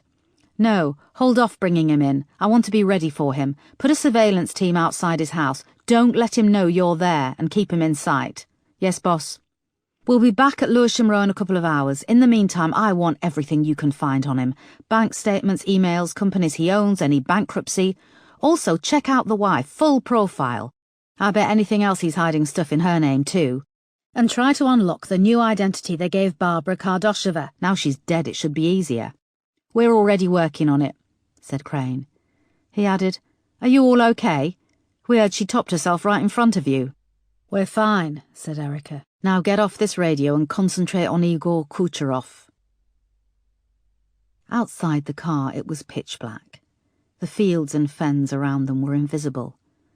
There were no moon or stars, and barely any light pollution, just the road in front, illuminated by the arc of the headlights. Erica longed to get far away from the bleakness of the ferns, from where Barbara's body had swung creaking from the tree. She needed to be back in the city, where buildings crowded around her, where there was noise and time didn't stand still. She pulled down the mirror above the passenger seat, and its light flicked on. She saw she had mud on her face. Peterson's reflection stared back from behind, bathed in the light. "It doesn't get any easier, does it, boss, seeing a dead body?" he said. "No, it doesn't," said Erica. She wiped at the mud with a tissue, and then snapped the mirror shut, plunging the interior of the car back into darkness. They rode the rest of the way back in silence, conserving their energy for the night ahead. Chapter 60. Erica, Moss and Peterson arrived back at Lewisham Row Station just after 7 p.m. The torrential rain had moved with them during the journey back from Norfolk and was pelting the car park as they dashed into the reception area. They were met by Crane, who buzzed them through from reception. Erica was impressed to see that the full team had stayed and the incident room buzzed with activity. "Good evening, everyone. I take it that Crane has briefed you on what happened?" said Erica. There was a murmured nodding. "Good, now what can you give me?" One of the officers had brought up some towels from the police gym in the basement and threw one each to Moss, Peterson and Erica. They took them gratefully. "We've gone back through records and found that the girl who was found dumped in the sports bag was 17-year-old Nadia Greco. A trial was held in Southwark Crown Court," explained Crane. "And?" asked Erica, rubbing at her hair with the towel. "And this is where it gets weird, boss. The trial records have been marked as CMP, Closed Material Procedures." "What?" asked Erica. "Why would Igor Kucherov's trial be put on the same legal footing as a classified secret intelligence trial?" "I don't know. As I said, very little is available. The transcripts have been redacted, names blanked out," said Crane. "How do we know it's his case, then?" It matches the keyword search I did for the murder, the location where the body was found, and the details of the victim weren't classified. Are there any details of the trial verdict? Asked Erica. It says that the trial collapsed due to insufficient evidence. And there's no record of an arrest for an Igor Kucherov or a George Mitchell? No, we've done a Google search on Igor Kucherov, and several of the search results have been removed under the European data protection law. And if Igor Kucherov had a record, it's been wiped. There's nothing for him, or for a George Mitchell in the database. I don't like the sound of this. We're going to keep working, boss. What about unlocking Barbara Kardasheva's real identity? We're working on it now, but the courts won't open until 9 a.m. tomorrow. Witness protection is a highly secretive department. They work on a different computer network. There was a silence. Erica stood and went over to the whiteboards, where photos of all the victims were pinned up. There were also CCTV stills of Andrea's last sighting, when she had boarded the train, and next to these was the photo taken of her with George Mitchell, now known as Igor Kucherov. There was also a new photo of Igor Kucherov, taken from his driving licence. And at the end were family photos of the Douglas Browns on holiday with Barbara Kardasheva, before she'd cut her hair short and dyed it blonde, and vanished in the witness protection scheme. "Okay, I know it's been a long day," said Erica, turning back to face the room. "But we need to get out our spades and start digging. I'm asking a big favour of you all, and I'd like to work on for a few more hours. I want to go back to basics and go over everything to do with this case with a fine-tooth comb. Everything. I'll order in food, coffee, and buying. We just have to find something. There's a link between Andrea Douglas-Brown, Igor Kucherov, and the rest of the murders. We need to find it, and it could be the tiniest thing we've missed. As I always say, there are no stupid questions. Now, with this trial being classified, we're dipping our toes into dangerous waters here. But don't be afraid to dig deep, in particular with Sir Simon. He was off limits before, but he isn't now. We have Barbara Kardasheva's recorded statement. I'll get it uploaded to the intranet. Now, who's willing to stay? Erica looked expectantly at the full incident room. Slowly people put their hands in the air. She looked at Moss, who grinned and raised her hand, as did Peterson. "If I wasn't such a bitter old cow, I'd kiss you all. Thank you. Right, let's make the next few hours count and get to it."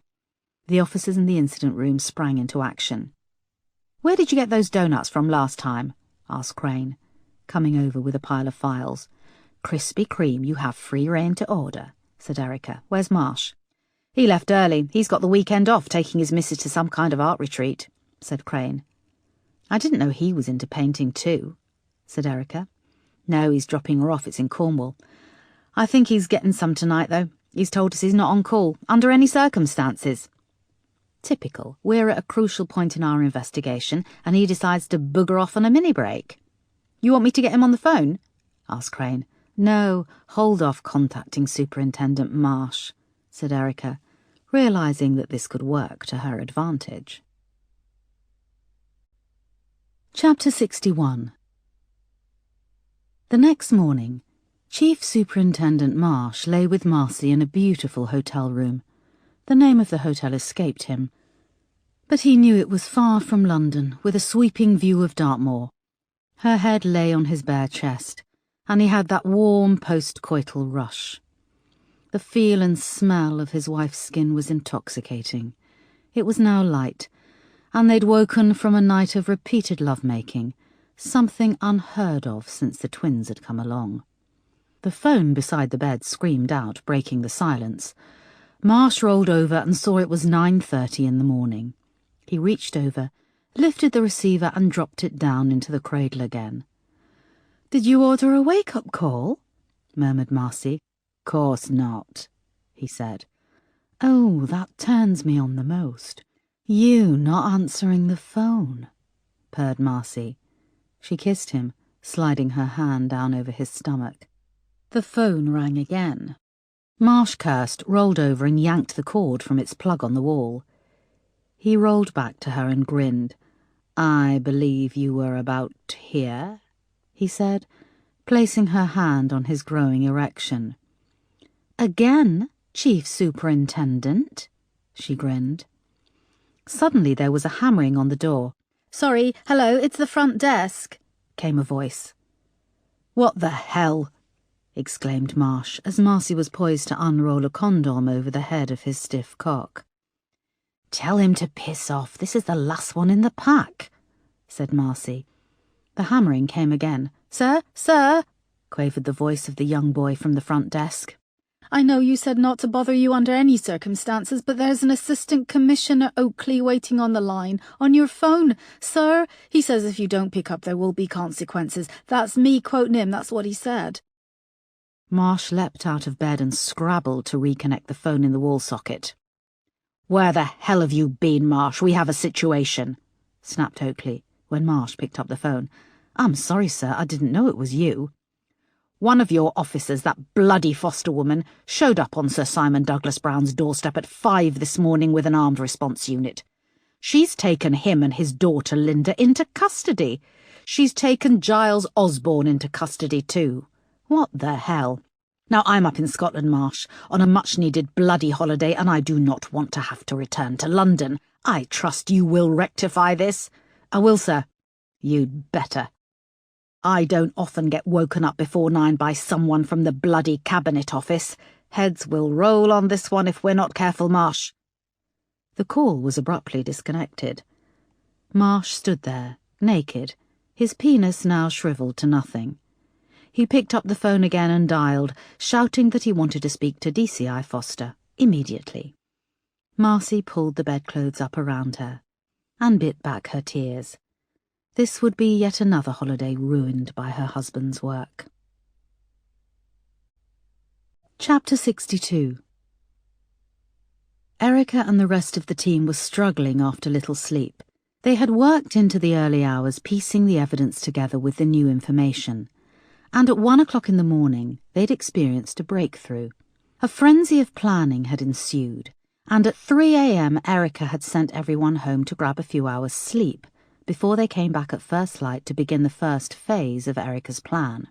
It was now 11 a.m., and Erica sat with Moss, Peterson and Crane in the observation suite at Lewisham Row. In front of them were 4 screens. Each screen showed a police interview room. In interview room 1, Linda Douglas Brown was agitated and paced up and down, wearing a long dark skirt and a vast tea-stained white jumper covered in black kittens. On the next screen, in interview room 2, her father, Simon Douglas Brown, sat impassively with his hands on the table staring ahead. Despite being pulled out of bed by a group of officers in armed response gear, he had dressed smartly in dark slacks, a freshly ironed blue shirt, and a V-necked jumper. On the next screen was interview room 3, where Giles Osborne cut a curious figure. He was dressed in skin-tight bottle green jeans, his belly barely constrained by a tight T-shirt with a tropical print of palm trees. His greasy hair was parted to one side, and he stared up at the camera. "He hasn't looked away from the camera for 20 minutes, said Crane, tapping his biro against the screen. "The only one who looks like he hasn't got a care in the world is Igor Kucherov," said Erica, watching the screen of interview room 4. Igor sat behind the table, slouched back in his chair with his legs spread wide. He'd been working out when the police arrived to arrest him at his house on a pleasant middle-class street in Kilburn. He wore a tight white T-shirt with a Nike tick emblazoned across the front, shiny black Nike running shoes and trainers. His body was lean and muscly, and his skin a baked olive colour. The stubble he had in the pictures with Andrea was gone. His black eyes flicked up and regarded the camera. "Let's have a crack at him first," said Erica. Moss and Crane remained in the observation suite as Erica left with Peterson. They met Igor's solicitor in the corridor, who was a thin, greying man with a neat little moustache. He started to protest as to why his client was being held. "I will be recommending that my client answers none of your questions until you have credible—" They moved past the solicitor and entered interview room 4. Igor stayed slouched back in his chair. His black eyes looked Erica up and down as she filed in with Peterson. There was a long tone as the recording equipment kicked in. It's 5 minutes past 11 on the morning of January the 24th. I'm Detective Chief Inspector Foster, and with me is Detective Inspector Peterson. Also present is Solicitor John Stevens. Erica and Peterson took a seat opposite Igor and his solicitor. She spent a few moments checking over her paperwork, and then looked up at Igor. "Okay, Mr. Kucherov, or should I call you George Mitchell?" Call me what you want, darling. He grinned. His voice was deep, with a trace of a Russian accent. "Could you explain why you use two names?" He shrugged. "Do you work for MI5 or MI6, or are you a secret agent involved in espionage? Perhaps you've signed the Official Secrets Act." Igor gave her a lopsided grin and rubbed at his chin. "No," he said finally. "I'm sorry, but these are absurd questions," said the solicitor. "No, these are valid questions. Were you aware, Mr. Stevens, that your client was tried for the murder of a young woman called Nadia Greco? Her decomposing body was found dumped in a quarry, zipped up in a holdall." Erica pushed a photo of Nadia across the table. Her bloated, blackened body could be seen through the open folds of the holdall. The holdall was traced back to Mr. Kucherov's then-girlfriend, Barbara Kardosheva. Nadia Greco had been beaten to death at Barbara's house.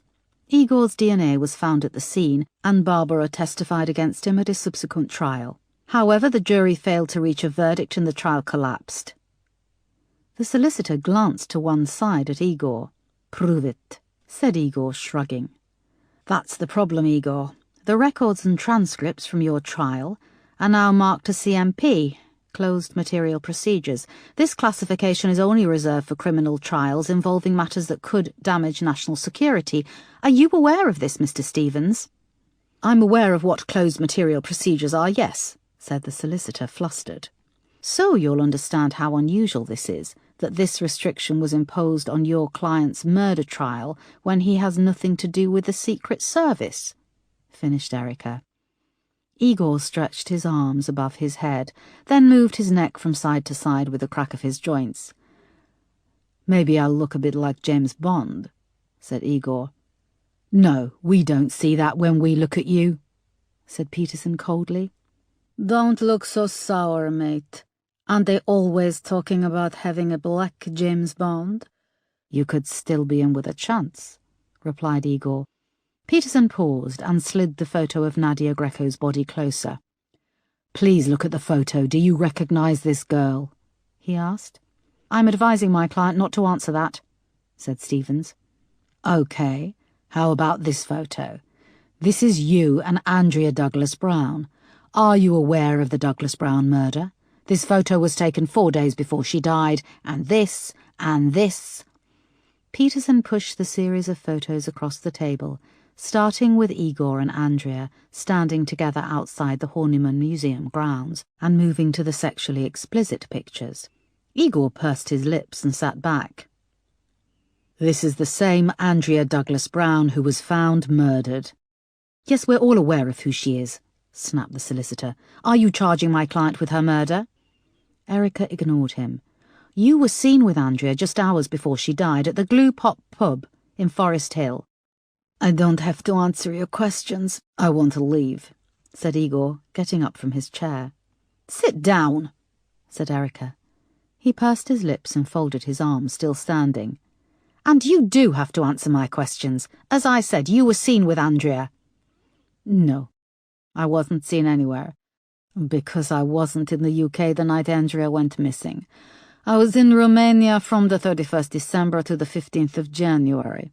I have tickets, and you can check my passport records." "Is that the records of you or George Mitchell?" "You know, it's not against the law to change your name," said Igor. "You're Slovak, yes? And you have a name like Foster?" "It's my married name," said Erica. "Married?" asked Igor, raising an eyebrow. "How did that work out?" "I'll ask that you sit down," shouted Erica, slamming her fist down on the table. "If you are going to charge my client," started Mr. Stevens. Erica stood and left the room. "DCI Foster has just left the interview room. I'm stopping this interview at 11:12 a.m., said Peterson, rising, then following her out. "He's a bastard, isn't he?" said Erica, when she was outside with Peterson. She was shaking with anger. I shouldn't have lost it so early with him. He's just so smug. Can you get Crane to check out his alibi, that he was out of the country? Yes, boss. Just don't let him get under your skin. We've only just started. Do you want to go back in? Erica took a deep breath and shook her head. No, I want to have a crack at Simon Douglas Brown. Chapter 63. Simon Douglas Brown's solicitor was equally as grey as Mr. Stevens, but he wore a much better suit. He was waiting outside the interview room, straightening his tie. We're in here, said Erica, pointing to the door of interview room 1. I'll be advising my client not to answer any of your questions until... he started. But Erica and Peterson moved past him. Simon glowered at them as they filed into the interview room. Just be aware that when I've finished with you, you'll be directing bloody traffic on the Old Kent Road for the rest of your years on the force. Erica and Peterson ignored him, and they all sat. She went through the formalities for the tape and then opened a folder in front of her on the table. Where is Linda? He said. Erica ignored him. I have a right to know where my daughter is. Linda has been arrested and is here in detention, said Peterson. You leave Linda out of this, you hear me? She's not well, shouted Simon. Not well? She's under a lot of stress. She's not fit to be interrogated. Who informed you that we were going to interrogate her? Asked Erica. When police officers rock up at my door at the crack of dawn in riot gear with guns, they don't want a chat. I presume, of course. I'm warning you. Your wife is in reception. Where's your son, David? Asked Erica. He's on a stag weekend with friends in Prague. Where is he staying? I don't know, a pub or hotel. Could be a youth hostel for all I know. It's a stag party. A stag party for who? Asked Peterson. One of his friends from university is getting married. I can get the information from my secretary. She booked it all. We'll do that, said Peterson. There was a pause as Erica flicked through her file. You run several companies in connection with your business and personal affairs, is that correct? She asked. What a stupid question, of course that's correct. One is called Millgate Limited, yes? Yes. And you have another one called Peckinpah? Yes. Quantum, Burbridge, Newton Quarry. The solicitor leaned across the table towards Erica. I don't see why you feel the need to read this out to my client, DCI Foster. He's well aware of his business interests. These are all public limited companies, and this information is in the public domain. Simon sat back, alert but furious. Yes, that's correct, said Erica. I just need confirmation for the tape before I proceed.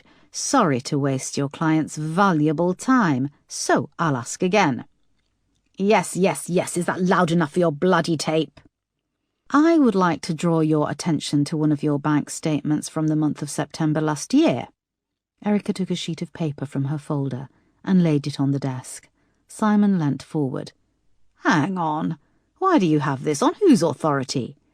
On my authority, said Erica.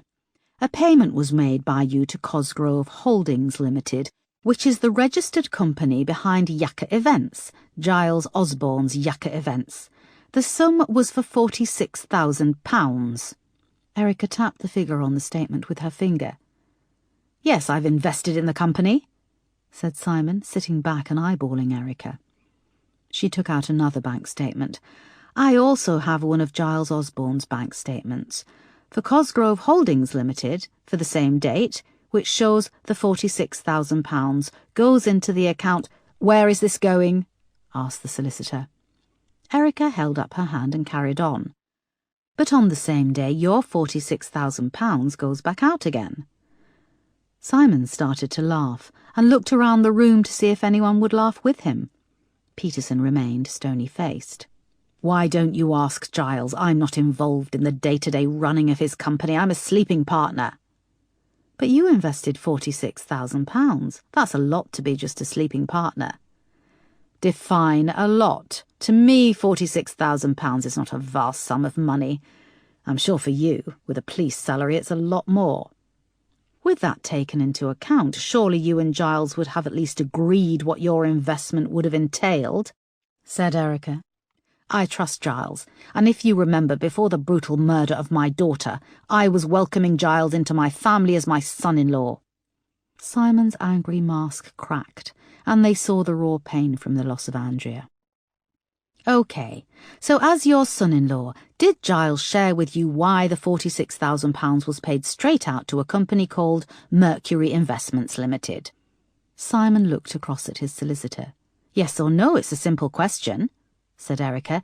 "Yes or no, did Giles share why the £46,000 was paid back out to a company called Mercury Investments Limited?" "No." "Do you know of a company called Mercury Investments?" "No." "It's registered to a Rebecca Kucherov, wife of this man, Igor Kucherov. Just in case you need reminding, we recovered Andrea's second mobile phone with these pictures." Erica took the explicit photos from the folder and laid them out in front of Simon. He glanced down at them. He closed his eyes and began to shake. The solicitor leant in and started to gather them up. "I object to my client being shown these distressing photos of his daughter, who has only just been buried." "But what does your client have to say about this £46,000? We believe this man, Igor Kucherov, is linked to the illegal trafficking of young Eastern European women to the United Kingdom. He was also tried for the murder of a young girl called Nadia Greco." "Was he convicted?" asked Simon sharply. "No, but even without a conviction, it adds up to a damning link. So I'll ask you again. Do you know why Giles Osborne transferred the £46,000 to Igor Kucherov?" Simon sat back, looking rattled. "My client has no comment." "Right," said Erica. She gave Peterson a look, and they both stood. "And?" asked the solicitor. "We're suspending this interview for the time being," said Erica. "What time did you say it was?" asked Simon. "It's 12:15 p.m, said Erica. "I'd like to talk to Linda, now," he said. Erica ignored him as she and Peterson left the interview room. Chapter 64. "He looks like he's going a bit nuts in there," said Moss, when they were back in the observation suite. They looked at the 4 screens. Simon was in the middle of a rant about that bitch policewoman having no right to deny him access to his daughter. "Perhaps they all need to sweat it out for a bit," said Peterson. "Yes, but remember we've only got them for 24 hours. If we can't charge them, then we have to let them go." "If only we could rearrest Kucherov for the murder of Nadia Greco," said Moss. "We don't have any new evidence, and our time wouldn't be used effectively trying. We need to get him on this link with the money from Simon and Giles," said Erica. "And Linda is the link to Andrea and Igor." On the next screen, Linda was now sitting with her head on the table of the interview room, absent-mindedly tracing circles on the scratched tabletop. On the screen below, Igor sat back, legs splayed, resting his head against the wall. Giles remained impassive too, sitting in his chair and looking around, almost as if a waiter had forgotten his order. "Let's take a few minutes," said Erica. She grabbed her cigarettes and made her way outside. When she came out onto the steps of the front entrance, Diana Douglas Brown was just lighting up a cigarette. She stood at the bottom of the steps and wore a long black fur coat. Her hair was immaculately blow-dried and feathered around her exhausted face. Erica was about to turn and go back inside when Diana noticed her. "DCI Foster, what's happening?" "We're conducting our interviews," said Erica, with an air of finality. She went to go back indoors, but Diana said, "Please, would you give this to Linda?" She reached into the folds of her coat and held out a tiny stuffed cat on a keyring. It was black with soft brown eyes and a tiny piece of faded pink material for a tongue. "I'm afraid I can't, I'm sorry," said Erica. "Please, you don't understand. Linda needs familiarity." Diana took a drag on her cigarette. "When I gave birth to her, she was starved of oxygen. She has emotional problems. She can't cope with the world." The last part was almost shouted. "Our duty sergeant can have a doctor here within minutes, but Linda is fine, I promise you. We just want to ask her some questions." Diana burst into tears. She bowed her head and her hair fell forward, covering her face. She brought the tiny stuffed cat to her face and sobbed. Erica turned and went back into the reception area. It checks out, said Crane, meeting her when she arrived back in the incident room. I have a passenger manifest saying Igor Kucherov left the country on December 31st from London Luton Airport on a flight to Romania. He flew back on January 15th. Shit, said Erica. All eyes turned to her. What if he did something in between? Have you got CCTV evidence of him walking through the departure gate? She added. Boss, this is information from Passport and Immigration. I know, but we've got stuff here from the CPS and court records which have been altered. It shows Igor Kucherov was given some special treatment during a trial. Someone has been in and altered official records. Could he have come back on a bus, a car or a coach, and then gone back and... Crane scratched his head. It's feasible, boss, I suppose.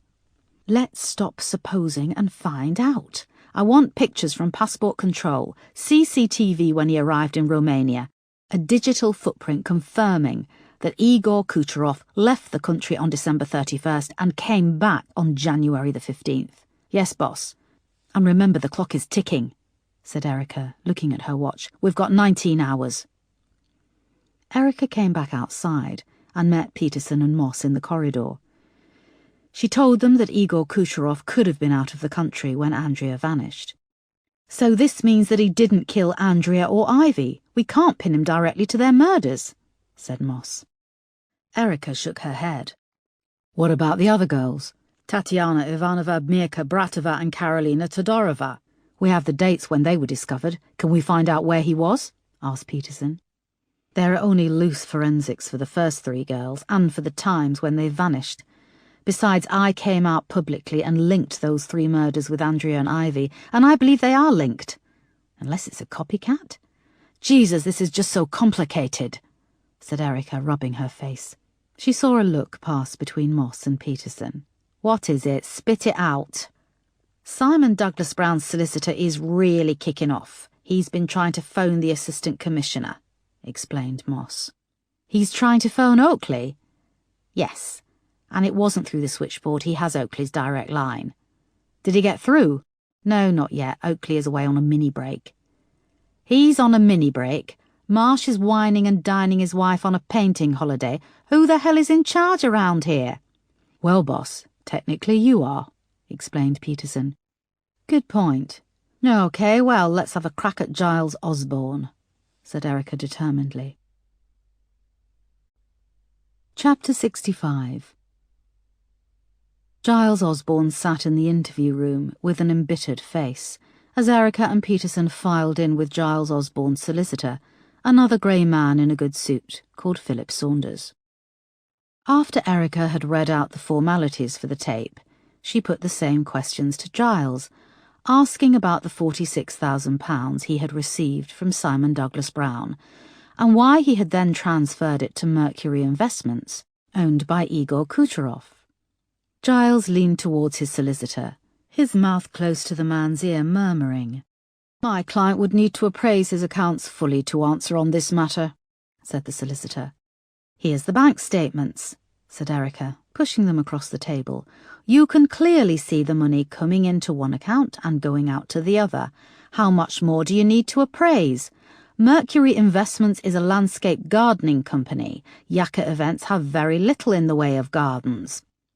Giles tapped his finger to his lips, pausing. Finally he said, I believe that the money was used to source a rare tree from New Zealand.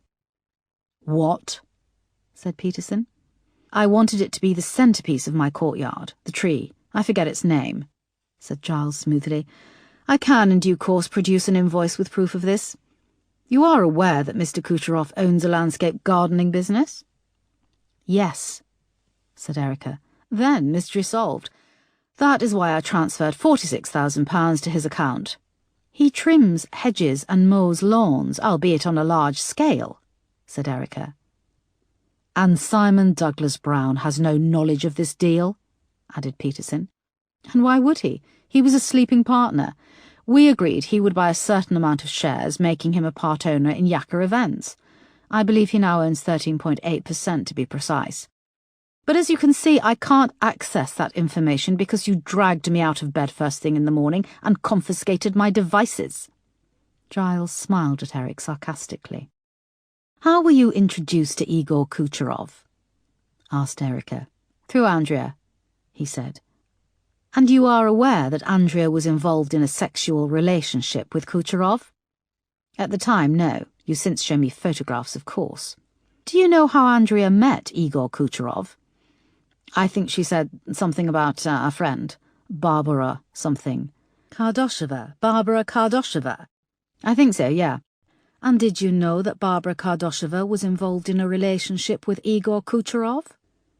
Giles looked baffled and shook his head. My client has answered your questions in relation to the £46,000 investment. I don't see why he has to answer questions about the friend of his fiancée's private relationships, said the solicitor. Erica and Peterson stared at Giles across the table. That's all for now, said Erica. And my client can leave? Asked the solicitor. I didn't say that. Erica and Peterson stood up. And what now? Asked the solicitor. We'll be back, said Erica. They filed out into the corridor and back to the observation suite. Bloody hell, said Erica, eyeing Moss and Peterson. Do you think the rare tree bullshit will fly in court if we got there? Asked Moss, who had been watching everything on the screens. We've seen his office, full of pretentious touches. It fits with what he's saying, sighed Peterson. Yes, but where is the tree? Asked Erica. The money was paid over a year ago. Maybe they're waiting for it to grow, remarked Moss darkly. There was a knock on the door of the observation suite. It was Wolfe. Boss, I've got Marsh on the phone. He's demanding to talk to you. He's in his car on his way back to London. Does he say where he is? Still in Devon, said Wolfe. Tell him you can't find me. Boss, he knows you're interviewing them all. Use your brain, Wolfe. Make something up. I'll face the consequences. Just get us more time. Yes, boss, said Wolfe. When he'd gone, they looked back at the screens. Let's see what Igor has to say about this, said Erica, and then let's bring Linda into the mix. Chapter 66. He wanted me to find a tree for his office, said Igor, sitting back in his chair and stretching his arms above his head. Erica noticed he had yellow patches under his arms, and that the interview room was now starting to smell of stale sweat. And you can do that in your capacity as a landscape gardener? Asked Erica. This is London. Most people want crazy stuff in their gardens, and with the internet it's easy. Why is the company in your wife's name? It just is. And who introduced you to Giles? Asked Peterson, even though they knew the answer. Andrea, of course, Igor grinned. And does your wife know about Andrea? What do you think? Did she know about your relationship with Barbara Kardosheva? My wife is a good woman. What does that mean? She knows when to keep her mouth shut? Looks the other way? Does she know you are involved in the trafficking of young Eastern European girls to London? That you pick them up at Victoria Coach Station? Asked Erica. My client doesn't have to answer these questions. This is mere speculation. You have no evidence, interrupted the solicitor. We have a recorded interview with Barbara Kardosheva where she states all of this, and that you murdered Nadia Greco. And where is this witness? Asked the solicitor. She committed suicide shortly after the interview, said Erica, watching Igor. She was so scared of speaking the truth about you that she killed herself. I hardly call that a credible witness, a suicidal woman, and this wasn't a sworn deposition, said the solicitor. Igor sat back in his chair, smug and confident. Igor's solicitor continued. Whilst you have been flitting between interview rooms, I took the opportunity to review the trial documents in question. What you claim is nothing more than that, a claim. Great swathes of the trial records have been redacted. From a legal standpoint, they don't exist. You realise that very soon you are going to have to charge my client. Time is ticking, Miss Foster. It's DCI, Foster, said Erica, trying to hide her frustration.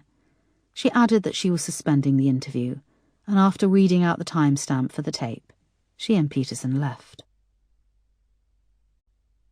Chapter 67. Erica, Moss and Peterson were about to file into interview room 3 to speak to Linda, when the solicitor reminded them that legally their suspects were due a meal break. An hour later, and it was late afternoon. The day seemed to be vanishing. "Linda, do you know why we've arrested you?" asked Erica. Linda sat back in her chair, cool and collected. "You think I have information? You think I knew someone who killed Andrea? You think I killed Andrea, or perhaps you think I shot JR or President Kennedy."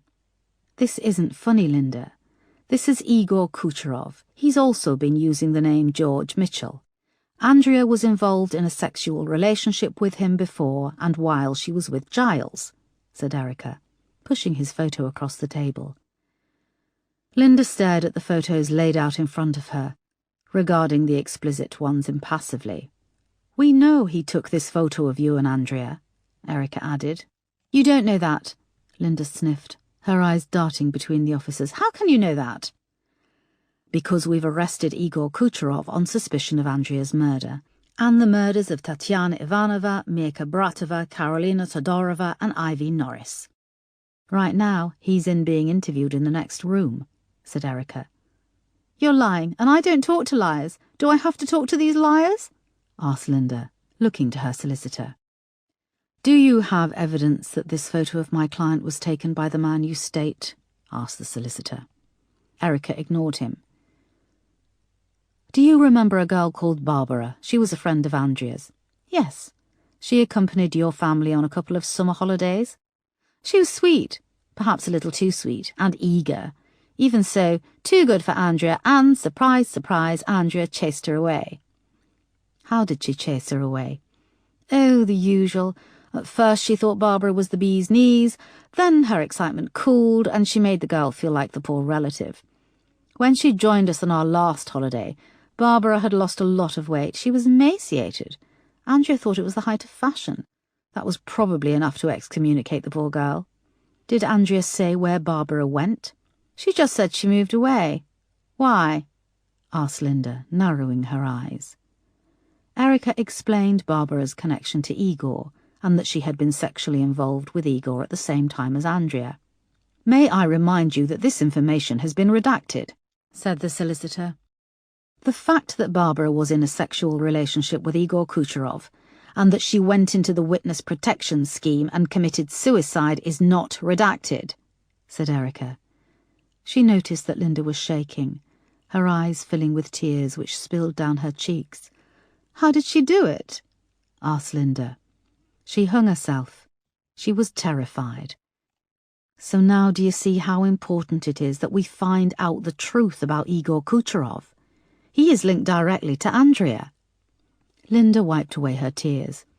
"I met him a couple of times at a club in Kensington and a pub in Chiswick. As I've said before, Andrea got loads of male attention, and she was always stringing them along. Andrea used men like tampons. She was happy to have them up her for a short time, but then she flushed them away." There was a silence. The solicitor couldn't hide his distaste. Erica opened a folder, took the note she'd received and placed it in front of Linda. "What can you tell me about this?" asked Erica, watching Linda's face. "It's the same note you showed me before, when you came by the florist." She looked up at Erica. "It was sent to you?" "Yes. You can see that as well as being personal to me, it taunts the police about the death of Andrea and the other murder victims." "And why are you showing me?" asked Linda icily. "Linda, we've seen your record. You've made it quite a habit, sending threatening mail. You've previously sent letters to Giles Osborne and others, teachers, a doctor, Andrea's friends. You even sent letters to Barbara. She spoke of it in her interview, which we have on record." "Again, DCI Foster, this is all circumstantial," said the solicitor. "You are crudely attempting to connect the dots and trying to trick my client into talking. She won't." "Well, she can talk, or her silence can be just as damning. Linda, it's you, your father, Giles, Barbara, Igor. You are all connected. We have your laptop, and the hard drive is being searched. We've seized computers from your father and Giles. It's only a matter of time before we link it all together. Talk to me, Linda. I can help you." "No, I won't," said Linda, sitting back in her chair. She picked some fluff from her jumper and then regarded the officers. She now seemed in full control of her emotions. Erica could badly hide her frustration. "You like cats?" asked Peterson. "Oh dear, we are desperate, aren't we?" Linda smiled flirtatiously. "Mr. Lloyd, should I go ahead and answer that? I wouldn't want to implicate myself in a cat scandal, too." The solicitor rolled his eyes and nodded. "Yes, D.I. Peterson, I like cats." "Do you have a cat?" "Not right now," she said stiffly. "Do you have any other relevant questions?" asked Mr. Lloyd. "No, that's all for now," said Erica, trying to save face. When they came back outside into the corridor, Wolfe was waiting. "What?" she snapped. "It's Marsh. Not now. I'll call him back. He's here in his office and he wants to speak to you." Chapter 68. Marsh was pacing up and down in front of the window when Erica knocked on the door of his office. When she entered, he stopped and stared at her. He wore crisp white chinos, an open-necked shirt, and had an arty flat cap on his head. Despite everything, Erica had to suppress a smile.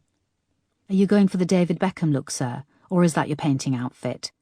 "Sit down," he said, pulling off the hat and chucking it on the papers piled high on his desk. "Are you out of your mind, DCR Foster? Do you know the shitstorm you've stirred up, arresting the Douglas Browns? I've had calls coming in from the Cabinet Office." He seemed weary, fed up of the whole situation. "Sir, if you'll listen—" "No. I'm ordering you to release Sir Simon, Linda, Giles Osborne, and Igor Kucherov from custody. Do you understand? You've exposed someone in the witness protection scheme. You've been openly discussing the details of a criminal trial marked CMP. Sir, Barbara Kardosheva killed herself, which means she is no longer in witness protection." Erica went on to explain the money transfer between Simon, Giles and Igor, and the statement from Barbara, linking Igor to the trafficking of Eastern European women. She left out the doubt about him being in the UK at the time of Andrea's murder. "You've got to admit, sir, even as a coincidence, all this stinks." Marsh had listened intently. He was now breathing heavily and continued to pace up and down. She could almost see the cogs turning. "What time is it?" he asked. "It's coming up to 5, said Erica. "And when is their 24 hours in custody up?" 9 a.m. tomorrow. "Have they had an evening meal break?" "Not yet." "OK, and they are entitled to an uninterrupted 8 hours rest." "I know, sir. I need more time. Will you consider giving me another 12 hours? I can't authorise it, and you can. I'm waiting on forensics. They took Simon's laptop and Linda's too. There are also bank statements we're going through." "No, I can't extend." Marsh came and sat down. "Look, Erica, you are a brilliant officer." "Sir, you always say that right before you tell me not to do something." Marsh paused. "I say it because it's true. Also because I can see how this is going to end. You're going up against powerful people here, and the odds are not in your favour." "Sounds very Hunger Games." "I'm serious, Erica. Release your suspects and I will do the best I can to protect you." "Protect me?" asked Erica incredulously. "Erica, are you blind to how things work? The establishment always wins. We've both seen it. You lack credible evidence. Please, walk away. Save your career. Sometimes you have to let things go." "No, I'm sorry, sir. That's not good enough. 5 women have died. 5. What right do people in the so-called establishment have to get away with covering it all up? So they can make more money, keep hold of their cosy lives? You know what will happen, don't you? You could lose your badge, your reputation." "Sir, I've had almost everything taken from me. Mark, a life I loved up north surrounded by friends, a place I can call home. The only thing I have to hold on to is a sense of morality, and that until 9 a.m. tomorrow I might still get justice for these women." Marsh stared at her. The anger between them had gone. All there was between them was a messy desk, but it was as if they sat on either side of a vast canyon, and Erica was on the side that had the least stability. "OK, you've got until 9 a.m. tomorrow to make a case, and you'll take the consequences," said Marsh. "Thank you, sir." Erica got up and left his office, noting the sadness in his eyes. Chapter 69. Erica and her team continued to question the suspects, but as early evening slipped away, the case seemed to go with it. Igor, Simon, Giles and Linda sensed their lack of evidence and grew confident, clamming up and running circles around their questioning. Their solicitors were incredulous when Erica announced that they would be kept overnight and questioned again in the morning. It was close to midnight, and Crane and Erica were the last two left in the incident room. "Is there anything else I can do, boss?" said Crane, appearing at her shoulder. "We're still waiting on the airport CCTV on Igor Kucherov. I don't think anything will come through for the next few hours." Erica was reviewing the details of the case, going back to Andrea's abduction. Her computer screen blurred in front of her. "No, go home and get some rest," she said. "You too. Are you back at your flat?" "No, the Met has sprung for a hotel room until I get sorted." "Where are you?" "Park Hill Hotel." Crane whistled. "It's nice. Had my nan's 90th there. Nice golf course too." "Night." "See you tomorrow bright and early," said Erica as he left. It was after midnight when she arrived at the hotel. When she came into her smart, elegant room, she felt a million miles away from the case. The distance didn't help. She woke at 4:30, drenched in sweat, from the now familiar dream. Gunshots ringing around her, and Mark collapsing to the ground. She closed her eyes. The last image burned into her brain, the back of his head blown away by a shotgun. It was sweltering. She got out of bed and went to the window, feeling the radiator underneath pumping out heat. Her room was on the 6th floor, and beyond the inky blackness of the golf course she could see houses, rows of houses packed together towards Lewisham. A few had lights on, but most were in darkness. The window only opened 2 inches. An anti-suicide lock stopped it. "I just want cold air," she said. "I'm not going to kill myself." Erica dressed and came downstairs to the large plush lobby, which was empty save for a bleary-eyed receptionist. He looked up from playing solitaire and gave her a nod. She relished the sensation as she hit the freezing air outside. There was a row of benches along the front of the building. She chose the first and pulled a cigarette from the packet, lighting up and exhaling a stream of smoke into the night sky. She shivered, shaking the dream off her, and forced her thoughts back to the investigation. Maybe this would be that case, the one that got away. Every police officer was haunted by an unsolved case. She flicked her ash on the gravel, and there was a meow as a large black cat appeared from under the bench and rubbed itself against her legs. "Hello," she said, leaning down to stroke it. The cat purred and strutted off to a couple of little dishes under one of the bay windows. It lapped at some water and then sniffed the bowl next to it, which was empty. Linda Douglas Brown came to the front of Erica's mind. Linda the cat lady. So much evidence linked back to her. Linda was supposed to meet Andrea that night at the cinema, but didn't. She'd watched the film with David. They knew that much. But what had happened afterwards? Linda and her obsession with cats. What did she know about Linda? Was she a victim in life? She was obviously not a favourite with her family. She was bitter and envious. She could have killed Andrea. But what about the other women? The prostitutes who had been involved with Igor? Linda knew of Igor. She'd met him. What if she also knew that Igor had killed the 3 prostitutes? She could have seized the opportunity to make Andrea's murder look like a copycat killing. Copycat. Linda the cat lady. It went round in Erica's mind. Yet Linda didn't have a cat. Peterson had asked her in the interview if she had a cat. She had answered him weirdly. Not right now. And a look had passed across her face. A strange look. Erica hadn't picked up on it at the time, but now it blared out at her. Erica went back up to her room, where she dressed quickly, and after passing the disinterested lad on reception for the second time, she drove over to Lewisham Road Station. It was now just after 5 in the morning. She wasn't familiar with the night desk sergeant, but he signed out the keys to her for the Douglas Brown house. The roads were quiet as she drove over to Chiswick. The office buildings loomed tall and empty as she navigated her way through Elephant and Castle, crossing the Thames at Blackfriars Bridge, and then following the river along the embankment. The view of the river was dimmed by a low fog, which turned blue as the dawn broke. Erica placed a call to Moss, but she got her answering machine. "Hi, it's Erica. It's coming up to 5:30. I'm just on my way over to the Douglas Brown house. Something is bugging me about Linda. I want to take a look at her bedroom. If I'm not back by 7, interview her again and get Peterson to lead. She seems to have taken a shine to him.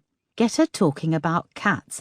I know it sounds mad, but I think there's something there. I can't put my finger on it. She's cat crazy, but she doesn't have a cat." Her phone gave 3 bleeps and then cut off. "Shit," Erica cried, looking down at her dead phone. She'd barely been back at the hotel long enough to charge it. She arrived on Chiswick High Road. She tucked her phone in her pocket and parked on one of the back streets, realising she would have to be quick and would need to travel back on the Underground to have any hope of making it to the station before the 24 hours expired. Chapter 70. The Douglas Brown house sat resplendent at the end of the cul-de-sac, dominating the street like a polished buttery block. Mist hung in the air, and the street lights blinked off as she reached the house. The front gate was well-oiled and opened soundlessly. The bay windows stared back at her blankly. She went to the front door and pressed the bell, hearing it ring deep from within the house. A moment passed, then she started to try the bunch of keys in the front lock. The 3rd key she tried opened the door. She listened for a moment and then came inside, closing the door behind her. She made for the hallway, past the grandfather clock with its swinging pendulum, and into the vast steel and granite kitchen. It was still and immaculate. Copper pots hung from a frame above a large granite island, and the back wall was floor-to-ceiling glass. Beyond, she could see the landscaped garden. A blackbird landed on the smooth grass, but seeing Erica move inside, it took flight. Erica came back out and climbed the sweeping staircase up to the 2nd floor, moving past smart, neutral guest rooms, a marble bathroom, until at the end of the corridor at the back of the house Erica found Linda's room. The door was closed, with a small sign saying, "Welcome to Linda's bedroom. Please knock before entering." Under it, and almost obliterated with crossings out, was written, "'Cause I might not be wearing any knickers." Erica couldn't help but smile, and thought it must have been David. Little brothers like to tease. She opened the door and went inside. Chapter 71. "I've had a message from the boss," said Moss, when she came into the incident room. Peterson had arrived at the same time, bringing in a tray of coffee. He was handing them out to the officers, who were arriving bleary-eyed and taking off their coats.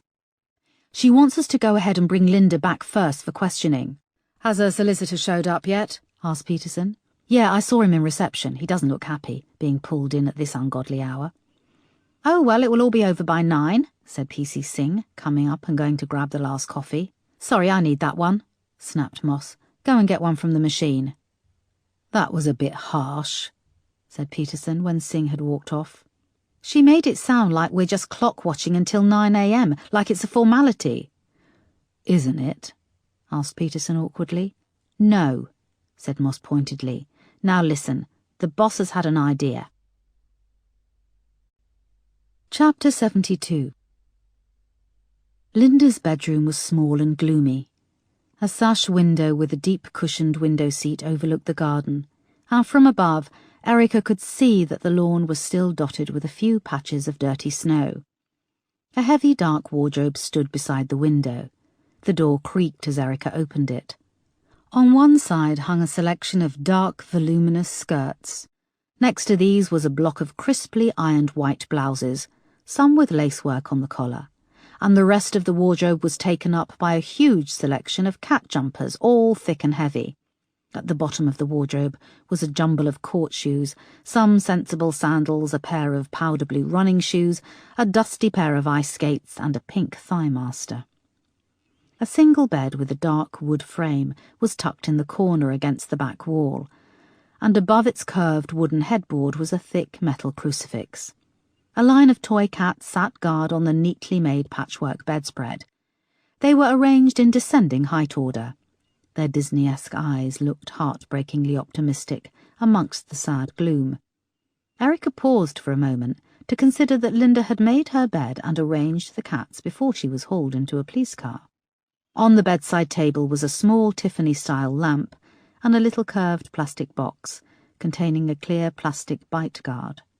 There was also a small picture in a frame taken a few years back, of Linda sitting on a swing chair in the garden with a beautiful black cat on her lap. It had white fur on its paws. Erica picked up the frame and turned it over, unhooking the metal clasps and pulling off the cardboard backing. On the back of the photo, in a neat hand, was written, "My darling boy, Boots, and me." Erica held on to the photo as she carried on looking around. An old-fashioned secretary desk in matching dark wood was against the wall at the end of the bed. It was filled with pens and a girly stationery set. A large square in the dust showed where the police had removed Linda's laptop. A dressing table between the window and the secretary desk held the bare minimum of makeup, a large pot of E45 cream and a bag of cotton wool balls. A brush lay on its side, and strands of Linda's mousy hair caught the light from the window. Beside the door was a large bookcase, crammed with novels by Jackie Collins and Judith Krantz, and scores of historical romance novels. There was a couple of photos from the family holidays in Croatia, Portugal and Slovakia, mainly of Linda and Andrea with various stray cats, and there was a photo of Linda standing at the base of a cliff with a large tanned guy with dirty blonde hair. Linda wore climbing gear and a red plastic hard hat. She was grinning so hard that the chin strap cut into her shiny tanned face. There was nothing written on the back of the photo. On the wall beside the door was a large pinboard with a photo collage. The photos were pinned overlapping and were all of Boots, the beautiful black cat with the white paws. Linda sat astride a bike with a wicker basket where Boots perched on a blanket. Linda on a swing in the garden with Boots on her lap. Andrea and Linda eating breakfast in the kitchen. Boots sprawled on his back across the middle of the breakfast bar, holding a piece of toast in his white paws. Linda and Andrea's heads were thrown back, laughing. There was a picture of Boots on Simon's desk, lounging on a pile of paperwork. Despite him being in the middle of something, he had allowed Linda to take a photo of his work being disrupted. Erica began to remove the pins and take away the photos. In several of the photos where they overlapped, a figure had either been cut out or the end of the photo had been snipped off unevenly. Scanning the photos of family gatherings, Erica realised who the missing person was. Chapter 73. Linda looked drained when Peterson entered the interview room. Her hair was tousled, and she didn't look like she'd got much sleep in her cell. The solicitor finished polishing his glasses and put them back on. "Here, I got you a coffee, Linda," said Peterson, sitting opposite and pushing the takeaway cup towards her. The solicitor saw Peterson had a coffee of his own, and looked annoyed that he hadn't been included. Peterson tilted up his cup to the light. "Look, they never get it right. I said my name was Peterson. They've written Peter, son." Linda stared at him for a moment, and then reached out for her cup and checked the side. "They got my name right," she said. She turned the cup and her face broke into a smile. "Oh, and they drew a little cat, look." She twisted the cup round so Peterson could see. "I thought you'd like that." Peterson grinned. Linda's eyes narrowed. "I see what you're doing," she said. She sat back and pushed the cup away. "I'm not that easy." "I never thought you were," said Peterson. He read out his name and the time, and the interview tape started recording. "Linda, you said yesterday you didn't have a cat." "No, I don't." she said, cautiously sipping at her coffee. "Did you?" "Yes, I did," she said softly. "His name was Boots." "Boots?" "Yes, he was black, but he had 4 white paws, like he was wearing boots." The minutes ticked by, and Linda became quite animated, talking about Boots. She was just telling Peterson about how Boots used to sleep under the covers with her, with his head on her pillow, when the solicitor interrupted. "Look, D.I. Peterson, what has this got to do with your investigation?" "I'm talking about my cat, thank you very much," Linda snapped back. "I'm working for you here, Miss Douglas Brown." "Yes, you are, and I'm talking about my fucking cat, okay?" "Yes, very well," said the solicitor. Linda turned back from the solicitor to Peterson. "I'm sick of people who think cats are just pets. They're not. They're such intelligent, beautiful creatures." Back in the observation room, Moss and Crane were watching. "Keep her talking about Boots," said Moss into a microphone. Inside the interview room, her voice came quietly through the earpiece Peterson wore. "Did Boots have a middle name? I had a dog called Barnaby Clive," said Peterson. "No, he was Boots Douglas Brown, that was quite enough. I wish I had a middle name, or even a nicer name than just boring old Linda." "I don't know, I like the name Linda," said Peterson. "But Boots is so much more exotic." "And what happened to Boots? I take it she's not still with us?" asked Peterson. Boots was a he. And no, he's not with us," said Linda. She gripped the edge of the desk. "Are you okay? Is this upsetting to talk about how Boots died?" pressed Peterson. "Of course it was upsetting. He died," shouted Linda. There was a silence. "Okay, this is good. Peterson, keep on at her. We're breaking her down," said Moss in his ear. Chapter 74. The Douglas Brown house was silent and felt heavy and oppressive with secrets and unanswered questions. Erica hadn't noticed how long she'd spent in Linda's bedroom, staring at the family photos and absorbing the sadness emanating from Linda's possessions. She was now moving down the corridor, still clutching the photos of Boots the cat, and checking to see what was behind the doors. She passed empty guest bedrooms, a large bathroom, a huge linen closet, and 2 picture windows in the corridor, which looked onto the bare back wall of the house next door. At the other end of the floor, at the furthest point from Linda's room, Erica found David's bedroom. The door was open. In comparison to Linda's, it was stylish and bright, with a large metal-framed double bed and a long mirrored wardrobe. A poster of Che Guevara was framed on one wall, next to a Pirelli calendar, showcasing a beautiful blonde for January, her arms crossed over her bare chest. There was a faint smell of expensive aftershave, and on a large desk was a silver MacBook laptop which was open, and beside it an iPod docked into a large speaker set. On the wall above was a rack with 6 pairs of skull-candy headphones in assorted bright colours. Erica spied a phone charger snaking out from behind the desk, and she pulled out her iPhone and hooked it up.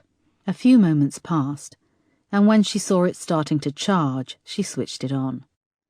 She went to the open MacBook and brushed her fingers over the trackpad.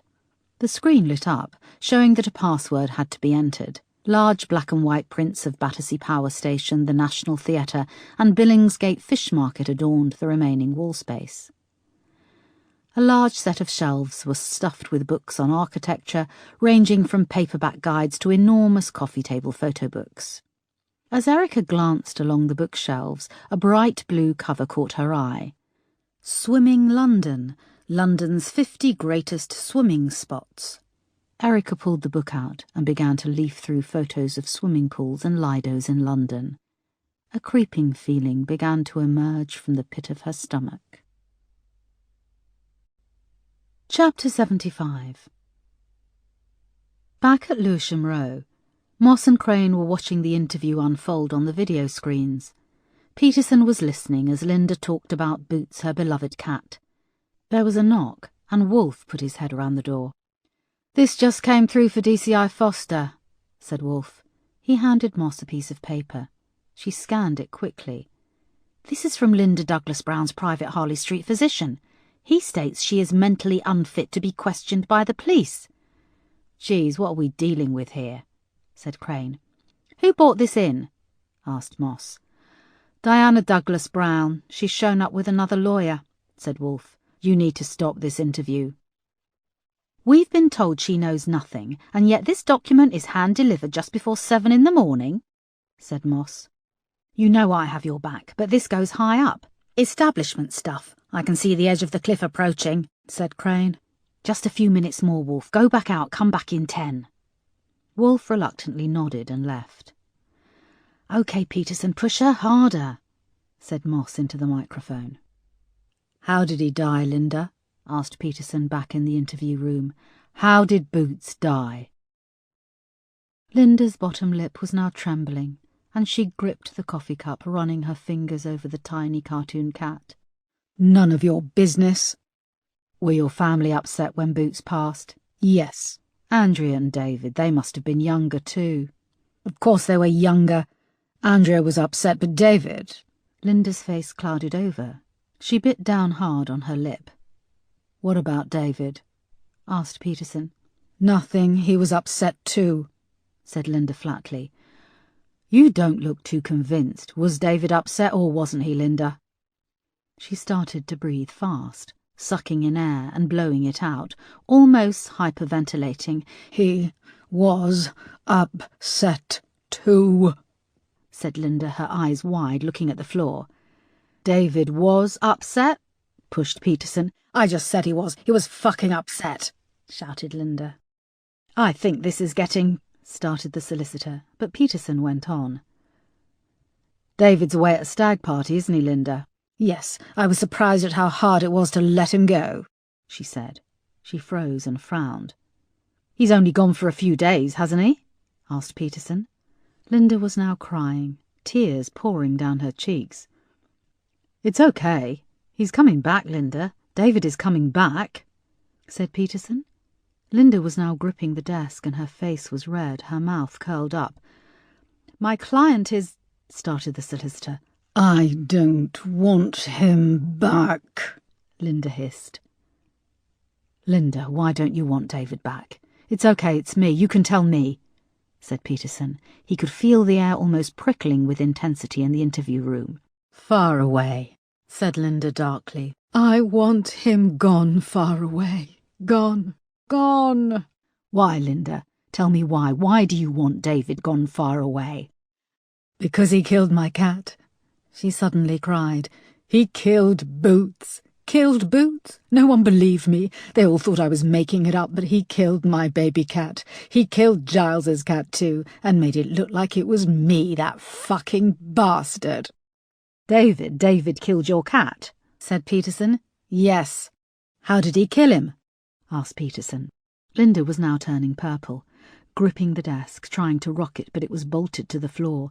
The words were pouring out of her now. He strangled him. He strangled him, like... Linda bit down on her lip so hard that a spot of blood oozed out. Like who, Linda? Like those girls, she finished in a tortured whisper. Chapter 76. Erica's hands were shaking as she began to leaf through the book in David's bedroom. As she flicked through the pages, her heart pounded faster.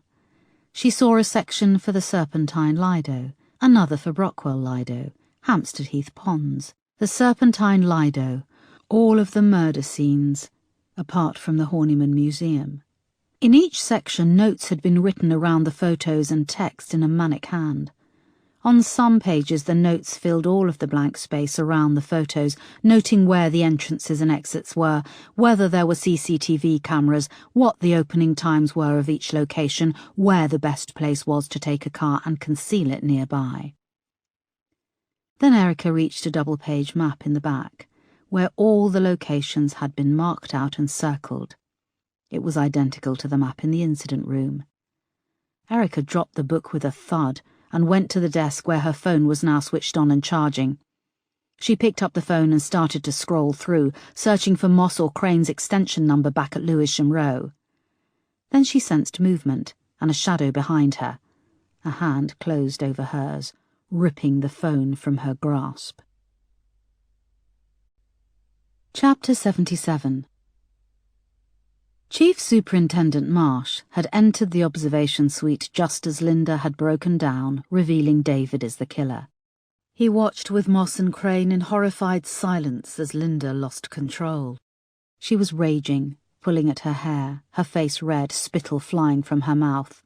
David killed Boots in front of me. He strangled him. No one believed me when I said he did it. No one. They all thought I was lying. That I did it.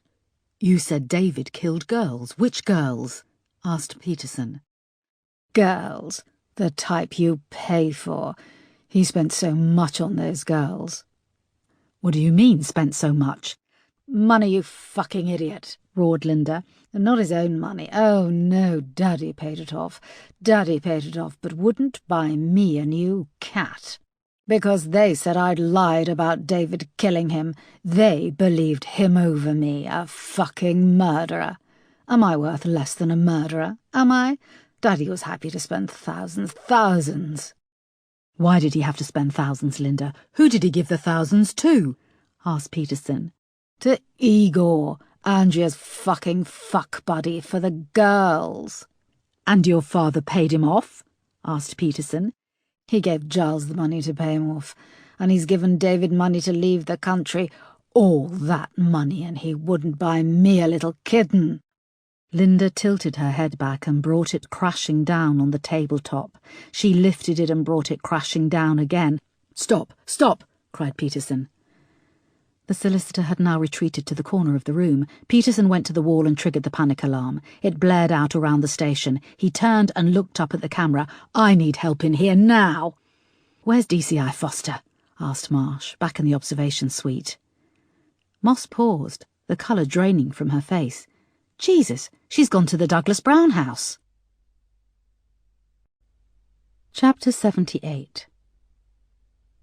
Erica spun round and found herself face to face with David, who was standing across from her in his bedroom.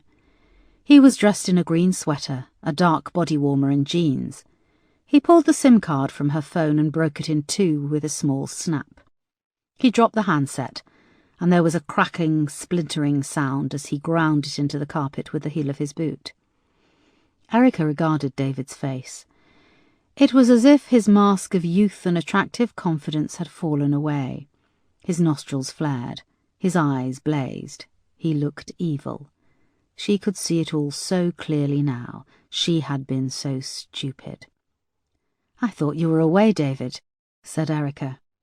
"I will be away, on a stag weekend." Erica looked down at the book. It lay on the carpet, its pages open to the map of London. "It's not marked in the book, but you killed Andrea too, didn't you?" said Erica evenly. "Yes, I did. Pity, really, she was much more fun than Linda," said David. "I can see what you're thinking. Why Andrea and not Linda?" "Is that what you're thinking, David?" "No. Linda has proved to be an asset. She'll take the rap for Andrea's murder. Igor Kucherov will go down for the whores. They were his whores, after all. And Ivy Norris, well, that piece of trash belonged in the ground." "Can you hear yourself?" "Yes, I can," sneered David. "Why did you do it?" David shrugged. "You can just shrug it off? That I don't believe," said Erica. "Believe it," he hissed. "You think you can analyze me, rationalize what I did, why I killed? I did it because I can." "But you can't, David. You won't get away with it. There will be consequences." "You wouldn't know what it's like to grow up privileged and powerful. It's intoxicating, watching how people defer to you and to your parents. Power reeks from your pores, and it infects people around you.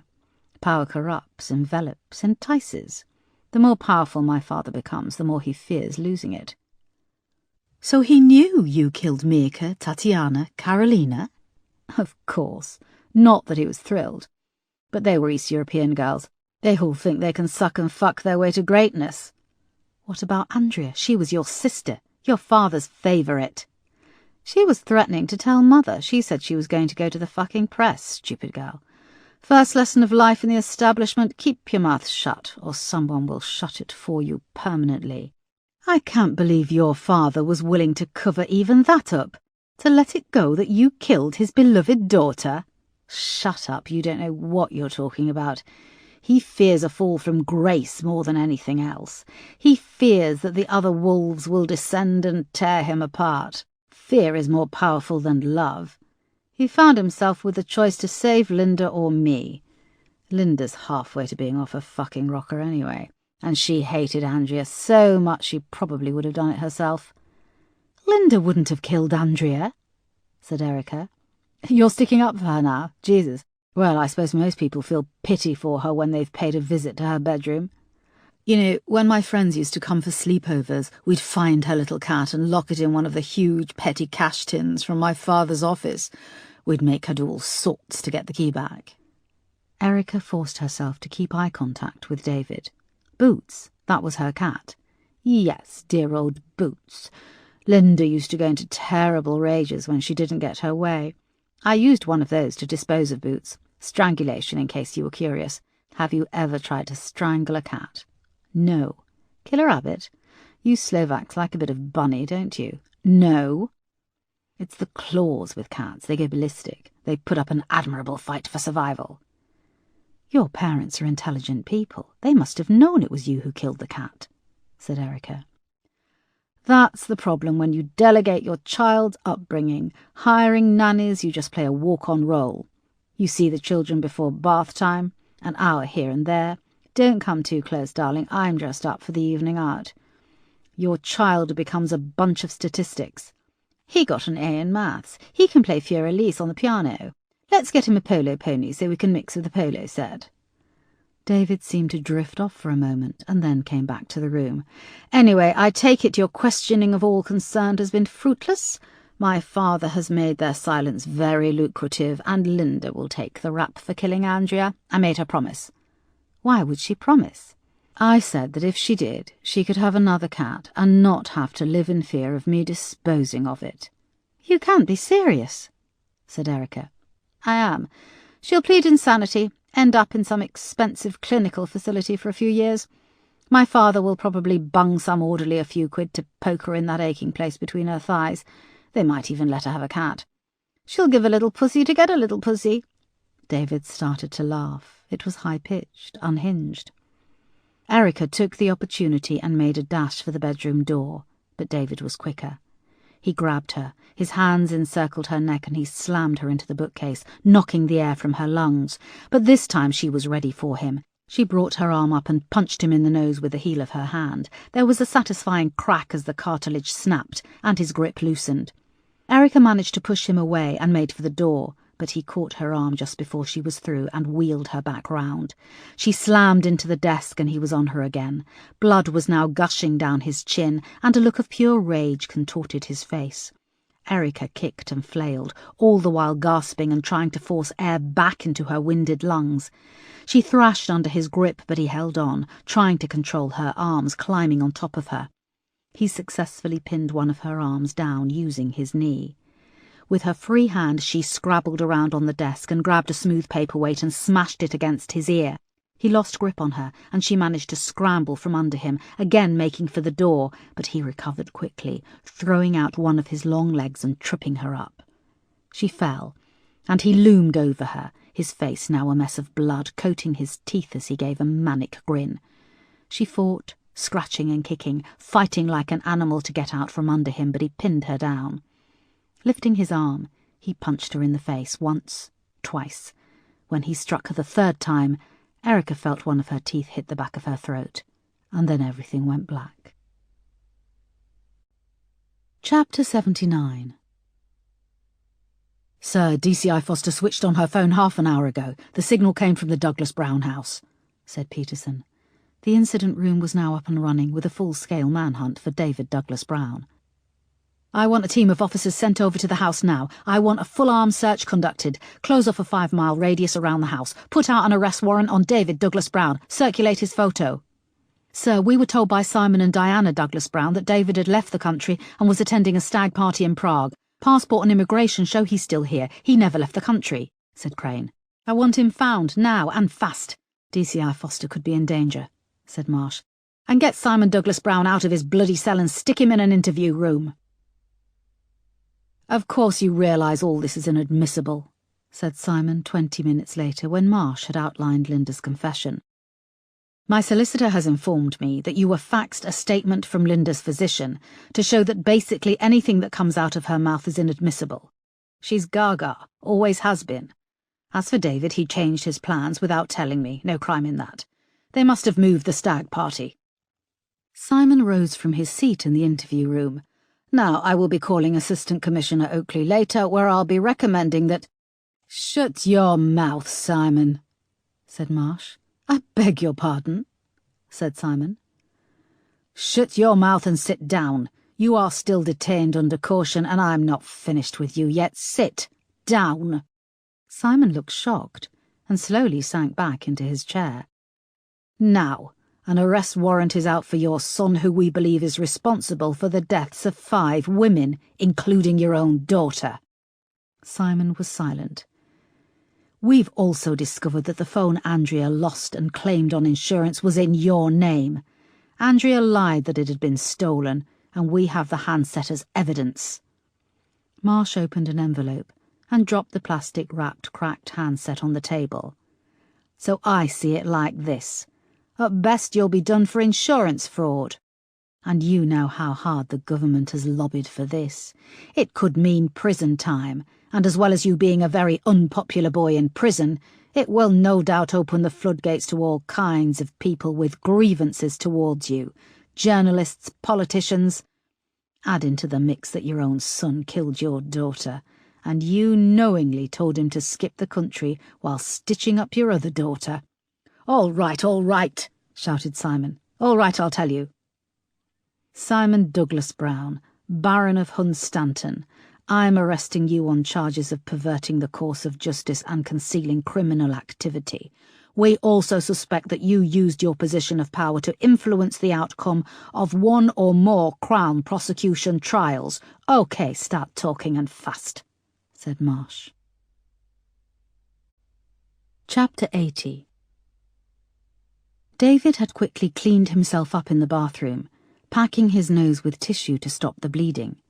He then grabbed his bag, passport and money, and carried Erica downstairs over his shoulder. He was surprised how heavy she was for someone so scrawny. They emerged into the underground garage, and the lights blinked on. He approached the boot of the car. Inside was the prostitute with the long dark hair he had picked up at Paddington Station. They'd driven around for a while, he and the prostitute, the girl attempting to make him hard, her hand inside his trousers, but that hadn't interested him. It had been a busy night, and all his usual places, the parks and Lidos, had too much action going on. People walking about, police cars moving slowly past.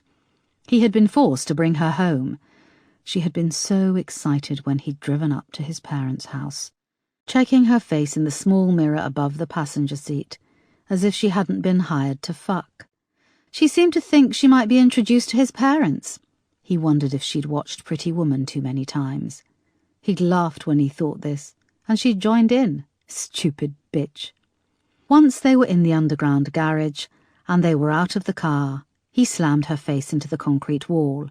She never regained consciousness. This had made the moment when she died disappointing. Still, he now had the ultimate prize, DCI Foster. When he opened the boot of the car, the dead girl lay on her back. He had checked on her 3 times since he had strangled her to death, and each time it fascinated him to see how she'd changed, through the rigid, wide-eyed stare of rigor mortis to the tinge of purple on her skin, where she looked as if she was sleeping, and now her sharp cheekbones buried beneath swollen, bloated flesh, making her bruises bloom dark like ink stains. He laughed at her swollen face. She would hate to see how fat she was getting. He heaved Erica's limp body in beside her, closed the boot, and locked it.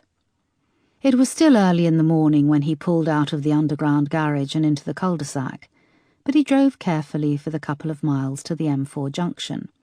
Once on the motorway, he was able to join the rush-hour traffic, whipping round the M25 motorway orbiting the outskirts of London.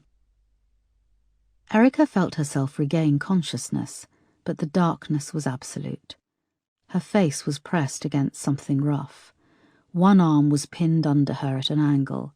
She brought the other arm up to touch her face, but her hand hit a solid mass a few inches above her head. She shifted, feeling the pain shoot through her face. She tasted blood and swallowed painfully.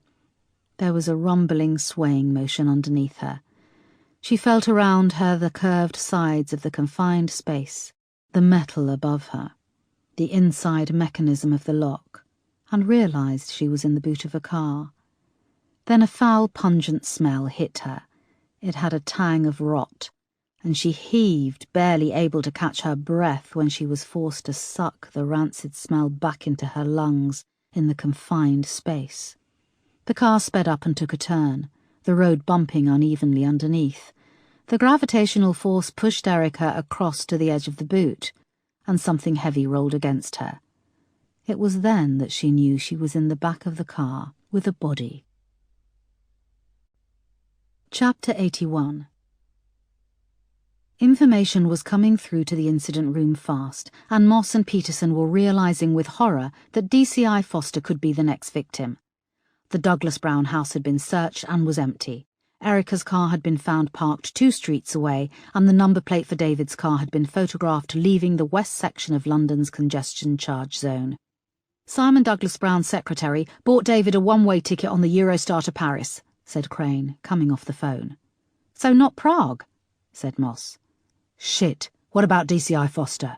Asked Peterson. She's not in the house, she's not in her car, she must be in his, said Moss. Crane, how fast can we scramble a helicopter? When Chief Superintendent Marsh gives the order, 4 minutes, said Crane. OK, I'm calling Marsh, said Moss. Chapter 82. The junction sign for Ebbsfleet International train station loomed above, and David indicated and took the exit off the M25, slowing as he hit the ramp, which curved round and changed to a single-lane carriageway. The A2 was busy with cars, but they peeled off at the turning for the Blue Water shopping centre, its futuristic glass spires emerging from where it sat deep in an old chalk quarry. David drove on, speeding past empty industrial wasteland, grass, and the occasional tree dotting the scrubland. He slowed when he saw the lay-by up ahead, and then turned off. He came to a halt, and had to get out of the car to unhook a chain which hung across a small dirt track. Erica had struggled to control the fear climbing her throat, the fear of being boxed in with a dead girl, and of what would happen when they reached their destination.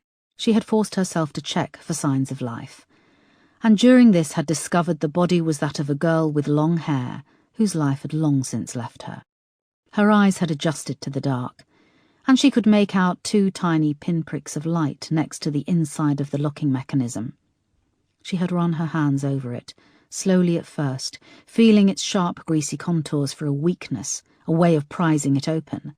The car had lurched and the body had rolled against her again, and for a brief moment she'd panicked, clawing at the lock and breaking 2 of her fingernails below the quick. The pain had pulled her away from the brink of losing it, and she'd forced herself to think, to remain calm, to survive. She'd found a small hole in the carpeting underneath her, used to pull out the layer of carpet where underneath were kept the tools and spare wheel. She'd had to lie to one side on top of the dead girl to get the carpet up far enough to reach under, where she'd found a wrench. She had it now in her grip. It was cold, but her hands were sweating. She felt the car come to a stop and braced herself. A door opened and weight shifted. Moments later the car lurched as David got back in.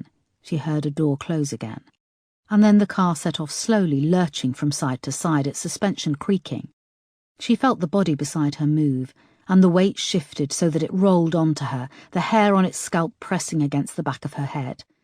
She closed her eyes and tried to think, to focus on what she would do. David drove slowly along the bumpy track, which opened out to a vast, disused chalk quarry. In the centre was a deep pit filled with water. He came to a stop 20 yards from the edge and killed the engine. He got out of the car and walked to the edge. The quarry walls were smooth. Tufts of grass grew in patches, and a small tree emerged from a break in the rock. 50 feet below, the water was still, and the weak morning sunlight bounced off dim, blurry patches where the water was still frozen. To the left, the Blue Water shopping centre sat low on the horizon, and a couple of miles in the opposite direction, a high-speed train left Ebbsfleet International, streaking past silently on its way to the Eurotunnel crossing to Paris. David checked his watch. There was just enough time. He removed his rucksack and placed it on the ground a few feet from the car. He opened the back passenger door and made sure the child lock was activated. He then grabbed the heavy steering wheel lock from the passenger footwell and moved round to the boot of the car. He listened for a moment, braced himself with the steering wheel lock, and then opened the boot. The stench was worse in the clean air of the quarry, and the putrid smell rose up, hitting him in the face. Both bodies were still. He leant in to pull Erica out, but her arms shot out as she caught him on the side of his head with a wrench. He staggered back for a moment, seeing stars, but as she started to climb from the boot, he swung the steering lock round and hit her on the side of her left knee. She collapsed onto the ground, groaning. He did the same to her right knee. She cried out again. David grabbed her and dragged her round to the rear passenger seat. "Don't fight me," he said. "David, it doesn't have to end like this," gasped Erica through the pain, seeing the vast expanse of water stretching out below them. She couldn't move her legs, and one of her arms was dead from being pinned under her in the car. Her head was still woozy where she had been hit, and she was fighting to think. Her head struck the doorframe as David hauled her body into the car. The door slammed, and she looked around, seeing she was in the back, sitting behind the driver's seat. She caught sight of her face in the mirror. Her blonde hair was slick with blood on one side and plastered against her scalp. One eye was so blackened and swollen that it was closed. She tried the door beside her, but it wouldn't open. She leaned across, groaning in agony, and tried the other passenger door. It too wouldn't open. The front passenger door opened, sucking out the air which was replaced by the stench of death. David was carrying the body of the dead girl, looking more horrific than Erica had imagined. The girl had long dark hair, but her face was swollen with 2 black eyes and multiple cuts. Strands of hair had been pulled out from the side of her head. Erica looked down and saw strands of the girl's hair stuck to her own jacket. David shoved the girl into the front passenger seat, and her head flopped to one side. Erica could see that her eyes were a pearly blue, and her tongue had swollen, oozing from her mouth like a huge purple-black slug. "David, listen, I don't know what you're planning, but you won't get away with it. If you surrender now, I can—" "You really are an arrogant bitch, aren't you?" he said, peering through the seats. "Here you are with the shit beaten out of you, stuck inside a car in the middle of nowhere, and you think I'm going to surrender to you? David!" He leant over and punched her hard in the face. Her head jerked back and bounced off the passenger windscreen. Blackness flooded her vision for a moment. When she came to, she felt a seat belt being pulled around her and fastened with a click. The door beside her slammed shut. David peered through the seats, taking off the handbrake. She felt the wheels jerk free. "It looks like it's going to freeze again tonight," he said. The driver's door slammed, and seconds later, the car began to roll forward towards the edge of the quarry. The car quickly picked up speed. David broke into a run, still pushing. He pulled back a few meters from the edge, and the car surged forward and vanished over the edge. Erica felt the wheels leave the edge of the quarry. The horizon seemed to fly upwards, and was replaced by bright blue hurtling towards the windscreen. David had strapped both her and the dead girl in, but the whiplash from the impact was excruciating nevertheless. The car was submerged in bright blue for a moment, and then righted itself and broke the surface, the interior blazing with natural light. Erica searched frantically for the seatbelt clasp, but it wouldn't open. The windows had been left open a few inches, and ice-cold water was surging inside, rapidly filling the car. Erica had expected to have time to react. She tried to open the door, but the child lock was still activated.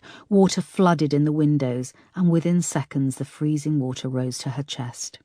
Panicking, Erica grabbed as deep a breath as she could. and the roaring sound from above ceased as she was submerged. The car began to sink at a terrifying rate, down, deeper and darker. The weight of the engine sent them into a head-on collision with the bottom of the quarry. The police helicopter reached the edge of the quarry as far below they saw David's car roll over the edge and hit the water. Moss and Peterson were in the helicopter with a police pilot. They had an open radio linked to the incident room in Lewisham Row, and backup vehicles and an ambulance were on their way. "Suspect is running," said Moss, training the gyroscope camera fixed to the bottom of the helicopter, beaming the images back to the incident room. "Put police on alert. Suspect is running from the scene north towards Ebbsfleet Station."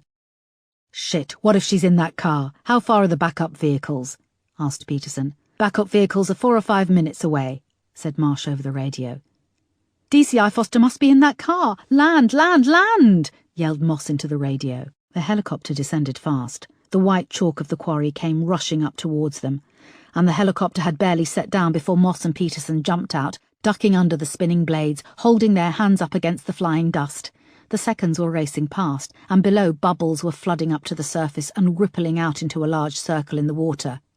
"You are authorised to shoot, but we want him brought in alive," they heard Marsh say on the radio. Peterson made for an access slope at the side of the quarry, running flat out to reach it. Moss followed, shouting into her radio. "We believe there is an officer in the car which went over the side and into the water. I repeat, an officer is trapped in the car underwater." 3 minutes away," came a voice. "Shit, we haven't got 3 minutes," cried Moss. The helicopter hovered above, flew over the lip of the quarry, and sank down until it was just above the spreading bubbles on the surface.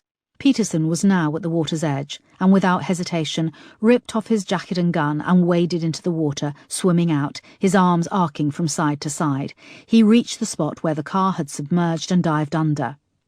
"Can you report? Suspect is on the run. Do we have backup at Ebbsfleet Station? I repeat, do we have backup? If he gets on the fucking train," came Marsh's voice over the radio. "Backup on its way and the station is being shut down," answered a voice. "Moss, report. Our visual shows Peterson is in the water." "Yes, sir. D.I. Peterson is under the water. I repeat, D.I. Peterson is under the water," said Moss into her radio. She was now standing at the water's edge. "Jesus," said Marsh. There was radio silence as the helicopter roared and hovered, pressing an oval shape into the water. Seconds ticked by. "Come on, please, come on," said Moss. She was about to wade in after Peterson when he broke the surface, holding Erica's limp body. The quarry above was suddenly filled with the screaming sirens of an ambulance, fire engine, and police support cars. Above the water, a safety line came down from the helicopter, and Peterson managed to hook it over both himself and Erica. He gave the thumbs up, and they were lifted out of the water, their feet skimming above, as they were half carried, half dragged over towards Moss at the edge. "DCI looks badly injured, and she appears unconscious," said Moss into her radio. "There's an access road to the left side where you've come in. We're down by the water. I repeat, DCI Foster looks unresponsive," cried Moss. Peterson and Erica reached the edge of the water, and the helicopter set them down. 4 paramedics raced down the slope to the water's edge. They unhooked Erica from the safety line and gently laid her on the ground.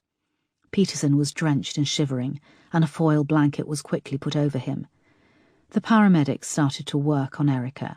There were a few tense moments, and then Erica gasped, coughing up water. "It's okay, on your side," said the paramedic, tipping her into the recovery position. She coughed, and more water shot out of her mouth. She gasped, pulling clean, cold air into her lungs. "DCI Foster is out of the water and she's alive," said Moss. "Thank fuck she's alive." Chapter 83. There was a soft hissing sound and a rhythmic beep as Erica's vision slowly swam into focus. She was in a hospital room beside a window. The blinds were closed, and a soft nightlight filled the room. In the corner of her vision was another bed. The bed covers moved up and then down, matching the hissing sound that she had heard. She rolled her tongue around the dry mouth and realized that the patient in the bed next to her was on a ventilator. Blue blankets were pulled up around her, and great swathes of her body felt completely numb. Her legs, one arm, the left side of her face. She felt no pain, just an uneasy feeling that pain was close by. Right now she was floating above the pain, but it would come soon and then she would have to deal with it. For now she could float above it, observing. Numb body, numb emotions. She closed her eyes and drifted off. When she woke again it was dark, and Marsh was sitting beside her bed. He wore a smart shirt and his leather jacket. The pain was starting to encroach. Her face, her legs, her arm.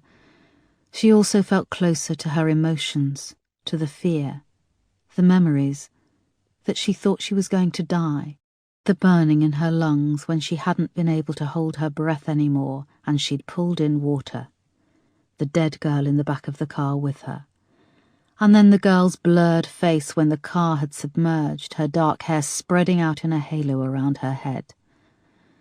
"You're going to be okay," said Marsh, reaching over and gently taking Erica's right hand. She noticed her left hand was bandaged, and that she could only hear on one side, the opposite side to where Marsh was sitting. "You've had an operation. You've got a pin in one of your legs and a fractured cheek." Marsh tailed off. He was clutching a bunch of grapes on his lap. It was almost comical. "You'll make a full recovery. I've put a card on your bedside table. Everyone at the station has signed it. You did well, Erica. I'm proud of you." Erica tried to say something. On her third attempt, she managed it. "David?" "They arrested him at Ebbsfleet. He's in custody along with his father, Giles Osborne and Igor Kucherov. Isaac went back through the forensic evidence and has found a match to some small hair fibres found on Mirka Baratova, the second victim. They match David's DNA, and we have Linda's testimony, and forensics are all over the car. They pulled it out of the quarry with the girl inside." Marsh smiled awkwardly. He reached out and took Erica's hand. "Anyway, there's plenty of time to tell you everything. What I really wanted to say is that I'm here if you need anything, and I'm here as a friend. Marcy sends her love. And she went out and got you some toiletries. I've put them in your locker." Erica tried to smile, but the pain was becoming sharp and angry. A nurse came in and checked Erica's chart. She went to the drip and pressed a button. "Peterson. I want to thank Peterson," said Erica. There was a beep, and Erica felt a coldness trickle through her hand. Marsh and the hospital room blurred to a pain-free whiteness. Epilogue. Erica breathed deeply, feeling the clean air fill her lungs. Next to her, on the wooden bench, Edward did the same. It was a comfortable silence, as they stared out at the moors, which spread away in greens and browns. Clouds hung heavy in the distance, twirling into a knot of blue-black, which was heading their way. "There's a storm brewing," said Edward. "Just a minute longer. I love it here." "Even the grass is greener up north," said Erica. Edward laughed beside her. "Is that a metaphor, lass?" "No, it really is greener." She grinned. She pulled her eyes away from the beautiful view to Edward, who sat next to her, swaddled in his thick winter coat. A thin gravel path separated Mark's headstone from the bench where they sat. "I'm finding it easier to come here now," said Edward. "Once you get over being confronted with those letters in gold, his date of birth and the date when he, I come here a lot and I talk to him." Erica started to cry again. "I don't know where to start, what to say to him," she sobbed, searching her coat for a tissue. "Just start," said Edward, handing her a little pack of tissues. He tilted her face up to his. Her hair was starting to grow back at the patch on the side where she'd had a long row of stitches. "Okay," she said, pulling out a tissue and wiping her face. "Tell you what, I'll nip back, put the kettle on. You just talk. Of course, you'll feel like a lunatic at first, but there's no one about." He patted Erica on the shoulder and started off down the path. She watched as he walked away. He turned and smiled before picking his way cautiously through the graves and down to the village. She noticed how similar his gait and his movements were to Mark's. She turned back to the grave. "So, I solved 5 murders, and I narrowly escaped the murderer twice," she said. "But that's not what I came up here to tell you." Her phone rang in her pocket. She pulled it out. It was Moss. "Hello, boss. I thought it's been a couple of months and I'd give you a call." "Hello," said Erica. "Is it a bad time?" "No, well, I'm just at Mark's grave." "Oh, bugger, I'll call back." "No, I've been trying to talk to him. My father-in-law says I should talk to him. He says it helps. I just don't know what to say." "You could tell him that your murderer is going to trial in May. Did you see today's news? David Douglas Brown was declared fit to stand trial. They've also expelled Sir Simon from the Lords. And it looks like Igor Kucherov will be retried for the murder of Nadia Greco. We're just waiting on the CPS about Giles Osborne. I'm confident he'll be done for perverting the course of justice. You there, boss?" "Yes, and I did see. And Mark doesn't want to hear all that. If I was stuck laying 6 feet under, I'd want my loved ones to keep me up to date on current events." There was a silence. The wind rippled across the grass. The knot of black cloud was almost above her now. "Sorry, I'm being crass," said Moss. "No, you're being honest, which is far better. Did Peterson get my card?" "Yes, but you know him, the strong silent type. He came to see you after in the hospital, but you were out of it." "I know he did." There was another silence. "So, when you back, boss?" "I don't know. Soon. Marsh has told me to take as long as I need. I'm going to stay up here with Edward for a bit." "Well, we're looking forward to you coming back, boss. You are coming back, aren't you?" "Yeah, I'm coming back," said Erica. "I'll call you." "Good. Well, enjoy yourself up there, and when you talk to Mark, say hi from me." "That's the weirdest request for passing on a hello," said Erica wryly. "I just wish I could have met him," said Moss. Erica came off the phone as thunder began to rumble overhead. She turned back to the grave and stared at the gold letters on the black granite. "In memory of Mark Foster, 1st of August 1970 to 8th of July 2014. Loved and remembered always." "That's the toughest word, Mark," said Erica. "Always. I'll always be without you. I don't know how I can live without you, but I have to. To move on, I have to let you go at some point. I have to keep going, Mark. Keep working. Keep living my life. Most days I don't think I can go on without you, but I have to. There's so much bad stuff out there that the only way I think I can cope with it all is to keep working, to try and make some kind of difference to the world." Water splashed onto Erica's cheek, and for once it wasn't a tear. The rain began to fall, spattering on the gravel and Mark's gravestone. "Your dad's making me a cuppa, so I'll be off. But I'll be back, I promise," said Erica. She got up, put her fingers to her lips, and pressed them against the cold stone, just under Mark's name. Erica hitched her bag over her shoulder and set off across the graveyard, back towards tea and cake and the warmth of Edward's kitchen. This has been The Girl in the Ice, Detective Erica Foster crime thriller novel, Book 1. Written by Robert Brinzer, narrated by Jan Kramer.